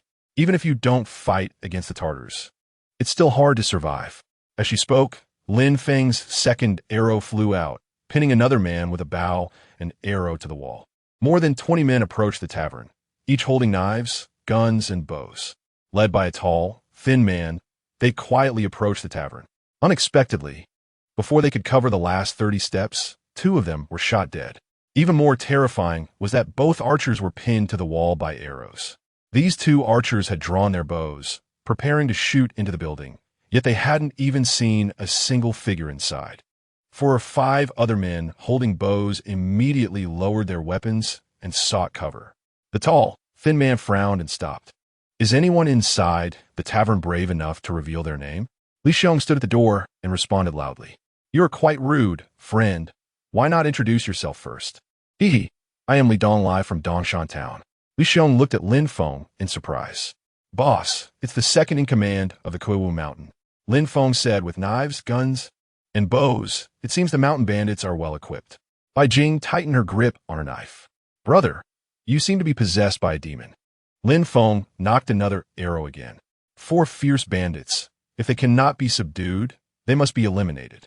As he spoke, he turned his aim, the bowstring twanged, and the arrow flew out.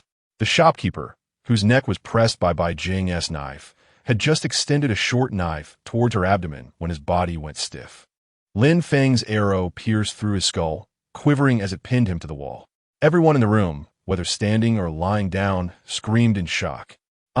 The shopkeeper's body slumped down, collapsing under the counter. "Brother, how did you know he was about to make a move?"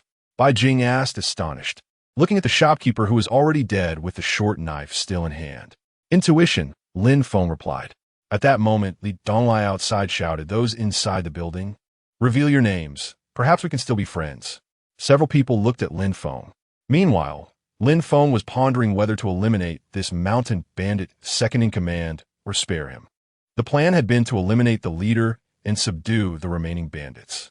After a moment, he nodded at Li Xiong.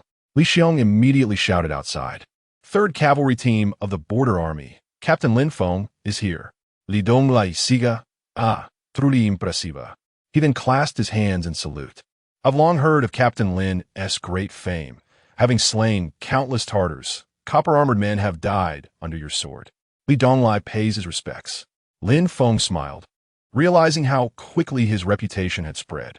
Li Xiong asked him what his intentions are. Li Xiong immediately shouted, second in command, "What brings you here today?" Li Donglai raplia ludli.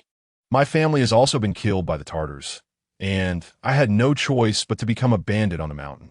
I have the utmost admiration for heroes who can kill Tartars. May I come in to discuss?" Upon hearing this, Lin Feng relaxed his grip on the bow and arrow. "Let him in."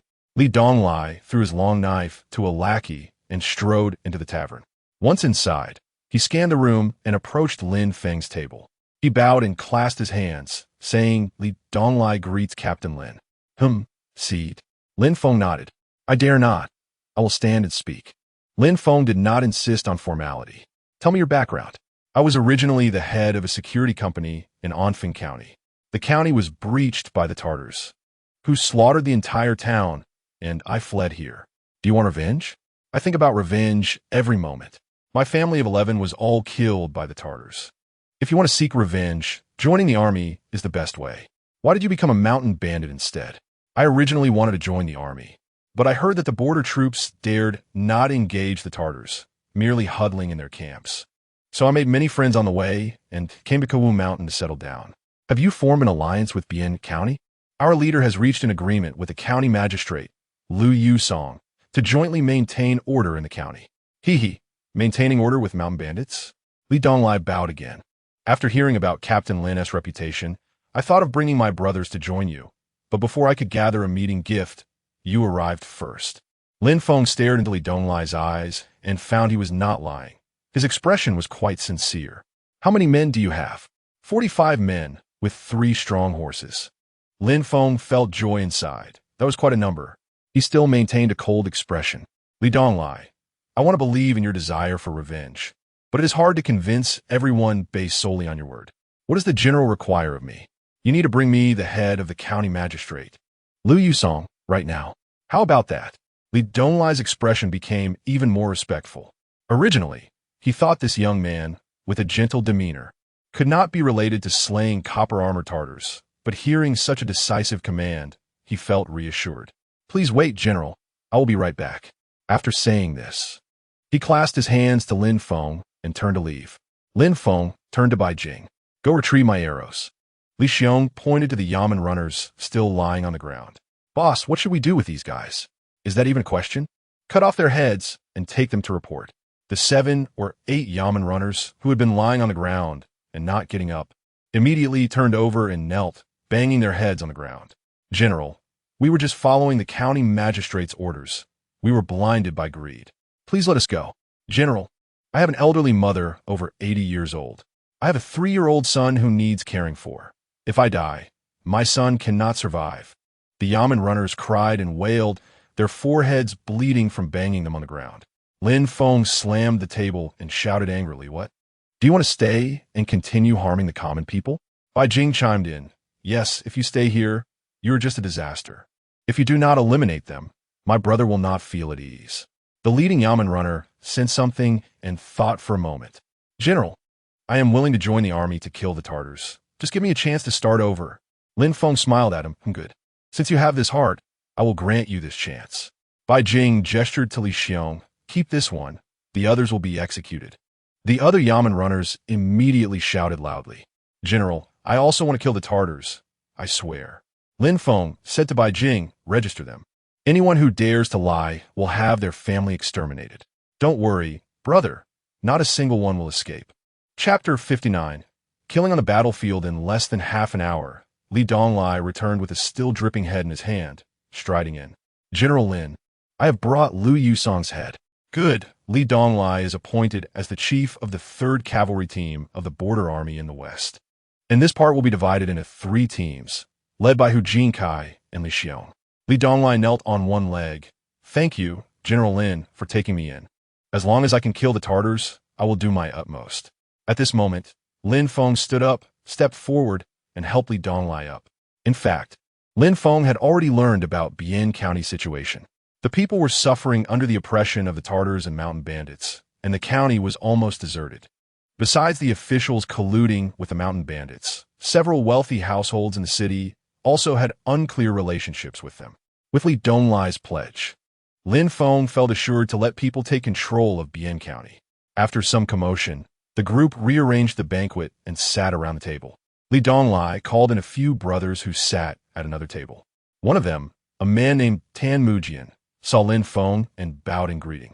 General Lin, my name is Tan Mujian. My family has been making bows for 3 generations. I wonder who shot those 2 arrows just now. Li Xiong quickly replied. It was indeed our general who shot them. How about that? Impressive. I've never seen such a miraculous archery technique, nor did I hear sound. Yet the person was pinned to the wall. Li Donglai's subordinates were all amazed. Tan Mujian raised his hand to silence them. General Lin, may I take a look at your bow and arrow? Lin Feng smiled and gestured to Bai Jing. Bai Jing then held Lin Feng's bow and arrow up to Tan Mujian's eyes. Tan Mujian first rubbed his hands on his clothes repeatedly before carefully taking the bow and arrow, examining it closely from all angles. Just from his demeanor, it was clear he was knowledgeable. He shook his head while mumbling, "This isn't right. How can it be handled like this? This angle won't allow the arrow to shoot out smoothly." Lin Feng needed someone like him, so he let him study the bow and arrow aside. The rest gathered at the table and asked the waiter to bring the dishes. Li Xiong followed him. This kid was very clever. He was afraid he would run away and be hard to find. Lin Feng also instructed the head of the guards to bring other officials from the county office. After rounding up a few more young men, there was even a scholar among them, a young man named Wen Sheng who served as a clerk in the county office. In this era of cultural scarcity, there were very few literate people. The young clerk Wen Sheng became Bai Jing's subordinate. Lin Feng sent Li Xiong on horseback outside the city to bring all the station troops inside. Together with Li Donglai's thugs, they sealed the city gates, preventing any news from leaking out.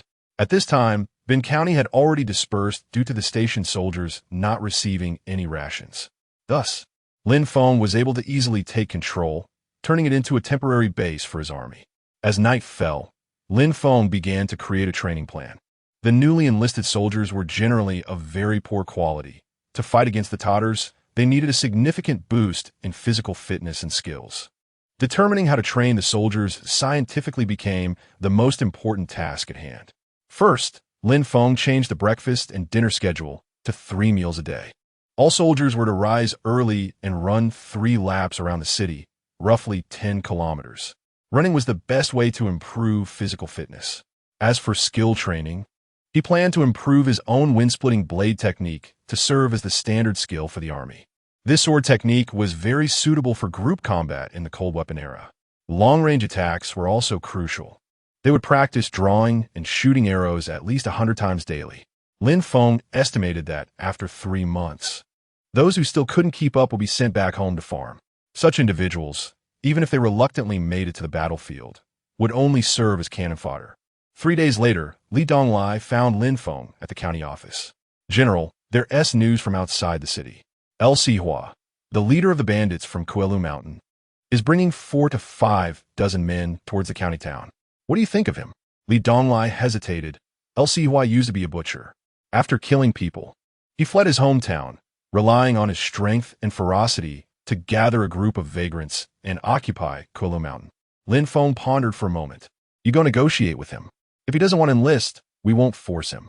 But this person is indeed fierce. It could end badly if we're not careful." "Is he fiercer than the Tartars?" "Not necessarily. I'll go talk to him." Lin Feng ordered the city guards to let El Sihua and his men enter the city and ambush troops around them.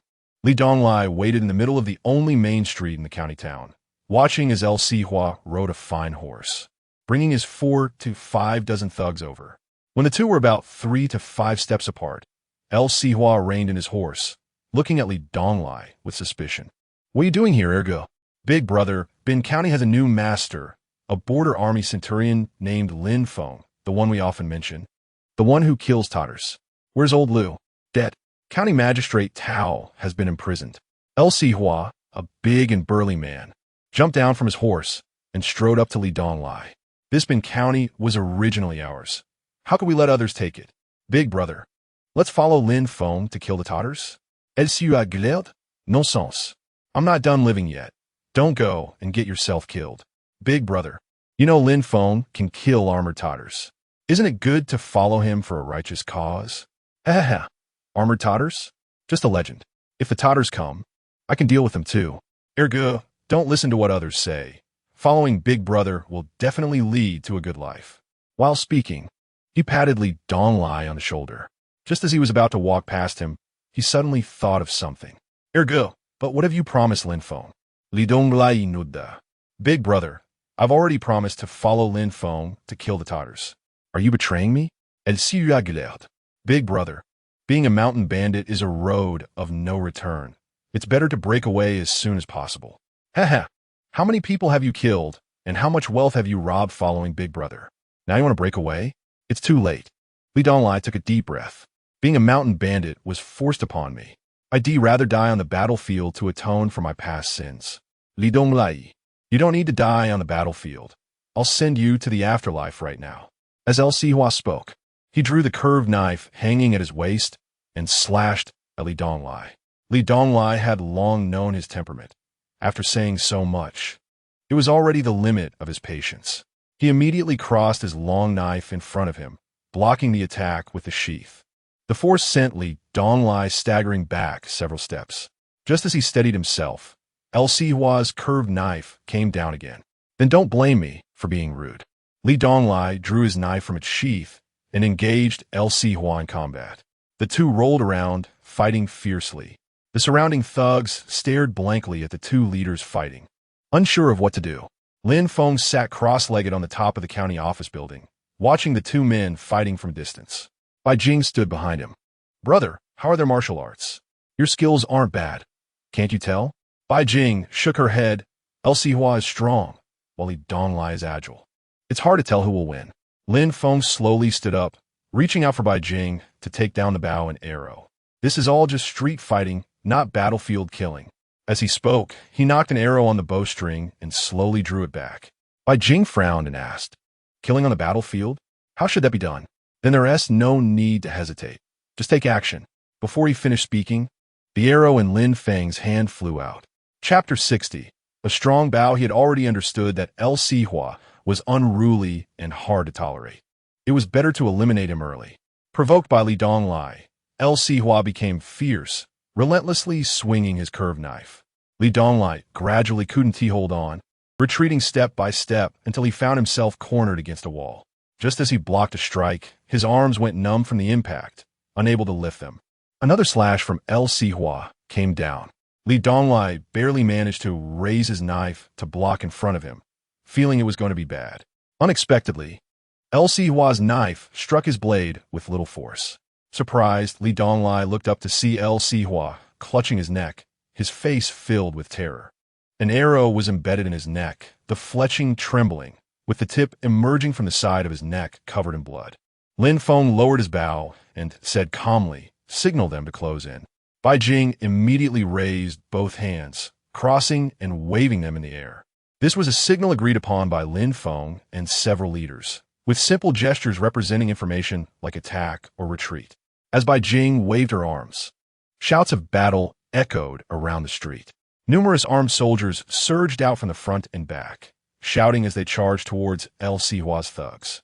Li Donglai regained his composure and shouted loudly, "Brothers, El Sihua is dead. Let us follow General Lin and become proper soldiers. Those willing can put down their weapons and stand to the left." He shouted several times. Most of El Sihua's 4 to 5 dozen thugs threw down their knives and guns, standing to the left side of the street. A few of Liu Sihua's trusted men rushed towards Li Donglai with knives. When 5 or 6 of them were just a dozen steps away from Li Donglai, a series of bowstrings snapped from the houses on both sides of the street. Immediately after, a rain of arrows fell. The 5 or 6 knife-wielding thugs fell to the ground instantly. Lin Feng easily took over the 40 or so thugs brought by Lu Sihua, scattering them and incorporating them into various battle teams. In an instant, his 100-man squad was fully staffed. Next, in addition to intensifying the training of the soldiers, there was also the third in command, Lin Xiaomei, who stayed on Mount Kowu. According to Li Donglai's introduction, Lin Xiaomei had about 50 thugs under her command. There were also over 40 elderly, weak, women, and children in the mountain, all families of these mountain bandits. Li Donglai's idea was to personally go up the mountain to persuade Lin Xiaomei to submit to Lin Feng. Lin Feng felt that if he did this, Lin Xiaomei might not be convinced in her heart. He decided instead to lure Lin Xiaomei down the mountain. If she refused to submit, then Lu Sihua's fate would be her destiny. Now, the entire Bian County was under Lin Feng's control, and several wealthy families were forced to provide money and grain to support over 100 soldiers. Lin Feng then mobilized 4 horse-drawn carts, filling them with stones and bags of grain according to the previous plan. He personally led 7 or 8 soldiers, escorting the carts towards Mount Kowu. Based on Li Donglai's memory, he sketched a rough outline of Mount Kowu and the surrounding conditions. Lin Feng then assigned tasks to several leaders. The number of people escorting the vehicles couldn't be too many. 7 or 8 was just right.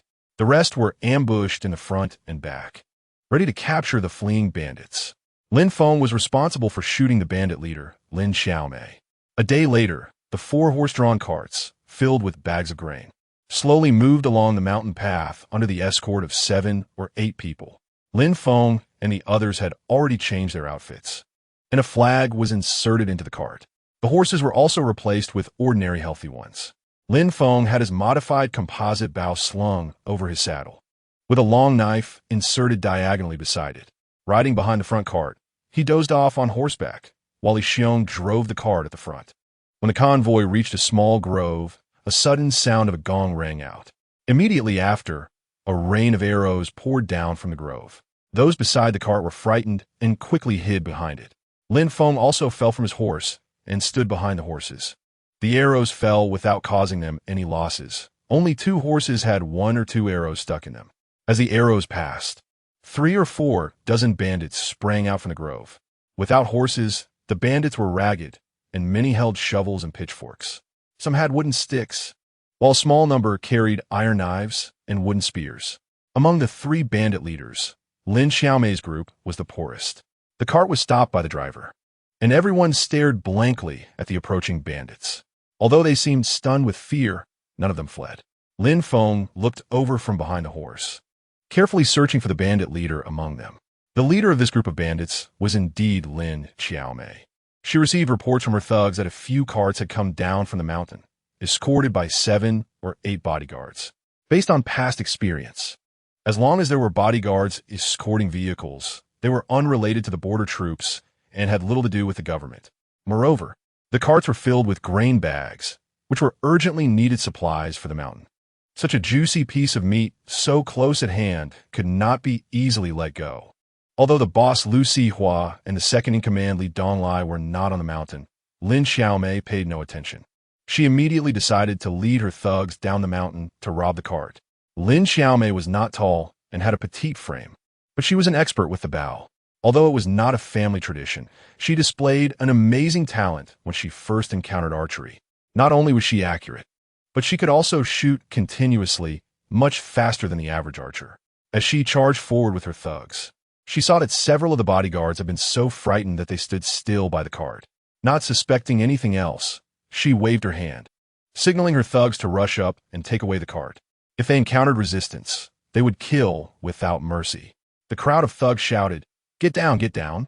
Those standing will die." Lin Feng raised a long knife in his hand and waved it in the air a few times. Immediately, the surrounding mountains echoed with shouts of killing, creating an even more intimidating atmosphere. For a moment, the thugs who had rushed close to the cart were taken aback. Lin Xiaomei immediately realized she had been tricked. Someone had dug a pit for her. She saw a young man standing beside the cart, signaling with his knife, and knew this person was crucial. While shouting loudly, "Retreat, quick retreat," She knocked an arrow onto her soft bow, without even taking aim, and shot 3 arrows in quick succession towards Lin Feng. Lin Feng had been closely watching Lin Xiaomei's movements, and seeing her draw the bow and shoot casually and gracefully, he couldn't help but applaud. He raised his knife, and with 3 clangs, all 3 arrows were blocked by the scabbard. Although the force was not very strong, it was still quite accurate. After Lin Xiaomei shot her arrows, she didn't even look back and turned to run up the mountain. Lin Feng mounted his horse, took down the bow, knocked an arrow, and drew it back fully. After adjusting slightly, he released the arrow into the air. Lin Xiaomei was sprinting up the mountain when she was about to pass by a tree trunk when suddenly, with a thud, an arrow struck the tree. The height of the arrow was perfectly aligned with her eyes. The close-range sensation of the arrow's tail vibrating and creating sound waves made Lin Xiaomei's skin crawl. She understood that the person had held back. Otherwise, the arrow would have struck her temple. Lin Xiaomei turned her head and saw Lin Feng on horseback, knocking a second arrow onto his bow. The two exchanged glances across the distance, with Lin Feng exuding immense confidence. Lin Xiaomei believed that if she continued to run, the next arrow would surely hit her. At this distance, her soft bow was unusable, and even if she forced a shot, it would have no lethality. The depth of the arrow embedded in the tree made Lin Xiaomei shudder. What a formidable bow! Chapter 61. Bai Jing, you are so bold. Lin Xiaomei looked around and found that her men had already been surrounded by many soldiers. Many thugs had thrown down their weapons and were squatting on the ground, holding their heads and not moving. Why? Even if they were going to clear out the bandits on Mount Kowu, they should have first targeted Lu Sihua. Why use such a large force against her? Even though Lin Xiaomei couldn't understand, it didn't stop her from knowing that she couldn't escape. With a long sigh, she felt her fate was hard. She had just enjoyed a few days of good fortune. Dejectedly, she threw down her soft bow and, like the other thugs, squatted on the ground, hanging her head in silence. Lin Feng nodded slightly. These bandits had no resistance. Their combat power could be described as a fighter among garbage. Not a single soldier under his command was injured, except for the 2 horses pulling the cart. Thus, Lin Feng completed the operation to clear and consolidate Mount Kowu. Although Lin Feng was envious of the city walls and facilities of Bian County, the walls, although old, were still over 15 feet high, separating the inside from the outside, making it easy to defend but hard to attack. There were many tile-roofed houses and even more thatched houses inside, with streets crisscrossing, making it an ideal place for street fighting. With some minor repairs, it could be put to great use, which would indeed save him a lot of effort. However, he also knew this place was not suitable for establishing a base. Bian County was nearly 200 miles from the border army's main camp and was located behind the camp, making it rare for the Tartars to wander here. Rather than facing the scrutiny of the border army's camp and the government's patrol, he couldn't avoid it. It would be better to return to Ling Douzi Village and confront the Tartars head-on. This way, he could also create a constraint on the border army, preventing the Tartars from daring to use all their strength to attack one side. After pondering for a night, Lin Feng decided to return to Ling Douzi Village to continue completing the Ling Douzi project. In Bian County, Lin Feng planned to rest and train for 3 months, then organize and move in batches towards Ling Douzi. During this period, Lin Feng designed a shield to defend against the Tatars' saber and bow, which was made by wrapping iron sheets around a log, creating a shield the size of a basin. The round wooden shield, combined with his simple wind-splitting sword technique, was wielded with his left hand holding the shield and his right hand wielding the sword. 30 men formed a team, creating a sword formation specifically to deal with the Tatars' guerrilla groups. If 3 to 5 Tatar cavalrymen broke into the sword formation, they would inevitably be ground into mincemeat. Of course, the soldiers forming the sword formation needed to have a spirit of self-sacrifice for cooperation. Otherwise, if they were scattered by the Tatar charge, they would lose their lethality. Lin Feng currently had 150 soldiers under his command, capable of forming 5 sword formations. If faced with a large group of Tatar cavalry, the 5 sword formations could merge into one and still kill many Tatars. Each group of 30 was led by a captain. Wang Xian, Hu Jinkai, Zhang Changyu, Yu Lei, and Li Donglai each held the position of captain. Bai Jing and Lin Xiaomei became Lin Feng's left and right guards. Li Xiong was the captain of the guerrilla group, currently with only 2 agile soldiers under him. Wen Cheng served as the main clerk under Bai Jing. Apart from supervising the training of the soldiers, Lin Feng also moved the elderly, weak women and children from Mount Kuei to the county town every day. He registered the entire county's population and then allocated land. It was almost time for spring plowing, and it was time to develop agricultural production. After suppressing several wealthy households and officials in Bin County, he obtained a lot of grain and supplies. Aside from leaving supplies for the army, everything else was allocated to the common people according to their names, encouraging spring plowing and exempting them from taxes. This measure caused many wandering refugees nearby to flock to Bin County. Lin Feng sat in the county hall's main hall, with Bai Jing standing on the left side of the main table and Lin Xiaomei on the right. Wen Cheng sat behind a small table at the bottom of the hall's steps, spreading out paper and ready to record at any time. 2 soldiers stood at each side of the entrance. The scene looked quite like that of a county magistrate. Lin Feng frowned, staring blankly at the courtyard outside the hall. Bin County was too poor. With 150 soldiers and more than 30 war horses, the required food supplies were too much for such a small county to afford. Moreover, the people also needed to engage in spring plowing. Lin Feng was worried, as he had no extra grain, and there were few signs of life nearby, with animals being rarely seen. Bai Jing, how much longer can we last with our food? Brother, about half a month, I guess. Lin Xiaomei, having followed Lin Feng for more than half a month, had become quite familiar with his habits. She knew that this young centurion had a gentle personality when not on the battlefield. General, with the brothers training like this, their appetite has increased, and we probably won't last much longer on our food supplies. Lin Feng turned to her and smiled. We're both surnamed Lin, so you can call me brother too. Now we're all part of the military organization west of Daezong Town, and it's quite simple to follow me and become a captain. Lin Xiaomei lowered her head, still a bit shy. Though she couldn't be called beautiful, she was quite proper in appearance, especially with her petite and curvy figure. In terms of age, she was 2 or 3 years older than Lin Feng, having already been married. She looked like a proper matron. I'm actually a bit older than the general. Should I call you sister? No. I'd rather call you brother. Hey, that's right, this is simple and friendly. Bai Jing quietly pinched him from below. Let's talk business. Lin Feng immediately corrected his attitude and said solemnly, where on earth am I supposed to get some food? Lin Xiaomei immediately replied, brother, give me 50 soldiers and we can go seize some. We're no longer bandits, Xiaomei. But if we're just border troops, without food supplies, we'll have to go hungry. Bai Jing added, with a soldier's level of activity, if they don't see some oil and water every day, how can their bodies handle it? Lin Feng praised. Bai Jing is also understanding science now, progressing quickly, very good. What's science? Lin Feng waved his hand. Xiaomei, in the future we can't say seize. We're a regular army. Lin Xiaomei looked at him in confusion. Brother, then how should we say it? Well, we can say we're recruiting, or ask them to donate, or temporarily borrow, etc. Do you understand? Although Lin Xiaomei felt the meaning was somewhat different, she still obediently nodded. Just then, a soldier rushed in from outside. Report. There are border troops outside the city requesting to enter. Bai Jing shouted, be clearer. The soldier knelt on one leg. General, there are about 300 border troops outside the city requesting to enter. They say they want to see County Magistrate Liu. Lin Feng stroked his chin and asked, 300 cavalry? Replying to the general, about 100 cavalry, 200 infantry, and more than 20 carts.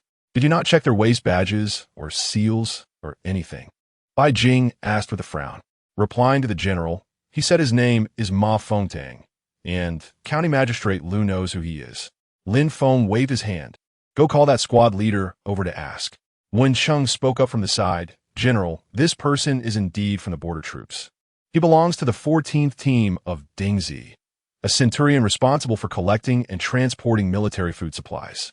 Oh, your memory is quite good, Lin Feng praised, then turned and said, just say County Magistrate Liu only allows that Ma whatever to enter the city. The others are to temporarily stay outside. The soldier shouted an order and turned to run out. Bai Jing smiled and said, brother, this is food delivered to our door. You dare to have ideas about the military rations of the border troops? Lin Feng shook his head. Lin Xiaomei interjected, "Brother, we can recruit some from them." Recruit from the military? After all, they're regular troops. Who isn't eating? You make a good point, but... Bai Jing leaned closer to his ear. "Brother, isn't this just gathering both the labors and the food?" Lin Feng turned his face to stare at Bai Jing's phoenix eyes, pausing for a moment. "Bai Jing, you have quite the audacity." Chapter 62. "I want to win her heart and mind." Bai Jing covered her mouth and laughed. "That's also because of your good teaching, brother." When Cheng asked from his side, "General, should I be recording all this?" Lin Feng shouted, "Nonsense. Don't waste ink if there's nothing to do. I'll tell you when to write. Did you hear that clearly?" "Understood." As they were talking, they heard someone cursing as he walked over. "Where's old Liu? Why hasn't he come out to welcome this general? What the hell are these broken rules? Why am I marching and fighting? And still putting on airs in front of me?" A military officer strode into the county hall. Behind him followed two soldiers carrying swords. The newcomer was over 30 years old, with a dark complexion and a strong physique. "Who are you? Where's old Liu?" Lin Feng didn't stand up, frowning as he looked at the officer in front of him. "Who are you?" "Border troops, Centurion Ma Fengtang, transporting military rations to here. Hurry up and let old Liu arrange food and lodging. County Magistrate Liu is out on business. The affairs of Bin County are temporarily handled by Lin here." Ma Fengtang waved his hand without questioning. "I don't care who's in charge. Hurry up and let the grain carts in. Otherwise, if something goes wrong, neither of us can bear the consequences. The grain carts can enter the city, but the troops cannot." Ma Fengtang glared. "What are you talking about? Are you saying my brothers should sleep outside? During wartime, my brothers will have to endure it. I say, kid, do you know who you're talking to?"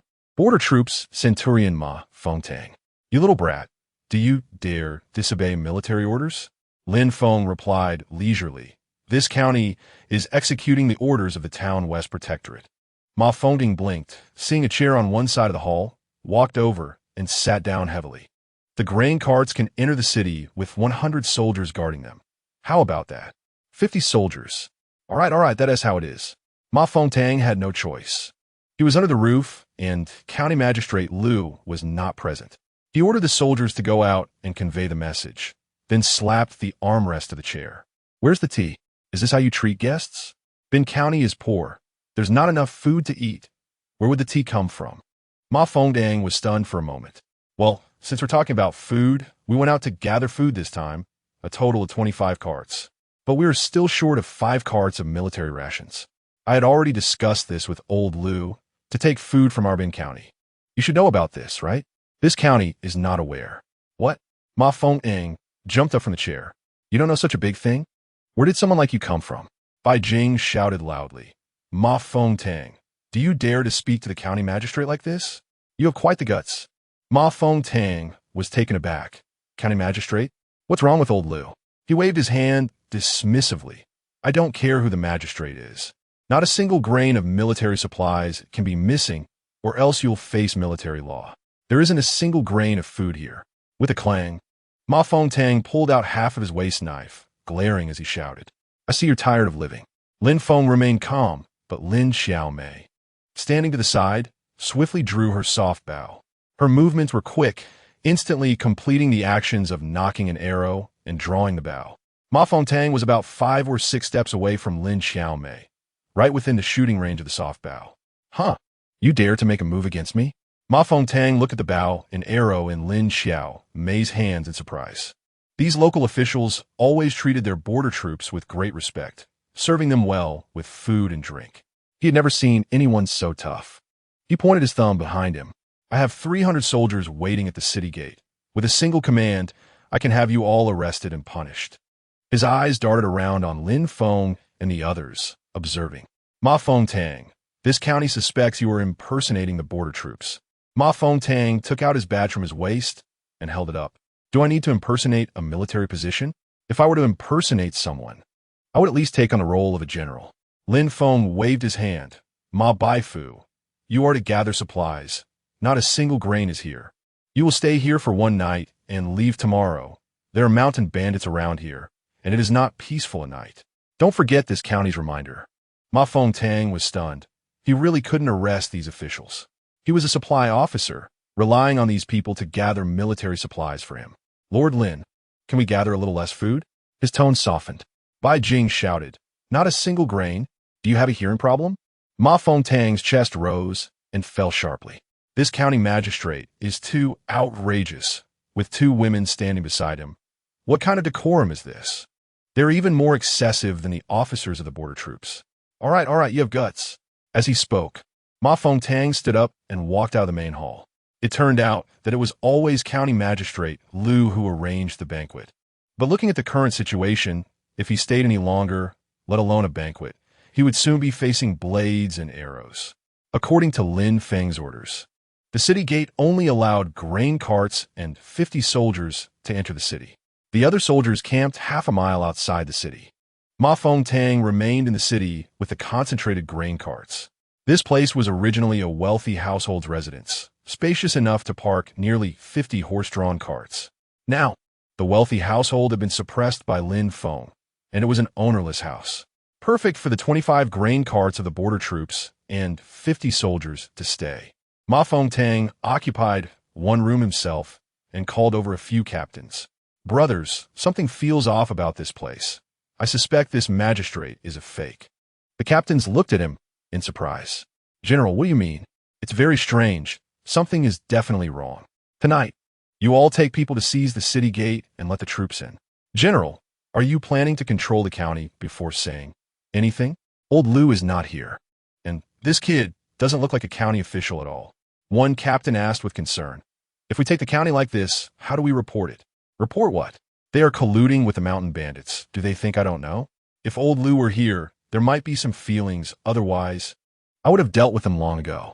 The captains felt relieved. Ma Fengtang made arrangements. Old Liang, you go gather the troops outside the city. Old Su, you take a dozen men to control the city gate. The two captains agreed and left the room.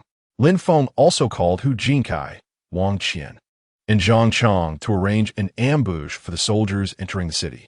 Then he sent Yulei and Li Donglai to follow him to surround the grain carts. None of the 5 captains had any doubts, only a sentence of agreement. Lin Feng was very satisfied with this. What he needed was this kind of attitude and confidence to execute orders unconditionally.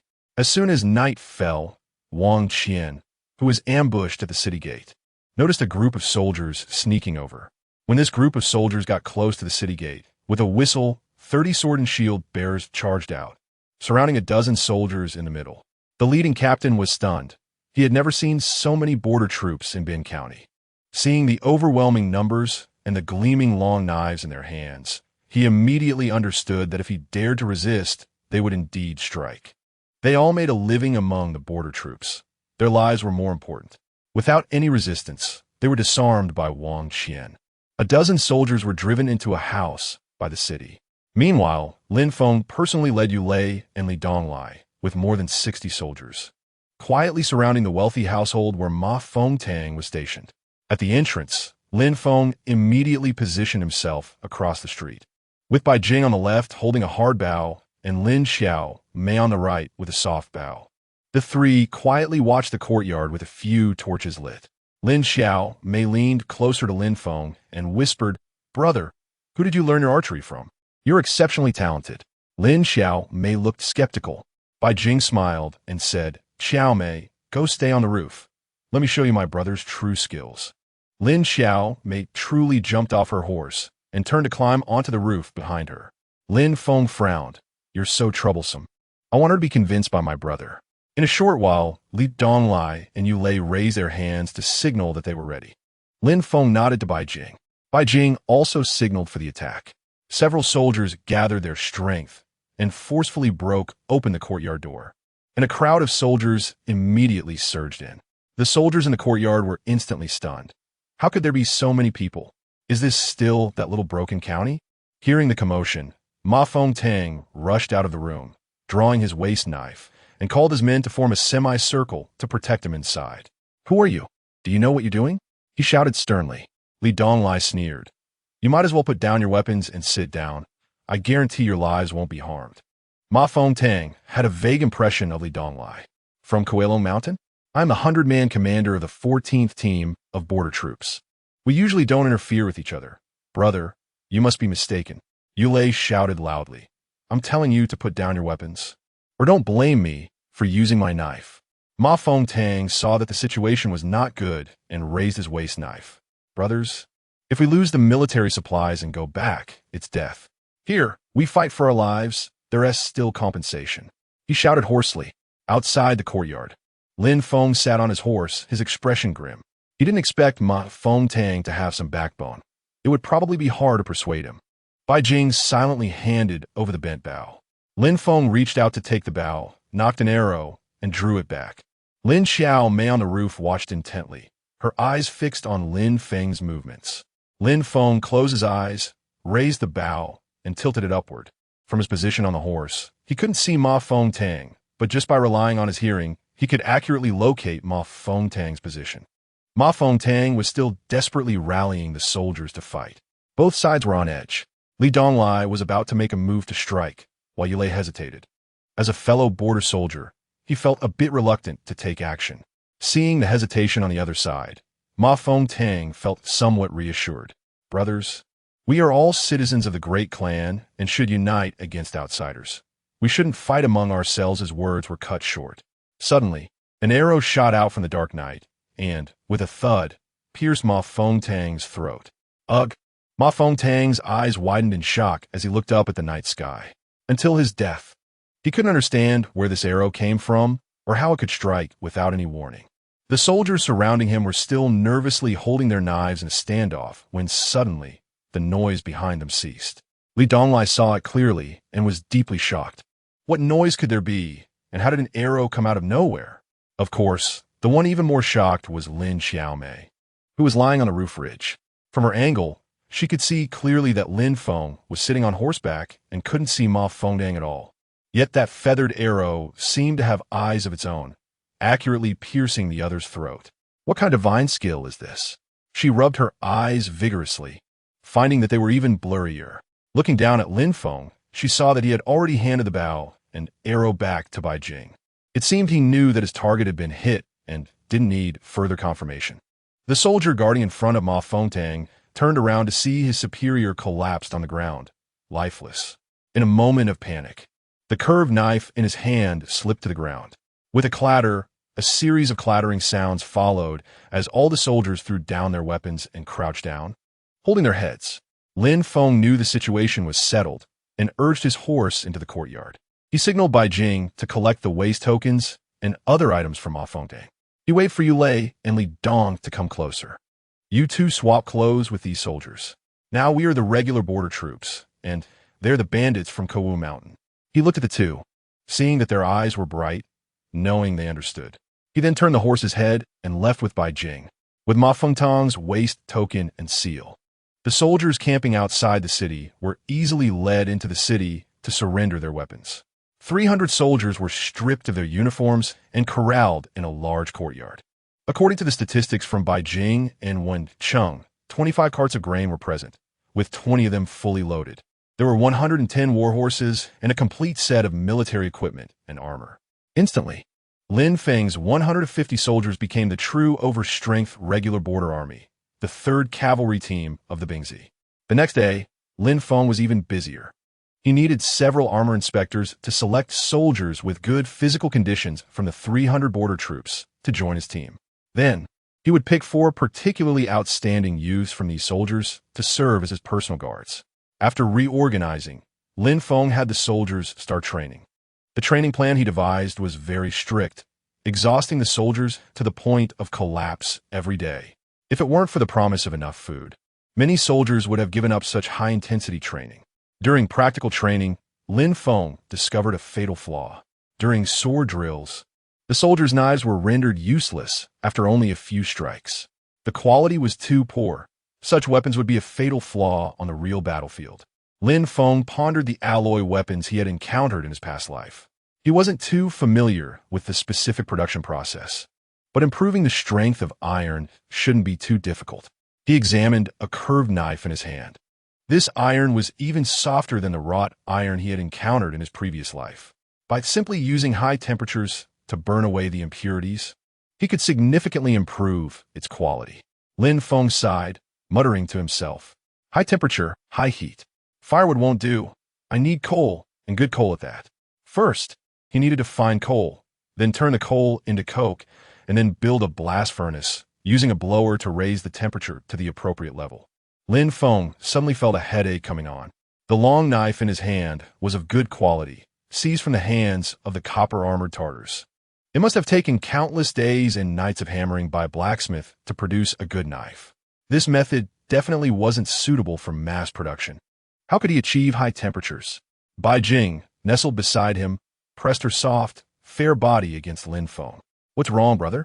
Is it not hot enough? It's hot enough. It's hot enough. Lin Feng immediately set aside his worries, flipped Bai Jing underneath him, and energetically attended to the soft mass being pressed by his body. In the border army camp, Song Yi repeatedly questioned the officer who came to report. Are you sure it's the Dingzi 14th team? General Song, the captain of the Dingzi 14th team, Ma Fengtang, is from my hometown. He has been escorting grain for over 20 days and has not returned. Have you sent someone to investigate? 3 groups of cavalry have followed the grain transport route, but there has been no sign of them. Song Yi thought for a moment. Do not alarm the Grand General for now. Expand the search area and send more personnel. The officer immediately bowed and withdrew. 3 days later, Song Yi received another report stating that Ma Fengtang lost contact after escorting grain to Bian County. This incident had occurred over 20 days ago, and Song Yi could no longer hide it from Cui Yong. The Dingzi 14th team, led by Ma Fengtang, along with over 300 soldiers and 25 carts of grain, had disappeared. Cui Yong furrowed his brows as he looked at the report in his hand. And Mo Yong, standing in front of the desk, looked between Cui Yong and Song Yi. General, could it be the bandits from Kuewu Mountain? Song Yi tentatively suggested. And Mo Yong sneered. Over 300 soldiers? Kuewu Mountain doesn't have that capability. Cui Yong nodded in agreement with Mo Yong's statement. So, the Tartars got to our rear? Cui Yong questioned, looking up at Song Yi with confusion. Over 300 people, and not a single one returned? Yes, not a single trace of them. Chapter 64. They are to be exterminated, Cui Yong sighed. Only the Tartars could do something so clean and efficient. Montak Yong nodded. The Tartars' horses are fast. Once encountered, it's hard to escape. However, if over 300 people couldn't escape, it would mean the Tartars had over 50 riders. With such a large scale, how can we not know? Cui Yong waved his hand. Increase the personnel and investigate thoroughly. At that moment, another soldier came to report the latest investigation results. The report stated that the county town of Bian had been occupied by the bandits from Kuewu Mountain, and they were currently regrouping in the city. The 3 men looked at the report, their faces in disbelief. When did the bandits from Kuewu Mountain become so bold?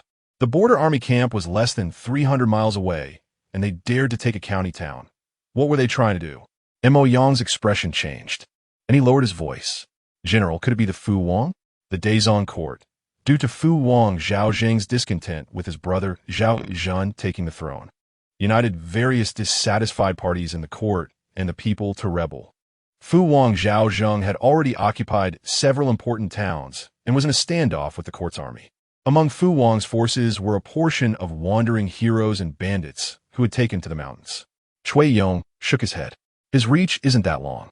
Besides, he wouldn't dare be so reckless in the border regions. Song Yi quickly added, with the Grand General station here, everyone in the court knows that once touched, it could shake the foundation of the country. Cui Yong nodded in satisfaction. He particularly liked this aspect of Song Yi, always able to scratch where it itched. This time, send a detachment to clarify the facts. If it really is Kuewu Mountain, then they must be exterminated. Song immediately took the order, turned, and exited the tent to convey the military order. As Song Yi left the main tent, Mo Yong gently asked, General, Lin Feng still has no news. What should we do? The Tartars have been quite rampant lately, but they can't do anything to us. Let's put this on hold for now. Mo Yong gave a thumbs up. General, you are wise. Stop flattering me. It's just that little Ing who keeps pestering me. Ha! Ing Ying is a daring and capable heroine. Ha! This is just like me when I was young. Oh, ha ha. On Song Yi's side, he ordered the 2nd Cavalry of the EZ Battalion to head to Bian County and eliminate the bandits there. The one receiving the order was the officer Ren Kai, who took 500 cavalry and exited the camp through the back door. However, They had barely traveled 2 miles before encountering Tartar cavalry. There were only 5 riders. Far off to the right of their unit, Ren Kai immediately became nervous. If the Tartars discovered their presence and called in over 100 cavalry, his 500 would be done for. After a moment of contemplation, Ren Kai decisively ordered a return to camp. He was also quite helpless. The border army camp was now surrounded by the Tartars. Small units could sneak out, but once a large-scale army was mobilized, it would attract too much attention. Lin Feng was intensively training his troops at this time, looking for ways to improve the machetes. However, finding coal was not an easy task. There were blacksmiths in the county town, but even with day and night forging, they could only make a few decent long swords after 3 months. Lin Feng felt he could not stay here any longer. This place was not far from the border army's main camp, and it was likely that large troops would come to inspect the supplies soon. He could not rely on the name of the bandits from Kuewu Mountain for too long. Seeing that the soldiers were trained enough, it was time for practical exercises on the battlefield to further develop the troops. He promptly ordered the gathering of all supplies and to leave Bin County. The marching direction was Huxipu Township, Ling Douzi Village.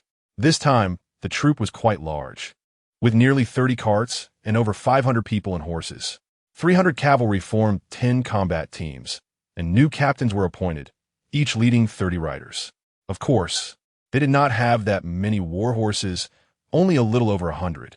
Additionally, there were more than 200 young men who did not meet the training standards, forming the logistics unit responsible for driving carts, repairing roads, and digging fortifications. The blacksmiths in Bin County, based on Lin Feng's design drawings, hurriedly made over 100 iron shovels. The style of the shovels was also drawn by Lin Feng, based on the special forces equipment from his previous life. They could dig soil, chop trees, and could even be used as weapons in emergencies. The vanguard was a cavalry team of 30 led by Wang Qian. In front of the combat team was a unit of 50 engineers, ready to repair any roads that the carts could not pass through. Hu Jin's combat team had already been sent out as a reconnaissance unit to prevent sudden attacks by the Tartars. The troop moved out for over 3 miles. Proceeding across the fields, Lin Feng, accompanied by Bai Jing and Lin Xiaomei, walked in the middle of the troop, with 4 guards vigilantly observing the surroundings. Lin Xiaomei was a clever woman, deeply impressed by Lin Feng after his impressive performance with the bow. After learning about Bai Jing's relationship with Lin Feng, she subtly expressed her willingness to serve him. However, Lin Feng was not a man of loose affections and firmly rejected her. Thus, throughout the journey, Lin Xiaomei's sorrowful gaze often fell upon him. As they continued their march, on the second day around noon, news came from ahead.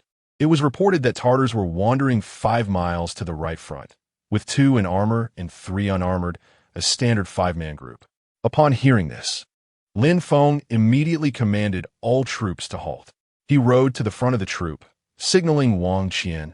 This was a great opportunity to train the troops. Wang Qian was also excited, having trained hard with the combat team for 3 months, and it was time to test the results. He was an honest and sincere man, and he would spare no effort in executing Lin Feng's orders. Although he had some complaints about running 3 laps around the city every day, he did not miss a single day for 3 months.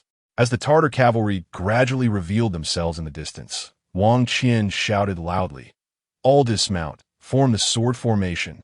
The 30 soldiers immediately jumped off their horses and lined up neatly, with their left arms holding round shields and their right hands positioning long swords beside the shields. Blade facing up, eyes fixed ahead, 5 Tartar cavalrymen slowly approached. They looked around, not finding any large groups nearby, and confidently urged their horses forward. The 30 soldiers appeared to the Tartars as lambs awaiting slaughter. When they were about 50 steps away from the combat team, they shouted loudly and started to accelerate. The 30 soldiers of the combat team anxiously watched as the Tartar cavalry drew closer. The soldier at the front began to tremble as he held his sword. They stood with their legs spread apart, positioned on the ground, but their shaking became increasingly obvious. Lin Feng was less than 50 steps behind the combat team, and he felt nervous as well. The sword formation he had carefully devised had taken considerable effort, and its success depended on this moment. As the 5 Tartar cavalry approached the formation, they split up and launched an attack from several directions. The 30-person sword formation was spread out in the field, with each person's distance of about 10 steps, appearing quite scattered. However, once the enemy cavalry charged into the formation, the distance for both sides would quickly close in. The sound of hooves seemed to pound against the hearts of every soldier in the formation, making it hard to breathe.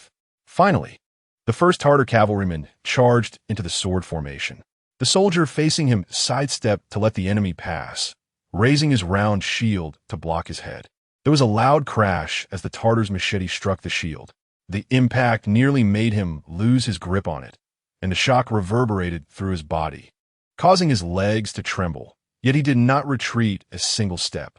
After the Tartar cavalry burst into the sword formation, they swung their swords left and right, trampling over soldiers as if they were in an uninhabited land. The sword formation was being disrupted even further by their charge. A contemptuous smile appeared on the Tartar's face as his warhorse charged into the center of the sword formation, where Captain Wang Qian was positioned. Wang Qian had participated in battles against the Tartars multiple times and was not flustered. He raised his round shield over his head, crouched slightly, and swung his long sword horizontally.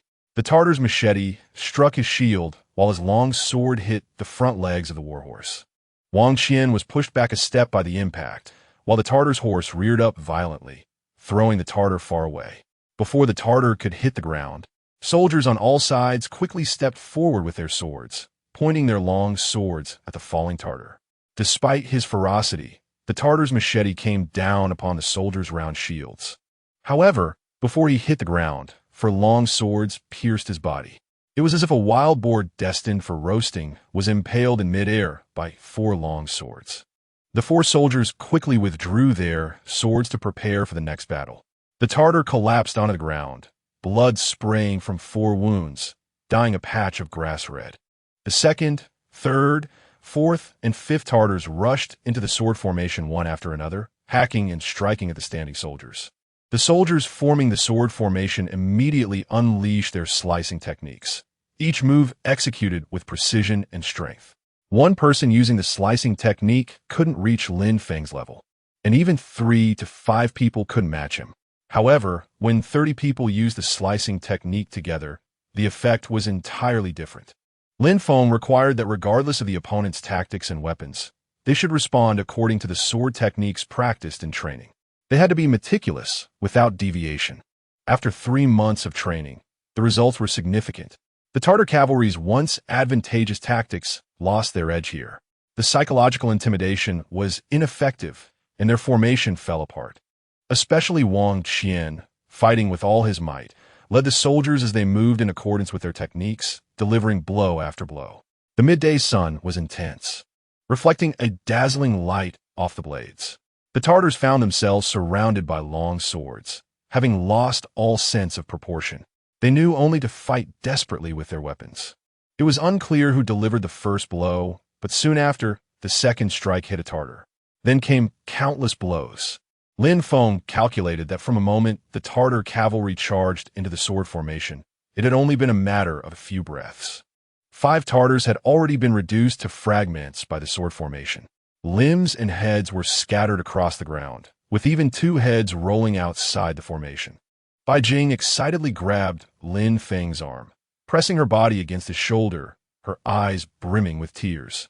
Lin Xiaomei was even more overwhelmed, bending over and burying her head in the horse's mane, trembling all over.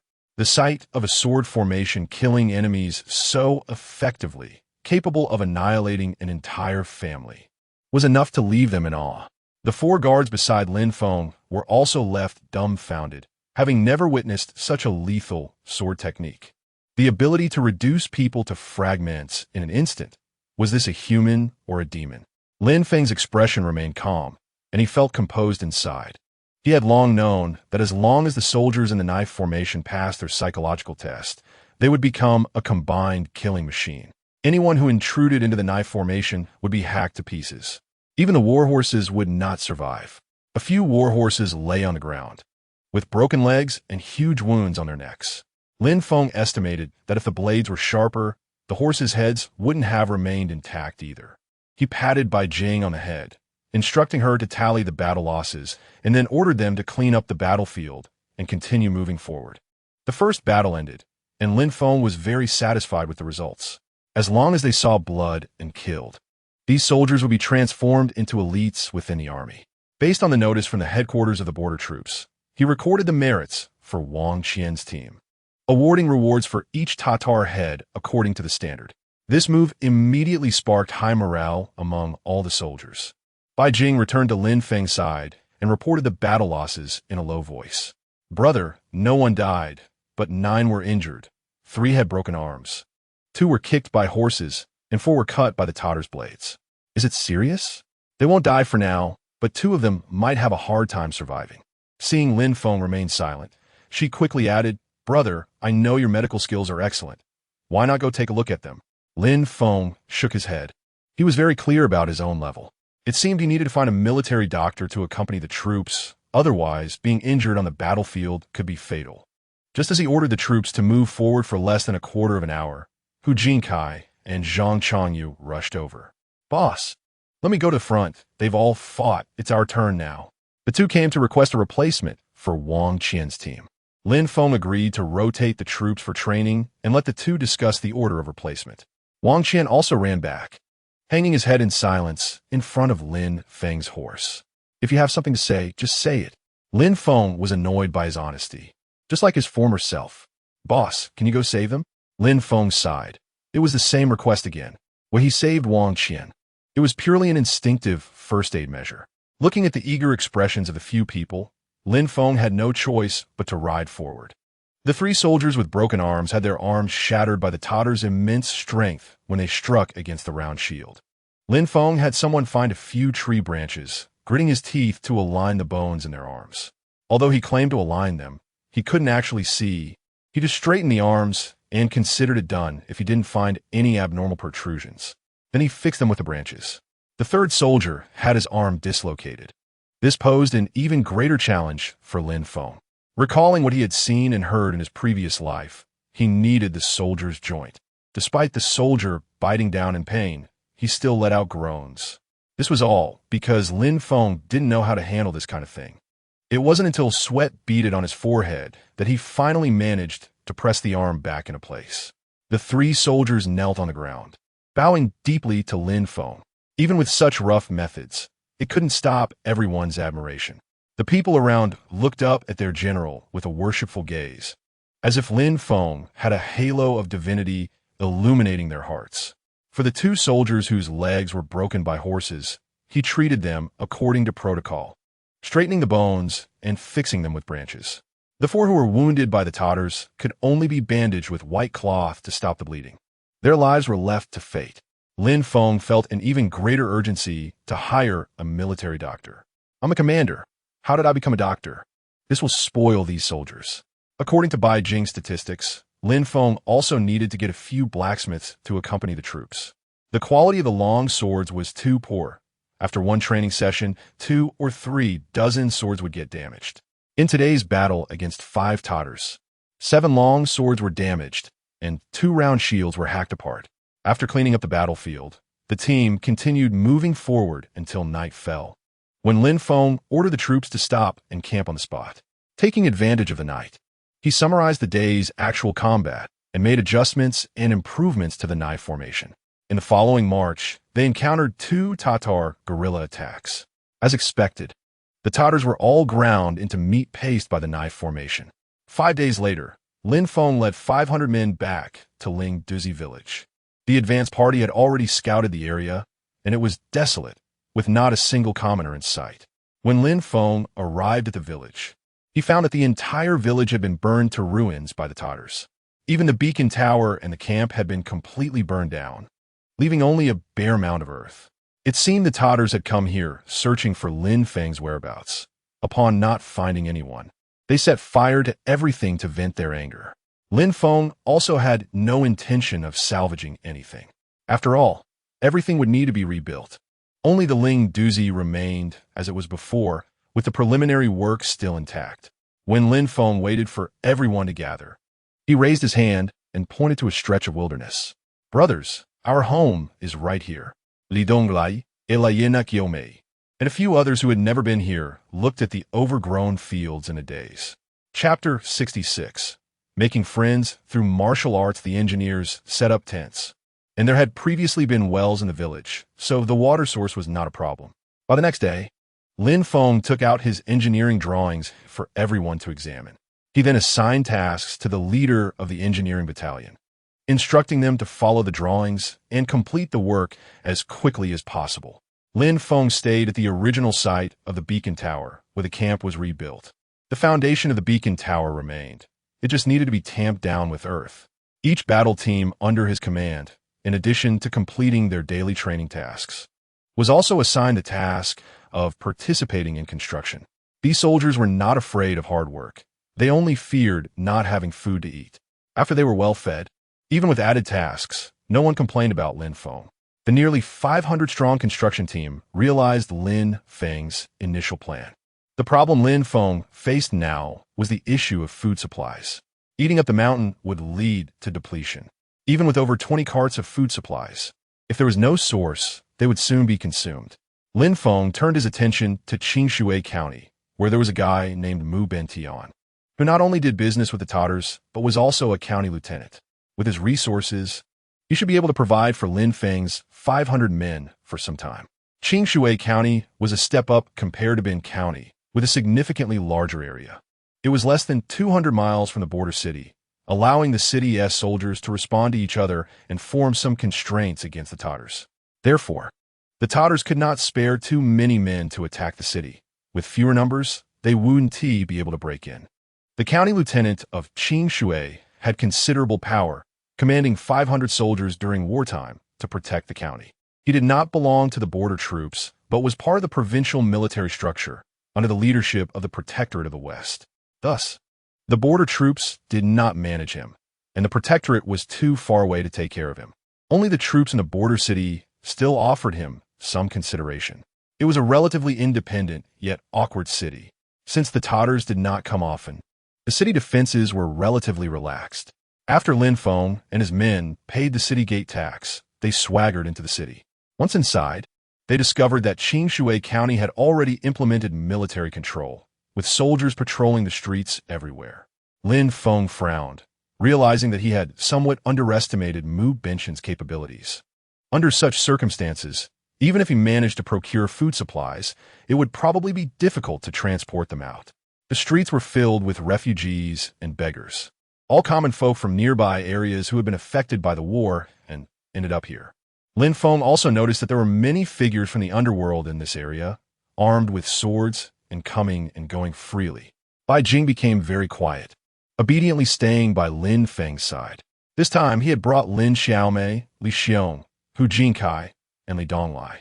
Of course, he also had two bodyguards, one named Fan Jinsong and the other named Xiechong, both robust and strong. Lin Feng's intention in bringing Li Donglai and Lin Xiaomei along was that if something happened, they could use the name of the Huya Mountain Bandits, which would have nothing to do with him. In this chaotic world, the title of a bandit was the most useful. The government and border troops are already exhausted dealing with the Tatars and have no time to care about bandits and refugees. The group walked to a tall gatehouse in front of a courtyard and saw that many people had gathered there. Li Xiong approached and whispered to Lin Feng, "Boss, these guys are dressed similarly to us." Lin Feng also noticed this situation. They all looked like ordinary wanderers from the rivers and lakes, carrying various weapons. Just as he was wondering, a middle-aged man, resembling a steward, shouted from the steps of the gatehouse, "Heroes, this event is a martial arts gathering. Please register according to the rules before entering to receive generous gifts." Li Donglai laughed. "A martial arts gathering? The government is doing this too? How do you know it's organized by the government?" Lin Feng replied, "Such a courtyard wouldn't be possible without official backing." Lin Feng nodded and pointed to the plaque on the gatehouse. "The county lieutenant here is surnamed Mu." "Interesting, boss. Should we go in and take a look?" Li Xiong, hearing about the generous gifts, became interested. "Of course we should." The few of them discussed briefly, and each came up with a name to register. At the main gate, 8 armed soldiers stood guard, glaring at the various characters from the rivers and lakes. Lin Feng used the name of Lu Sihua to register at the table in front of the gate. The Mu family courtyard was quite spacious, and there seemed to be about 70 or 80 people inside, still looking somewhat empty. In the middle of the courtyard, a A platform about half a foot high had been set up, on which stood a middle-aged man in a long gown. Behind the platform was a row of tables, on which lay 4 or 5 plates covered with red cloth, presumably containing gold and silver items. Behind the tables stood a row of armed soldiers. The middle-aged man shouted loudly from the platform, "Heroes, this martial arts gathering is an opportunity to showcase your skills. Whether it's hand-to-hand combat, swordplay, or archery, as long as you can excel above others, the rewards behind me are quite generous and can be easily obtained by those with skills." As he spoke, he pointed to the tables behind him. Immediately, someone stepped forward and unveiled one of the plates, revealing a pile of gleaming silver ingots. Such a large display instantly drew gasps of amazement from the courtyard. Someone shouted, "How do we compete?" The middle-aged man chuckled, "You can freely step onto this stage. As long as you can remain standing after 3 rounds, that pile of silver is yours." The crowd gasped again in surprise. Some people couldn't hold back any longer and stepped out from the crowd, performing a somersault onto the stage. "Let me get a try first." The person was small in stature, agile, and had a monkey-like demeanor. The crowd below erupted in laughter at such a childlike character, hoping to win a reward. Lin Feng frowned as he watched the scene, speculating about Mu Benchen's intentions. In a 2-story loft, behind a window facing the stage, stood 2 men. One was around 40 years old, with 3 strands of beard and a reddish complexion. This man was Mu Bentian, the county lieutenant of Qingshui County. Next to him stood a stout man with bow legs and a face full of stubble, looking quite fierce. At first glance, it was clear he was a member of the Iron True tribe. "Master Shuhu, do you see anyone you fancy among them?" "I can't tell yet. Perhaps there will be results later," Shuhu replied, speaking in a somewhat halting manner but clearly expressing his meaning.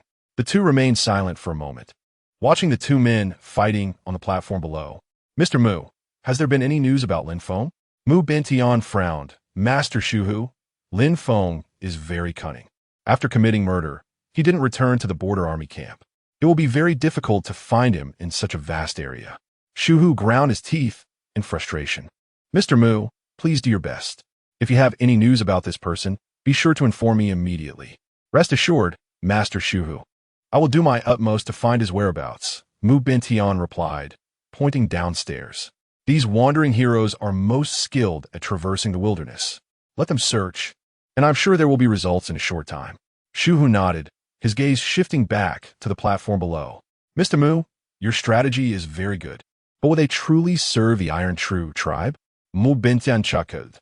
"Master Shuhu can rest assured. I know these wandering heroes very well. If we promise them generous rewards, they will naturally work for the Iron True tribe." "That's excellent. Master Shuhu can select personnel as you see fit, and I will ensure you are satisfied." A faint smile appeared on Shuhu's beefy face as he patted Mu Benchen's shoulder. Good. I will speak highly of Mr. Mu." The 2 exchanged smiles before turning their attention back to the stage. Chapter 67. The challenge ring at a distance from the stage.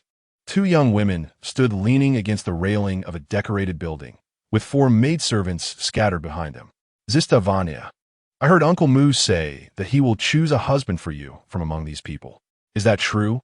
The girl named Warner looked about 14 or 15, fair-skinned and delicate, with features resembling Mu Bentian. "My father did mention that, but I don't like these guys who fight and kill all day." As she spoke, she suddenly remembered something and turned to look at the girl beside her. "Hey, Haiyun, I heard your father has already promised you to someone. Is that true?" Haiyun, a girl of about 13 or 14, had lightly groomed brows and rosy lips, looking very pretty. "Sai, don't mention it. I was originally promised to someone from the Huxipu family, but later I heard he got promoted, so he asked someone to cancel the engagement." Warner covered her mouth and laughed. "This guy is so unlucky. He doesn't know what a good girl he is giving up."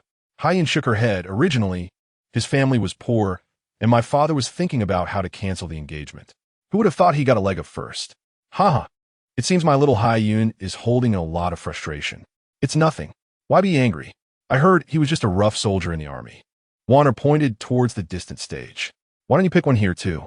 Look how spirited they are. It's quite a sight." "Buffed. You don't like rough soldiers with guns, so how could I fancy one? I just got rid of one." Vanya immediately frowned. "You're right. How could we meet those refined young gentlemen in such a poor and remote place?" What refined young gentleman. I think as long as a man has talent, that is good enough. Talented men are probably all gathered in the capital or a few major cities. They both sighed as they looked up at the sky, longing for a place filled with poetry, books, and art. At this time, on the challenge stage, two people were energetically exchanging blows. After watching for a while, Lin Feng found it rather uninteresting. Such flashy techniques would only get one killed on the battlefield. The few people following Lin Feng also felt the fighting was somewhat showy and lacked real skill. Bai Jing leaned closer to Lin Feng and whispered, in such a world, how can they come up with such flashy things? Yes, I also find it a bit strange. I wonder what Mu Bintian is up to, Lin Feng replied. Li Xiong chimed in, boss, the rewards are quite generous. Should we participate? Hu Jinkai disdainfully said, I'm used to the tactics in the army, accustomed to killing on the battlefield. If I go up, someone might die, and we could end up exposing ourselves without even getting the rewards. Everyone nodded in agreement. However, Lin Feng shook his head. Someone has to go test the waters. Let Li Donglai go. He used to be a bodyguard and is familiar with such tactics. Lin Xiaomei also chimed in. Li Donglai quickly waved his hands. No, I've spent the past 3 months fully practicing the boss's sword techniques. I might not be able to hold back if I go up. Lin Feng looked at Li Xiong. Li Xiong immediately shrank his neck. Boss, my skills are not up to par. Xiaomei, why don't you go up and compete with him in archery? Brother, this is my signature move, and I have a reputation in the martial world. If I go up, I might be recognized immediately. Lin Feng rubbed his chin, speechless. Everyone looked at him, their eyes conveying a message. The boss is the most suitable. Only the two young men, Fan Jinsong and Xie Zhong, stood expressionless on either side of Lin Feng, alert to the surroundings. Fine, let us wait and see how the situation develops, Lin Feng said lightly. At that moment, a tall man stood on the stage, having already defeated 2 opponents. If he could take down one more, he would win a plate of silver. The 2 defeated opponents were either carried off or kicked down from the stage. Although they were not in life-threatening danger, they were both severely injured. As martial artists, it was clear to everyone that these two would likely have to bid farewell to the martial world from now on. Seeing the tall man so fierce and brutal, no one in the audience dared to go up for a challenge. The man clasped his fists and shouted, Is there any hero willing to come up? He waited for a moment, but when no one responded, he turned to look at the host below the stage. What if no one dares to come up? The host scanned the audience and raised his hand to signal for someone to light a stick of incense. If no one challenges by the time the incense burns out, this hero will receive a reward. Someone shouted, What if I use a knife? The host looked up at the tall man. The tall man chuckled. Using a knife? I'm afraid it might endanger lives. We all live by the blade. If you dare to come up, you shouldn't fear life and death. Good man, then come up. Let us see the true skills under the knife. Before he finished speaking, a young man jumped onto the stage wielding a long knife. Someone brought a curved sword to the tall man. The two faced each other for a moment before engaging in battle. The young man's swordplay was proficient, but unfortunately, he lacked strength. Before long, he was struck by the tall man, who severed his wrist. Blood gushed out as he fell off the stage. The host on stage shouted encouragement and signaled for his subordinates to unveil a red cloth, revealing a plate of silver. The crowd gathered around the stage could clearly see that the plate of silver weighed at least 100 taels. This immediately caused a stir. It was a substantial reward. They had never seen such a generous host before. However, just as the crowd was settling down from their shock, the host raised his hand again. There is a second round. If you can pass the champion's test, there will be more rewards. Someone immediately lifted the red cloth from his second plate. For gold ingots were neatly arranged inside, shining under the sunlight and dazzling the eyes. Instantly, the courtyard was filled with buzzing discussions. The tall man turned and clasped his fists. I, Lu Changhao, am willing to proceed to the second round. The host raised his hand. Please invite the champion. With that shout, a middle-aged man of medium build and solid stature walked out from a room, hands clasped behind his back. His steps were steady, rhythmically advancing toward the stage, drawing the audience in and making their hearts beat in sync with his pace. Li Donglai's pupils narrowed. A master. Lin Xiaomei also frowned and nodded. The two often interacted with figures from the martial world and could naturally discern the underlying essence. The middle-aged man reached the stage and stepped up the side steps. Do you prefer fists and kicks or using a knife? Lu Changhao licked his lips and tossed the curved sword aside. I excel in fists and kicks. He felt the pressure from his opponent's aura and decided that fists and kicks would be safer. The middle-aged man nodded. Good, let's begin. Lu Changhao circled around his opponent, unable to withstand the psychological pressure, and charged forward with a loud shout. The middle-aged man did not move, merely waiting for Lu Changhao's heavy punch to approach his face, then slightly swayed to avoid it, thrusting his body forward. He still had his hands behind his back, but his shoulders suddenly collided with Lu Changhao's chest. Lu Changhao, tall and robust, was knocked back, groaning as his feet left the ground and he stumbled to the edge of the stage. The audience gasped, staring blankly at the middle-aged man, who stood on stage like an iron post. Chapter 68. He was tricked. Lu Changhao was pushed back 4 or 5 steps, nearly falling off the stage. Though he didn't technically lose, he struggled a couple of times and ultimately couldn't get back up. He clutched his chest, coughing up blood. The middle-aged man stood for a moment, saw that Lu Changhao couldn't rise, and silently turned to leave the stage. At this moment, 2 men came up to help Lu Changhao off the stage. The host hurried onto the stage, raised his hand, and shouted, "Heroes, victory and defeat are common in battle. Let us continue. Win 3 rounds, and there is still silver to be earned." Lin Feng noticed Li Donglai staring at the middle-aged man's back in a daze, rubbing his hands together. "Old Li, are your hands itching?" Li Donglai took a deep breath. "Indeed, I'm somewhat tempted." Li Xiong laughed. "So Old Li is not interested in those wanderers, but this master is no simple character. Since killing is not taboo here, I actually want to try the boss's knife skills." Lin Xiaomei also laughed. "I'm also eyeing that shiny gold." Only Hu Jin remained unmoved, watching coldly. Lin Feng nodded. "Since that's the case, feel free to try. Let us indulge a bit."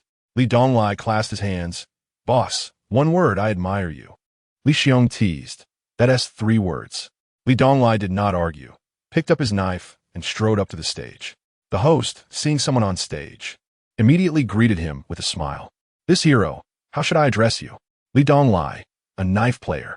"Good, everyone, if you like knife players, feel free to come up. Gold and silver won't wait." With that, he stepped down from the stage, leaving Li Donglai standing on stage, overlooking the crowd. Although Li Donglai exuded an extraordinary aura, he couldn't suppress the crowd of ruffians. Instantly, someone jumped onto the stage with a long knife. "Let me have a go at this hero." As soon as the man jumped onto the stage, he spoke and swung his knife at Li Donglai. Li Donglai stepped back 2 paces to avoid the long knife and shouted loudly, "What if someone dies? Life and death are predestined. Wealth is determined by the heavens. Heroes, feel free to act." The host responded loudly. As soon as he finished speaking, the knife-wielding man struck again.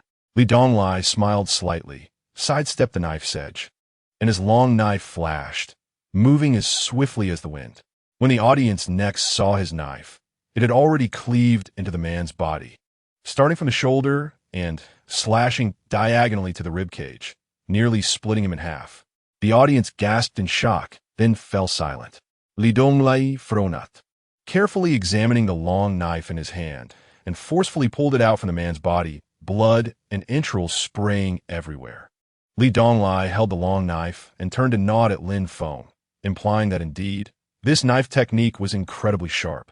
Standing on the balcony, Mubin Tian and Shu, who were both momentarily stunned. "This man is quite ruthless." Shu, whose lips curled up, he has the spirit of our Iron True Man. With just this one strike, Li Donglai caused everyone to hesitate about going up again, and until a stick of incense burned out, the audience remained silent. The host brought the silver onto the stage and handed it to Li Donglai.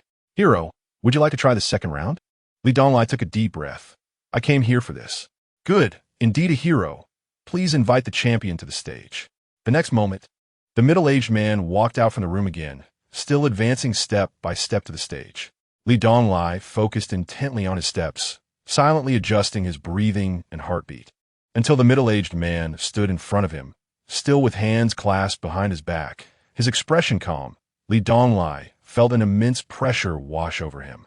In an effort to combat this pressure, like Lu Changhao, let out a loud roar, and suddenly swung his long knife at his opponent. Just as the long knife was about to strike the opponent, unexpectedly, it missed by an inch. Li Donglai suddenly lost his balance and leaned forward. In the next moment, his chest felt as if struck by a giant hammer, and he involuntarily flew backward. The middle-aged man shook his head and turned to leave. Li Donglai gritted his teeth and attempted to get up, but was hit by a wave of nausea and chest tightness, spitting out blood. Lin Feng frowned as he watched the figure of the middle-aged man, pondering something. He understood clearly that the middle-aged man had used the Iron Mountain lean from the burst fist, which he had practiced in his previous life, but felt that he did not use it as well as this man. If he used his adept technique of dividing tendons and dislocating bones, or the universal arm fist, he wondered how the outcome would be. Someone helped Li Donglai over. Lin Feng checked his pulse. Apart from being slightly fast, there was no major issue. Of course, he didn't really understand pulse diagnosis, just pretending to reassure others. How do you feel? Boss, I embarrassed you. Right now, I just feel a bit nauseous and want to vomit. Li Xiong immediately said fiercely, Boss, go take him down. Lin Feng glanced at him. Why don't you give it a try? Li Xiong immediately shrank back. I can't do it, boss, you're the god in my heart. Lin Feng pondered. We can't even enter the door. What are their intentions? Bai Jing said lightly. They gave silver. How do we deal with this? Lin Xiaomei asked. Let's wait and see. Lin Feng thought, feeling a competitive spirit rise in him. Not for any other reason, but simply out of sense of rivalry. How could he let others take the lead in such a showy act? At this moment, two young girls leaning against the railing frowned. I really hate these rude men. It makes me feel sick. Sister, shall we go back inside? Haiyun spat. Wanner sighed dejectedly. Alas, father wants me to choose a husband from among these people. How can I go against that? Are you still planning to find one among them?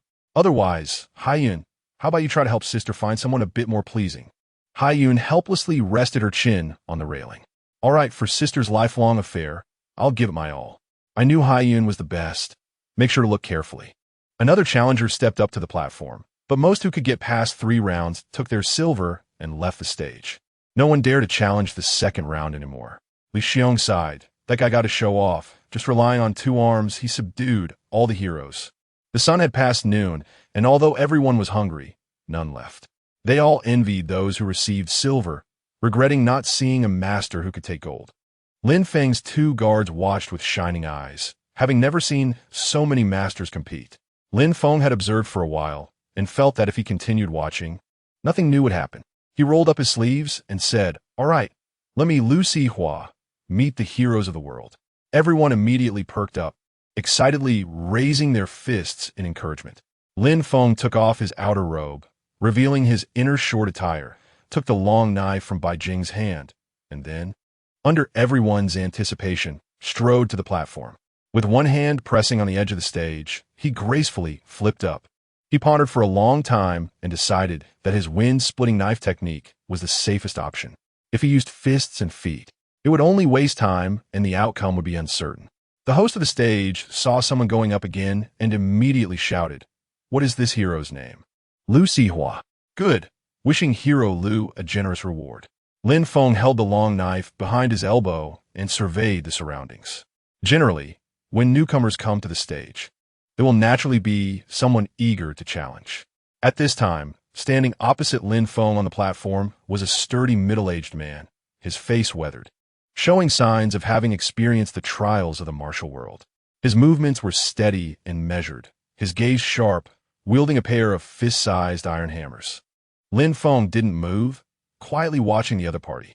The middle-aged man paused for a moment, then suddenly shouted, lunging forward, swinging the iron hammers towards Lin Feng's temples. Chapter 69. No clear winner. Lin Feng leaned back, his right leg kicking out. Just as the middle-aged man moved, and the iron hammers were halfway through the air, he felt a jolt in his abdomen, followed by a wave of intense pain spreading throughout his body. The sharp pain made it impossible for him to maintain his balance. With a thud, his sturdy body crashed onto the platform, raising a cloud of dust. A gasp arose from the audience. Lin Feng stood steadily on the platform, watching the middle-aged man being carried away, quietly waiting for the next challenger to step up.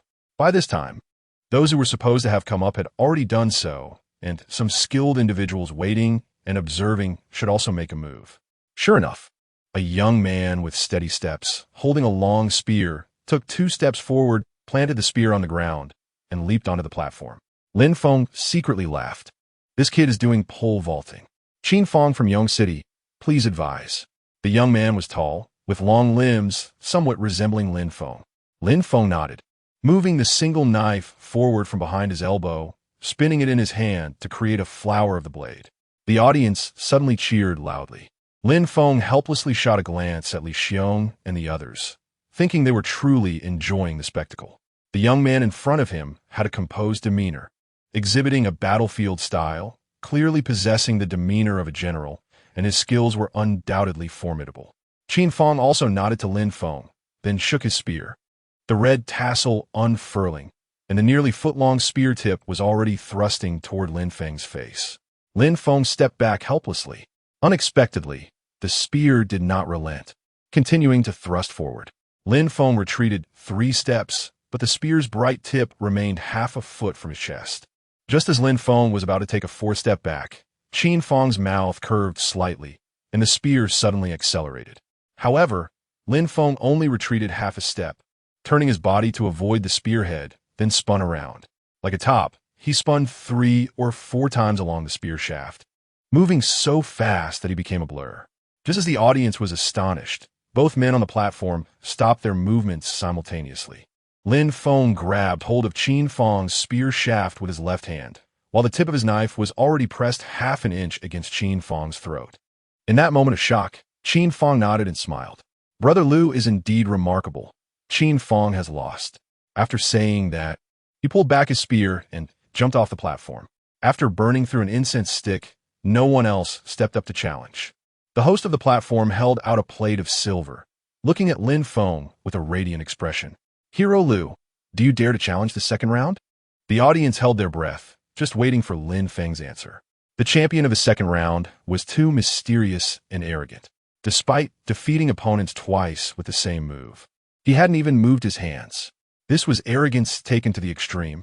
The audience consisted of seasoned figures from the martial world, who had never seen anyone so dismissive of their opponents. However, the person was exceptionally skilled, and even if they were angry, they had to hold it in, just waiting for someone capable to deal with him. Lin Feng glanced at the audience, countless eager eyes staring at him, ready to learn. Good. Hero Liu is indeed a hero. A single sentence from Lin Feng immediately ignited the enthusiasm of the audience, with dozens or even hundreds of people cheering and shouting. The host of the platform was also grinning from ear to ear. All right, please invite the champion to battle. The moment the middle-aged man walked out from the room with his hands behind his back, the courtyard fell silent. Just like before, he stepped onto the platform at a steady pace, matching the rhythm of everyone's heartbeat, neither hurried nor slow. Lin Feng retracted his knife behind his elbow and carefully observed the expression of the other party. The middle-aged man was over 40, with many wrinkles on his face, especially on his forehead, crisscrossing and layered. Only his eyes appeared plain, yet held a restrained brilliance. Zhuang Zilong. This was the first time he revealed his name. He hadn't spoken a word in the previous 2 rounds. Liu Sihua. After Lin Feng said this, the two began to confront each other, and the atmosphere of the scene gradually became tense. In a courtyard with over 100 people, there was utter silence, only occasionally broken by slightly heavy breathing. Li Xiong quietly leaned closer to Li Donglai. Hey, old Li, do you think our boss can do it? Li Donglai, still pale and struggling to breathe after being struck by that middle-aged man, remained silent. It's hard to say. That person's skills are too solid. Bai Jing nervously grabbed Lin Xiaomei's arm with both hands, staring intently at the ring. Lin Xiaomei felt her strength and patted Bai Jing's hand. Don't worry. I have confidence in my brother. Hu Jinkai looked up at the ring and shook his head slightly. The boss is in trouble. That guy is too steady. At this moment, Mu Bin Tian and Shu Hu, who were standing behind the window of the loft, also stopped talking. They quietly watched the 2 people in the ring. In the distance, 2 young girls leaning on the railing of a small building also widened their eyes, focusing on the ring. Wanner couldn't hold back. Haiyan, do you think the one with the knife is better, or the one with the gun just now? Haiyan smiled. Sister Wanna seems to have picked 2, huh? Wann es klecht Hunt. You can only choose one, you little brat. The other one is for you. Bah! I don't want these reckless men who only know how to fight and kill. Oh, I forgot that Miss Haiyun is looking for a refined gentleman full of knowledge. I also want to find one, but unfortunately I have no chance. The two were joking when the fight in the ring had already begun. Lin Feng, like the previous two, moved first with his knife. He was not under pressure, but the chopping wind knife emphasizes speed, seizing the initiative and not giving the opponent a chance to breathe. The blade flashed, and Zhao Zheng no longer stood with his hands behind his back. His body swayed, dodging a knife and charging forward. His combat intent was clear: get close to the opponent and win with one strike. However, he did not expect Lin Feng's knife to be too fast. The first strike missed, while the second strike swept horizontally. Zhao Zheng's left arm hung down, and his right hand still punched towards Lin Feng. Lin Feng's knife struck Zhao Zheng's arm, feeling like hitting a leather bag, without the sensation of cutting through flesh. Meanwhile, Zhao Zheng's punch was already in front of Lin Feng's chest. The long-arm fist trained the body's flexibility, and Lin Feng brushed past the opponent's fist. The long knife rose again, chopping wind and striking electricity. Their movements were so fast that they were almost indistinguishable. In just a moment, the two figures, who were rapidly pursuing and striking, suddenly separated and stood on opposite sides of the ring. Lin Feng's hand, holding the long knife, trembled slightly, his chest rising and falling continuously.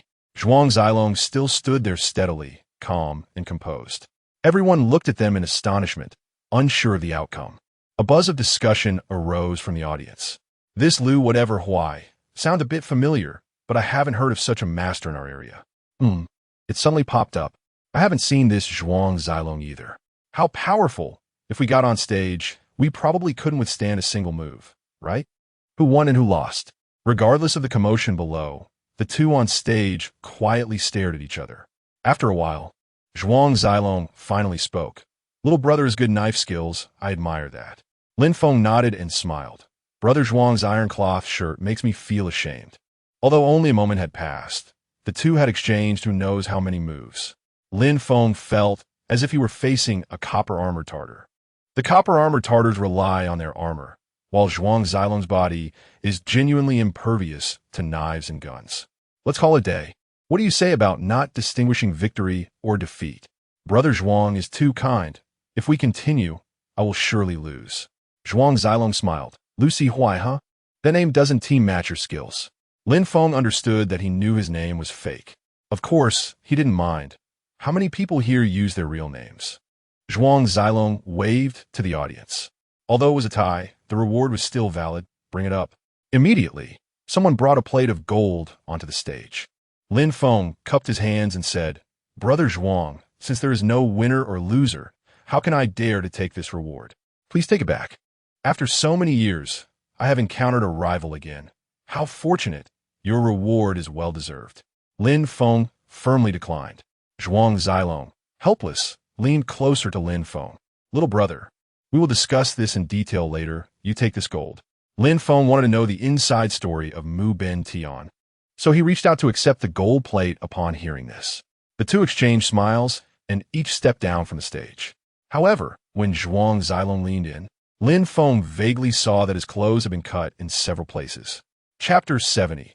The feast at Hongmen. Lin Feng walked down from the ring step by step, facing the respectful gazes of the crowd. Li Xiong and others quickly approached, taking the gold and silver from his hands, surrounding Lin Feng back to their original place. Boss, who won? Lin Feng shook his head. It's hard to say. Zhao Zheng's body refining skills are very deep. He knew that although the chopping wind knife technique was sharp, his own attack power was not strong, and the knife in his hand was not sharp enough. If it continued, he would probably lose. Is this guy really that powerful? Li Xiong looked skeptical. Li Donglai nodded repeatedly. The boss is really powerful. Brother truly admires. Zhao Zheng didn't hold back. Bai Jing leaned her body against Lin Feng, the tear stains on her face still clear. She had been dressing as a man outside, and this delicate appearance was quite strange. Lin Xiaomei envied and said, Brother, I didn't expect your knife skills to be so profound. Who did you learn from? Just a talent. Lin Xiaomei rolled her big white eyes. With Lin Feng's emergence as a prominent expert, not many people paid attention to the subsequent ring challenges. A few more people took the opportunity to go up, hoping to seize that generous reward. At this time, someone came to Lin Feng and the others. Hero Lu. Hero Li, please follow me to meet the head of the family. Li Donglai was taken aback. Me too. Exactly. Lin Xiaomei laughed, taking the silver and not working. Is that okay? Lin Feng and Li Donglai followed the person and went to the back courtyard of the residence. The back courtyard was very different from the front courtyard. Every corner here had armed soldiers standing guard. There were also a team of 7 or 8 soldiers patrolling around. It would not be an exaggeration to describe it as heavily guarded. When Lin Feng and Li Donglai entered the back courtyard, they were asked to leave their long knives and other weapons. The two calmly left their weapons and followed inside. Lin Feng was betting on the fact that information in this era was very stagnant, mostly only knowing names without recognizing faces. Many messages, once known, might already be news from half a year ago. Therefore, it was highly likely that no one recognized each other, and judgments were made solely based on names. The two arrived at a spacious hall, where several tables were already set up, filled with delicious food and wine, exuding an enticing aroma. Lin Feng and Li Donglai were indeed hungry, and upon being seated at the table, they couldn't help but start eating. Soon after, many people entered the hall one after another. Lin Feng recognized them.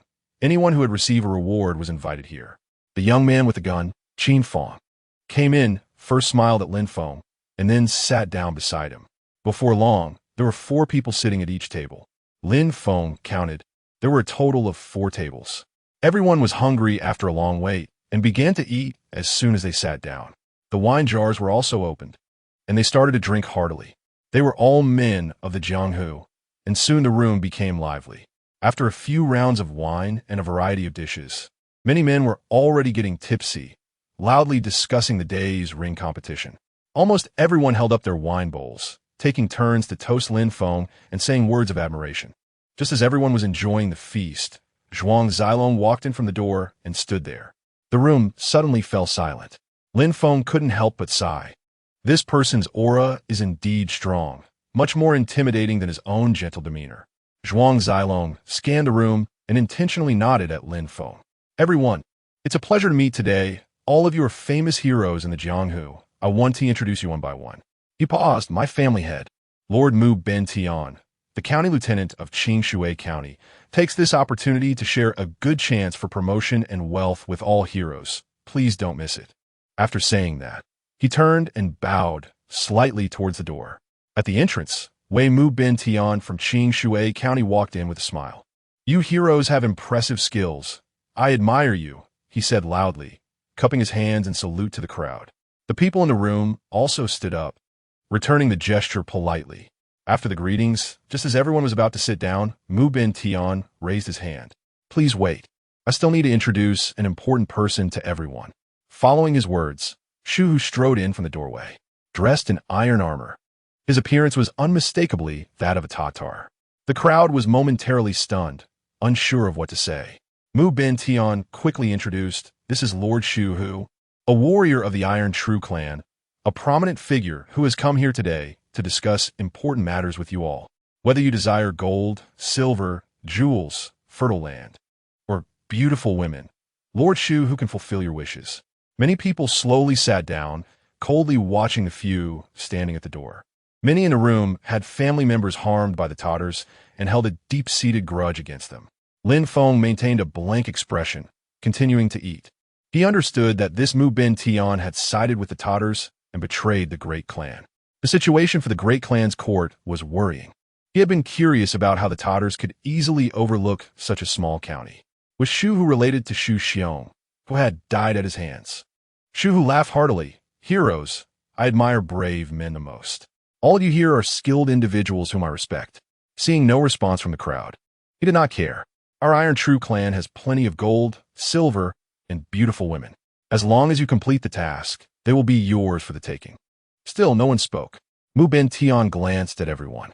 You all know that the might of the Iron True clan has caused the border troops of the Great Clan to collapse. Soon, the entire Jinshi Protectorate will be under their iron hooves. In this remote area, the court does not care about our lives. Wise birds choose the right tree to perch on, and capable ministers choose their lords wisely. If we take the initiative, we can be among the exceptional. The people in the room remained silent. Mu Ben Tian's expression darkened as he raised his hand. Of course, this county official is not unreasonable. Those who wish to stay, please continue to enjoy the fine wine and delicacies. We will also provide gold, silver, and beautiful women later. Those who do not wish to stay, please leave now. As soon as he finished speaking, someone angrily stood up and strode towards the exit. One person led to another, and 3 or 4 followed him out.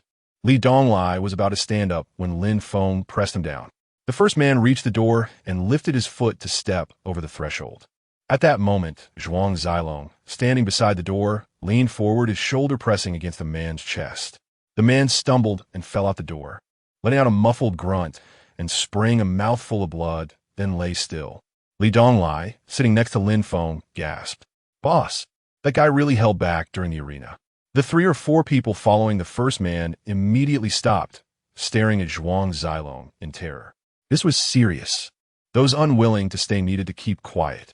Everyone had been disarmed, and many armed soldiers stood outside. Even a fool could understand that as long as one did not wish to ally with the Tatars, it would mean death. Among the 4, 3 were already retreating. One shouted loudly, "I would rather die than ally with the Tatars. Get out of my way." As he spoke, he charged forward. When he took 2 steps and reached Shu Hu suddenly swung a punch, hitting the man squarely in the chest. The man was robust and moved with stability, but was sent flying by Shu Hu's punch. With a loud thud, his body crashed against the wall, then slumped to the ground, bleeding from his mouth, silent. The crowd was even more astonished. Did this Shu Hu really kill someone with just 1 punch? Was there anyone left who did not want to stay? Shu Hu scanned the crowd and fixed his gaze on Lin Feng. Zhao Zheng and Mu Ben Tian also looked at Lin Feng simultaneously. Among them, Lin Feng had the highest martial arts skills, making him the first target to win over. Lin Feng forced a smile, realizing everyone was looking at him. Reluctantly, he slowly stood up. Chapter 71. Are the matchmaking women so open? May I ask, Lord Mu, what kind of task do you have in store for us? His mouth was still full of food, making his speech somewhat unclear. If it involves attacking cities and seizing land, that might be asking too much. Mu Ben Tian's expression tightened slightly at his words, but he quickly relaxed. Rest assured, Sorel, Lord Shu Hu's task is quite simple. It only requires you to kill 1 person. The crowd's expressions relaxed, contemplating that once they were out of here, they could simply go far away and not worry about who they were to kill. However, Mu Ben Tian changed the subject. But before that, each of you heroes needs to sign a document. A letter of allegiance? Exactly. Sorel is not an ordinary person. Mu Ben Tian clapped his hands, and immediately several people entered with a stack of documents. Under the watchful eyes of Mu Ben Tian and the others, no one dared to cause trouble. Those who could write put their names down. Those who couldn't stated their names and then pressed their fingerprints. Lin Feng wrote the 3 characters LCY in a crooked manner. Mu Ben Tian stood behind him, nodding at the 3 characters. Sorel, not only is your martial art strong, but you can also read and write. Remarkable. Li Donglai pressed his fingerprint on the document, occasionally frowning at Lin Feng. Lin Feng noticed that Qin Feng also took a brush to write his name, and his handwriting was much neater than his own. After everyone signed, Mu Ben Tian ordered someone to bring out silver, giving each person 100 taels. This is the task funding. If you can bring back the head, it will be converted to 100 taels of gold. The crowd was greatly surprised. 100 taels of silver was already a substantial amount, let alone 100 taels of gold. Who was so hated that such a large sum was needed to buy a head? Seeing everyone holding silver and focusing their attention on him, Mu Ben Tian nodded. This person is the captain of the 3rd Cavalry Team of the border troops, named Lin Feng. Most people looked around in confusion. Li Donglai couldn't help but turn to look at Lin Feng. Lin Feng raised his wine bowl at him. I hope you can bring back this person's head. 100 taels of gold is quite a sum. Li Donglai quickly lowered his head, sighing at the dishes on the table. Alas, this food is too much. It's a waste. Zhao Zheng interjected. Lin Feng is capable of matching the iron true copper armor. Do not underestimate him. I hope everyone can work together sincerely and avoid acting alone. The crowd remained silent. All right, that's enough talk. Please go to the accommodations prepared by Lord Mu to rest for a few days. Hearing Zhuang Zilong say this, everyone stood up and walked out. Zhuang Zilong looked at the crowd flowing out and said in a deep voice, Lord Shu, who has already enjoyed the food and wine, and the silver is now in hand. The letter of allegiance is clearly written. If anyone does not understand the situation, not only the Great Clan Court and the Iron True Clan, but I will be the first to not spare your family. The crowd hesitated for a moment, then sighed silently as they walked out the door. When Lin Feng's table was reached, Zhuang Zilong smiled and said to the few of them, You all, please follow me for a moment.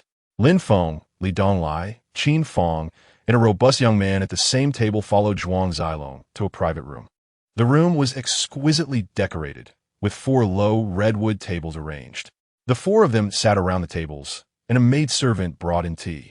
Mu Ben Tian changed into a long gown and slowly walked in, with Zhuang Zilong closely following him. He took his seat at the main table, smiling as he looked at Lin Feng. LC Huai, I heard you come from a butcher's background, yet you look like a refined scholar. Lin Feng held the teacup and smiled back. Indeed, I'm a pig killer, but I do it in a civilized way. Mu Ben Tian waved his hand. Civilized? Hee. The boss of Kuewu Mountain. You have quite a few subordinates, right? Lin Feng pointed to Li Donglai beside him. Here, the second-in-command Li Donglai, no doubt about it. And outside there is the third-in-command Lin Xiaomei. He indeed has about 100 brothers under him. I heard you took over Bin County and killed County Magistrate Liu. I wonder if it's true? Sigh. It was a forced move. The brothers had nothing to eat. Did you come here to prepare for a meal? Lin Feng quickly shook his hand. I really don't have that capability. I just came to ask for food. If Sir Mu doesn't like it, I'll take my people and leave. Mu said he doesn't mind having more people. He can afford it, as long as you sincerely pledge allegiance. It's no problem, even if you have more subordinates. Mu Ben Tian stared intently into Lin Feng's eyes. You've already signed the letter of allegiance. Can there still be any falsehood? Lin Feng spread his hands, indicating honesty. Good, then let me ask you, as someone from a pig-killing background, where did you get your skills? Lin Feng scratched his head. If I say it's a natural talent, I wonder if the Lord would believe it? Mu Ben Tian smiled. Forget it, I won't quibble over the rest, just... He glanced at the 4 people in the room. I have a daughter who particularly likes heroic figures with strong martial arts. This time, I also have the intention to choose a good husband for her. The 4 of them exchanged glances. My little girl is 15. I wonder if any of you are married? Qin Fong was the first to raise his hand. My lord. I'm already married. My wife is from Yongcheng. Mu Ben Tian nodded slightly, directing his gaze towards Lin Feng. My lord, I also have a wife. Don't laugh at me. It's the third-in-command Lin Xiaomei, who is waiting outside. Li Donglai happened to take a sip of tea and couldn't help but spit out upon hearing this. Lin Feng turned his head to glare at him. Second-in-command? What's going on? Li Donglai immediately covered his chest, coughing while saying, Boss, my chest hurts. It's because he pointed at Zhuang Zilong while talking. Lin Feng nodded. Lord Mu, Li Donglai has got married, I think. Li Donglai looked at Lin Feng with teary eyes. Boss, I was wrong. Mu Ben Tian's expression darkened, and he waved his hand. Matters of marriage must be agreed upon by both parties. There is no need to force it. This young hero. The young man who had been quietly sitting at the back stood up.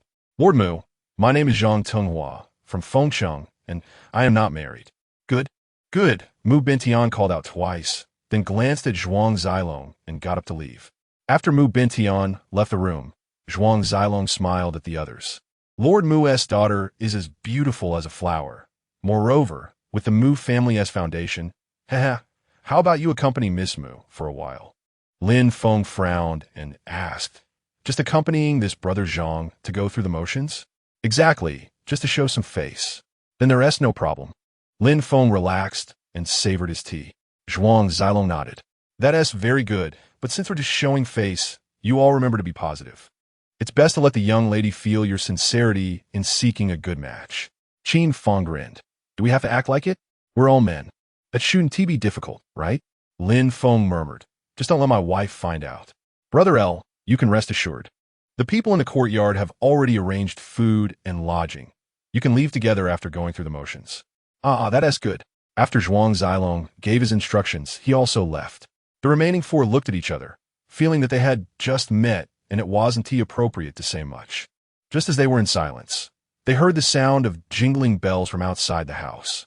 First, four maids entered, each carrying a tray covered with red cloth, quietly standing to one side of the room.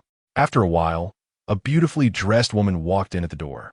Lin Feng was surprised, thinking, is it so open for women to meet suitors in this era? Chapter 72. The boss and the third-in-command got together with a wave of fragrant air. The woman gracefully walked to the main seat and sat down. Lin Feng took a sneak peek. The woman was indeed beautiful, with a calm demeanor, and her bright eyes sparkled. Beside her was an older woman whose gaze swept over the four men. Gentlemen, to show fairness, Miss Mu will personally present a topic to test your talents. Lin Feng smiled. Miss Mu, I'm just a pig killer.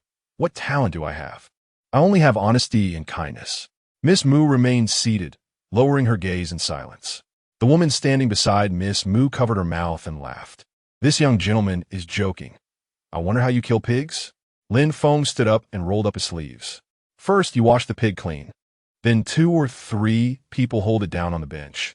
I take a knife over a foot long, sharpen it until it gleams, and then stab it right in the chest, the steaming blood.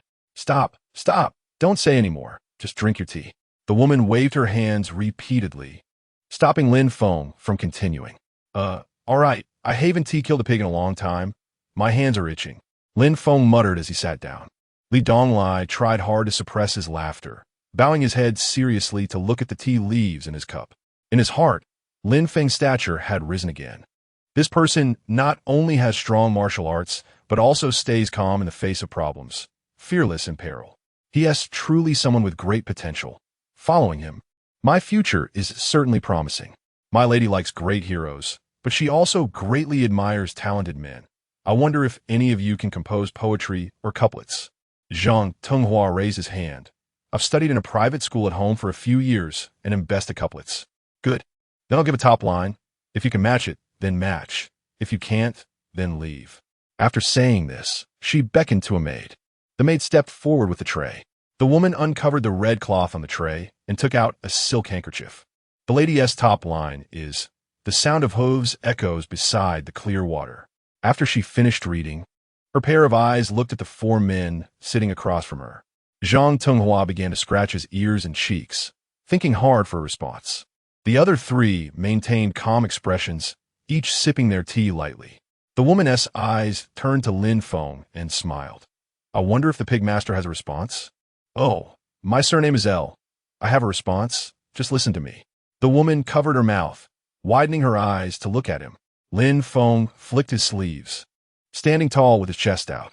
The sound of hooves echoes beside the clear water. The pig cries resound with kidney fragrance. Li Donglai held his teacup, staring blankly at Lin Feng, thinking, the boss can even compose couplets. He is truly a remarkable person. However, Qin Feng couldn't hold back and spat out a mouthful of tea. Though he tried hard to stifle his laughter, his body trembled. Sitting in the main seat, Miss Mu covered her cheeks with a handkerchief, her trembling hairpin shaking wildly. The woman reciting the couplets stared wide-eyed and shouted at Lin Feng. What nonsense are you saying? You've been eliminated. Hurry and leave. Lin Feng stood up and cupped his hands. I old L am illiterate. I have no fate with Miss Mu. It's truly a pity. After saying this, he turned and walked out the door directly. Li Donglai wanted to get up and leave with him, but was stopped by the woman. You haven't matched the couplet yet? Li Donglai. Can't read a single word. How can I match a couplet? The woman waved her hand. Go on, you rude oaf, unworthy of my eyes. Li Donglai breathed a sigh of relief and ran after Lin Feng. Lin Feng and Li Donglai were led to a tile-roofed house. Upon entering, they found a table, chairs, and a bed. Bai Jing, Lin Xiaomei, and others were waiting here. Lin Feng originally wanted to share the amusing events of this time, but Bai Jing anxiously pulled him aside. Brother, just after nightfall, I saw Cui Jiao. Lin Feng was stunned. How did he? Suddenly realizing, Cui Jiao was originally in cahoots with Mu Bentian, so it was normal for him to come here. Li Xiong also came over. Boss, we're in danger. Did he see you? Not yet, but but he will recognize us sooner or later. Lin Feng frowned in thought. He came to get food, but the food hasn't shown up yet, and the enemy has arrived. Li Xiong nervously said, "Boss, why don't we take advantage of the night and leave?" Bai Jing shouted, "In the entire Qingshui County, there are 500 soldiers. Without Mu Binchen's orders, no one can leave." Lin Feng nodded. He's in the business of taking heads, so naturally the defenses are very tight. Lin Xiaomei had a fierce expression. "Let us take them all out at night." Zhuang Zilong is not easy to deal with, and there is also Shuhua, who cannot be ignored. There are many heroes from the rivers and lakes who sign their names. Although they are unwilling, they still have to follow their orders. Li Dong Lai Spuka. Lin Feng sighed. "It's a bit troublesome." Hu Jinkai sneered, "Boss, let's engage in urban warfare with them." He had learned urban warfare from Lin Feng and kept thinking about this tactic. Over 500 soldiers and hundreds of martial artists from the rivers and lakes are still on their home turf. What do you think you can do? Lin Feng shook his head. Just as everyone was at a loss, they suddenly heard someone walk to the door and gently knock. "Iroel, my master invites you to come speak." Lin Feng pointed to Lin Xiaomei and Li Donglai. Li Donglai quickly understood. The big boss is weak with alcohol and has already fallen asleep. "I wonder what my master wants." As he spoke, Lin Feng had already climbed onto the bed and covered himself with a quilt. Fan Jinsong stepped forward to open the door. A servant dressed in servant attire stood outside. "Could you please send someone to respond?" Li Donglai took the initiative and waved his hand. "Let's go. I'll go meet the master." Kui Yizhao, when he was a corporal in Ling Douzi Village, had long been colluding with Mu Bentian and was a trusted confidant of Mu Bentian. At this moment, he was sitting in a room talking to Mu Bentian.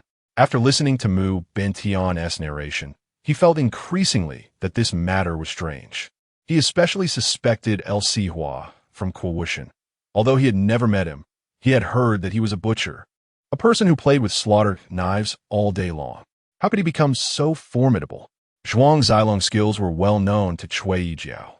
He was someone who could compete with the armor-totters. Yet he fought to a standstill with El Sihua. Mu Bentian half squinted his eyes. "Yijiao, does Lin Feng have any news?" My lord, the area of the Jinxi Protectorate is too vast, and with the Iron True Riders nearby. The border troops also dare not be reckless. So there's still no news? Lord Shuhua is really anxious. Alas, Ling Douzi has already been burned to ashes. Many cavalry have been sent out, but there hasn't been a single response. Tighten up a bit. The troops gathered this time are under your command. Find Lin Feng as soon as possible so we can have an explanation. Cui Jiao bowed. "My lord, I understand the gravity." A servant outside reported, "My lord, Hero L's people have arrived. Please come in." Li Donglai stepped into the room and cupped his fist towards Mu Bentian. "Lord Mu, my boss is weak with alcohol and has laid down to sleep. No matter how much we call him, he is muddled." Cui Jiao had already been tense, glancing at Zhuang Zilong, waiting nervously for the arrival of the person. Unexpectedly, it wasn't El Sihua. He stared at Li Donglai. "This brother, are you the second in command of Kuowushan?" Li Donglai. "Exactly. I wonder who this lord is." "I am Cui Yijiao. We are now working under Lord Mu. Please give me your guidance." "Too polite, Lord Cui. If you have anything to ask, just command." As he spoke, Li Donglai sat down on a chair that had been prepared. "Li brother, I heard that your boss has gotten close to the third in command?" "Cough, that's right." Chapter 73. Infectious disease. Mu Binchen's daughter, Mu Wanner, was currently nestled on a brocade couch in the embroidery building with her best friend, Fan Haiyun, whispering. "You don't know the joke that happened today. It's laughable." Fan Haiyun asked curiously, "Did sister really go to meet them? How could I be so reckless? I only called a substitute." Such a crude man would surely not sully sister's eyes. "Alas, but father insists that I must choose one." Seeing Mu Wanner frowning, Fan Haiyun quickly changed the subject. "Sister, quickly tell me about today's joke. Let Haiyun also have a good laugh." Mu Wanner smiled and took out a piece of white silk, unfolded it, and handed it to Fan Haiyun. "Look, this is the couplet that person you liked wrote, haha." Before finishing her sentence, she started laughing uncontrollably herself. Fan Haiyun quickly looked closely. After a while, waiting to see her smile, Mu Wanner looked at Fan Haiyun in confusion. "What's wrong? Isn't it funny?" "Sister, do you think a butcher could come up with such a couplet?" "Oh, the pigs cry out in a chorus. What is that?" "Sister, Think about it carefully. If this couplet were written by a well-read scholar, it would be a joke. But Mu Wanner frowned in deep thought for a moment. Could it be that he did it on purpose? It must be the rhyme and cadence. Mu Wanner said curiously, "The one replacing me is one of the three beauties of the Jinsi Protectorate, known for her dual talents in poetry and painting, Lu Shuxue. In front of such a stunning beauty, could he not be moved? Perhaps he revealed something? In terms of temperament, Miss Lu has it mastered. What you said does seem strange." The two young girls fell into contemplation. Meanwhile, Li Donglai returned to their residence and was talking to Lin Feng about the meeting. "Boss, they agreed to supply us with food and asked us, over 100 brothers, to be stationed in Huxipu Village, 80 miles west of Qingshui County." Lin Feng lay on the bed, staring at the ceiling. "No other conditions?" "Yes, just that the boss must stay in Qingshui County." "As a hostage?" "I do not know their intentions." After pondering for a moment, Lin Feng decisively said, "You take the food back, since it's going 80 miles west. It's just try to send someone back to Ling Douzi to regroup." Everyone in the room looked puzzled. Bai Jing couldn't he help but ask, "Brother, how exactly do we do this?" "They definitely won't let you take the food back alone. When it's time to leave the city, Li Xiong will go back first to regroup, and the others will follow the food slowly. Don't let the escorting people run away. Bring them all back to Ling Douzi. What if they don't listen? Can't your knife kill?" Bai Jing firmly said, "Brother, wherever you are, we will be there. They can't trap me. Lin Xiaomei stays. And the others leave Qing Shui with the food." Lin Feng's tone was very firm. "I want to stay and take care of you." Seeing Lin Xiaomei looking delighted, Bai Jing became unwilling.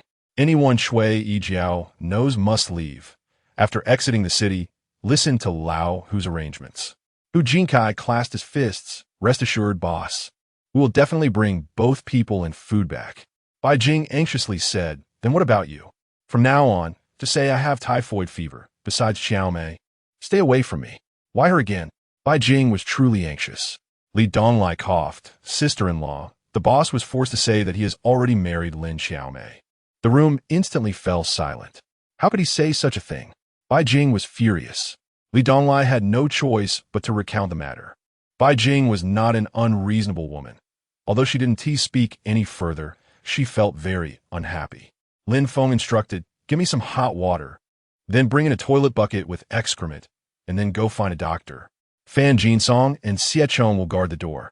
Everyone else should leave immediately." Lin Xiaomei hurriedly asked, "Brother, how do you plan to deal with the doctor?" "Typhoid is a hot disease and infectious. The body will heat up, have diarrhea, appear dull, and respond sluggishly. In short, just watch me act, and you cooperate." "Okay, I understand." The crowd had no more questions and immediately sprang into action. When Mu Bintian heard that Elsie Hua was ill, he immediately invited a doctor from the county town to come for a consultation. Before the doctor entered the room, Lin Feng drank a large bowl of hot water, making his cheeks flush and his body hot. The old doctor from Qingshui County, nearing 60, was invited into Lin Feng's room and first smelled a sour stench. Then he took Lin Feng's pulse, feeling that his skin was hot, looking at his dull eyes. Sometimes he would even mumble incoherently. Lin Xiaomei, having received Lin Feng's instructions, was anxiously wringing her hands nearby. "Doctor, could it be typhoid?" "My father said this is a sign of typhoid." After a while, he added, "My father is a well-known doctor in the city. I know about this. You can't hide it from me." Under her constant hints, the old doctor lost his composure. He stepped slightly away from Lin Feng's body, furrowing his brow in thought. "Oh, this is indeed a sign of typhoid. I will prescribe you some medicine, and let's see how it goes in a few days." After speaking, he got up and left. Typhoid is an infectious disease, and no one wants to linger for a moment longer. Originally, Mu Bintian and Shui Yijiao planned to come and see Lin Feng, and let Shui Yijiao recognize him. However, upon hearing the doctor say that Lin Feng had typhoid, they temporarily abandoned their plan to visit. Another day passed, and at Li Donglai's repeated request, Mu Bintian finally gathered 3 carts of provisions and sent a team of 20 soldiers to accompany Li Donglai and others out of the city to the west. Since Elsie Hua and his wife were still at their own home, Mu Bintian and Shui Yijiao did not pay any attention to Li Donglai and others. Those who knew Cui Yijiao had disguised themselves to slightly conceal their appearances. Mixing in with the convoy of supply wagons, they quietly left Qing, Shui County. Upon hearing from Xiechong, Lin Feng finally felt relieved. Damn, so stingy, over 100 people and only 3 carts of provisions. The Tatars aren't wealthy either. Lin Feng thought to himself. He began to ponder how to escape from this place. Hearing that there was a typhoid patient living here, Lin Feng's small courtyard had become deserted. The patrolling soldiers avoided it. In this era, once you contracted an infectious disease, it was basically a terminal illness. The servants bringing meals to Lin Feng would leave the food at the door of the courtyard for them to come out and fetch. Everyone avoided it like the plague. Only Fan Jinsong and Xiechong remained faithfully on guard. The two stood straight at Lin Feng's door, one on each side. By the second night, after Lin Xiaomei helped Lin Feng wash up, she climbed in a bed and lay down beside him. Lin Feng smiled bitterly and said, "Lin Xiaomei, you should go rest in your room." Lin Xiaomei remained still. "Brother, which couple doesn't sleep together? We're just pretending. Others don't know it's fake. What if someone sees through it? Now everyone is avoiding us. Who will see? Be careful. We're still in a den of tigers and dragons. Just sleep."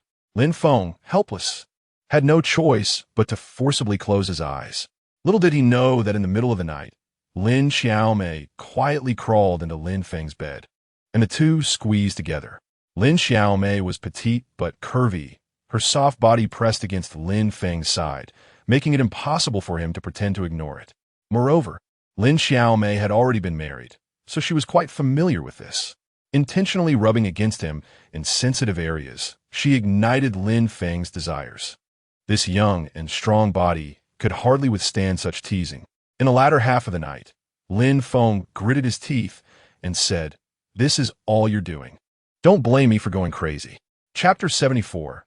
Urban Warfare. After Lin Feng finished speaking, he rolled over and pinned Lin Xiaomei beneath him, rubbing her.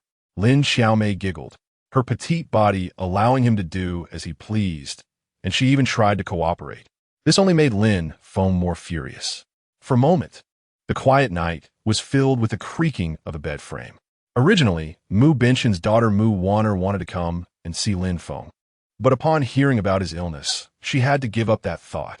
All the wandering heroes who had signed their names were released, each seeking a way to inquire about Lin Feng's whereabouts.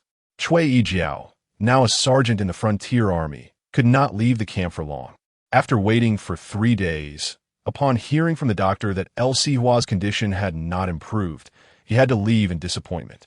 Everything calmed down, and life passed as usual. Lin Feng had been cooped up in a room for 4 days, anxious about the project in Ling Douzi, and was already extremely irritated. Only Lin Xiaomei, having received Lin Feng's affection, was incredibly happy. She flitted in and out like a swallow's flying through a corridor, her petite body seeming ready to take flight. By the 5th night, Lin Feng instructed a few people to pack their things early. Fan Jinsong and Xiechong had already figured out the way to Mu's residence a few days ago, as well as the patterns and positions of the patrolling soldiers. After midnight, the 4 of them climbed out through the back window of the small courtyard, stealthily making their way to the outer wall of the Mu residence. The horses had already been taken away. It was too conspicuous to sneak out of the city with them. The 4 of them circled around the sentinels, avoiding the patrols, and gradually approached the tall wall of the Mu residence. Upon reaching the wall, they looked up at the more than 10-foot-high wall, remaining silent for a moment. Lin Feng gestured for the tallest and strongest, Fan Jinsong, to go first, followed by Xiechong, while he and Lin Xiaomei used the 2 human ladders to slowly climb up the wall. Once on top, they pulled the 2 up in turn. Just like that, silently, the 4 of them climbed out of the Mu residence. The next challenge was the city gate. The city wall was too high to climb, so they could only target the gate. At the gate, 2 soldiers stood on either side, leaning on their long spears, dozing off. Inside the gate, 2 torches flickered dimly. Lin Feng and the others hid in the shadows about 30 or 40 steps from the gate, observing. After a while, footsteps approached from a distance. It was a patrol of soldiers clattering along the wall. Lin Feng patted Lin Xiaomei on the shoulder, pointed at the soldiers beside the gate, held up 3 fingers, and then pointed at himself with 1 finger. His meaning was clear. Lin Xiaomei would handle the 3 soldiers while he took care of the remaining one. Lin Xiaomei shook her head, took a soft bow from her back, and knocked 4 arrows. Lin Feng looked at her in surprise as Lin Xiaomei slowly drew the bow.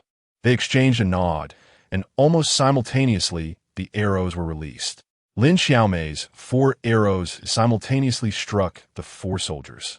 Indeed, her shooting speed was fast, comparable to Lin Feng's. The 4 soldiers fell silently to the ground, arrows lodged in their throats. Lin Feng gave her a thumbs up and waved his hand. The 4 immediately dashed toward the gate, dragging the soldiers into the gate to retrieve the arrows. Inside the gate stood a large wooden door, secured with a massive square beam. This kind of gate was not too heavy for 4 people to lift the beam. Only Fan Jinsong and Xie Chong managed to lift it, and the gate opened a small crack. The 4 slipped out in turn. Sneaking out of the Mu residence and then out of the city went very smoothly. Brother, where are we going? West, then north.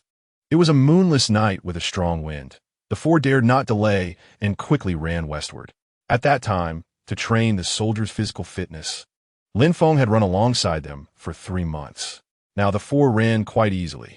Xie Chong exclaimed, General, I only just realized the purpose of you making us run every day. Only 20 miles. But back then I could run 100 or 80 miles without resting. 100 or 80 miles, how long would that take? Just over an hour. Hearing this, the 3 others fell silent and kept pace with Lin Feng.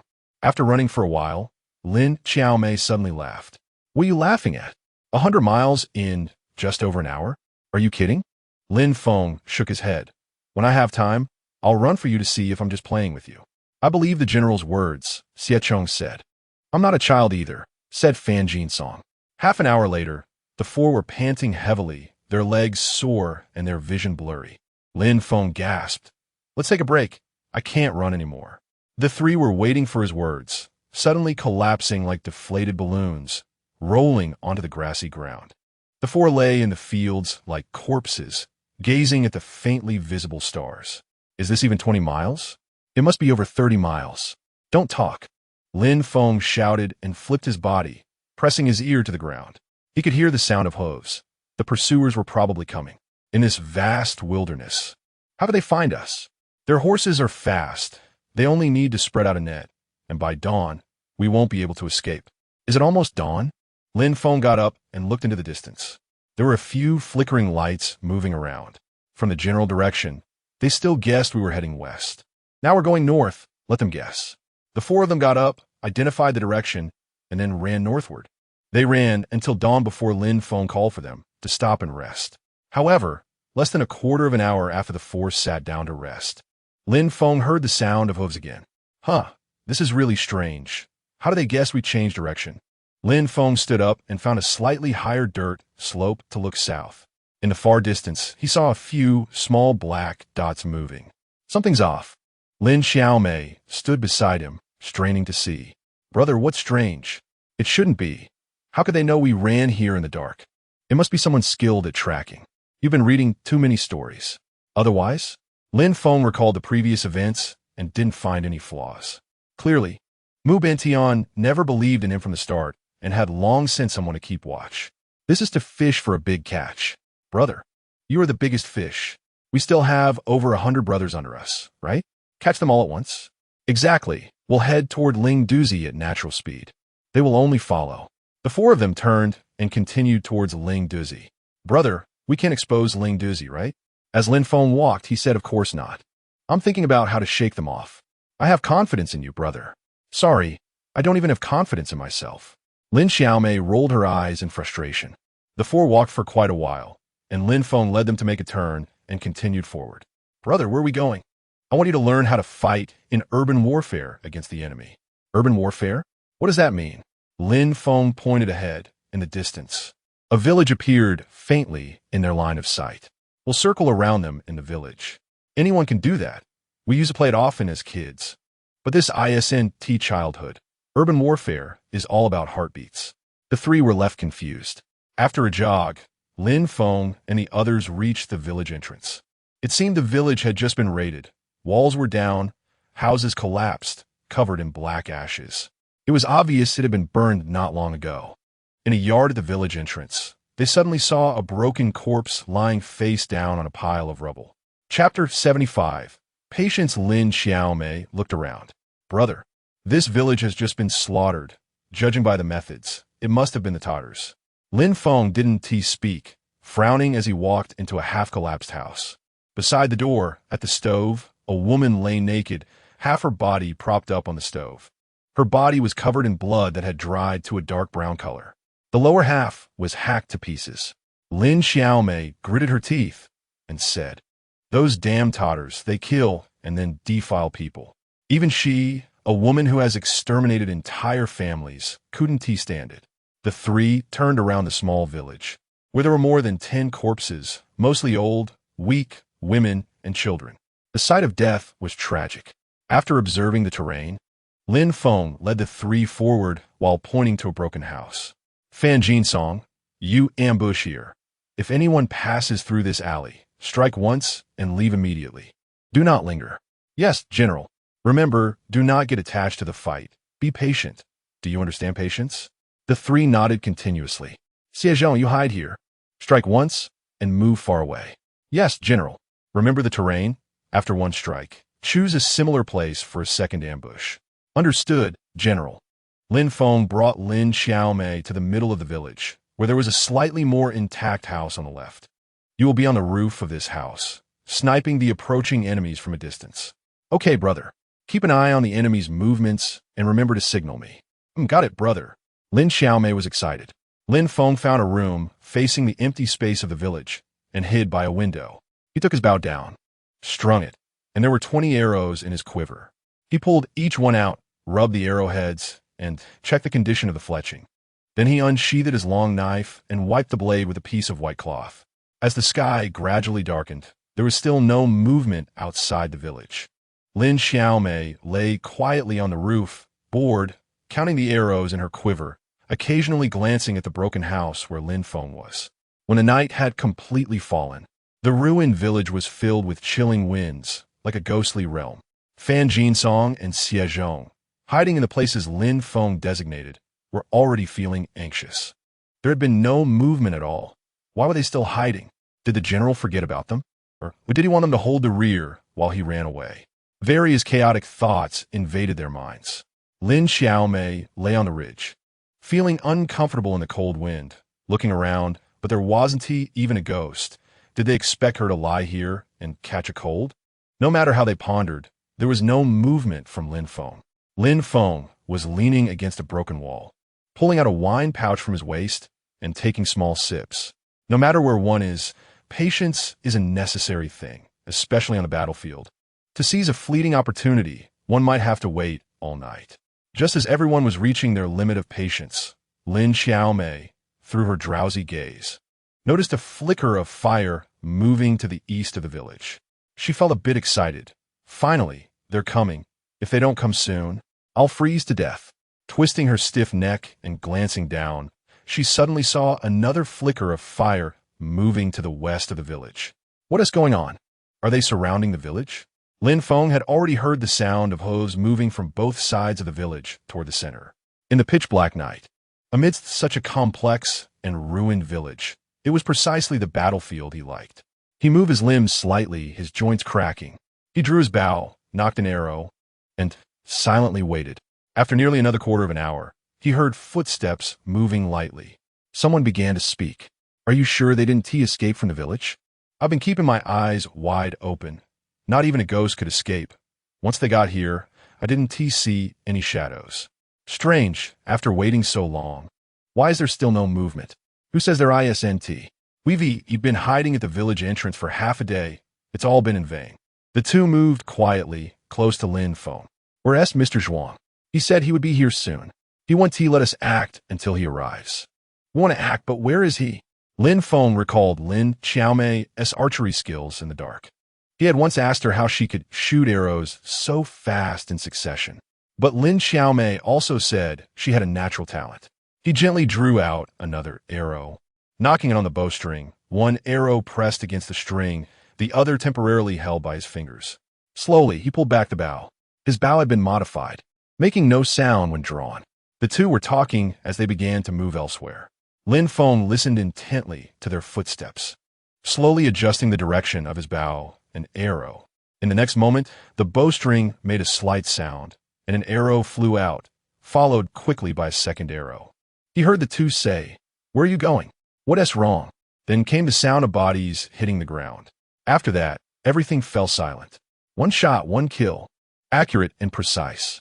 Lin Feng felt a bit proud of his keen hearing. After waiting a while longer, he heard footsteps again. This time, the number was estimated to be 4 or 5. Lin Feng bent his bow and knocked an arrow, but before he could draw it, he heard someone shout in surprise. Then there was a chaotic shouting. "There's an ambush! Quick! Old Sure has been stabbed!" The sound of a knife hitting the earthen wall. At the same time, in another direction of the village, someone started shouting. A person yelled loudly, "Light the torches, don't panic." Several torches were lit, and a dozen shadows darted around the village. Just as the torches were ignited, Lin Feng heard the sound of bowstrings from the rooftops in the distance. Lin Xiaomei, unable to see at night, could only feel anxious. With the light from the torches, she immediately took action. As the bowstrings twanged urgently, those shadows fell to the ground one after another. Lin Feng shook his head. He was still shooting slower than her. He turned around, drew his bow, and shot an arrow in the direction of the sound. In the distance, there were sounds of blades clashing, likely Fan Jinsong and Xie Chong engaging the enemy. The clattering sounds were rapid. Lin Feng frowned. How could these two guys miss their first strike and then flee? Fortunately, the sounds disappeared in a very short time, and the village fell silent again. This silence lasted until dawn, with no one else appearing. Lin Feng peeked out from behind a broken wall and saw many corpses lying haphazardly around. He looked up and saw Lin Xiaomei waving her hand from the rooftop. Lin Feng was confident in his hearing. There were no ambushes nearby. He quietly stepped out, pulled out the feathered arrows from the corpses, wiped the arrowheads, and stored them in his quiver. A total of 20 feathered arrows had almost been used up. After securing the arrows, Lin Feng changed his position and squatted down. The sky was already bright, yet no one had entered the village. Suddenly, he heard someone shouting at the village entrance. "Lu Sihua, Lord Mu treats you well. Why do this?" Lin Feng recognized it as Zhuang Zilong's voice. He knew that being a mountain bandit meant nothing to him. And what future did he have as a bandit? Zhuang Zilong continued to shout, "Follow Lord Shuhua, and you will rise to wealth and power." What's wrong with that? Lu Sihua, unless you're a fake. Lin Feng cursed inwardly. Damn it, with this IQ, you still want to mix with the Tartars. It's like seeking skin from a tiger. Sooner or later, you'll be left with nothing. Zhuang admires your skills, brave and clever. Lord Mu loves talent and is ready to let you lead a group. We can discuss how to do this. Lin Feng quietly changed his position, judging the distance between them by Zhuang Zilong's voice. Lin Xiaomei had already crouched down, and from Lin Feng's perspective, he could still see her. She held up 3 fingers and then retracted them before holding up 5 fingers again. Lin Feng understood that this was to tell him that there were 35 people on the other side. Apart from Zhuang Zilong, Lin Feng didn't take these people seriously, no matter how many there were. He found a good position, gently knocked a feathered arrow, and waited for Zhuang Zilong to speak. Chapter 76. King of Hell's Soil. After waiting for a moment, Zhuang Zilong indeed began to shout again. "Lu Sihua, you don't want wealth and a bright future. What do you want?" Zhuang Zilong was also quite frustrated, seeing that nearly half of the people he brought had been shot dead. In the dark night, being shot dead like this was too bizarre. He dared not let anyone enter the village again. It would undoubtedly be sending them to their deaths. But the other side just wouldn't come out. These people had waited outside all night, defeated by Lin Feng and the others' patience. As soon as he finished speaking, suddenly an arrow shot out from a gap in the partially collapsed ruins, silently arriving in front of him. Zhuang Zilong reached out, but unexpectedly grabbed at empty air. The arrow had already pierced his throat. With a burst of internal energy, the sharp arrowhead hit him as if it struck cowhide and was deflected away. Zhuang Zilong rubbed his sore throat and squinted to observe the broken walls ahead. He practiced a hard qigong called Iron Shirt, although the feathered arrow had great power. An ordinary arrowhead couldn't penetrate his technique. He hadn't even seen anyone, and the arrow had already been shot. The speed and accuracy of the arrow made his eyes uncomfortable. Was this still a human? All right, Lu Sihua. I'll take you as Lu Sihua. Our feud is established. I hope you live well in the future. Zhuang Zilong had no recourse but to leave harsh words and waved for everyone to retreat. He feared the next arrow would come for his eyes, which he could not defend against. He had important tasks and could not afford to capsize in the gutter because of a mountain bandit. The enemy was hidden while he was visible. Staying any longer would only increase his losses as the enemy began to attack. Lin Feng signaled Lin Xiaomei to send a signal for Fan Jinsong and Xiecheng to come out. After confirming Zhuang Zilong had left, the four of them continued toward Ling Douzi, with no more hoofbeats bothering them. A day later, Lin Feng finally saw the tall beacon tower of Ling Douzi appear before him. Someone had already reported his return to Hujinkai before he even reached the beacon camp. A large group of people came out to greet him. Lin Feng let out a long sigh of relief. He waved for everyone to disperse and climbed to the top of the beacon tower to scan the vast fields. Only Bai Jing followed him to the top. Leaning against his side, the two were silent for a moment. You have a different womanly charm. How is the project at Ling Douzi progressing? He gently patted Bai Jing's head. At this moment, Lin Feng had no time for romantic feelings. His mind was focused on his base. Returning this time had further solidified his determination to establish a base. A county lieutenant from Qingshui County had already defected to the Tartars. The current situation was very concerning. He now had over 500 subordinates, and the consumption of supplies was significant. The pace of construction must be accelerated. He also needed to find time to gather food. He remembered a saying, dig deep and store grain, which was very applicable in this chaotic world. Bai Jing nestled her head against his chest, pouting. The project has been stopped for quite some time. All you care about is the project. Why? Lin Feng was taken aback. Who ordered it to stop? Lin Feng was completely uninterested in Bai Jing's pout and immediately turned to climb down the beacon tower. Get Zhang Changyu, Wang Qian, and you lay over here right away. Several captains hurriedly ran over, some panicking and asking, Boss, what's wrong? Lin Feng glared at them, surveying the group. Who ordered the Ling Douzi project to stop? Zhang Changyu let out a sigh of relief, his tense mood easing slightly. Boss, it had to be stopped. Spit it out. Lin Feng was very anxious. Boss, they dug up King of Hell's soil. It's an ominous sign. We dared not dig anymore. King of Hell's soil? What is that? Boss, you'll know when you see it. This King of Hell's soil has been said by the elders not to be disturbed. Those who see it should keep their distance.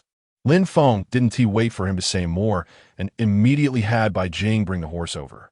He led everyone to gallop towards Ling Douzi. At Ling Douzi, according to Lin Feng's blueprint, the construction had already taken shape. Now, however, there wasn't a soul on the construction site. Lin Feng immediately went up high, with Zhang Changyu beside him, pointing not far away. Boss, look, a large area of King of Hell's soil. Although you came back safely this time, it's probably related to this soil. Lin Feng looked in the direction he pointed, and indeed, there was a patch of black soil, clearly contrasting with the deep yellow soil. Grass, what is going on? Lin Feng urged his horse to run forward, but as he approached the black soil, Zhang Changyu pulled the reins from the side. Lin Feng didn't care about any King of Hell. He jumped off his horse and took a few steps closer. Crouching down, he grabbed a handful of the black soil and held it up to his eyes. What the hell? Lin Feng felt a surge of excitement, vigorously digging through the black soil and even pulling out a few chunks of black stones. Holding them up for a closer look, he became increasingly excited. This was clearly not King of Hell's soil, but coal. The thing he had longed for, which could greatly enhance the hardness of long knives. In short, the usefulness of this stuff was immense. He turned around to look at the captains following behind him, his face filled with excitement. Good. This is a message from the King of Hell. The future wealth and prosperity of us brothers will all depend on it. The others looked at Lin Feng in confusion. This was bad. King of Hell's soil was indeed powerful. Bai Jing worriedly leaned over, grabbing his arm and shaking it a few times. Brother, wake up. Are you okay? Lin Xiaomei cried out with a trembling voice. Lin Feng calmed down, waved his hand, turned, and took a few steps forward, scanning the surroundings. It seemed that his engineering blueprint needed to be revised. He needed to circle this area. This incredible wealth could not be let go. Lin Feng returned to the camp with his team and immediately locked himself in his room to redesign the blueprints. He now had a significant workload, not only to modify the blueprints, but also to design a steel-making furnace. With coal available, his goal was gradually coming closer. He had seen coking and steel-making processes and had a general understanding of them. Therefore, building a coking furnace and a blast furnace was now his primary task. After 3 days of intense contemplation, Lin Feng finally sketched out the preliminary designs for the 2 furnaces. Coking with coal was relatively simple. The traditional method involved burning coal chunks, then pouring water over the carbon blocks at a certain temperature to cool them down, heating them again, and pouring water until the carbon blocks solidified into honeycomb-like coke blocks. Steel making was comparatively more challenging and required gradual exploration and practice. However, Lin Feng's expectations were not high. As long as he could refine out the impurities from the iron and obtain a metal harder than the current iron knives, he would be satisfied. 5 days later, Lin Feng emerged from his retreat. In the worried gazes of everyone, he raised a stack of papers in his hand. Go pick 20 skilled engineers to come with me to Ling Douzi. In the past few days, everyone thought the boss had gone mad. If it weren't for a normal command issued earlier, they might have been more convinced. Before his retreat, Lin Feng ordered each combat team to form groups of 5 and to scout 50 miles out, sealing all information about this place. If they encountered refugees, they would bring them back to Ling Douzi Village, distribute food, allocate land, and start reclaiming it. If they encountered an enemy army, they were to fight if possible and not let any escaping enemies get away. His intention was clear: to keep this area quiet for as long as possible to allow himself ample time to prepare for battle. The Ling Douzi project was restarted. 10 days later, 2 towering furnaces were completed. One resembled a lying wild boar, and the other looked like a giant gourd standing upright.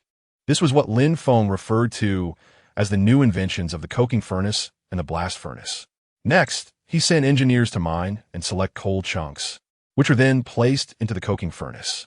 He also had the engineers construct 7 or 8 large bellows connected to the air intake of the furnace. Then he had people ignite the coal from the firing port and let it burn. Lin Feng stood to the side, covered in black soot, intently watching the burning progress of the coal. When he felt it was about time, he waited for them to pour water on the coal. If one attempt didn't work, he would try again. After all, there was plenty of coal to waste. Everyone involved in the repeated efforts began to feel an odd sensation. Bai Jing and Lin Xiaomei gathered a few foremen to discuss finding a shaman to see if they could restore Lin Feng's mental state. What terrified them even more was when Lin Feng suddenly held up a coal block full of holes, jumping and bouncing around. He ran around the entire site with that black coal block, and everyone felt he was on the verge of losing his sanity. But that wasn't all. Lin Feng's next action nearly drove everyone to despair. He actually ordered the collection of weapons from the soldiers, tossing 2 or 3 dozen long knives into the gourd-like furnace. Then he piled up many black, pockmarked coal blocks and set them ablaze. Witnessing those dozens of fine long knives turn into a red, porridge-like liquid was shocking. This went on for more than 20 days, and it was unclear how many knives were burned. Finally, one day, Lin Feng pulled out an uneven object from a mold he had made, which looked like a cross between a knife and a stick. He started grinding it laboriously with a whetstone. He wasn't just doing it himself. He had everyone join in the efforts. Bai Jing had long since gotten used to such scenes and calmly said to everyone, "The boss is turning an iron pestle into a needle," using this story to remind everyone that doing things requires perseverance and madness. Lin Feng was immersed in his own world, despite everyone being unable to understand him. Ultimately, the first knife he had forged was completed. After much effort and grinding, it had a sharp edge. Although it looked quite unattractive, its hardness was evident. Covered in soot, Lin Feng waved to Li Donglai. "You, come here and spar with me." "Boss, I dare not." Li Donglai retreated, flailing his hands. The boss had been crazily burning knives. This time, he was probably going to kill someone, right? Lin Feng ignored him, focusing intently on the knife in his hand, clicking his tongue. "This knife is still a bit thick. If it's thinner and lighter, it should perform better." Bai Jing, always calm and wise, sent something and took a long knife to Lin Feng. "Brother, how we spar?" Lin Feng grinned at her. "Just chop me with a knife." For real or fake? So much nonsense, of course, for real. All right. Bai Jing raised the knife and swung it forcefully. Lin Feng smiled and met her blow with the ugly knife in his hand. With a light sound, there was no clash or sparks as everyone had imagined. Bai Jing's long knife had already snapped in two, with the cold blade resting perilously against her pale neck. Everyone gasped in surprise and gathered around to watch, their faces reflecting the same astonishment. They gaped, wide-eyed, staring at the two broken halves of the knife on the ground. Hu Jin could only swallow hard. Boss, did you create a treasure knife? Lin Feng proudly shook the ugly knife in his hand. Of course it's a treasure knife. How about that? Sharp, right? Bai Jing reached out to take the knife from Lin Feng and examined it thoroughly for a while. The knife was indeed sharp, but looked quite ugly. It's still being improved. No need to rush. Li Donglai, who loved knives, hurriedly stepped forward. Boss, let me see. Although it's ugly when killing on a battlefield, who cares about how the knife looks? He carefully stroked the blade. Hee, good knife. Boss, can you make one for me too? Lin Feng waved his hand. Everyone will have one. I'm preparing to equip each combat team with one. Everyone immediately felt he was becoming a bit eccentric again. 2 months passed. Although this place was remote, over time, gaps would inevitably appear. A group of 5 totters, chasing after the guerrilla team sent by Lin Feng, arrived at Ling Douzi. They stood dumbfounded, staring at the sight before them. A massive city gate had risen, blocking their view. When did a city appear in this desolate wilderness? The 5 totters circled the city walls, trying to see the whole picture of the city. Just after turning less than 20 steps, they heard the city gate open, and a cavalry of 30 riders charged out. With the usual arrogance of the totters, they naturally wouldn't take a large army seriously. Unless it was a massive troop, they wouldn't regard a cavalry of dozens or even 100 as a threat. The 5 totters turned their horses around and raised their knives to charge. With their 5 men, they were determined to clash with the 30 riders opposite. Upon seeing the totters charging towards them, the 30 cavalrymen immediately dismounted and drove their horses aside. The 30 men stood in a neat formation, drew their long knives, and strapped on round shields to their left arms. Just as they completed this series of actions, the Tatar cavalry was already upon them. The leading Tatar shouted loudly, brandishing his knife as he charged into the formation. This collision was much faster than the slaughter of the knife formation a few months ago. Although the long knives in the soldiers' hands had changed in appearance, they were sharper and harder. Once the Tatars charged into the knife formation, both horse and rider were instantly shredded into pieces. Among the 5 Tatar riders, one was slightly slower due to his curved sword being stuck in its scabbard, and he was bent over, fixing the scabbard. Just for a moment, when he looked up again, he found that the 4 comrades who had come with him had already vanished into a sea of blades ahead. The Tartar glanced around in surprise and saw a ground strewn with corpses. The armored Tartar suddenly felt a chill run down his back. What was happening? But he quickly understood that these soldiers were not to be trifled with. He hesitated no longer, tightened the reins, turned his horse around, and ran. The leader of the troop was Wang Qian, who had always been at the forefront, always the first to charge. Seeing the Tartar about to flee, Wang Qian swung his long knife. Get on the horses, chase. 30 soldiers immediately went to find their steeds. They were extremely skilled at using their knives. But when it came to pursuit, they were far behind. By the time they mounted their horses, the Tartar had already run off, leaving only a silhouette. They spurred their horses to chase. Originally, their horsemanship lagged far behind that of the Tartars, and with the delay, they couldn't even catch a whiff of the dust from the Tartars' retreat. Wang Qian's face darkened. Lin Feng's order was to not let a single enemy escape, whether they were Tartars or others. Even if they were refugees, they had to be captured and dealt with. Unfortunately, today the Tartar was lucky. If he had been just a bit slower, he would have charged into the troop and been turned into minced meat. Helplessly, the Tartar had run too fast. Wang Qian had no choice but to order the troop to regroup and return to the city. Lin Feng was squatting by the steelmaking furnace, observing the temperature of the fire. When he heard Wang Qian say that a Tartar had escaped, he frowned and fell silent. Of course, he understood that this place would eventually be exposed to everyone, but every day he could delay was a day gained. By the time he was fully prepared, even if no one knew, he would take the initiative to strike. After pondering for a moment, Lin Feng sighed. Forget it. have someone prepare and enter a state of first-level combat readiness. The project at Ling Douzi was less than halfway done. The city walls needed reinforcement, and the drainage ditches needed clearing, especially the brick kiln he had started, which was only half built and hadn't produced a single brick yet. In the fields behind the city, a piece of land had been marked out to build a lime kiln, with half-height stone blocks just encircled. Many details still needed to be addressed, but time was of the essence. A troop of 30 soldiers was stationed at the beacon tower of Ling Douzi. These 30 soldiers were carefully selected for their exceptional archery skills.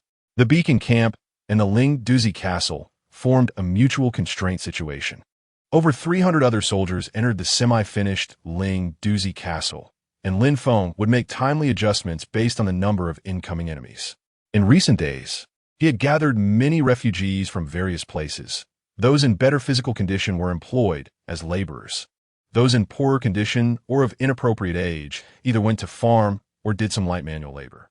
When it came to wartime, they were also brought into the castle from Ling Douzi Village.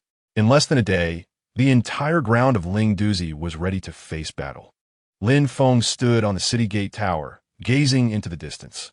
The city was nearly 6 zhang high, built from earth excavated from within the city, mixed with mud, and sun-dried into square bricks, stacked one by one, with stone blocks built around the outside. He had originally planned to use the bricks he fired himself and the cement he was developing, which would be even sturdier. But time waits for no one. Lin Feng looked around the land surrounding the city, which had all been cultivated into farmland and planted with grains. He sighed deeply. There was so much work waiting to be done. Unfortunately, the Tartars were coming. Chapter 78. A direct confrontation that night. Heavy rain fell. This was quite rare in the remote western regions. The heavy rain lasted through the night, and by morning, although the rain had lessened, it could still soak a person to the skin in a matter of moments. The soldiers dragged their wet battle cloaks as they hurried through the city. A report from the guerrillas indicated that nearly 100 Tartar cavalry were approaching from 50 miles away. 100 Tartar cavalry was considered a relatively large action force since the war with the major sect began. It was enough to show that the Tartars placed great importance on this newly built castle. The 100 cavalry were led by a bronze-armored commander, accompanied by dozens of iron-armored Tartars and 60 or 70 unarmored ones. They advanced through the rain, mud splashing under their iron hooves. The rain washed over their cold armor and sharp blades. Lin Feng watched the approaching Tartar cavalry from a distance. He lowered the drawbridge and opened the city gates, allowing them to enter. No one hesitated at Lin Feng's orders. The defending soldiers immediately began to run. The Tartar leader was the bronze-armored Zhao Zheng, who wielded a bronze hammer with half-foot-long spikes cast into the hammerhead and a 5-foot-long handle. He had been pondering how to attack the castle when he suddenly saw the drawbridge slowly lowering. What surprised him even more was that the city gates were also being opened. The iron-armored Tartars following him hurriedly urged their horses forward. "Lord Zhao Zheng, it's a trap." Zhao Zheng shot him a sideways glance, but said nothing. Did he not know that such an obvious action was a trap? The 100 Tartar cavalry reined in their horses before the drawbridge, scanning the castle before them. Zhao Zheng looked up and saw Lin Feng standing on the city tower. The two sides exchanged silent glances. Due to the language barrier, speaking would be futile. After pondering for a moment, Zhao Zheng swung his bronze hammer. "Charge in. Leave no one alive." Based on his combat experience, no unit of the major sect soldiers could withstand the charge of their cavalry. Even if there were large forces ambushed inside the castle, he was confident he could lead his cavalry out. With his command, the 100 cavalry let out a battle cry and charged towards the castle gate. Lin Feng took a deep breath. Each troop, hold your positions and prepare for battle. Bai Jing, standing beside him, immediately waved 2 flags in the air, 50 steps from the city gate. 2 square formations were positioned 50 steps apart on the left and right, quietly waiting for the enemy. Another 2 square formations, also divided left and right, stood 50 steps behind the first 2. As the Tartar cavalry charged into the city gate, they saw the formations on either side. Zhao Zheng raised his bronze hammer, ordering his troops to split into 2, each attacking one of the formations. He himself led part of the cavalry to continue charging forward. Within a short distance, they split into 2 teams again. Zhao Zheng pressed on, running another 50 steps before splitting again to charge. The 100 cavalry were immediately divided into 6 parts, each fighting independently. Lin Feng waved his hand, closed the gates. The 2 massive city gates, controlled by 2 winches on the city gate tower, were pushed shut by 6 soldiers straining against the winches. Lin Feng patted Bai Jing on the shoulder and then made his way down to the ground. He needed to stop the bronze armor charge. A single bronze armor Tartar could cause significant losses to his troops. Some soldiers helped him descend from the gate tower, and soldiers below brought Lin Feng's warhorse over. At this moment, the air was filled with the sounds of shouting and the clashing of weapons. Lin Feng urged his horse slowly past each battle formation. The rainwater flowing on the ground was almost entirely stained red. To rapidly enhance the combat effectiveness of his troops, he decided to let the Tartars into the city to fight to the death. Only in the brutal battle of blood and fire could the soldiers grow quickly. Of course, he could also refuse the enemy outside the city. Such high and sturdy city walls would surely be able to withstand the Tartar cavalry's attack. However, doing so would not benefit his own troops in the slightest. Instead, it would foster a sense of complacency and fear of the enemy. The border army's main camp was a good example of this. At the other end of the 6 formations, Zhao Zheng stood in the middle, gripping his long-handled bronze hammer, coldly watching Lin Feng approach. Rainwater slid down his face as the 2 men stared at each other. Both had absolute confidence in their respective troops, so neither participated in the fighting. Lin Feng wanted to test whether his blade could cut through the Tartars' bronze armor. Therefore, he abandoned the idea of using arrows against the enemy. When they were about 10 steps apart, Lin Feng jumped down from his horse. He was not skilled in mounted combat, and he couldn't pretend otherwise. Risking his life was something he would never do. Zhao Zheng let out a fierce laugh, squeezing his legs against the horse's belly, urging it forward. The copper hammer in his hand swung down towards Lin Feng. Fighting on horseback was not very agile, especially in one-on-one combat. In a charge, the warhorse could provide a tremendous impact. However, facing a master like Lin Feng, being on horseback seemed unnecessary and clumsy. When Zhao Zheng's warhorse collided in front of him, Lin Feng's body sprang sideways, dodging the hooves and the descending copper hammer, and his long knife swept across the horse's leg. After a few steps, Zhao Zheng's horse lost a leg and fell forward. Zhao Zheng pressed down on the saddle with one hand and leaped aside, avoiding the horse's body. At this moment, the 2 faced each other again in a standoff. Without his warhorse, Zhao Zheng, short in stature with thick, short legs, lost all advantage against Lin Feng. After a brief silence, the 2 bent forward and charged at each other. Knife and hammer met in a clash.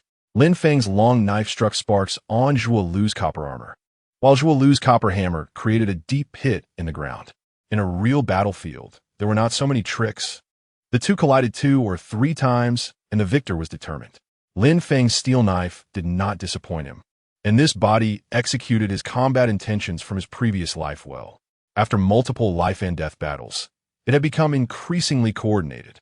Although Lin Feng's arm was numbed by Zhao Zheng's copper hammer, he still skillfully utilized the advantages of his slicing knife technique. Zhao Zheng's copper armor could not withstand 3 of his strikes. The armor shattered, pieces falling to the ground. On the 4th strike, Zhao Zheng was wounded, and on the 5th, one of his arms was severed. Covered in blood, Zhao Zheng charged forward like a madman, recklessly. Unfortunately, against the combination of wisdom and bravery from Lin Feng, he ultimately had his throat cut in 1 strike. His large head flew into the air, marking the end of the battle. The 6 square battalions almost simultaneously concluded their fights. Blood, severed limbs, and heads of both men and horses littered the streets. The battlefield was extremely bloody, stimulating everyone's visual senses. Lin Feng stood in the center of the 6 battalions with his long knife, silently observing the surviving soldiers. These soldiers, having experienced bloody slaughter, would become his precious elite warriors. Bai Jing had already descended from the city tower, and various units were counting their casualties. Wen Cheng brought 2 people to register each battalion. There were no living Tatars left on the scene. The engineers began to enter the field to clean up the battlefield and collect the spoils. Lin Feng also returned to his central command post. He took off his damp outer garment and received a towel from Xie Zhong. Fan Jinsong, serve him hot tea. Soon after, Bai Jing and Lin Xiaomei returned to the command post one after the other. Bai Jing said nothing, quietly standing on one side of the table. Lin Xiaomei, however, was very excited. Brother, I shot 3 Tatars. 2 of them were armored. Lin Feng nodded in praise. Very impressive. You're quite brave. This petite girl was capable of exterminating entire families, and she seemed immune to the bloody battlefield they had just witnessed. Brother, what reward will you give me? Well, according to the military standards, of course. What about a promotion? Lin Feng scratched his head, unsure of what the military was thinking. I once rose 9 ranks in a row, and that simply doesn't work. Xiaomei, do you want to be a higher-ranking official than me? Chapter 79. Don't deny it later. Everyone looked at Lin Xiaomei, expecting her to quickly deny this statement. To their surprise, Lin Xiaomei chuckled. Of course. If I become a high official, I'll take care of you. Lin Feng nodded. All right, as long as you can behead an armored Tatar, this position will be yours. Lin Xiaomei turned to glance at the people in the room. Everyone heard that. This is what you, Lin Feng, said, so don't deny it later. Do I need to swear an oath here? No, everyone heard it, right, Sister Jing? Bai Jing pursed her lips and forced a smile. Yes, I heard it. Although she had killed people and Tatars before, the bloody scene just now still left her deeply shocked. She had not yet recovered from it. Lin Feng understood her feelings and said lightly, Bai Jing, have you ever seen Tatars massacre a village? Bai Jing shook her head. Sigh, they spare no one. The elderly, women, and children, they leave no one alive. That is true hell on earth. I do not sympathize with them, but that scene. Bai Jing's face turned a bit pale. Go and count our casualties, see how effective this battle was. Bai Jing took her leave. The statistical data was laid out on Lin Feng's desk. Lin Feng's face darkened as he carefully examined the battle report before him. In this battle, 98 Tatars were annihilated, and 1 armored Tatar. Out of the 6 battalions, 180 soldiers were involved, with 106 dead, 47 injured, and 19 severely injured. Lin Feng could not accept such losses. 98 Tatars were forced to split into 6 groups, each with no more than 16 or 17 men. Facing a formation of 30 soldiers armed with knives, they still managed to kill so many of his soldiers. Moreover, these 180 soldiers were all equipped with steel knives and carried round shields with iron plating. The battle report concluded with a line. Team 6 armor-bearer Su Weiyuan is severely injured. The mention of this severe injury likely indicated it was fatal. Call the leaders of a few battalions over. Tie Zhen was ordered and ran out. Soon after, the leaders of the 6 battalions gathered in the command post, quietly standing in front of the table, except for Su Weiyuan. Lin Feng frowned. How did this battle go? Why were the losses so severe? The 5 men fell silent for a moment, and Hu Jin stepped forward. Boss, these Tatars are different from those wandering outside. How are they different? Well, they seem to be tougher and have a higher offensive capability. In short, they are much stronger than those wandering Tatars. Zhang Chang added, Boss, we can also tell from the captured equipment that they are not ordinary. Yes, their equipment is very sophisticated, far superior to that of regular Tatars. The others nodded in agreement. Wang Qian did not participate in the battle this time because he had executed a 5-man group a few days ago. Lin Feng asked in confusion, So, does this mean we have run into the Tatar elite forces this time? Yes, it seems so. Lin Feng leaned back in his chair, gazing blankly at the ceiling. This battle served as a wake-up call. His team needed significant training improvements, as they were far from ready for direct confrontation with the Tatars. He also discovered a fatal flaw during the combat. Although the newly refined steel knives had higher hardness and sharpness, their toughness was insufficient. When faced with heavy weapons, they were easily shattered. Just this time, over 70 knives broke. As for how to remedy this flaw, Lin Feng had no idea. He was unclear about the additional materials needed for steel refining. The 5 armor-bearers waited quietly for Lin Feng's instructions. Though they had just endured a brutal battle and were physically and mentally exhausted, some even injured, they did not dare to act without his command. After a while, Lin Feng did not get up but waved his hand. Go rest and wait for the new training plan. Hu Jin grinned. The previous training was already called devil training. What? Do we need to strengthen it further? Don't grin. When you reach the battlefield, it can save your life, Lin Feng said coldly. In the central tent of the Iron True clan, Wanyan Qing Tian had a grim expression coldly staring at the silver-armored Wendy Khan standing at the table. Wendy Khan hung his head, looking dejected. When he received the report about a newly constructed castle appearing at Ling Douzi, he felt quite puzzled. Since it was a castle, it naturally could not be handled by the cavalry. However, with a total of 40,000 troops, 20,000 were at the border city, besieging 20,000 main troops. And they had also dispatched 10,000 to garrison at the border army camp. A castle has appeared again, but it's unclear which army it belongs to. Wendy Han took the initiative to withdraw 100 cavalry from the personal troops of Wanyan Qingtian, led by Tongjia Zhuolu. They were sent to the castle to investigate and carry out annihilation operations at random. Thus, these 100 Iron True cavalry were Wanyan Qingtian's personal troops, certainly the elite among the elite. However, several days had passed, and Zhuolu had yet to return to report on the military situation. Clearly, he had encountered trouble. Wendy Han could no longer keep it under wraps and had to report to his superior, Wanyan Qingtian. "My lord, Zhuolu must have taken his men elsewhere. There shouldn't be any accidents. Do you think Zhuolu would act on his own like you?" "My lord, perhaps." "Shut up. If you're wrong, admit it. Is it that hard to acknowledge a mistake?" "Yes, my lord, I was wrong." "What did you go wrong?" "I was wrong for taking the initiative without reporting to you." Seeing his sincere expression, Wanyan Qingtian no longer pressed the matter. At the level of silver armor, everyone would have powerful backing behind them. And unless a grave mistake was made, it was unwise to offend them lightly. Immediately notify all departments to pay close attention to Huxipu. "Yes, my lord." Wendy Han breathed a sigh of relief. Wanyan Qingtian was of royal blood. If he were truly angered, it would be a loss beyond measure. In the western military camp of Daezong Town, General Cui Yong leaned back in his wide chair at the table. Standing on either side of the table were strategist Mo Yong and guard Song Yi. "General, we have just received military reports stating that a strange castle has appeared at the Ling Douzi area of Huxipu," Song Yi reported, bowing. "Oh, what is the situation?" "According to the guerrilla group S report, there are 100 Tatars nearby, but they did not dare to approach." Could it be that the Tatars built a castle there?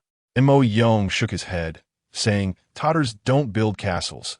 They only set up tents." Cui Yong waved his hand, sent someone to investigate further. Song Yi bowed in agreement. After a moment, Song Yi anxiously said, "General, Lin Feng has not yet been found. If he hasn't been found, then so be it. He is just a centurion. However, the Tatars' 10,000 troops are still holding their ground. If they won't retreat, we'll just wear them down. I can't risk my soldiers to please the Tatars." "Yes, General, you are wise." Song Yi exited the main tent and then summoned Song Qi. "You're more familiar with Huxipu. Take some men and go see what is going on." Song Qi frowned and asked, "Uncle, what can happen in that remote, poor place?" "That's why I'm sending you to check it out. It said that someone has built a castle near Ling Douzi." Who has such power?" "Enough talk. Immediately take people to find out and report back to me." Seeing his uncle turning to leave, Song Qi hurriedly followed behind.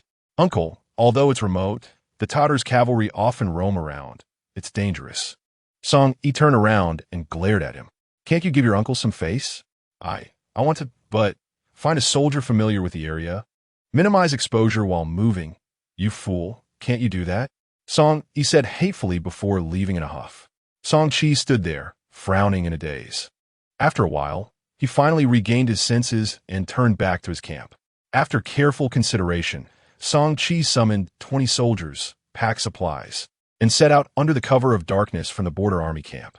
Among the 20 soldiers, he specifically sought out Cui Yijiao, who had been a squad leader at Ling Douzi and was very familiar with the area. Once out of the camp, they followed Cui Yijiao's lead towards Ling Douzi. Chapter 80. The strange castle. Meanwhile, Mu Bentian in Qingshui County received news from Shuhu, saying that a castle had appeared at Ling Douzi, asking him to check the situation. He immediately suspected that Lu Sihua had brought 2 leaders to occupy the area and build a castle. This was because the supplies and 20 soldiers he sent out had not returned since.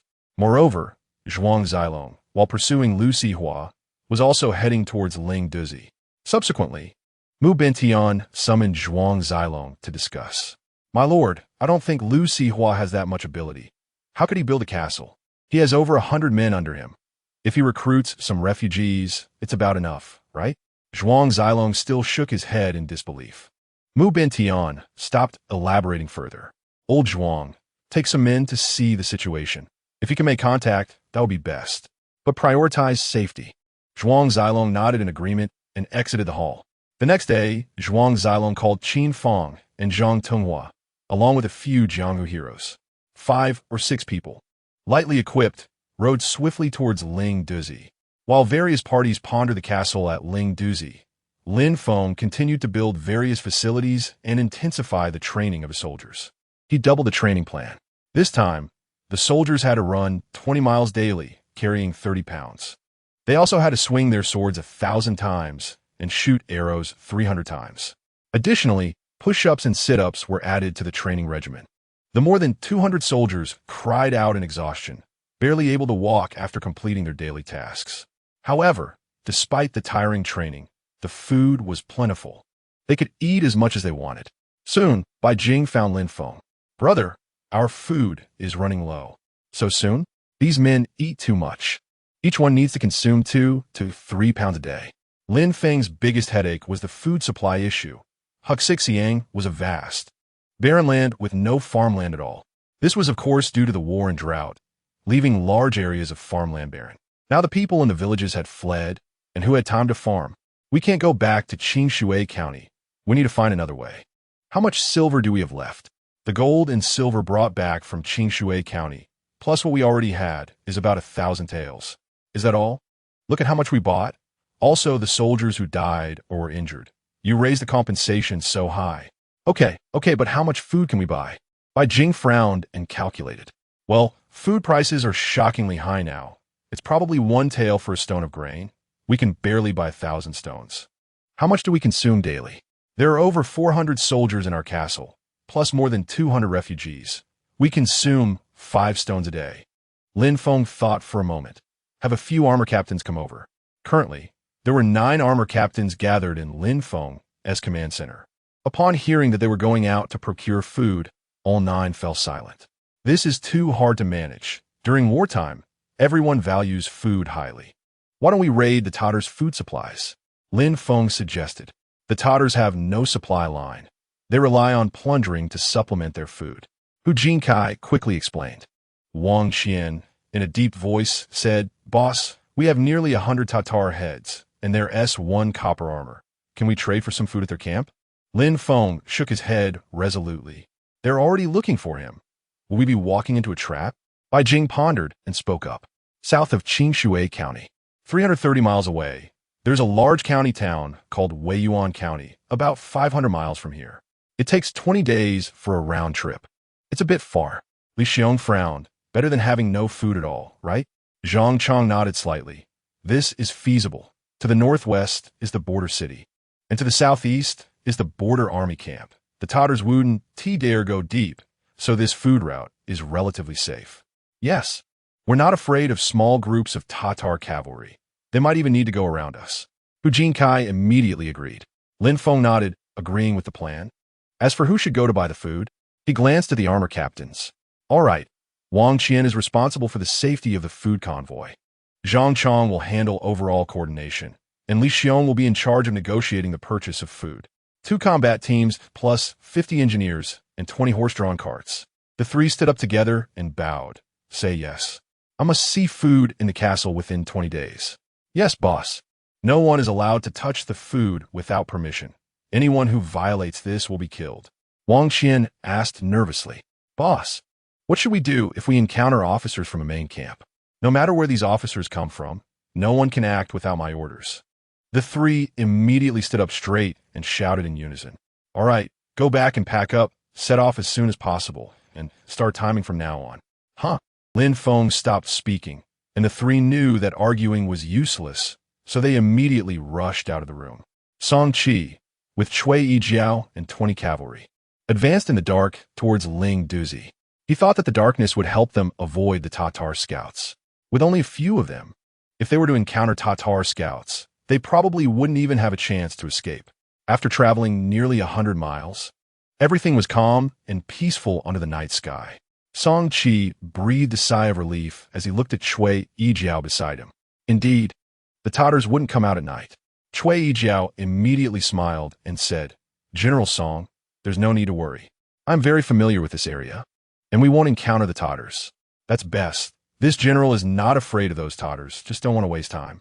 Of course, General Song is the only expert capable of cutting down Tatters in bronze armor among our border troops. Haha, you boys sure know how to talk. The two joked as they urged their war horses to move ahead. Just as they were feeling proud, suddenly a cavalryman shouted, General, it sounds like there are hoofbeats. Song Chi's heart skipped a beat. Listen carefully. Everyone reined in their horses and quietly waited in the dark, straining to listen. Indeed, in the distance, there was a faint sound of war horses trampling the ground. Oh no, get off the horses, let's hide. Everyone hurriedly jumped off their horses, leading them to the nearby wild grass. In just a moment, the sound of galloping horses became very distinct. They were running in this direction. From the roar, it could be heard that there were about 20 or 30 war horses. Cui Yijiao leaned closer to Song Chi and whispered, General, with so many war horses, they shouldn't be Tatars. Why? The Tatar scouts usually have no more than 5 people. Song Chi relaxed a bit. However, at this late hour, who will be marching out? As the sound of galloping horses approached, shadows appeared in the dark, and although they were not moving very fast, they gradually got closer to Song Chi's cavalry. Even though it was nighttime and the stars and moon were not very bright, they could still faintly see each other. The leading knight was startled by a pile of shadows in the wilderness. He raised a hand. Something's up, spread out. The 20 or 30 cavalry immediately fanned out, and the sounds of swords and spears clashing rang out chaotically. Song Chi and the others had already heard the knight speak, and it was indeed the voice of Tatar. Gentlemen, I am Song Chi, a border army officer. May I ask which general is on the opposite side? Hearing Song Chi shout, the opposite side immediately relaxed their tense nerves. Someone shouted, Song Chi, it's me, Chuang. Song Chi stepped forward in surprise. General Kui, how come you are here? I heard there was a castle at Ling Douzi, so I came to take a look. Song Chi was even more puzzled. This was a task he had taken on, so why would another team be sent here? General Cui, may I ask whose orders you are following? Chapter 81. The bold Lieutenant Cui Ying shouted sternly. Song Chi, stop asking so many questions, just go your way. Song Chi immediately shrank back. He was most afraid of this fierce woman. He was far inferior in comparison. Cui Ying waved her hand. Let's go. 20 or 30 riders urged their horses forward. Cui Ying had been worried about Lin Feng's safety these days. Ever since Lin Feng was exposed and killed the Tatar with bronze armor, both the Tatars and the border army were looking for him, putting him in a situation surrounded by enemies. After a period of silence, she suddenly heard that a castle had sprung up at Ling Douzi. Others thought it was built by some unit or the Tatars, but Cui Ying firmly believed that only Lin Feng could accomplish this at Ling Douzi. Unable to contain herself, she sneaked out of the main camp at night, wanted to verify her thoughts with her own eyes. The first to arrive at the Ling Douzi castle was not Cui Ying, but Zhuang Zilong. Qingshui County is much closer to Ling Douzi, so Zhuang Zilong brought a dozen people and took a day to reach the location. From a distance, they saw a tall castle gate tower. In the midst of a flat wilderness, such a castle, suddenly standing up, felt very strange. Who has nothing to do to build a castle in this barren land? Both Mu Bentian and Zhuang Zilong determined that this could not have been done by the Iron Man. Zhuang Zilong had the official seal of the Qingshui County government, so he was not afraid of the other party being unfavorable to him. Of course, if it was indeed El Sihua, he would have to be more careful. Qin Feng, think about it. El Sihua was quite polite to you back then. You should go and probe the waters, Zhuang Zilong suggested tentatively. Unexpectedly, Qin Feng readily agreed and nodded immediately. The others stayed behind on horseback. Only Qin Feng urged his horse towards the castle.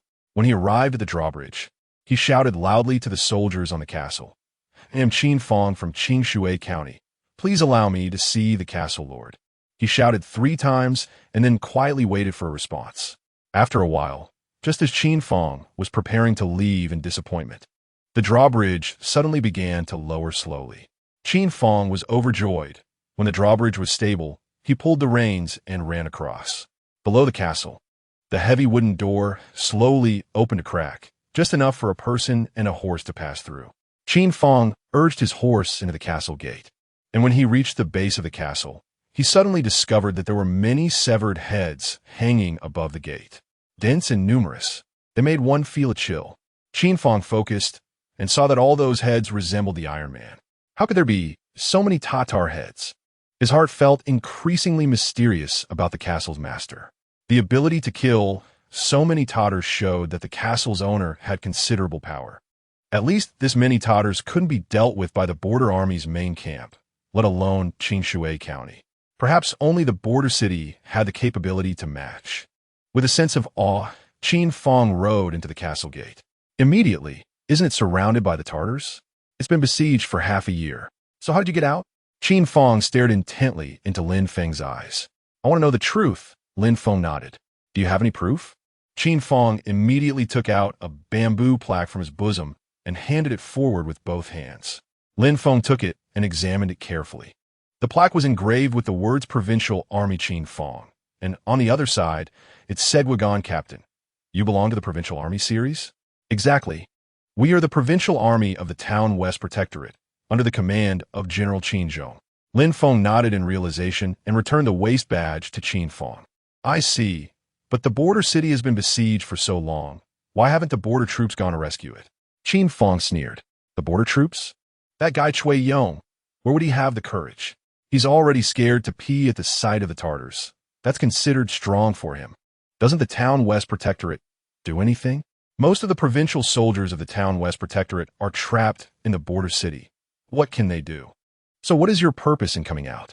Qin Feng changed his expression, looking at Lin Feng. Oh, Lin Feng, captain of the 3rd Cavalry Team of the border troops. As he spoke, he handed his waist badge to Qin Feng. Qin Feng looked at the waist badge with confusion. Lin Feng? You are Lin Feng, a captain. How could you? He turned his head to glance at various buildings in the castle, his mind conjuring images of the numerous heads hanging from the city gate. All right, no more guessing. The things the border troops dare not do, I did. Qin Feng nodded deep in thought. So can we talk about your purpose now? The general sent me out of the city to contact like-minded individuals to jointly resist the Tatar invasion. But you signed a pledge of allegiance. I'm trying to figure out how to bring those people back. Lin Feng shook his head. Zhuang Zilong is very formidable. You probably can't deal with him. Zhuang Zilong is currently 30 miles outside the city. I was sent to investigate the situation first. Oh, I already knew your group was coming. But it turns out Zhuang Zilong came personally. What does General Lin want to do? Lin Feng stroked his chin, frowning in thought. Is there a way to lure them in? Easy enough, I'll go now. Wait, even that Shua. Qin Feng shook his head and pondered for a moment. That might be difficult. Just the heads hanging at your city gate would scare off how many Tatars. He suddenly remembered something.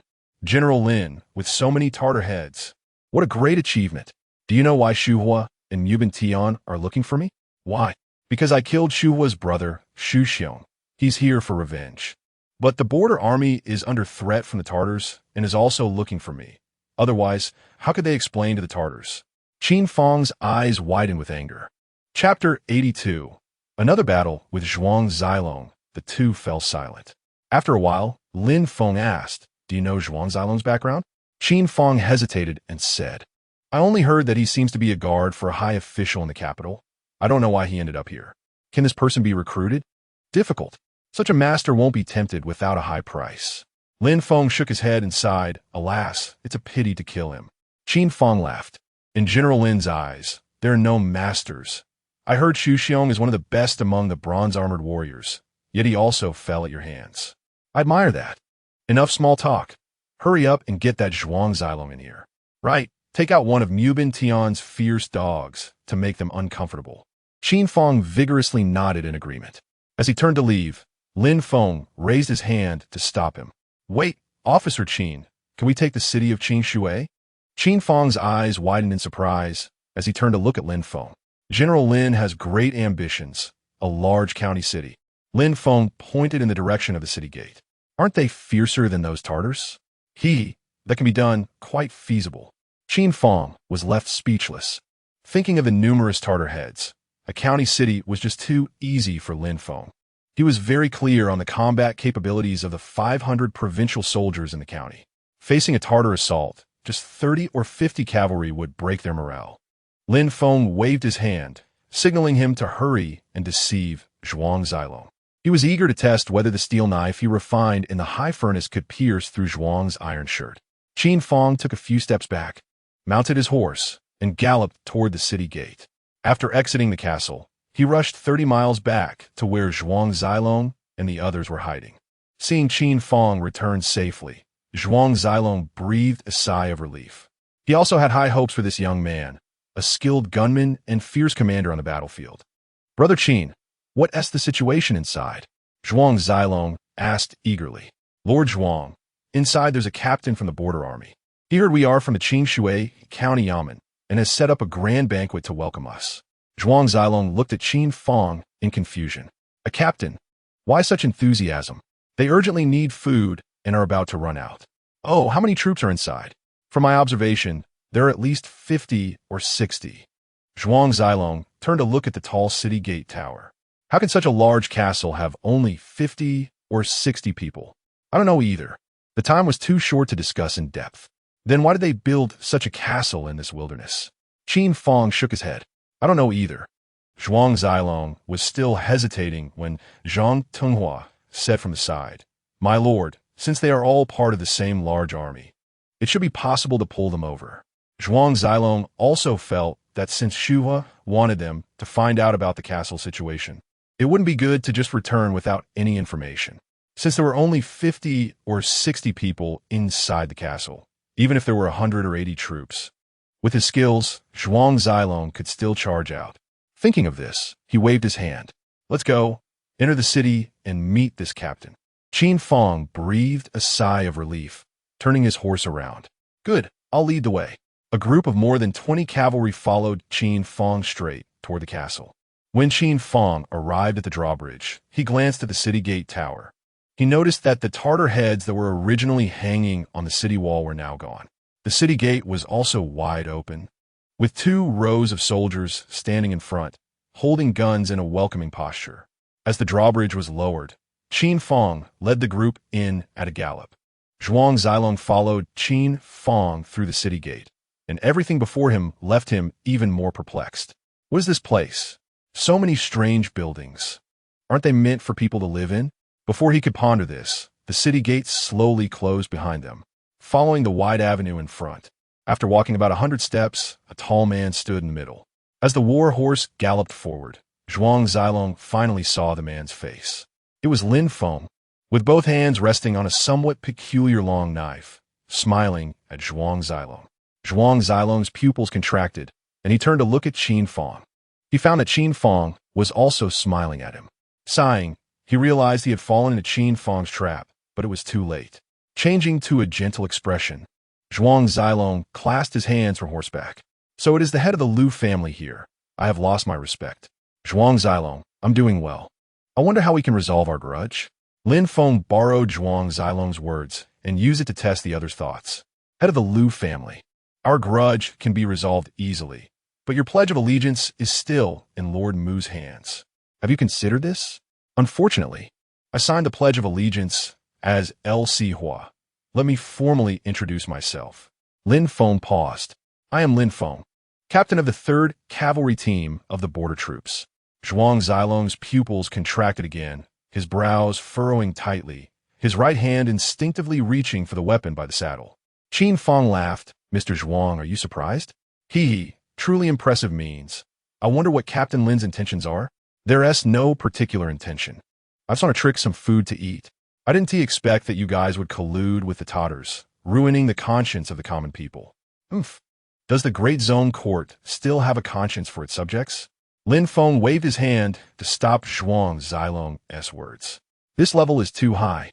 I only know that I want to eat well and be warm and live a good life in a few days. This requirement is not difficult. As long as you pledge allegiance to Lord Shuhua, not only will you eat well and be warm, but also live in luxury will be quite simple." Zhuang Zilong, have you ever thought about the term seeking skin from a tiger? You are superficial. All right, no more nonsense. What do you want? Lin Feng held the knife horizontally in front of his eyes and touched the blade. "I didn't have enough fun the other day. Let me try this knife to see how sharp it really is." "Lin Feng, is there no possibility of turning back?"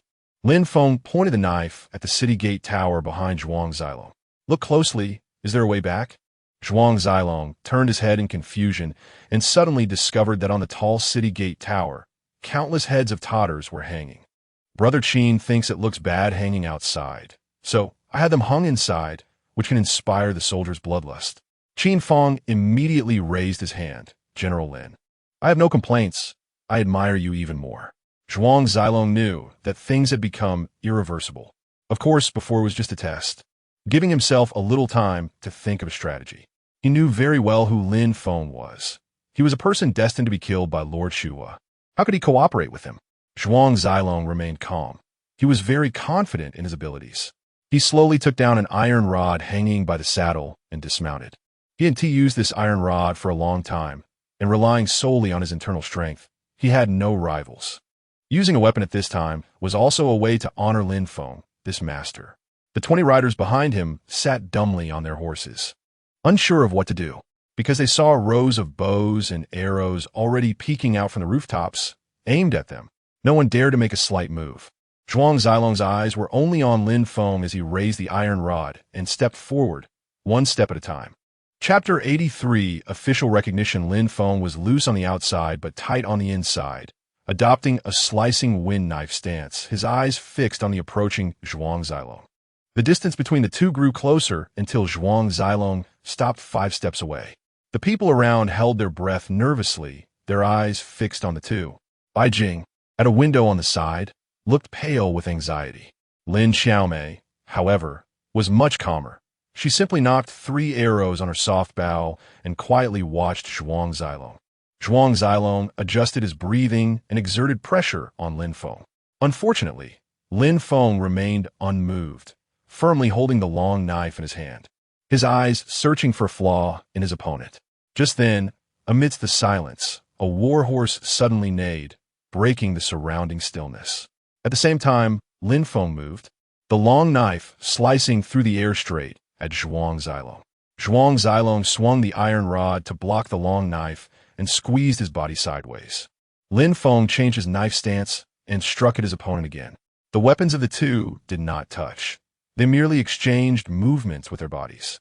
The onlookers could not clearly see their actions, nor could they hear the sound of weapons clashing.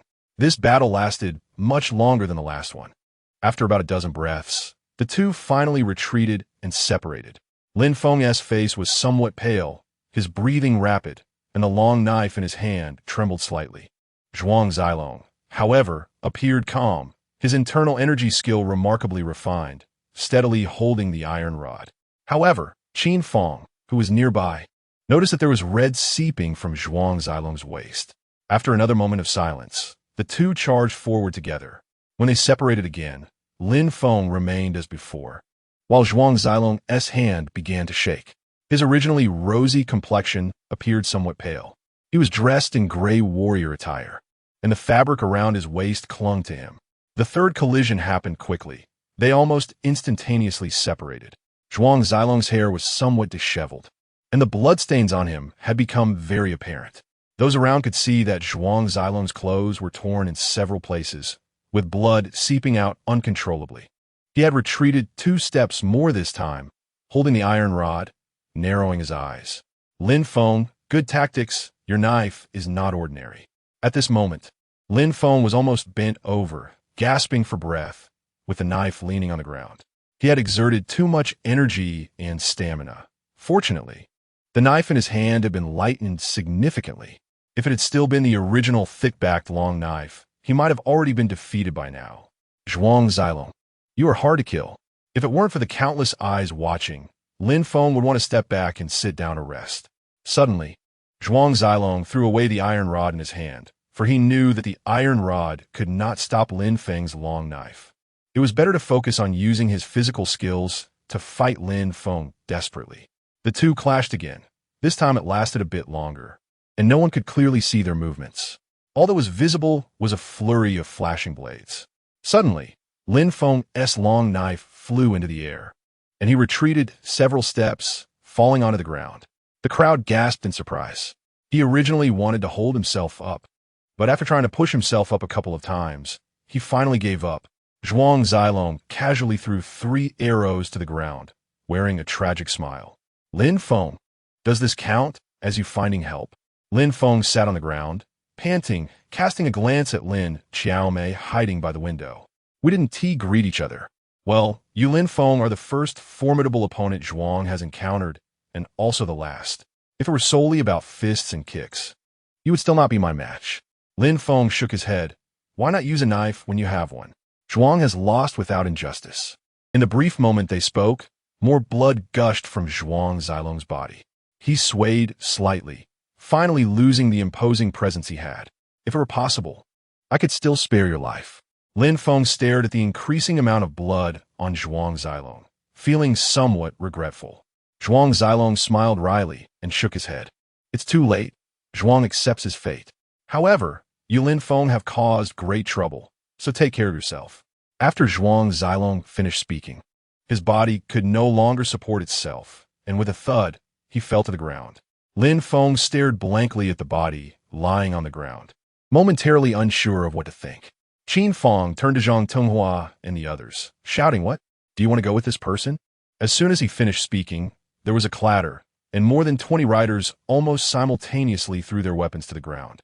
Soldiers rushed out from the side, holding long spears and loudly shouting, "Dismount, crouch on the ground, and cover your heads with your hands."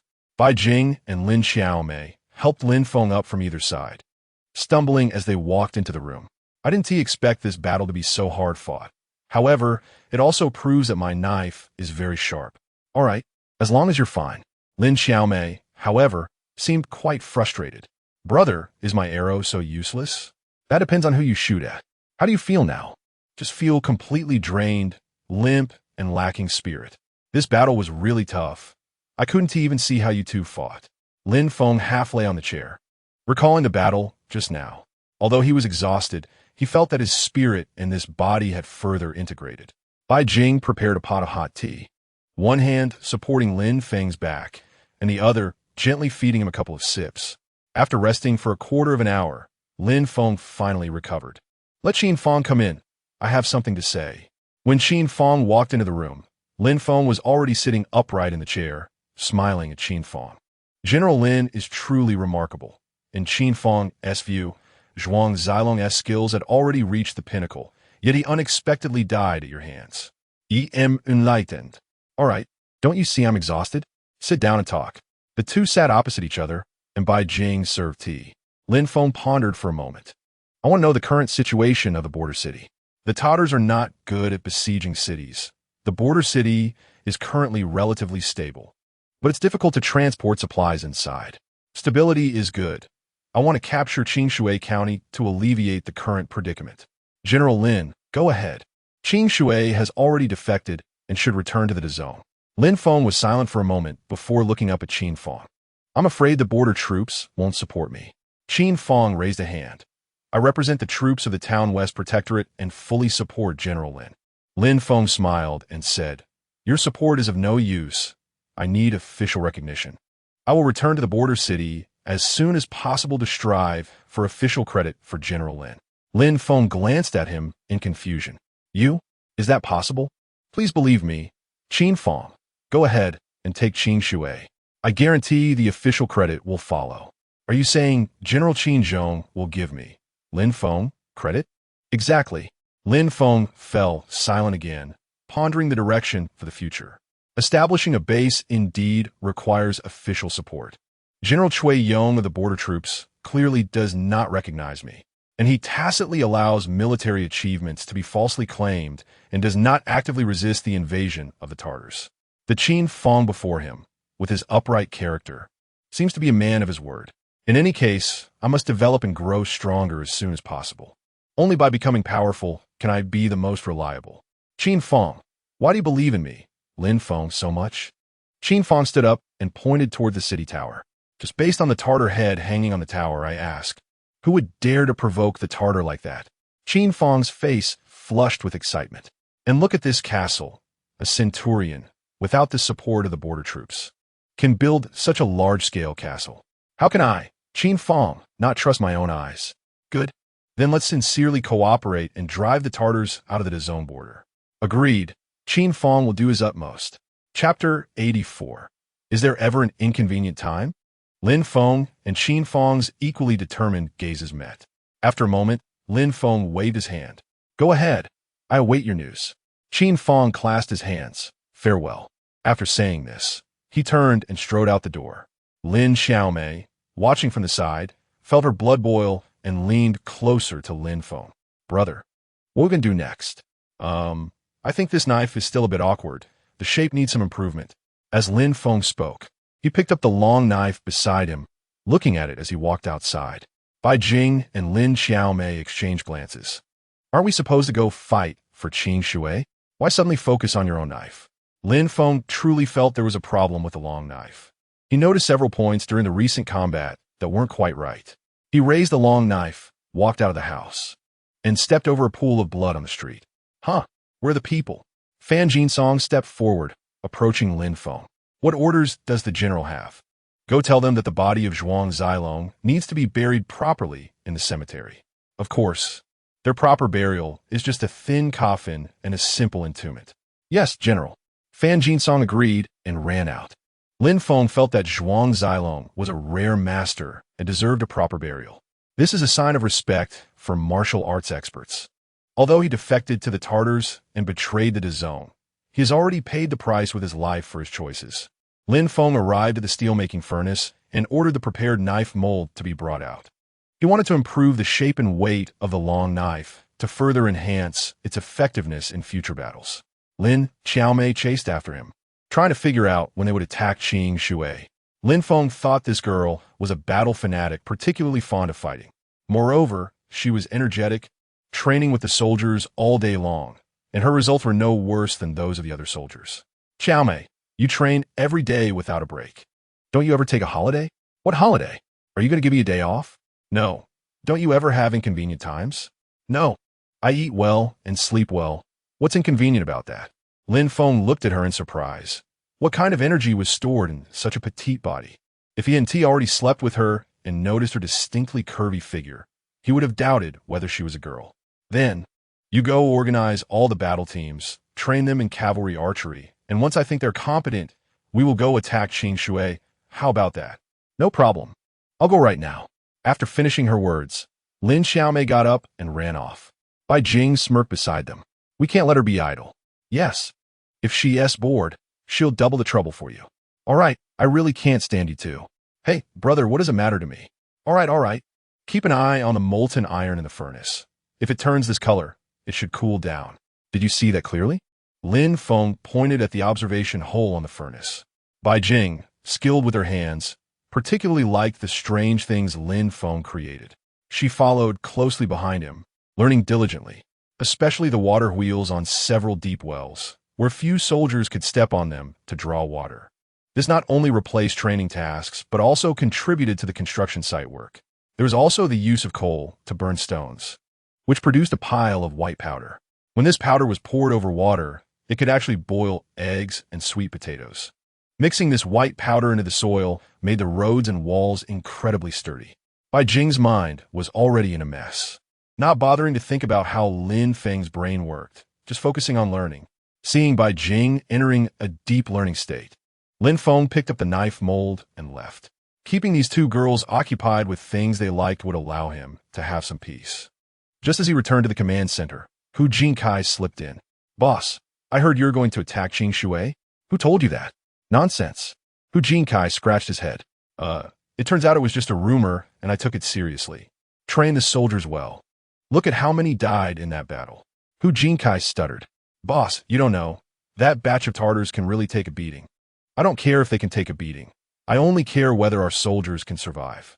If they can't kill the Tartars with sharp knives, where did all that food go? Yes, you're right, boss. Hu Jinkai agreed, backing away, preparing to sneak off. Lin Feng thought for a moment.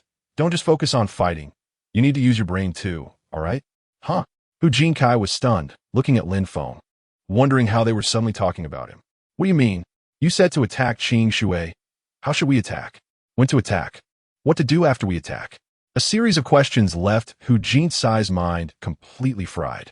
He stood there, speechless, staring blankly at Lin Feng. Lin Feng waved his hand. Go back and think about these questions clearly, then come back to tell me. Hey, boss, I'll think about them right away. As he spoke, Hu Jinkai turned and ran away at twice the speed he came. Lin Feng shook his head. This kid is getting faster and faster. Just after finishing his sentence, he saw Hu Jinkai running back again. Boss, someone is coming outside the city. What kind of people? They're dressed like the zone border troops. It's a bit far to see clearly, but there are about 20 or 30 riders. Wait until you see clearly before reporting back. Yes, boss. Chui Ying, leading 30 riders after a night of rushing. Finally, he saw the towering castle in front of her at dawn. Judging by the height of this castle, it was even taller than the gate of the town West Protectorate. Chui Ying was puzzled. What was the purpose of building such a large castle in such a remote and barren land? Regardless of the purpose, the fact that it could be built is a miracle for humanity. She urged her horse to the drawbridge, looking down at the deep moat, which was over 3 zhang deep and filled with spikes. This didn't even require building walls. Just this moat would prevent any troops from crossing. She turned to Zhao Zheng, who was following her. Indeed, I don't know what this kid is planning. Both she and Chui Ying firmly believed that this castle was created by Lin Feng. The city gate tower was too high, and Chui Ying had a loud-voiced soldier take his waist and shout out, "Hey, those up there, we are from the Border Army's Bingzi Battalion. Let the person in charge open the door to talk." The Bingzi Battalion had 500 cavalry divided into 5 teams. Chui Ying was a commanding officer, and she had 5 team leaders, also known as centurions. Lin Feng was the team leader of the 3rd Cavalry Team, directly under Chui Ying's command. Once the soldier conveyed the message, Lin Feng knew Chui Ying had arrived. He immediately adjusted his attire to welcome her. It was a joke when a superior officer arrived. He had to show some enthusiasm. The city gate opened, and the drawbridge fell. Chui Ying led 30 cavalrymen and entered the castle with Lin Feng. Chui Ying's first words upon seeing Lin Feng were, "Where have you been recently?" Lin Feng scratched his head, thinking, "Aren't we that familiar? I'm asking you." Seeing Lin Feng silent, Chui Ying widened her beautiful eyes and scolded. Lin Feng could only point to the castle. "Isn't it being built here? What are you building this castle for?" Lin Feng was a bit confused, unsure how to respond. "General Chui, just turn around and you'll see what this castle can do." Chui Ying turned to look at the city gate tower behind her, and suddenly her eyes fixed on the heads hanging on the city wall. There were over 100 heads hanging on the wall, a shocking sight. The 30 cavalrymen that Chui Ying brought were collectively stunned. Zhao Zheng was shocked internally, but still maintained a calm exterior. "General Lin, I haven't heard that so many Tartar cavalry appeared here. How did you manage to decapitate so many?" Lin Feng replied calmly, "This was done in one go. We also lost over 100 soldiers in the process." In one go, Chui Ying became even more unsettled.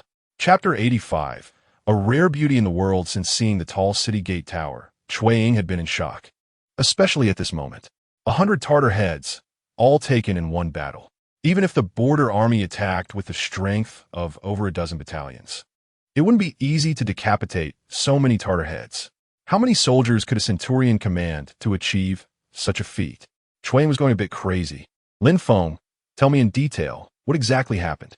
Lin Feng was too lazy to elaborate and waved to Hu Jinkai, who was following closely. "You, come over and explain the battle situation to General Chui in detail." "Yes, boss." Hu Jinkai immediately scampered over to Chui Ying, grinning and bowing. Such a beauty was rare in the world. Being able to get this close was a blessing he earned in his past life. Inside the castle, a reception area had been built with 2 living rooms of different sizes, a quiet room for important discussions, and also a lounge, bedroom, and so on. Lin Feng brought Chui Ying to a small reception room, where Chui Ying sat at the main seat, and Lin Feng accompanied her at the side. Zhao Zheng stood behind Chui Ying, while Hu Jinkai was beside them, spitting as he excitedly spoke. Fan Jinsong and Xie Zhong stood straight at the door on either side. When they saw Chui Ying earlier, they almost popped their eyes out. They hadn't expected such a beautiful woman existed in the world. At this moment, the 2 young men stared straight ahead, but their ears were tuned into the room, waiting to hear Chui Ying speak. Just her voice could make one feel like they were in the clouds, lingering for days. After listening to Hu Jinkai's exaggerated storytelling, Chui Ying frowned and looked at Lin Feng. "Lin Feng, why do I feel like I'm understanding you less and less?" Lin Feng waved his hand to Hu Jinkai, signaling him to leave. "Don't listen to his bragging. It's not that impressive. That battle was quite fierce, and I almost got hurt. Almost got hurt. So you didn't get hurt? Yes, fortunately I dodged quickly. Shuiying frowned, her expression troubled. Lin Feng, you caused a big mess this time. The last issue with the copper armor Tartars hasn't been resolved, and now this. General Chui, I don't understand. What's wrong with killing Tartars? Shuiying couldn't articulate her thoughts and fell silent. Is General Chui going to allow the Tartars to rampage within our territory? The Tartars invade, killing countless innocent civilians, burning many villages, stealing many goods, and raping many women. They don't spare even the elderly and children. May I ask, what is the purpose of our border army? Impudent. Zhao Zheng shouted from behind Shuiying. Haha, am I more impudent than the Tartars? The room fell silent. After a while, Shuiying murmured, Lin Feng, our border army can't defeat the Tartars. We can only conserve our strength and wait for the right moment. What kind of moment are we waiting for? Kiao Yun Faunil. This is not something we could discuss. Lin Feng shook his head. Tens of thousands of troops are just sitting in the camp waiting for the right moment. Are they waiting to kill the good and take the credit? Or to eliminate dissenters? Shuiying looked at Lin Feng with a hint of sorrow. Lin Feng, can you please say less? I'm already trying hard to protect you. Lin Feng calmed down and stopped speaking. Bai Jing brought in tea, silently placing it on the table in front of each person before bowing and exiting. Lin Feng, what do you plan to do next? Very simple. Drive out the Tartars and restore our Great Zone territory. Drive out the Tartars and restore our Great Zone territory. Shuiying silently repeated this phrase, momentarily entranced. Zhao Zheng also stared blankly at the impressive young man in front of him, wondering why he didn't have such great aspirations. Just this one sentence, once it reached his ears, made his heart surge. While the few were in silence, Hu Jinkai ran in again. Boss, more people have come outside the city. Who are they? They say they're sent by the Border Army Headquarters, 20 Cavalry. Before Lin Feng could speak, Shuiying interjected. It's Song Qi, sent by the Border Army Headquarters to gather intelligence. Lin Feng waved his hand. Let them in. Yes, boss. Hu Jinkai scampered out again. Lin Feng looked at Shuiying. You don't represent the military headquarters yet? Shuiying lowered her head. I came here without permission. Song Qi is the one sent to investigate the situation. Haha, Song Qi. Lin Feng, don't blame him for stealing your credit. The officers in the border army are all like this. General Chui, am I blaming him? Shuiying suddenly found herself at a loss for words. Blaming Lin Feng for having a low rank. The officers in the camp didn't take him seriously. Once the credit-stealing incident was exposed, instead of reflecting on themselves, they harbored resentment towards this low-ranking officer. Before long, a clamor of hooves sounded outside the room. Soon after, Song Qi strode in. He was also a commanding officer, of the same rank as Shuiying. Lin Feng, how dare you sit here and drink tea when this general has arrived? Lin Feng sneered, what should I do? Should I kneel at the city gate to welcome you? You little brat, do you believe I'll give you 20 military sticks? Song Qi was holding a riding whip, pointing it at Lin Feng. The whip almost poked Lin Feng's face. Song Qi, do you even have any respect for this general? Kui Ying shouted. Song Qi immediately switched to a smiling face. General Chui, I'm just teaching a lower-ranking officer a lesson. You shouldn't interrupt. Speak properly and don't act like a superior here. All right, General Chui is right. Song Qi turned around and plopped down on a chair nearby, looking around. Lin Feng, this place you've built is not bad. It seems even grander than the general's house. Lin Feng couldn't be bothered to respond, and silently sipped his tea. Song Qi tapped the table with his whip. What's wrong? Aren't you going to serve this general some tea? Lin Feng glanced at him, thinking that with his character, it would be a miracle if he had lived this long without the support of his uncle. Xie Zheng immediately turned and ran down. Song Qi was initially anxious, but once he entered the castle and saw it was his own border army's men, he relaxed. Seeing the tall city walls and deep moats, he felt even more at ease. With his sense of security, he began to act all high and mighty. Lin Feng, tell this general how you built this castle.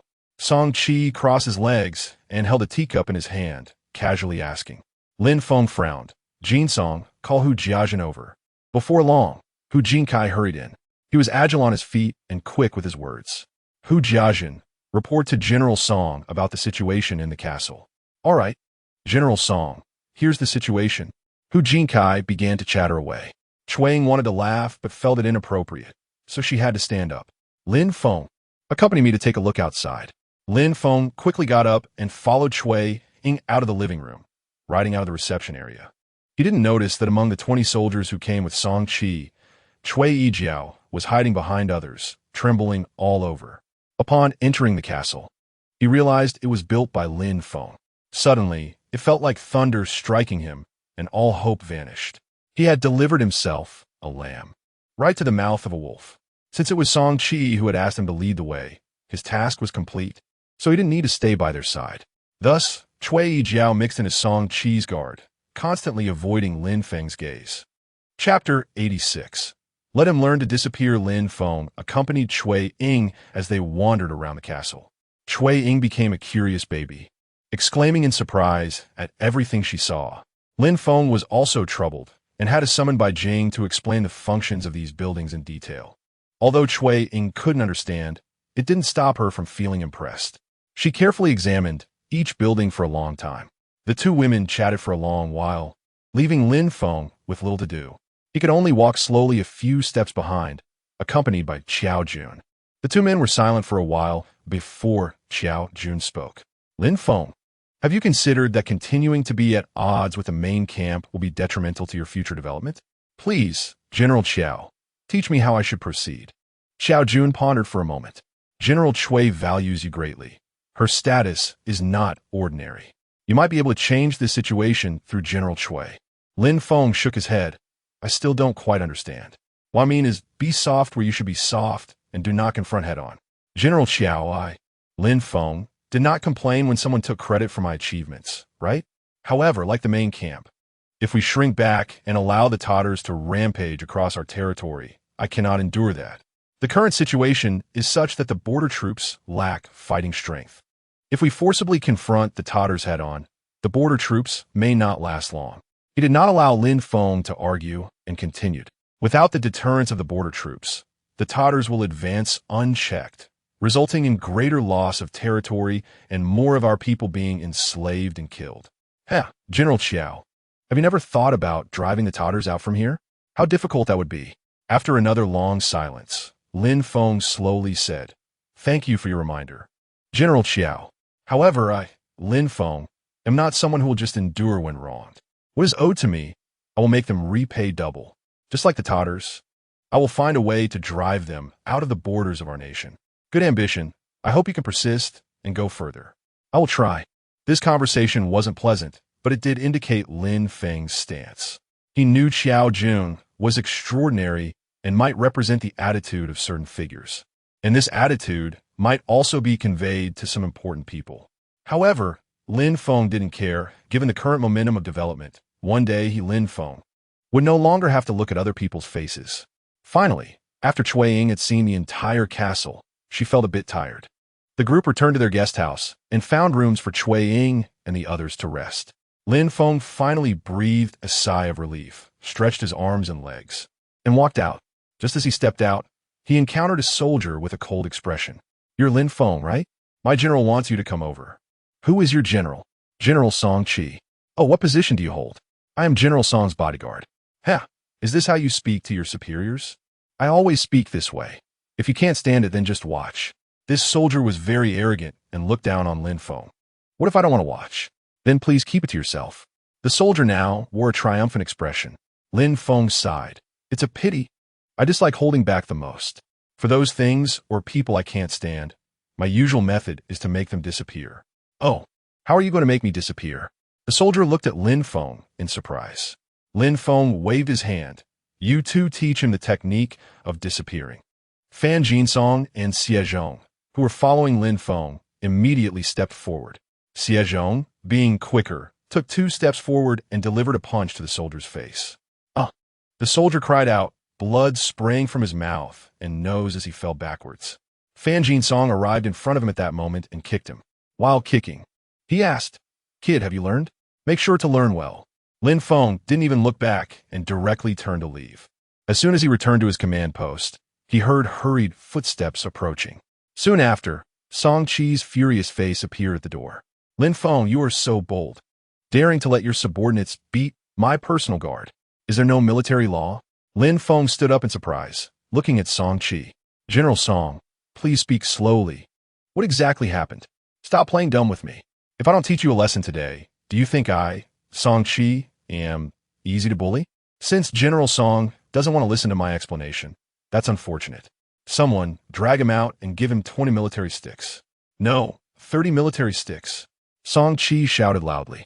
Lin Feng remained seated, watching as a few of Song Qi's guards prepared to rush into the room. Standing at the door were Lin Feng's 2 guards, one named Li Hu and the other Wei Bao, both tall and strong young men. Seeing this, the 2 leaned against the door, blocking the way. One guard shouted fiercely, "Get out of the way or I'll hit you too." 4 or 5 of Song Qi's guard began to tug at Li Hu and Wei Bao. Lin Feng sighed in the room. Sigh, 2 honest men, they can't even handle a little bit of trouble. His 4 guards have been following him all day, learning many strange words. They understood the term troublemaking. Hearing Lin Feng say this, Li Hu and Wei Bao immediately contorted their faces, lay down on the ground, and began to convulse all over. Lin Feng's eyes widened in disbelief as he shouted loudly, "Ah, you've hurt my guards. It's over, it's over. Someone's going to die. Are you all dead?" Song Qi's guards were taken aback, wondering how these 2 big guys could be so fragile. People around them heard Lin Feng's cries and rushed over to check the situation. Many soldiers gathered at the door, angrily looking at Song Qi's guards. "Why'd you beat them up like this? What wrong did they do? Compensate! Compensate!" A chaotic uproar left the guards flustered. Song Qi's stomach was filled with anger as he glared fiercely at Lin Feng. "You! How dare you act like a rogue in front of your superior? Are you tired of living?" Lin Feng smiled. "General Song, you need to understand the situation. This is not the border army camp. If something unexpected happens, your uncle will be heartbroken." As Song Qi was about to curse, he suddenly realized something and slowly relaxed his tense facial muscles. "Lin Feng, well done. You can remain so composed in front of your superior. I admire that. Too much praise. I have over 100 Tatar heads here. I wonder if General Song is interested? What interest could I have? It's all your merit. I don't care about it." "Great. Then please, General Song, take the heads back to the main camp as a reward for the lower official." Song Qi quickly shook his head. "You send them yourself. I'm afraid someone will take credit for it and blame me. I trust General Song's character. How could you steal someone else's credit? I have a bad reputation. Whether you send them or not is up to you." Song Qi gritted his teeth and turned to leave. Seeing that the crowd was still entangled with his few guards, he immediately became furious. "Get the hell out of here. If you dare to make a fuss again, military law will take action."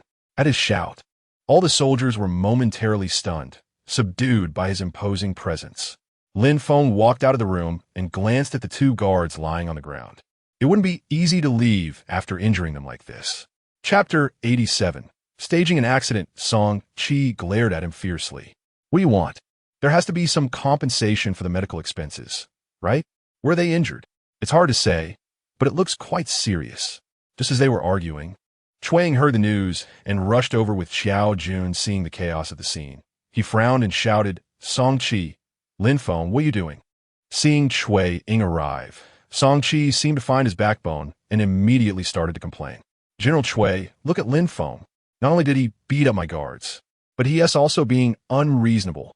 Lin Feng remained silent, only looking worriedly at the 2 guards on the ground. The soldiers surrounding Chuang quickly made way for him, but refused to leave. "What happened to them?" "General Chuang, these 2 guys are just pretending to be dead." Lin Feng spread his hands. "General Kui, the situation might be quite bad. Who did this?" Lin Feng looked up at the soldiers gathered nearby. They all pointed at Song Qi's guards. "They did it. They were too brutal. Such strong men have turned out like this in an instant." Song Qi's guards felt very wronged. They were outnumbered, and their voices of defense were drowned out by the chaos. Chuang waved his hand irritably. "Everyone shut up. Song Qi, why did you hit someone?" Song Qi grinned, wanting to say something, but found himself at a loss for words. "You've already judged me, yet you ask why?" Song Qi relied on his uncle in the army, and after being unable to defend himself, he became angry and humiliated. "I hit him, so what? Do you, Lin Feng, dare to kill me?" The surrounding soldiers immediately gasped in shock. Cui Ying's face turned pale with anger. Song Qi, what are you doing? Where is this? How can you be so ignorant? Fine, you're right, you have a point. You two are in cahoots. I'm leaving now, all right? Song Qi was also furious. No one had ever dared to accuse him, so he had never defended himself before. At a loss for words, he started to act tough. Someone, gather the troops. We're leaving. After saying that, he strode toward the crowd. However, the soldiers surrounding him had already gathered into a group of 40 or 50. And seeing that Lin Feng said nothing, they refused to budge. Lin Feng, do you want me to stay? Lin Feng shook his head. General Song, they might just want to seek justice. As a superior officer, how can you disregard the lives of your soldiers? They're just pretending to be dead. Do you think I'm blind? Song Qi shouted angrily. Song Qi, can you speak properly? Kui Ying scolded. Chuang, you're just favoring Lin Feng. You think he killed the copper-armored Tartars, so you're protecting him. Don't forget what the Grand General said. You don't care about the lives of tens of thousands of border troops? Chuang momentarily didn't know how to respond, staring blankly at the flushed Song Qi. Song Qi, unable to contain his anger, turned to point at Lin Feng. Lin Feng, don't get too carried away. Just because you killed the copper-armored Tartars, do you think you can explain yourself to the tens of thousands of iron cavalry of the Tie Zhen tribe? Lin Feng widened his eyes, looking innocently at Song Qi. General Song, what do I need to explain to the Tartars? They want to flatten the border troops camp if you don't hand over this murderer. Haha, General Song. How do you think the countless citizens of the zone who died will seek justice? I don't care who they seek justice from. The Grand General has long given a death order regarding you. Lin Feng, alive, see the person. Dead, see the body. Lin Feng's expression turned cold. He knew the border troops couldn't withstand the pressure from the Tartars, so he wouldn't go to the camp to avoid the trouble. He had also thought that the border troops would secretly hand him over. However, he didn't expect the Grand General to issue such an order. Cui Ying could no longer listen and shouted loudly. Song Qi, you're talking nonsense. When did the Grand General say such things? Be careful, or I'll cut out your tongue. Don't say you, Cui Ying, don't know about this. If it weren't for your repeated obstruction, this kid's head would have been hung in their camp long ago. Song Qi, I knew you were an idiot, but I didn't expect you to be a lunatic. Cui Ying was so furious she didn't know what to say. Lin Feng just stared blankly at the two arguing, feeling a bit chaotic inside. The border troops were incompetent, huddled in the camp, too scared to show their faces due to the Tartars. That was fine. They really couldn't beat them. But he didn't expect there to be even more sordid matters involved. Everything that needed to be said had been said, and the argument had gone on long enough. The scene gradually quieted down. Lin Feng waved his hand. Song Qi, leave 200 taels of silver and get the hell out of the castle. Don't let me see you again, or I'll hit you every time I do. Lin Feng's words were chilling to the bone, causing Song Qi to retract his neck. He wanted to say a few more harsh words, but glancing around at the soldiers, saw them all glaring coldly at him. After pondering for a moment, he nodded and silently squeezed out of the crowd to leave. Lin Feng pointed at the two people on the ground. Carry them away for treatment. Everyone else, disperse. Some soldiers stepped forward to carry the two away, and then they scattered. Cui Ying looked at Lin Feng's expression with some concern. Lin Feng, don't listen to that mad dog barking. My father didn't say that. Your father? I mean the Grand General. He said to let you take care of yourself. Lin Feng nodded. General Cui, I really didn't think of that. All right, you can leave too. We might not be on the same side. Lin Feng, please believe me. I, Cui Ying, also want to kill the Tartars. Of course. I believe that, but what about your father? He just wants to preserve the strength of the zone. Preserve his own strength, right? Cui Ying's beautiful big eyes were filled with mist, glaring at Lin Feng with hatred. After a long while, she stamped her foot. Zhao Zheng, let us go. After saying that, she turned around and strode away. Zhao Zheng shook his head at Lin Feng and quickly followed her. Lin Feng remained silent for a moment, having someone watch Song Qi, ensuring he left the castle only after leaving the silver. Song Qi returned to the inn and immediately had someone pack up to leave.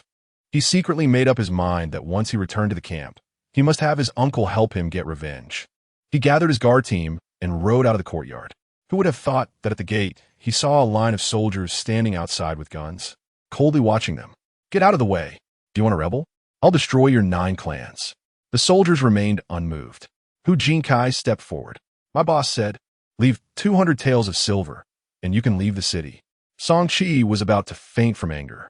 This Lin Feng actually dared to turn against him for 200 taels of silver. "Someone, give him 250 taels." He shouted frantically. However, after waiting for a while and hearing no response, he turned to look at the guards beside him. "General, we didn't bring that much silver." Song Qi was instantly dumbfounded. They were on a reconnaissance mission, traveling through desolate areas, and had no place to spend silver. "Damn Lin Feng. I want to let this go." Song Qi could only curse. Hu Jinkai still smiled cheerfully. "General Song, let them gather a bit more, otherwise, you want to be able to leave the city gate." Song Qi's guards began to pull out silver. While they were busy gathering silver, they saw Chui angrily returning, loudly ordering her subordinates to pack up and leave. Song Qi smiled proudly, thinking, "It's one thing to offend me, but if you offend this lady, Lin Feng, you'll be in trouble." Chapter 88. The retribution comes so quickly. Song Qi's 20 guards gathered enough silver, including Song Qi's jade ornaments and other items, finally satisfying Hu Jinkai. He waved his hand to let the soldiers clear the way and let Song Qi and the others leave. Song Qi led his men and galloped to the city gate. As soon as the gate opened, they rushed out. After crossing the drawbridge and galloping for over 50 steps, Song Qi pulled the reins of his warhorse. Turning his head, he saw the person standing on the city gate tower was clearly Lin Feng. Anger surged again in him. Song Qi pointed at Lin Feng and shouted angrily, "Lin Feng, you wait for me. When I return, we will see who kneels at whose feet. By then, even if you call me grandpa, I will beat you into a dog." Lin Feng had come to the city to see off Chui Ying and couldn't be bothered to pay attention to the idiot Song Qi. He felt some guilt for hurting Chui Ying with his last few words. He knew that Chui Ying had always been protecting him at the camp and wanted to apologize to her. Unfortunately, she ignored him and left with her group. Seeing Lin Feng silent, Song Qi laughed triumphantly. "Haha, Lin Feng, you scared, huh? When I come back, I'm going to teach you a lesson." A guard whispered a few words in his ear. Yes, by then I'll tie you up at the city gate like a guard dog, ha ha." Song Qi vented his pent-up frustration, and the cursing made him feel immensely relieved.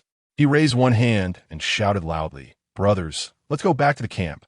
Then he turned his horse around, gave it a hard slap on the hindquarters, and the warhorse surged forward.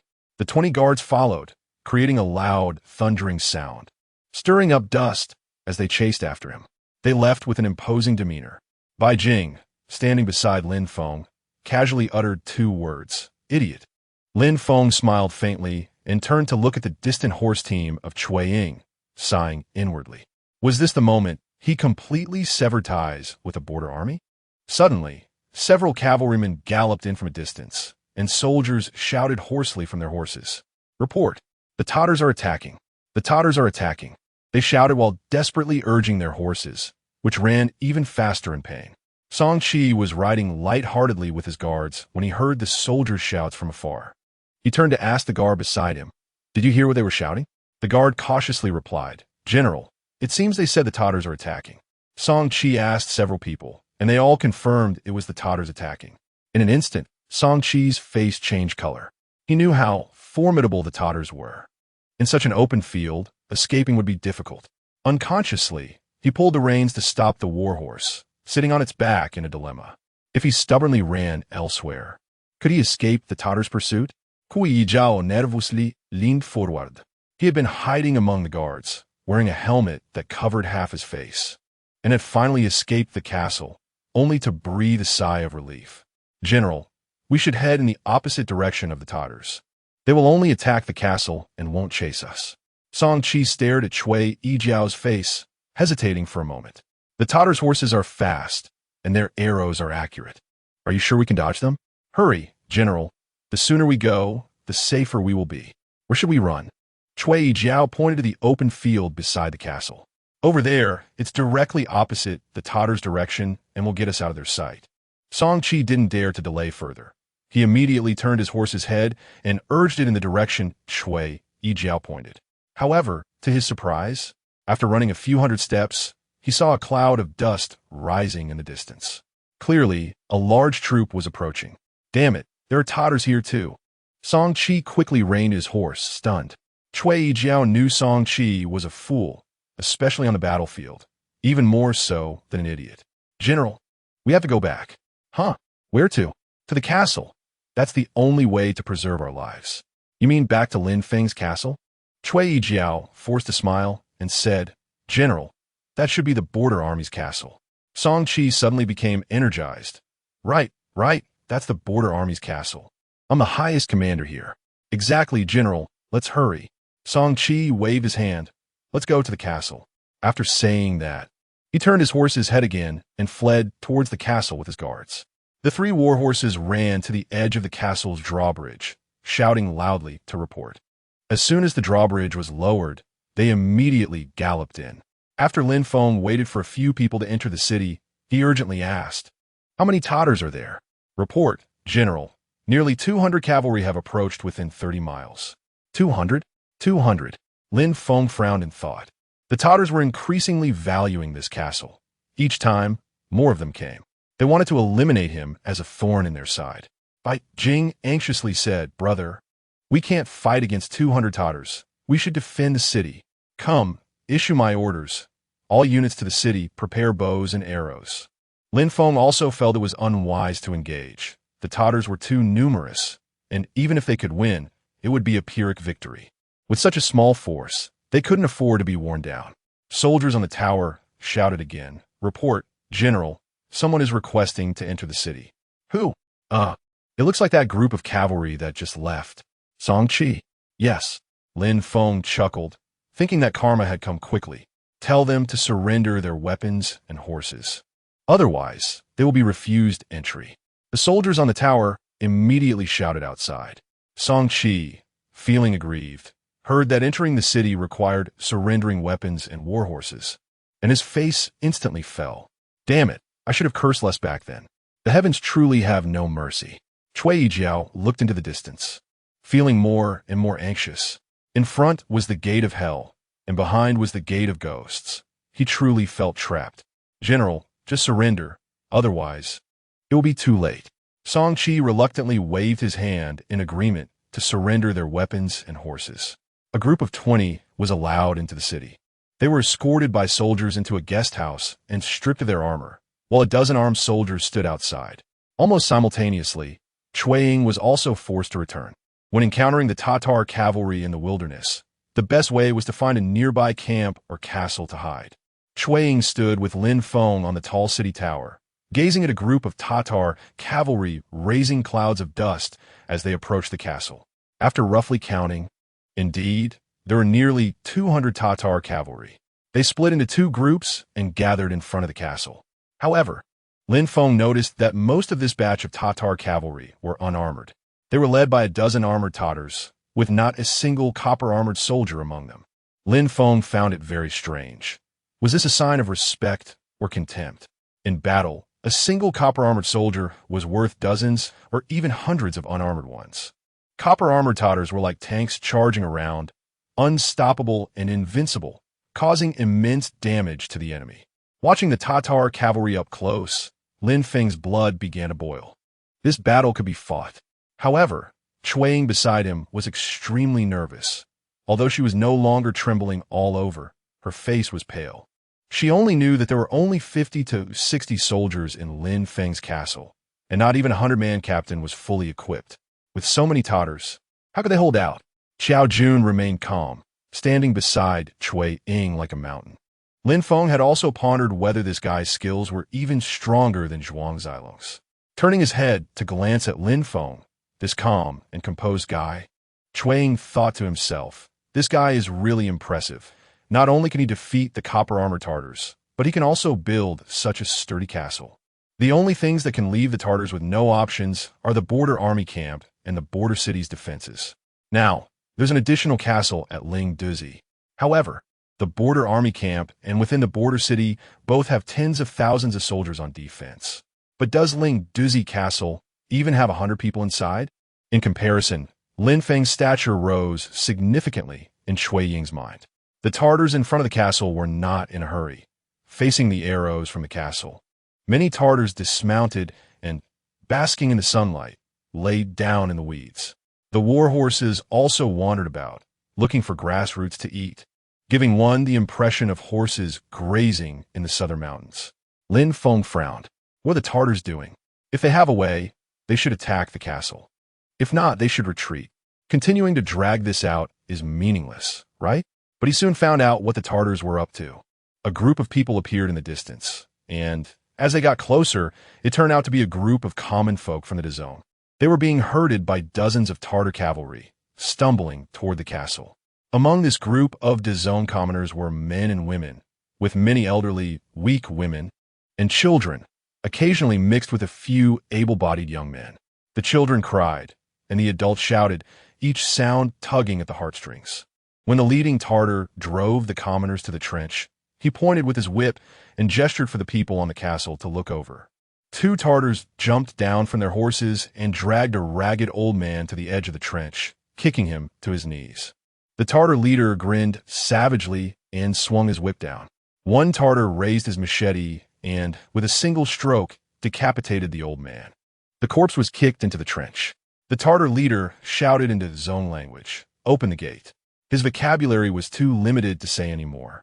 On the castle tower stood Lin Feng, Chuaying, Zhao Zheng, Bai Jing, Hu Jinkai, and others, all watching the scene expressionlessly, seeing that they were completely unresponsive. The Tartar leader swung his whip again and pulled a 7- or 8-year-old child to the edge of the trench. The child was so frightened that he couldn't cry or move, blankly allowing the Tartar to drag him around. An old woman, crying out, tried to rush forward but was kicked away by a Tartar, landing on the ground, unable to move. The Tartar leader grinned wickedly, swinging his whip down again. 1 Tartar raised his knife and chopped the child in half, throwing the body into the trench. Chuaying took a deep breath, calming the turmoil within her, and glanced worriedly at Lin Feng. She was concerned that Lin Feng, in a moment of agitation, would open the gate and fight with the enemy, thus falling into the Tartars' trap. Lin Feng was also taking deep breaths. He simply felt that these Tartars could be defeated and that it could be done with minimal losses on their side. Since the last time he had killed 1,000 enemies while losing 1,000 himself, Lin Feng had doubled the training intensity. He also adjusted the battlefield and modified parts of the chopping wind knife technique, especially the long knives used in the knife formation. He had changed their shape. These numerous improvements gave Lin Feng the confidence to achieve a great victory. Just then, seeing that he had killed 2 people without provoking any action from those on the castle, a Tartar pulled a middle-aged woman from the crowd of commoners. He dragged her to the trench and, in front of everyone, began tearing at her tattered clothes. Already poorly dressed after this tearing, the woman had nothing left to cover herself. The Tartar chuckled as he pinned the woman to the ground, performing an extremely eye-watering act in public. Chuaying turned away, unable to watch any longer. Lin Feng exhaled a breath of foul air and waved at Hu Jinkai. "Go get all the battle teams in position. Prepare for battle." Hu Jinkai responded loudly and ran down from the castle tower. Chuaying was instantly alarmed and grabbed Lin Feng's arm, shaking him vigorously. "Lin Feng, are you crazy? We can't engage in battle. They want you to open the city to fight." Lin Feng smiled and gently patted her hand. "I can't just hide in the castle. Don't worry, it won't be us who dies." Seeing that she couldn't dissuade Lin Feng, Chuaying turned to shout at Zhao Zheng, "You must stop him. He's falling for the Tartar scheme." Zhao Zheng blinked. "General Cui, maybe Lin Feng really has a way to defeat the Tartars?" Chuaying angrily pointed outside at the Tartars. "Open your eyes and see clearly. There are over 200 Tartar cavalry. What are we going to use to face them head-on? Our anger?" Lin Feng smiled at Zhao Zheng. "It's still the old way. If it can't be done, there's a secret passage behind the castle. You understand." After speaking, without waiting for response, he turned and went down the castle tower. As he neared the bottom, he shouted loudly, "Open the gates for battle." The soldiers immediately operated the winch, and with a creaking sound, the 2 heavy castle gates slowly opened. The drawbridge was also lowered slowly. Upon seeing his scheme succeed, the Tartar leader laughed heartily and mounted his horse, waving his whip. All the Tartars jumped up from the ground, mounted their horses, and drew their weapons. Over 200 Tartars spurred their horses and charged toward the castle. Inside the castle, Wang Qian and Zhang Chong had taken away 2 battle teams and had casualties in 3 others. Although there were reinforcements later, there weren't many soldiers left. Only 6 battle teams remained, standing in formation at their respective positions, quietly holding their knives, waiting for the enemy. Lin Feng descended from the castle tower, and Bai Jing handed him a bow and a long knife. You go up to protect General Cui. Bai Jing frowned. Does she still need protection? Lin Feng turned and glared at her. If anything happens, she can be protected to escape first. I won't run. I'll die with you. Lin Feng helplessly said. Then you stay on the castle tower, watch my signals, and command the troops in battle. Bai Jing knew her own capabilities were not enough to face the Tartars. So she nodded in agreement.